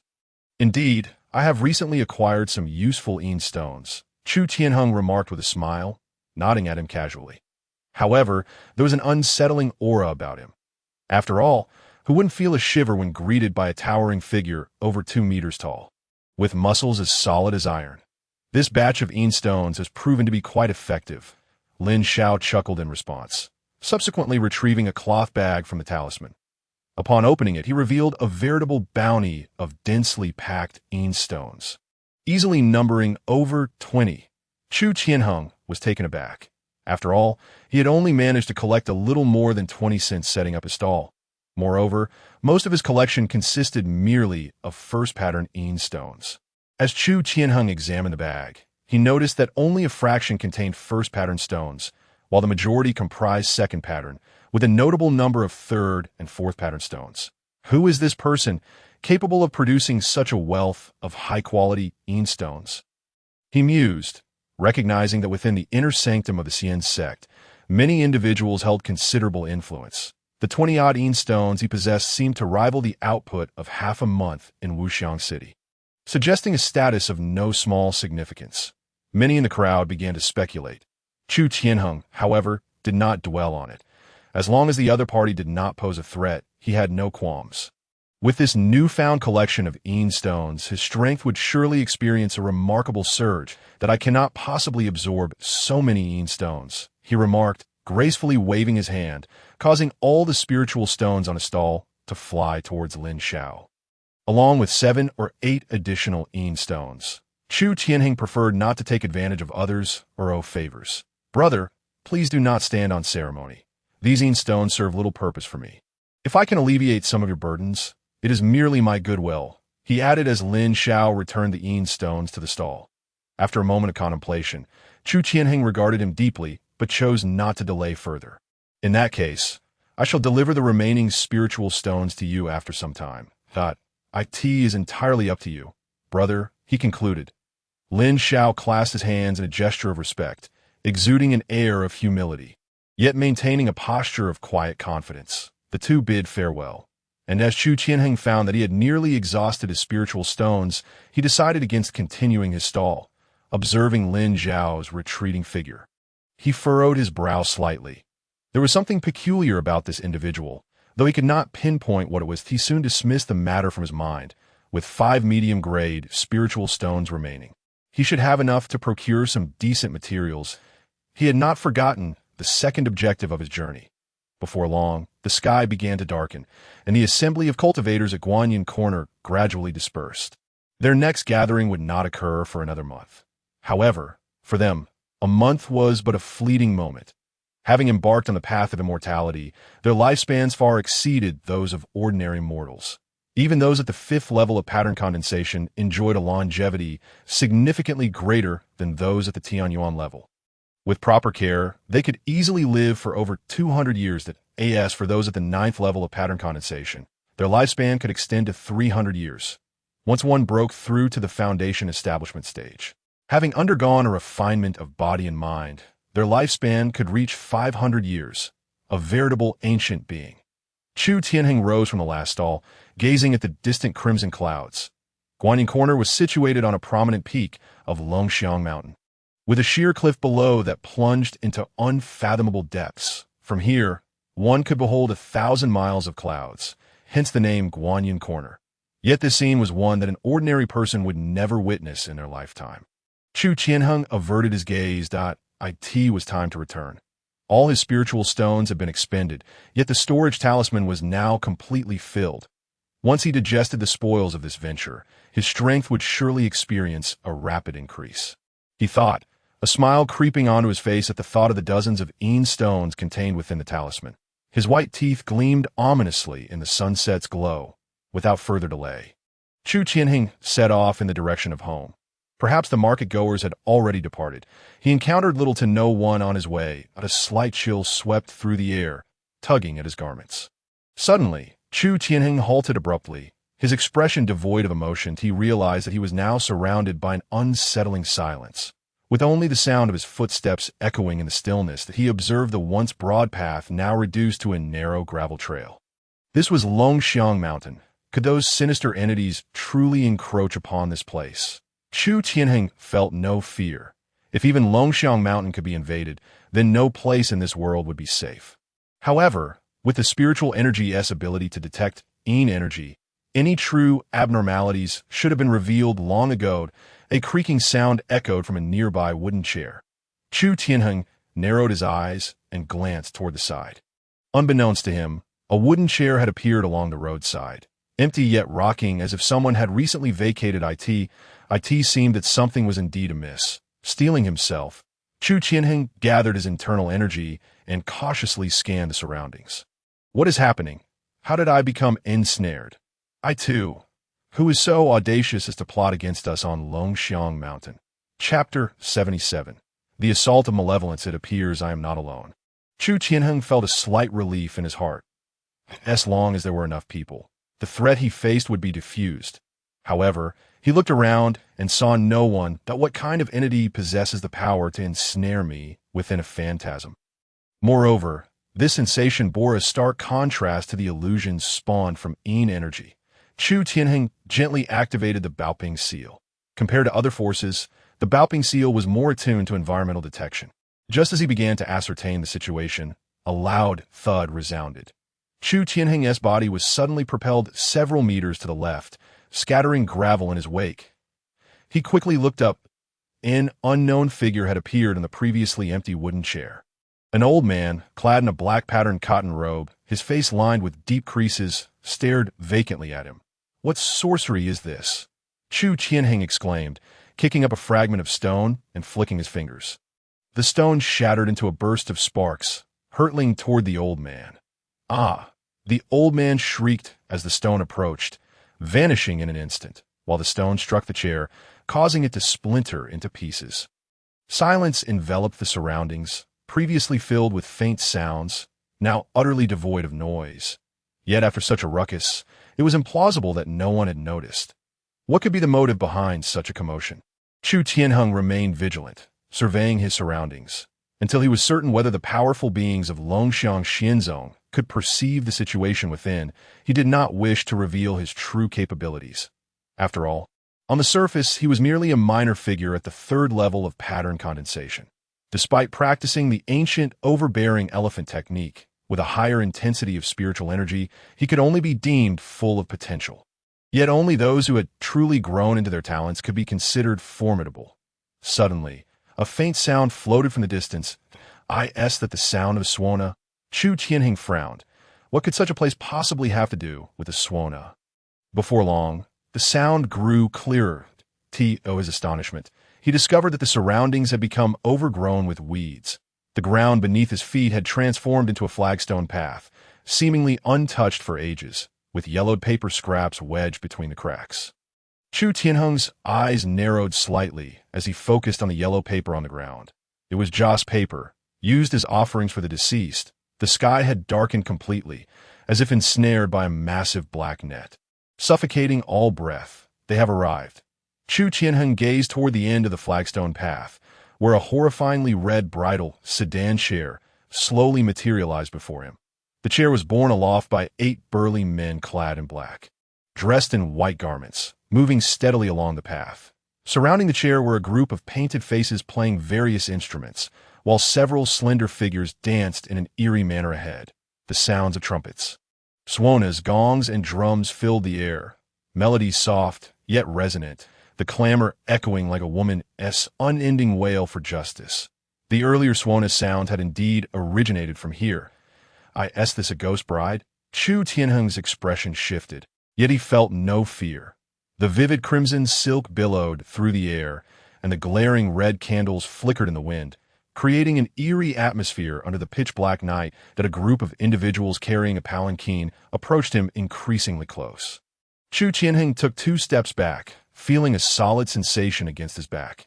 Turning to look, he found an imposing gray wall rising infinitely, completely blocking his escape. Get lost! Chu Tianheng spread his hands, and complex patterns of the dominant spirit surged forth from his forehead. Radiating with ethereal light, a faint red stream of energy erupted from his hands. With a soft pop, the concentrated force of his dominance spirit dissipated like a mere bubble. Suddenly, a fierce gale howled around him. Chu Tianheng instinctively squinted, his vision blurring. In an instant, the barrier outside the palanquin was lifted. When Chu Tianheng's sight cleared, he could not help but shudder. Everything around him was suffused with a deep crimson hue, accompanied by an unsettling, swaying sensation. Am I inside the palanquin? Chu Tianheng scanned his surroundings and immediately sensed something amiss. A foreboding intuition arose within him. The palanquin seemed to be moving swiftly towards an unknown destination. Damn it! I didn't expect to fall into your trap. Chu Tianheng's spiritual energy surged uncontrollably, yet it was as if these energies encountered a nemesis, vanishing without a trace, that I cannot allow him to proceed any further. A fierce glint flickered in Chu Tianheng's eyes. Then, the inner power of the golden body sun blade erupted forth. His body expanded rapidly, soon reaching a towering height of 3 meters. The moving palanquin suddenly halted, as if struggling to bear his weight. Stop! Chu Tianheng's expression twisted into a ferocious snarl, resembling a menacing tiger. He lifted his foot, channeling his strength, and stomped down with tremendous force. Bang! A terrifying shockwave erupted from the base of the palanquin. The palanquin's speed faltered once more. Sensing Chu Tianheng's struggle, a chilling yet violent aura began to seep from the palanquin. Chu Tianheng's heart tightened. This is not mere Yin energy. His blazing Yang energy had a strong suppressive effect on Yin energy. Yet this force seemed to resist, resulting in a stalemate. He even felt a faint chill seeping into his body. It seems I must exert my full power. Chu Tianheng's gaze lowered, his will gradually influencing the 2 types of liquid energy within him. At that moment, the energy surging from the palanquin abruptly vanished, as if it had never existed. Then, an overwhelming sensation of weightlessness engulfed Chu Tianheng. With a loud crash, the moving palanquin thudded heavily to the ground. In a swift motion, Chu Tianheng tore aside the red flower curtain and charged out with ferocity, the last rays of the setting sun casting a crimson glow upon his face, narrowing his eyes. The raging flames surrounding him scorched the ground black. It appears the opponent has withdrawn. Other than the palanquin, the individuals who had previously carried it and beaten gongs had completely vanished. Chu Tianheng glanced around. He found himself in a sparse forest, surrounded only by a few ancient trees, while the rest was an endless expanse of wasteland.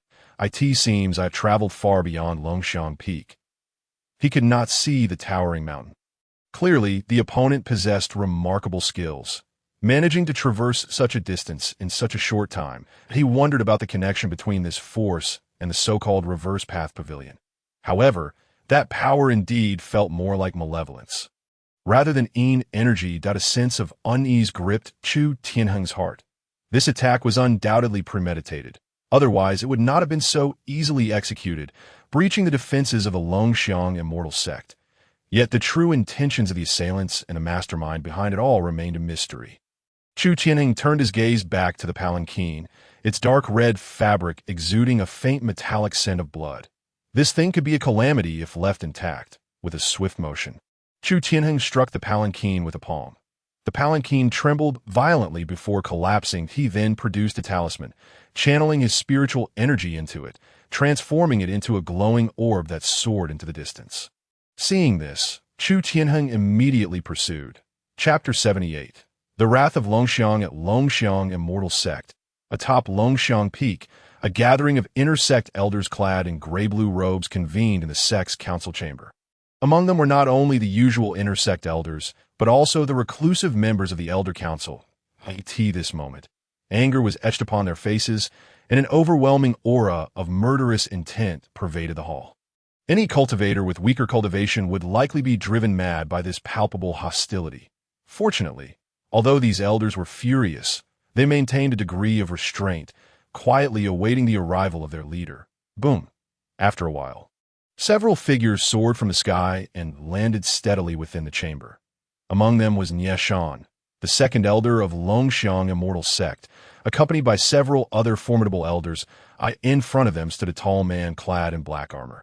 Upon seeing him, the intersect elders bowed in unison that we greet sect Master Shangwan. This man was none other than Shangwan Mo, the leader of the Yang Immortal Sect and the most powerful figure in the entire Wuxiang city. There is no need for such formalities. I trust you are all aware of the events that transpired at Guanyin Corner. Shangwan Mo's voice was grave, echoing in the ears of all present, instilling a sense of dread that I never expected these malevolent forces to be audacious enough to invade our sacred grounds. Shangwan Mo raised his voice, a tangible wave of energy emanating around him. He strode to the head seat of the chamber and sat down firmly. The dark armor shimmered with an ethereal glow, resembling an insurmountable iron tower. The elders who had accompanied him took their seats as well. Shangwan Mo then surveyed the room that I have already informed all the immortal sects in the other 8 cities of this matter. A thorough investigation of these vermin's whereabouts will commence shortly. However, the ease with which they executed this attack suggests that there must be a traitor within our ranks. As he spoke, Shangwan Mo's piercing eyes swept across the room, causing everyone to involuntarily avert their gazes. As if their very souls had been laid bare, he then produced a disc-shaped object, channeling his spiritual energy into it, causing it to levitate above the assembly. Now, everyone, infuse your spiritual energy into this disc. Shangwan Mo commanded with an authoritative tone. Under his watchful gaze, none hesitated, and they complied without question. Suddenly, the disc began to spin rapidly, releasing wisps of grayish energy into the air. Seeking death, the fury in Shangwan Mo's eyes materialized, and a shadowy, massive serpent seemed to coil around him. Boom! He unleashed a punch, sending forth a torrent of bloodthirsty spiritual energy towards an elder in the corner. Bang! The elder let out a scream. All attempts at resistance were futile as he was obliterated into a mass of flesh. Yet, the chair he occupied remained completely unharmed.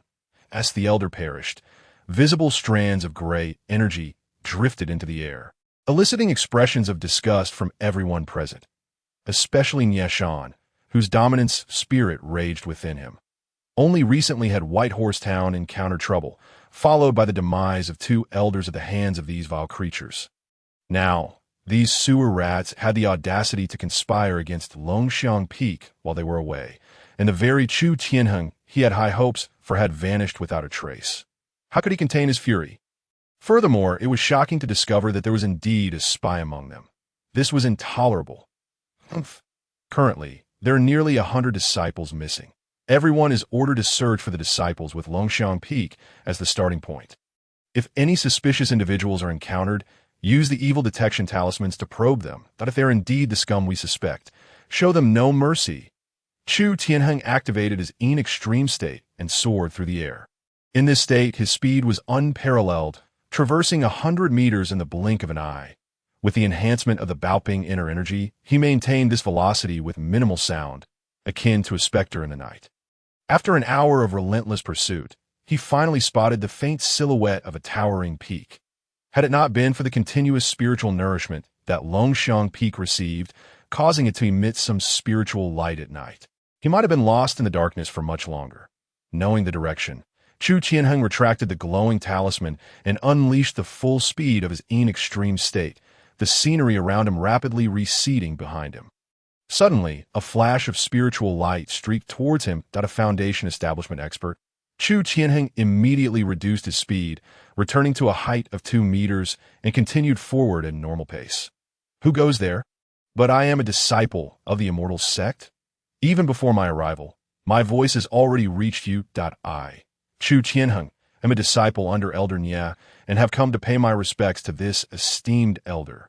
Chu Tianheng collected his thoughts and respectfully clasped his hands together. Soon after, an elder arrived, gliding on his sword, and cast a discerning glance at Chu Tianheng. And no wonder that old rascal Nieshan has been so pleased with himself lately. It turns out he has taken in a prodigy. The elder recognized at a glance the imposing spirit patterns that Chu Tianheng had deliberately manifested. Follow me. The Immortal Gate is experiencing turmoil.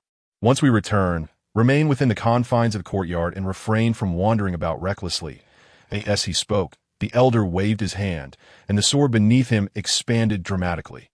Then he led Chu Tianheng as they soared towards Longxiang Peak. "Dare I inquire, elder, what has transpired?" Chu Tianheng asked.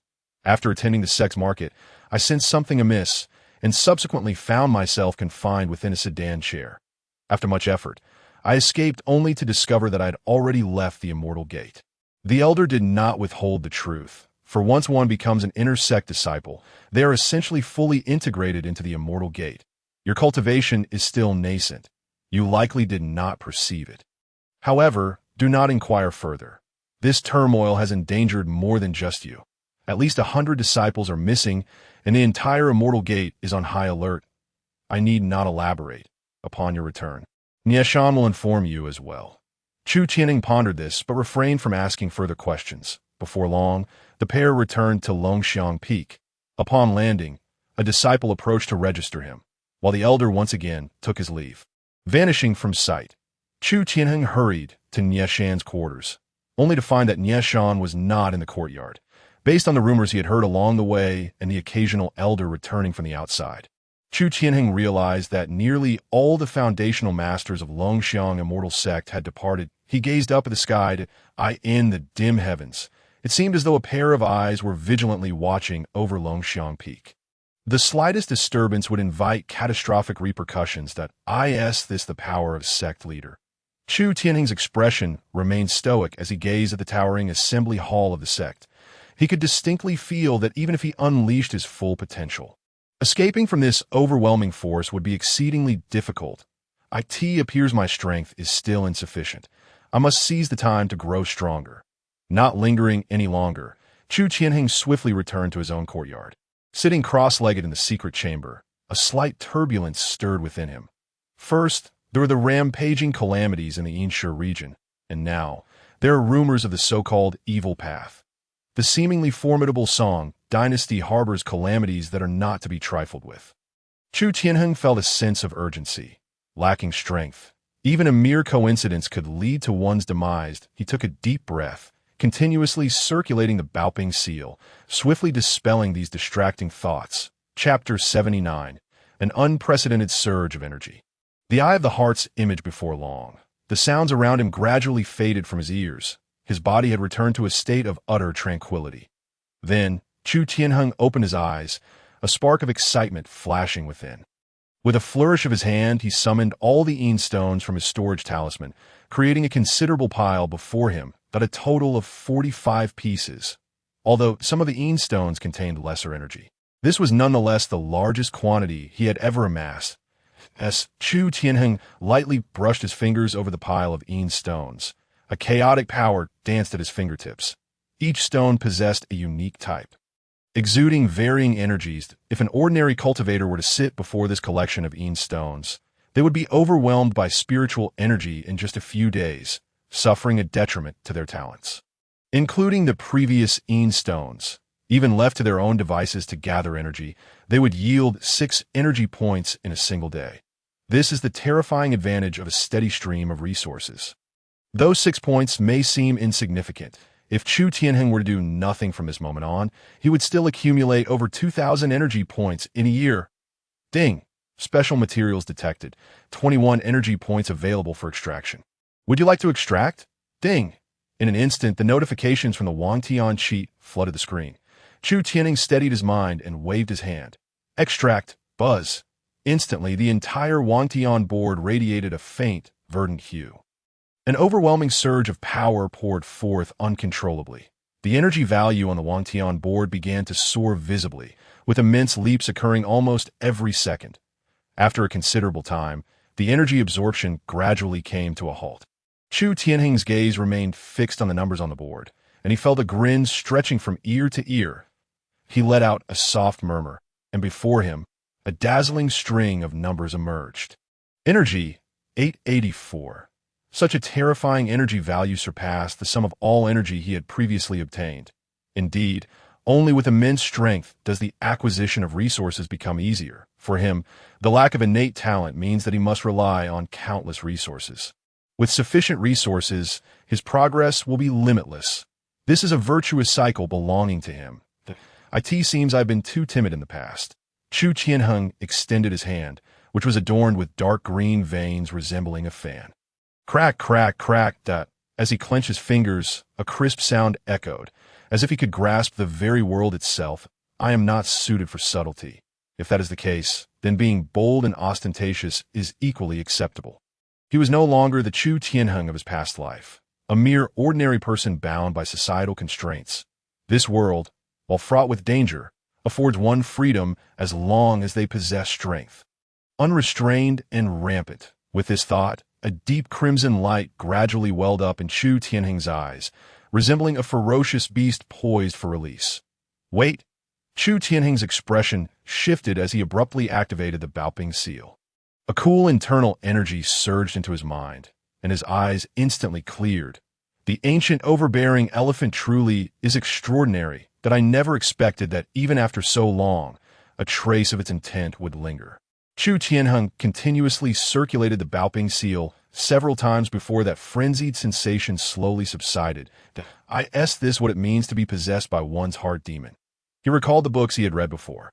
Among warriors, those who pursue the ultimate might easily fall prey to heart demons, leading to madness, ultimately converting their power into a fatal curse upon themselves. However, this heart demon seems rather weak. That a smile graced Chu Tianheng's face. Was that truly a heart demon, or merely a profound transformation of an ordinary person's inner self? Only he would know the answer. Now that his energy was sufficiently abundant, it was time to attend to serious matters. Chu Tianheng summoned his spiritual energy, causing the storage talisman in his pocket to float into the air. Subsequently, a multitude of items drifted out, radiating a soft blue glow. Top-grade Xian iron, precious spirit wood cultivated for over 1,000 years. And various rare materials. Among this heap, one could even discern the faint outlines of certain creatures' corpses or organs. Ding! Detected bronze-level material, Xianlon fine iron. Would you like to extract? Ding! Detected whiteboard 2-level material, Qianchen wood. Would you like to extract? Ding! Chu Tianheng automatically muted all notifications. After all, he was currently overflowing with energy, and excess materials were not a burden. He simply waved his hand, causing all items to vanish, replaced by a plethora of materials on the Wangtian board. All materials range from bronze 2 level to ordinary whiteboard level, totaling no less than 100 varieties. It seems that the fusion of characteristics is what consumes energy values most voraciously. Chu Tianheng gazed in astonishment at the more than 100 energy points that had vanished. The extraction of these materials alone cost him a staggering 124 energy points. Extracting whiteboard-level materials required merely 0.1 energy units, while whiteboard 1 demanded 0.2, and whiteboard 2 necessitated 0.4. However, the cost escalated to 1 energy point for bronze-level materials. For bronze 2-level materials, just the extraction alone required 4 energy points. Yet that was not the end of it. Each additional fused material would cost 10-fold the extraction cost. This means that to fuse a bronze material, one would require over 10 energy points. Such high costs for future fusions of characteristics are evident. However, the characteristics gained are akin to passive skills, with no consumption, making them exceedingly cost-effective. If this were to be revealed, those ancient beings would undoubtedly go to great lengths to fuse them. That I should have enough energy reserves now. Right? Sudden unease gripped Chu Tianheng's heart. After all, the expenses were alarmingly high upon calculation. Subsequently, Chu Tianheng opened the long-awaited fusion interface, and the familiar grid reappeared before him. I am in urgent need of a means of ranged attack. Otherwise, it would be nearly impossible to counter some of the immortal path masters. As one progresses in the immortal path, their methods of attack become increasingly bizarre. While his power was formidable, it would be futile if he couldn't reach his opponents. First, there was the issue of distance, and second, he could not afford to transform into something grotesque. He certainly did not wish to sprout a row of barbed spines along his back, nor did he desire to rely on projectiles for his assaults. Thus, it became evident that the most suitable target would undoubtedly be the eyes. A flash of inspiration illuminated Chu Tianheng's mind. The eye technique. It seemed to be the answer he had anticipated. Previously, he had contemplated this aspect, And now he was even more resolute that, in comparison, the eye technique excelled in both distance and concealment. Fortunately, he had gathered a considerable amount of information regarding the eye technique this time. Chu Tianheng redirected his focus back to the array of materials before him, then began to manipulate the fusion panel, introducing the materials. The 100-eyed demon spider must be prioritized, and the forget-me-not pearl, capable of bewildering the mind, could also be included. Additionally, he considered the eyes of several exotic beasts, the golden-winged bird's eyes, and the heart of the crimson tiger beast. Chu Tianheng pondered meticulously, gradually augmenting the materials. Nearly all were related to eyes or auxiliary components connected to them that he aimed to achieve the most precise fusion, crafting a truly terrifying eye technique. This was the plan Chu Tianheng had devised after careful consideration. Although a haphazard fusion might be comprehensive, akin to the indestructible body of Xianqi, the lack of a defining characteristic was not what Chu Tianheng desired. It was time to commence. Chu Tianheng fixed his ardent gaze upon the fusion panel, and with a mere thought, issued the fusion command. Chapter 80. All that meets the eye is an illusion fusion. On the fusion panel, dozens if not hundreds of materials abruptly erupted in a dazzling radiance. Ding! Fusion of bronze 2 level materials 2, bronze 1 level materials 5, bronze level materials 10, whiteboard 2 level materials 15, whiteboard 1 level materials 20, whiteboard level materials 50, totaling 295 energy points required. Energy deducted. Fusion initiated. Boom! A storm of electric light surged across the fusion panel. Nearly 100 small squares transformed into beams of varying sizes and colors. Converging toward the central fusion square, a torrent of energy continuously flowed from the Wangtian Cheat Device, linking the shared characteristics of these materials, extracting the superior genes within them. Before long, the white light within the grand fusion square gradually shifted to green. The activity on the fusion panel intensified. The green radiance deepened, as if empowered by innumerable forces. Suddenly, a mysterious force projected outward from the panel. Even before extraction, this force was potent enough to influence the outside world. What have I fused? Chu Tianheng stared, captivated, his eyes sparkling with brilliance. Excluding the extraction of materials, the mere fusion had consumed nearly 300 units of energy, equivalent to the combined energy required for the enhancements of the 8-fold treasure bottle seal and the 6-fold golden body of the fiery sunblade. Was this a higher-tier item? Before long, a strand of silvery light began to emerge from the green glow.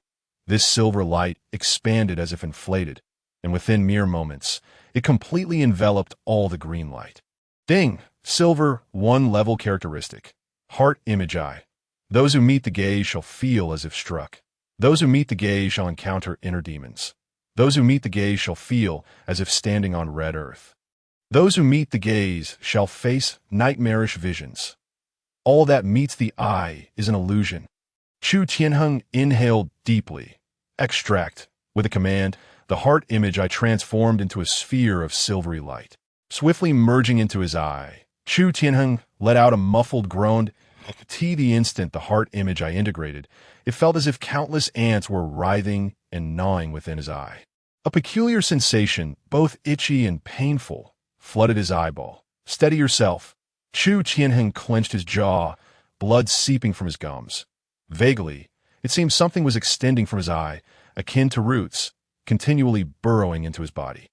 Even the lingering ferocity of the dominating elephant, hidden deep within, was excavated, transformed into nourishment for his eyes, continually evolving.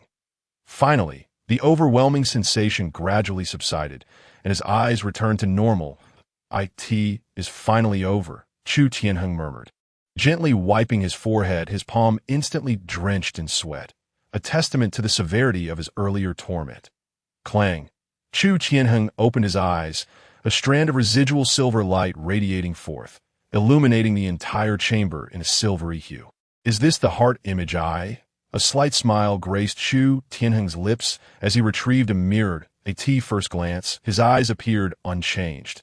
However, an undeniable aura of power emanated from them, compelling one to gaze deeper. Yet the moment the heart image emerged into his being, he comprehensively grasped its power.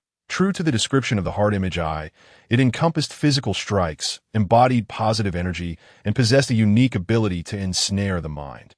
With thoughts swirling in his mind, Chu Tianheng focused, and his eyes began to whirl like a vortex. Moreover, within the depths of this whirlpool, a terrifying demon seemed to reside. Upon closer inspection, it resembled a monstrous elephant bathed in crimson-black flames. Bang! The mirror before him shattered explosively, as an overwhelming force erupted from his eyes.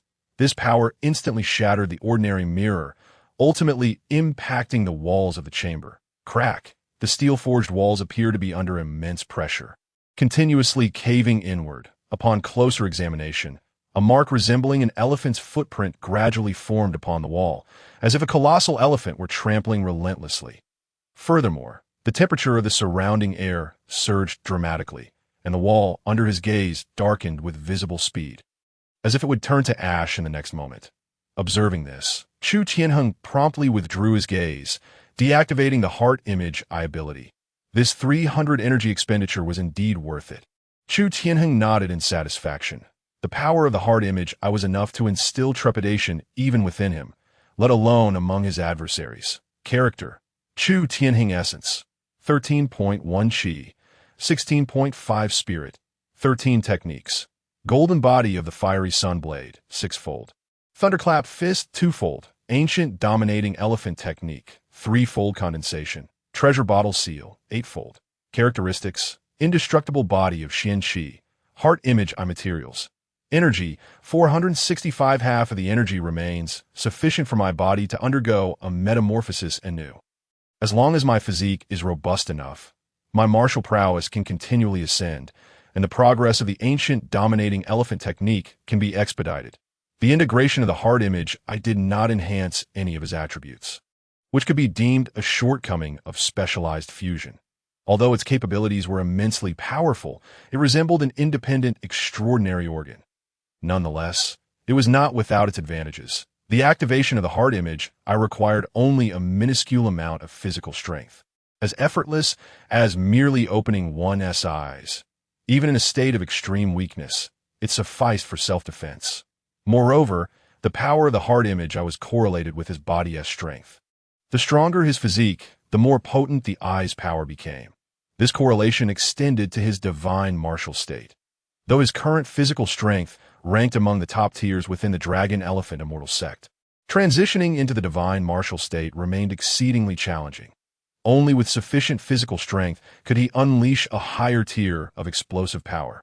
Otherwise, possessing great strength without an appropriate vessel rendered that power merely ornamental. Then, let us begin without delay. Chu Tianheng continued to expand the fusion panel, initiating the process of incorporating nearly all the remaining materials in one go. Among them were the incredibly durable refined steel and the remarkably resilient thousand-year willow branches. Furthermore, he included a plethora of exotic beast organs: the heart of the terror elephant, the forelimbs of the thousand-patterned tiger, the highly regenerative double-headed worm, and even some treasures that enhanced mental fortitude. In summary, he was determined to include nearly every material he had collected. Chu Tianheng gazed at the dazzling array of materials, swallowing hard. This fusion would render the substantial wealth he had just acquired into naught. However, in comparison, the enhancement of his strength was his ultimate goal. Chu Tianheng manipulated the panel, gently placing the indestructible body of Xian Qi into the largest square. His intention was not to fuse any peculiar characteristics, but rather to elevate and refine the power of the indestructible body of Xian Qi, rendering it more comprehensive and formidable. Fusion, Chapter 81.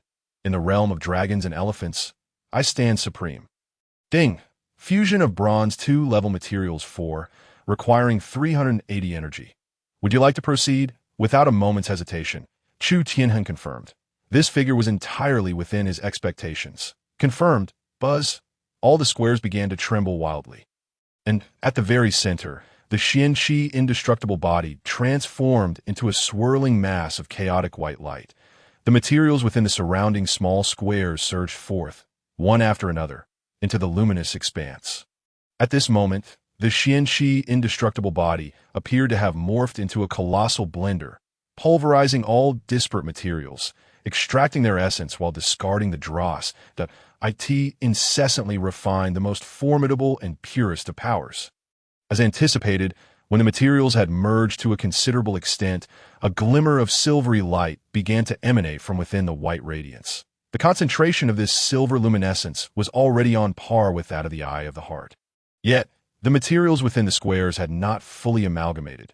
Chu Tianheng remained as tranquil as still water, devoid of any extraneous emotions. This was one of his virtues. In his past life, he was similarly composed. Neither succumbing to elation in the face of good fortune, nor lingering in distress over misfortunes, the IT was not just him. It was merely a manifestation of the apathy prevalent among the lower strata of society. However, at this moment, he was simply accustomed to claiming what was rightfully his. Finally, as the last material gently melded into the silvery glow, a blinding silver light, even more radiant than the eye of the heart, gradually took shape. Ding! Discovery. Silver one-level trait Xianyang Demon Body significantly enhances all attributes. P.S. Fusing the strengths of 100 things, transcending into the demonic. When the demon god is enraged, the earth shall be scorched. Will you extract Xianyang Demon Body? Is it? Chu Tianheng murmured. It turned out that he was no longer merely human. From the moment he unlocked the divine martial state, he had unknowingly brushed against an existence akin to a taboo, then let it transform into a demon. Extract. Whoosh! The Xianyang demon body immediately surged forth, seamlessly integrating into his being in an instant. Crack, crack, crack! Instantly, his body seemed to touch upon some terrifying taboo. Beginning to tremble violently, a cacophony of jarring sounds erupted from above and below.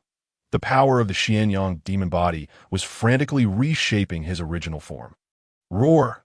Faintly, a terrifying roar akin to that of an ancient elephant resonated from within him. It was merely the autonomous resistance of the tyrant elephant body, forged by the ancient tyrant elephant technique. Feeling threatened.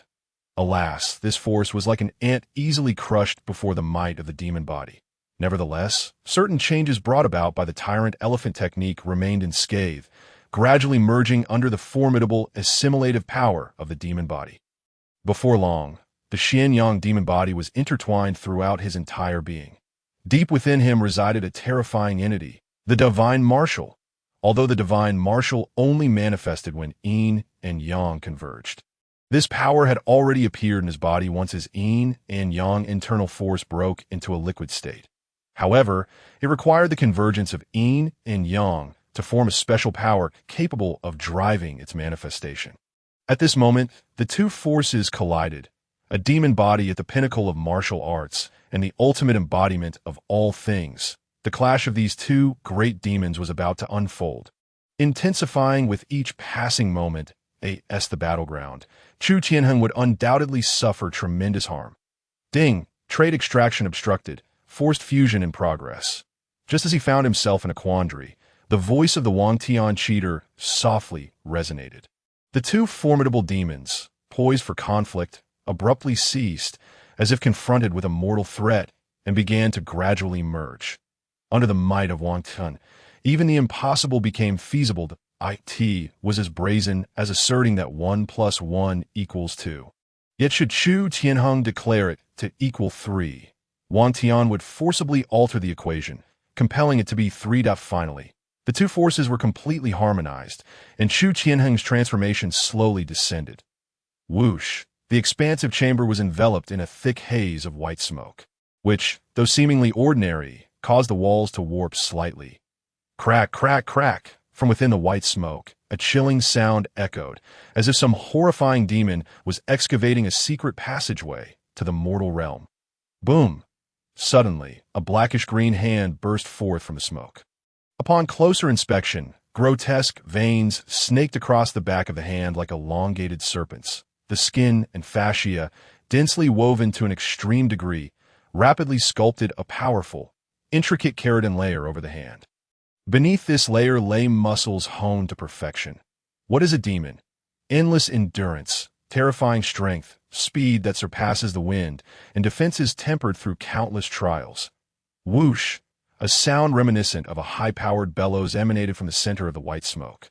Chu Tianheng expanded his chest, akin to steel armor, and exhaled slowly. The surrounding white smoke dispersed rapidly, as if buffeted by a raging wind, yet the temperature in the vicinity surged dramatically. It was as if he expelled not merely breath, but the force of a violent volcano. Boom! The few scattered items within the chamber ignited instantly, rapidly reducing to ash, while the walls radiated an eerie red glow, scorching hot to the touch. This what it means to be a demon. Chu Tianheng surveyed his body.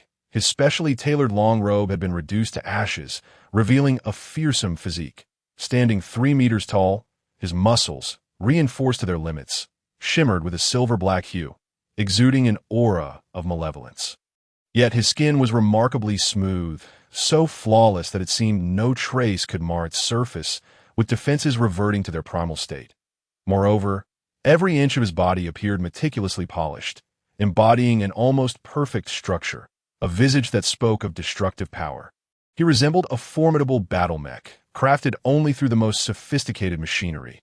Only his eyes glowed with an unsettling brilliance. Chu Tianheng slowly extended his hand, his fingers reaching their full length, producing a sound akin to a taut bowstring. Curling his fingers into a fist, bang! A tremendous noise erupted. It was as though he grasped the very air of the chamber within his hand. Suddenly, it detonated, and the surging air rushed forth from between his fingers. Within a 10-meter radius, all objects seemed to succumb to an insatiable tension, instantly disintegrating into dust, as if struck by a missile. Boom! The walls of the chamber caved inward, emitting a series of excruciatingly twisted sounds.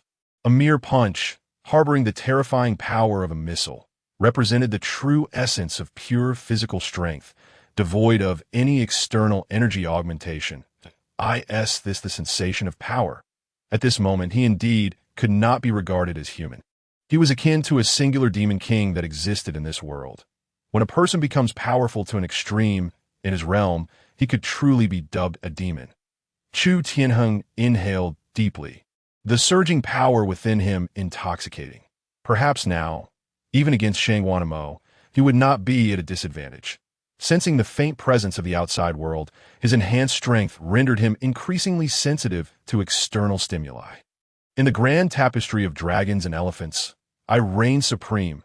Chu Tianheng slightly spread his arms, resembling a demon god, cloaking the world.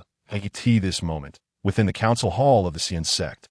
Shangwanimo suddenly furrowed his brow, his entire being vibrating with dragon and python's spiritual energy. What is that? What could stir the dragon and python's unease? Shangwanimo rose, his phoenix-like eyes gazing outward, an undercurrent of concern flickering within. This is the advantage of comprehensive enhancement, as it addresses nearly every aspect. Witnessing the substantial improvement in his attributes, Chu Tianheng couldn't help but draw a faint smile. As for the energy he had painstakingly accumulated being depleted, Chu Tianheng expressed that as long as his strength was formidable enough, there was no resource that could not be seized, that if there were, he would simply return stronger. Naturally, he would not engage in actions that contradicted his inner principles. The freedom that comes with great power is not to indulge in self-deprecation or insult. Subsequently, he channeled his internal energy into the luck bottle, and the terrifying figure reminiscent of a demonic god gradually diminished until it reached a height of about 178 centimeters. However, compared to his previous appearance, which resembled that of a scholarly student in a state of decline, his current physical robustness was evident even in that diminished form. With a slight disguise, donning a loose-fitting scholar's robe, he would remain inconspicuous. With only 85 points of energy remaining, he decided to expend it all. Chu Tianheng focused his attention on the ancient Overlord Elephant technique, for apart from enhancing this technique and the Thunder Fist, there was little else that warranted improvement. Elevation. After 3 consecutive enhancements, the 85 points of energy dwindled to a mere 5.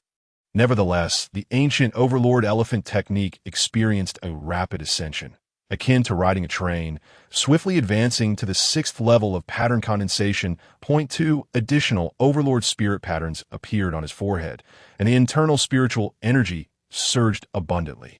Yet, compared to any other power within him, this surge of energy appeared feeble.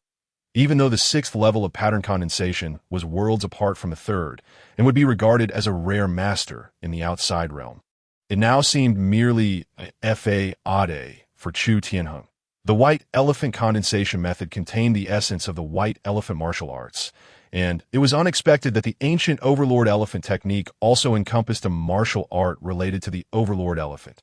As Chu Tianheng sensed memories flooding his mind, they pertained to an understanding of this technique known as overlord art. Coincidentally, the golden body solar blade had reached its limit and required the fusion of additional martial arts, making this opportune. However, since the ancient overlord elephant technique could directly lead to the so-called golden body realm, he would prioritize its enhancement if energy permitted. In no time, Chu Tianheng cast aside the information swirling in his mind and rapidly restored his physique to its previous 2-meter stature, concealing his aura. Even top-tier experts like Shangwan and Mo could at most sense his hidden spiritual cultivation. 7 days later, as Chu Tianheng emerged from the Nye Mountain courtyard, he strolled toward his residence. During these 7 days, the vigilance of the entire Dragon Elephant Immortal sect had somewhat eased. All previously missing disciples had been located, with not a single soul lost, whether alive or deceased. It was said that during the search for disciples, a fierce battle had erupted between the Immortal sect and the forces of evil at the Yuan building level, resulting in 2 elders suffering grave injuries, while 1 disciple perished on the spot.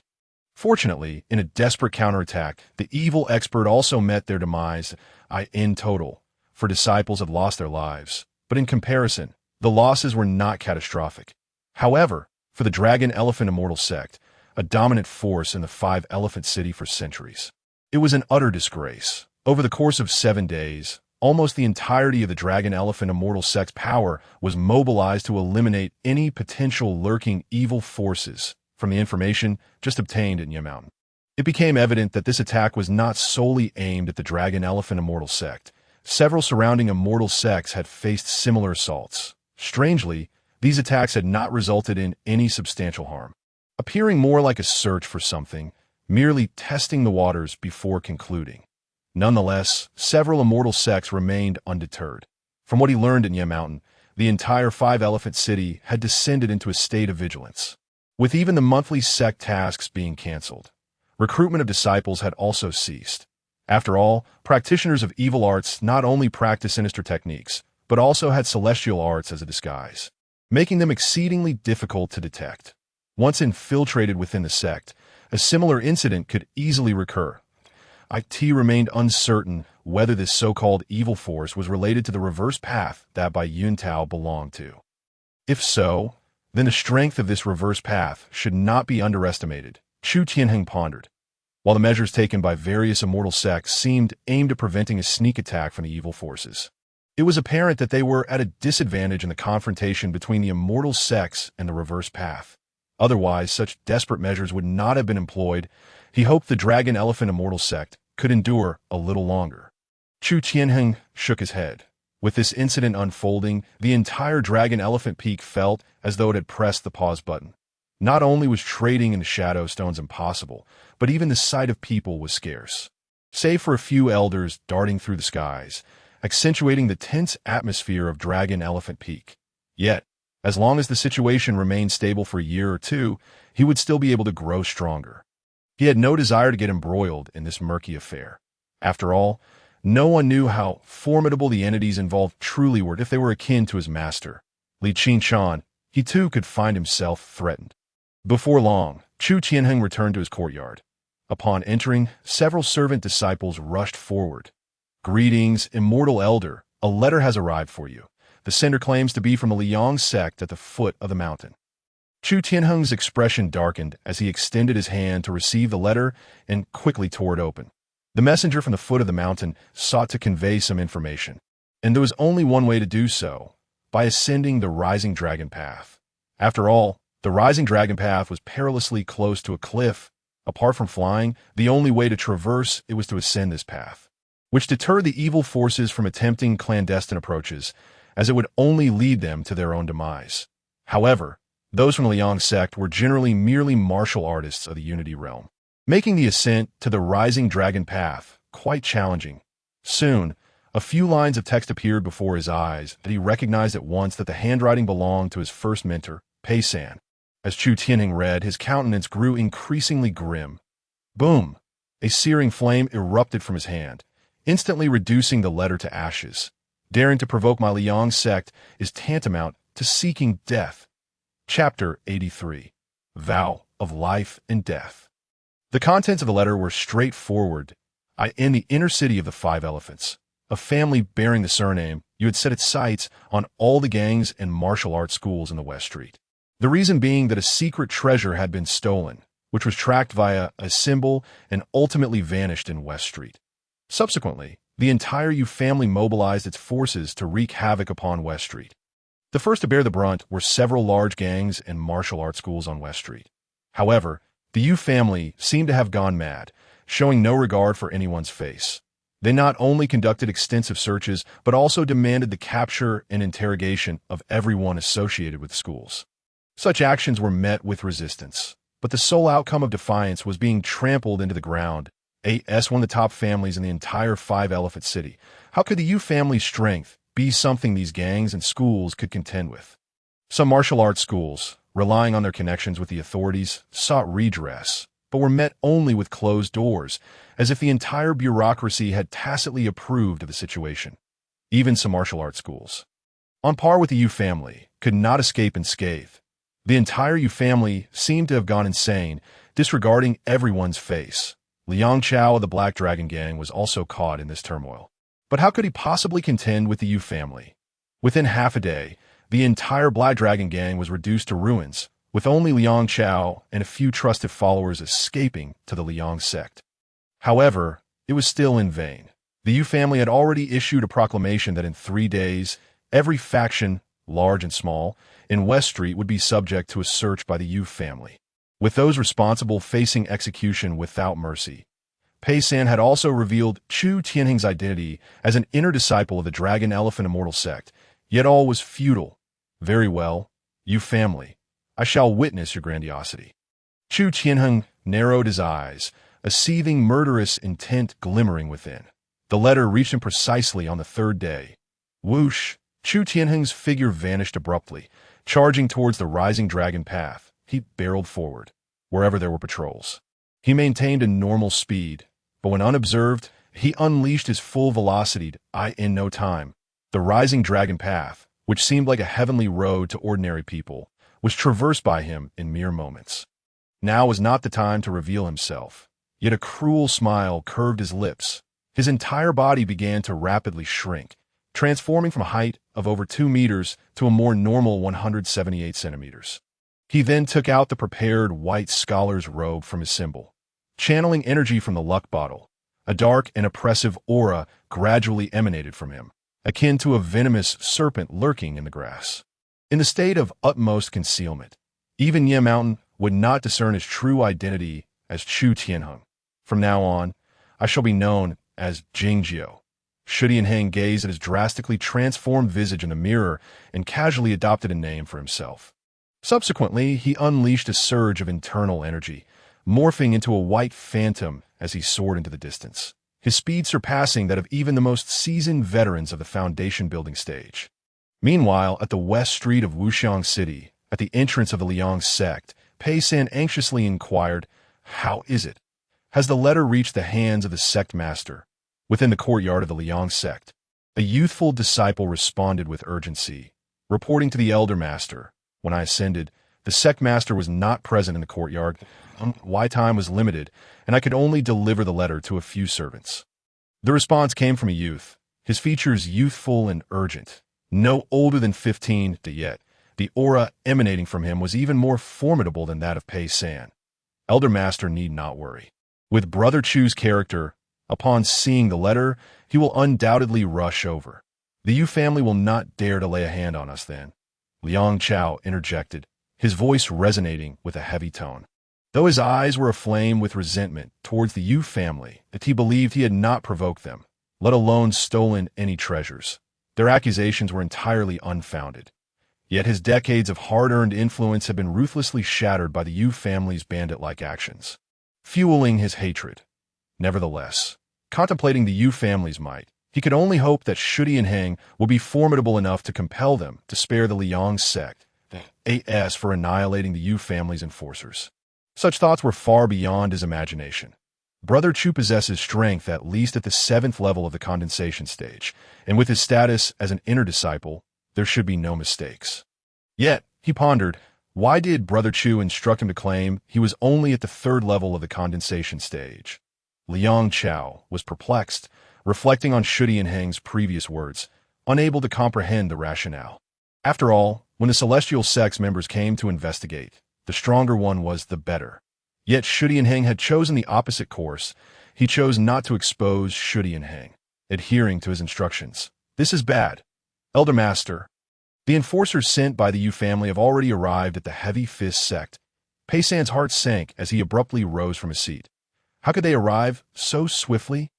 What of the Heavy Fist sect? A disciple gasped for breath. The people of the Heavy Fist sect swore to resist, but the entire sect was slaughtered by the Yu family's forces, the young disciple hastily conveyed, his eyes brimming with terror. However, as an elder of the Liang sect who had accompanied Chu Tianheng from Haishi town, he bore no grievances. What shall we do now?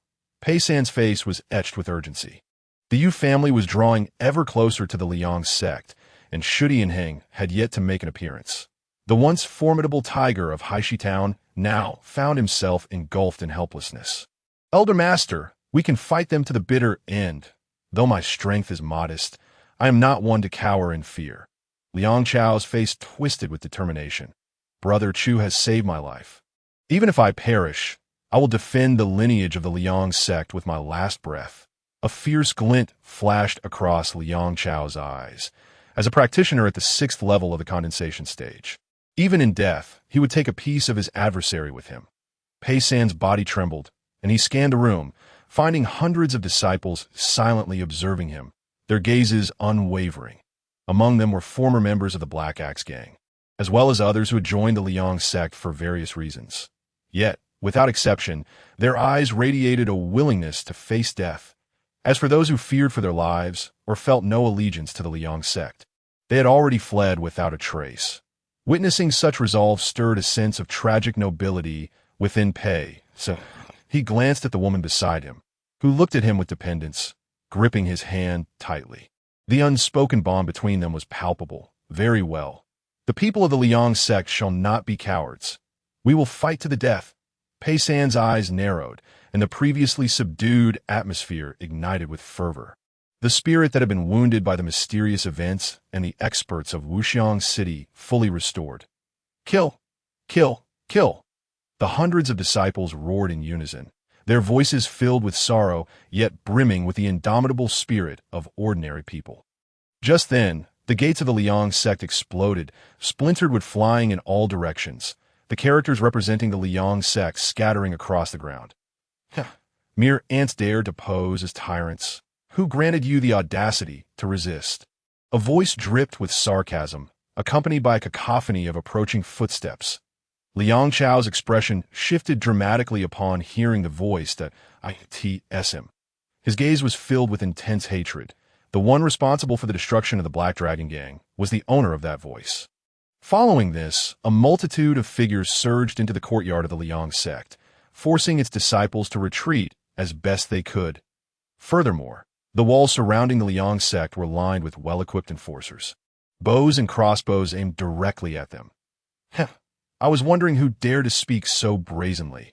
It turns out to be a group of insignificant mortals. Soon after, a slender figure with fox-like eyes and a serpentine waist, heavily adorned with makeup, sashayed into the courtyard. He gently caressed his chin with a sharp finger that glimmered ominously. Oh, if it isn't little Liangzi, you should find a better place to run.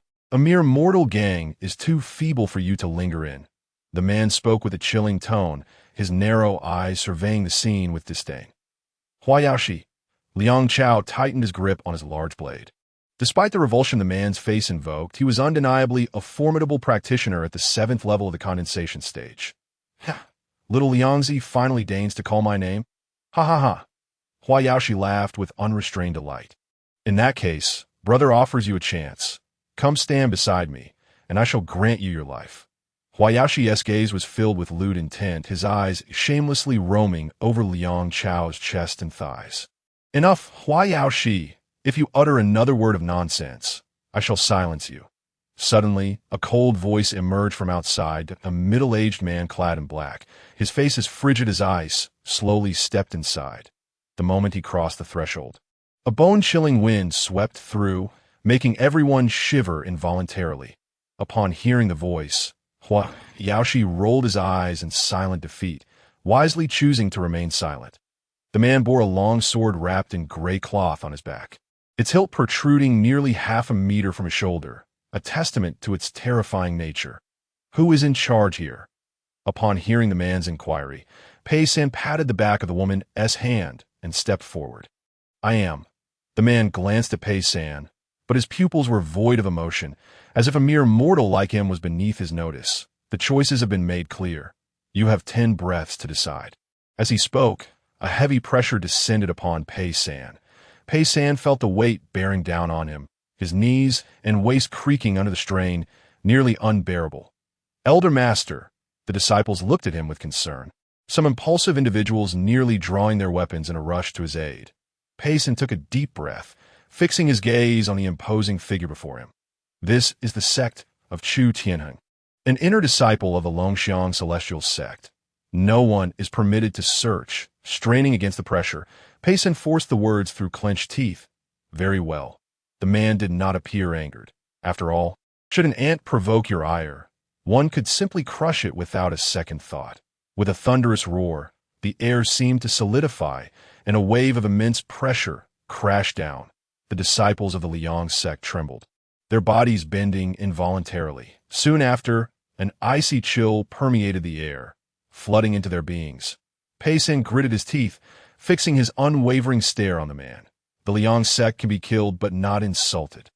In a fit of rage, Pei San astonishingly broke through the oppressive spiritual pressure and lunged at the man with the ferocity of a tiger descending from the mountain. You seek death. The man regarded Pei San's charge with a flicker of anger in his eyes, and with a swift motion, he struck a palm toward Pei San, and a visible wave of icy blue spiritual energy surged toward him. Elder Master! Liang Chao's countenance paled in alarm as he swung his large blade, spiritual energy surging, attempting to position himself before Pei San to shield him from the impending fatal blow. Little Liangzi, just stay put, came the nauseating voice of Hua Yaoxi, who had been waiting for this moment. Liang Chao's attack was effortlessly thwarted, leaving Pei San in a dire predicament, teetering on the precipice of death. Chu Tianheng, remember to mourn for me. Pei San, resigned to his fate, bellowed with all his might. Your dying words are truly unbearable. The flowered demon snake spoke with a tone of mockery, playfully taunting the frenzied Liang Chao as he charged forward. Pei San, fixated on the ever-expanding vortex of spiritual energy before him, involuntarily shut his eyes. He could already feel a sensation akin to icy blades scraping against his forehead. Suddenly, a sharp gust of wind swept through, and the chill that enveloped him vanished instantaneously. Have I already succumbed to death? Why is there not a trace of sensation? Pei San slowly opened his eyes, remaining motionless in his original position. Yet the vortex of spiritual energy had vanished without a trace. The middle-aged man, who had previously worn an expression of indifference, now stared in horror at something behind him. Not only him, but everyone else looked back with expressions of uncertainty towards the roof of the house. Pei San turned to look, and there, atop the courtyard's roof, stood a figure clad in elegant white, coldly observing the scene below.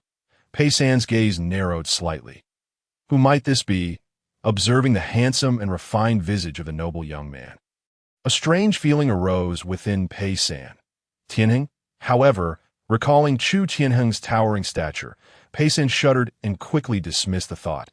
Even if the king of heaven himself were to descend, this person could not possibly be Chu Tianheng. Who are you, and why do you obstruct my affairs with the Yu family? The middle-aged man bellowed, although his tone betrayed a hint of trepidation. Others may not have perceived it, but he had clearly witnessed this individual shatter his attack with nothing but a leaf. Although it had merely been a mundane strike, it revealed the unfathomable strength of his opponent. Chu Tianheng's eyes brimmed with murderous intent. Had he arrived, just a moment later, Pei San would surely have met his demise. What a fine you family, what insignificant ants, what a reckless disregard for life. The icy words poured from Chu Tianheng's lips, reminiscent of an elegant scholar reprimanding unruly behavior. Death. There was no need for further words. Nor was there any necessity for elaboration. When the demon is enraged, blood must be shed to cleanse the sin. With a mere flick of his wrist, a yellowed leaf drifted into his hand, and a faint green hue surged upon the leaf. In an instant, the leaf vanished, and a sense of tearing filled the air. Damn it, break! The middle-aged man trembled with fear, a wave of humiliation swiftly suppressing his terror. I am at the 8th level of condensed patterns. I am not one of those insignificant ants. You dare to mock me? Upon witnessing Chu Tianheng's contempt, his eyes turned crimson with rage. He drew forth a massive sword from his back, its blade glimmering ominously. Celestial art, frost blade. The 8 spiritual patterns on the man's forehead gleamed ever brighter, and all of his spiritual energy, enhanced by the frost talent, transformed into a blue crystalline dragon, coiling around the heavy sword. While layers of translucent ice crystals formed in the air within a radius of several dozen meters. Break, break, break! He thrust the sword forward, a barely audible beastly roar emanating as if the ice dragon upon the sword had come to life. The disciples of the Liang sect were utterly astonished, swallowing hard in disbelief that this the power of a celestial being. The force behind the ice sword rendered them incapable of even contemplating resistance. For the first time, they truly grasped the concept of the insurmountable chasm between celestial and mortal realms. Reckless, Chu Tianheng bore a hint of disdain, mirroring the expression the previous man had directed at Pei San. Bang! A crisp sound resonated throughout the courtyard. That seemingly ordinary leaf transformed into an extraordinarily sharp and unparalleled demonic blade in that instant. The ice dragon atop, the great sword shattered instantly.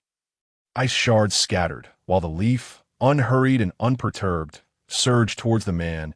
Impossible, absolutely impossible. The man's face contorted in terror as he retreated frantically. Yet no matter how slow the leaf appeared, he could not evade it. Bang! The long sword shattered. The leaf pierced through his body. Staring blankly at the gaping wound in his chest, he was met with a roar of violent force erupting from within, obliterating him into a mass of flesh. The Yu family of the 5 elephants shows no mercy. Chapter 85. 9th level of condensed patterns. Turn the tide. The chilling voice echoed in everyone's ears, the air thick with the scent of blood. Powerful, indifferent, bloodthirsty, a thirst for vengeance. Various descriptors surged in their minds, and even Pei San, gazing up at Chu Tianheng, felt a twinge of apprehension. Such a formidable and merciless being, should he wish to strike at the Liang sect, could easily annihilate them. Lord Lan is dead. Lord Lan is dead. The flower demon snake, trembling with fear, clutched its fingers and screamed loudly, quaking in terror. Noisy, Chu Tianheng cast a cold glance at the demon, causing it to tremble, the light in its eyes dwindling rapidly. Bang! Bang! Bang! A series of explosions erupted, akin to hundreds of blinding blood-colored fireworks ascending into the sky. All the Yu family enforcers who had caught Chu Tianheng's attention were obliterated, their insides seemingly crushed into a pulpy mass. Liang Chao and the others felt their pupils constrict, their lips trembling uncontrollably as they gazed at Chu Tianheng with the awe of a demonic deity. Chu Tianheng gradually calmed the boiling power within him, the swirling vortex in his eyes returning to tranquility. These individuals were far too weak. The Yu family would serve perfectly as my whetstone. With a single glance, he had reaped hundreds of lives, and this was merely the tip of the iceberg of the Eye of Heart-S imagery, before the true Eye of Heart-S imagery had even been unleashed. These people could not withstand the burden. He then turned his attention to Pei San, who regarded him warily, failing to recognize him as Chu Tianheng. This old fellow, I never expected he would blossom one day. Chu Tianheng glanced at the voluptuous woman behind Pei San, a knowing look in his eyes. Fear not. You need not panic. Chu Tianheng inherits my path, and thus can be considered half a disciple. I shall provide him with an explanation. Upon hearing this, everyone exchanged glances, reading mutual astonishment and elation in each other's eyes. With such a powerful deity in the Liang sect, the entire sect would undoubtedly soar to new heights. Their status and potential power would rise significantly. With this thought, the disciples of the Liang sect held their heads high, a newfound pride swelling within them. Even Liang Chao's confidants looked on with envy. The mere Yu family, the true master shall come and go. Chu Tianheng said little more, gazing in the direction of the Yu family, and with a parting remark, he vanished from sight. This moment. The entire Yu family was engulfed in turmoil. What? Lan Keqing is dead. Nonsense. In the grand hall of the Yu family, the family head, Yu Faqing, stared incredulously at the messenger. Reporting to the family head, this is the absolute truth. The messenger held aloft a small, broken sword, no larger than a palm, identical to the one wielded by the man Chu Tianheng had dispatched.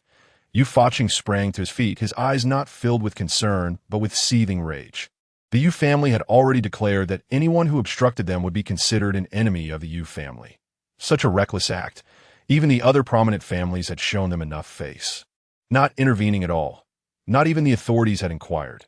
And now, someone dared to defy the Yu family's decree, openly slaying their guest. It was tantamount to slapping the Yu family in the face. To kill Lan Keqing, I shall see what this opponent is made of. Summoning all the strength within the clan, I will take matters into my own hands. Yu Faqing's eyes darkened, appearing no older than 40, yet emitting a profoundly decayed aura, akin to a feeble old man on the brink of death. Additionally, informed the Chun, Wang, and Xie families, requesting their assistance that a generous reward shall be bestowed upon them once our mission succeeds. After receiving orders, his subordinates hurriedly departed the Yu family estate. Though filled with rage, Yu Faqing, as the leader of one of the top families in Wuxiang City, was not a simpleton. The opponent clearly understood the Yu family's strength, yet dared to act thus. They must possess some form of backing. Perhaps they were pawns sent by the other families in secret. Given this, rallying the other 3 prominent families would ensure absolute security. Moreover, he had a task that allowed no room for error. Should any mistake occur, Yu Faqing's gaze darkened, falling into silence. Soon, the Yu family estate was brimming with forces, comprising both young elites and long-trained martial experts from within the family. Not only that, but even the auxiliary and direct factions of the Yu family gathered together. Family head, the entire strength of the Yu family has been assembled, awaiting your command. To dare defy the Yu family. They truly have the audacity of a bear's heart and a leopard's gall. A considerable number of the younger generation vociferously express their indignation, while only a few among the elder members remain unmoved. They are acutely aware, more than anyone else, of the underlying dynamics, even if they are uncertain about the head of the family's motives behind such actions. Nevertheless, they can foresee the potential for treachery. How audacious it is that someone within the confines of the 5-symbol city dares to openly provoke the Yu family. Such insolence will undoubtedly exact a bloody price. Yu Faqing intoned gravely. All of you advance towards West Street. Flatten everything in your path. Yes, the assembled crowd responded with palpable excitement. They too were eager to witness the helplessness and struggles of those feeble mortals when confronted with their might. Suddenly, a murmur of curiosity rippled through the throng. Many people looked up to see a white figure gracefully approaching from the distance. That, flying, could it be a Ji Yuan elder? Someone gasped in astonishment. Impossible! A Ji Yuan elder requires a medium for flight, and judging by the speed of this figure, it bears no resemblance to what I've seen before. Numerous martial artists engaged in hushed exchanges, their eyes fixated on the ever-enlarging silhouette. Who dares approach? Do you not know this is the domain of the 5 symbols Yu family? A master of the condensed pattern shouted from within the crowd. The Yu family? Thankfully, I have not lost my way. Chu Tianheng replied nonchalantly, channeling his internal energy from the treasure bottle, his form floating towards the Yu estate like a leaf carried by the wind. This was a unique characteristic of the internal energy from the treasure bottle. Compared to others, it was remarkably light and easy to control. With Chu Tianheng's current prowess, he could sustain his ascent multiple times without pausing for breath, appearing as though he was soaring through the air, leaving onlookers perplexed. Alas, This is the very person who assassinated Lan Kaching. The individual responsible for monitoring exclaimed loudly. Instantly, the gazes of all present shifted dramatically. Their eyes filled with murderous intent directed at Chu Tianheng. Such audacity! You dare to kill my family's Kaching and brazenly assault the Yu estate. I shall see how many lives you possess. Before Yu Faching could utter another word, a roar of fury erupted from the crowd. Master, allow me to apprehend this man. With a swiftness that belied his age, a tall, white-haired elder burst forth from the throng, hurtling towards Chu Tianheng. The elder was enveloped in a swirling aura of earthy energy, forming a thin veil of light around his body. Furthermore, his hands radiated a faint earthy glow, resembling gloves encasing his palms. This is the second elder, Yu Taoyang, a master of the 9th level of condensed pattern, second only to the head of the family. He is sure to succeed. The members of the Yu family brimmed with confidence, exchanging hushed, self-satisfied remarks. This exemplified the assurance of a prominent family. Even a casual deployment of one of their members could instill awe in those from lesser clans. Ignorant scoundrel, prepare to meet your end. Yu Taoyang's white beard fluttered as he swung a punch towards Chu Tianheng, but a tremendous surge of energy coalesced in the air, forming a colossal fist shadow that radiated a terrifying power. Such theatrics, Chu Tianheng mused, casting a brief glance before, like a willow branch, he deftly slipped through the oncoming punch. Yu Taoyang's heart raced in alarm as he immediately retracted his fist, attempting to defend himself. However, his speed and martial skills appeared painfully sluggish and crude in the presence of Chu Tianheng. Annihilate! Chu Tianheng slowly extended a hand. His palm was pale and devoid of any visible strength. Yet Yu Taoyang was seized by an overwhelming sense of dread. Master, save me! He cried out in terror towards Yu Faching below, but it was already too late. That hand seemed to possess a will of its own, relentlessly advancing towards him regardless of his attempts to evade. Block it! Even at that moment, Yu Taoyang struggled to comprehend the situation. He had anticipated a narrow defeat, especially with the family head overseeing the affair. Yet, he had grossly miscalculated. The enemy's strength was overwhelmingly despairing. With a pop, the defensive aura before him shattered like mere soap bubbles, failing to create even the slightest ripple. The pale hand descended firmly upon Yu Taoyang's chest, causing him to tremble violently, staring blankly at Chu Tianheng's indifferent expression, bewildered as to how such an erudite visage could wield such ruthless power. Chapter 86. 3 family heads? Begone! As a gentle breeze swept through, it seemed to shatter the last vestiges of balance within Yu Taoyang's form. Visible greenish-blue cracks rapidly spread across his body, and before long, he appeared to transform into a shattered porcelain figure. Boom! Yu Taoyang's lifeless body erupted, scattering into a cloud of crimson mist. Silence. A deathly stillness enveloped the scene. The thousands below stood frozen, their faces contorted in shock, unable to process the spectacle before them. The once mighty second elder, a formidable master of the 9th level of condensed pattern, had been so effortlessly slain by a single strike. The difficulty of comprehending such an event was staggering.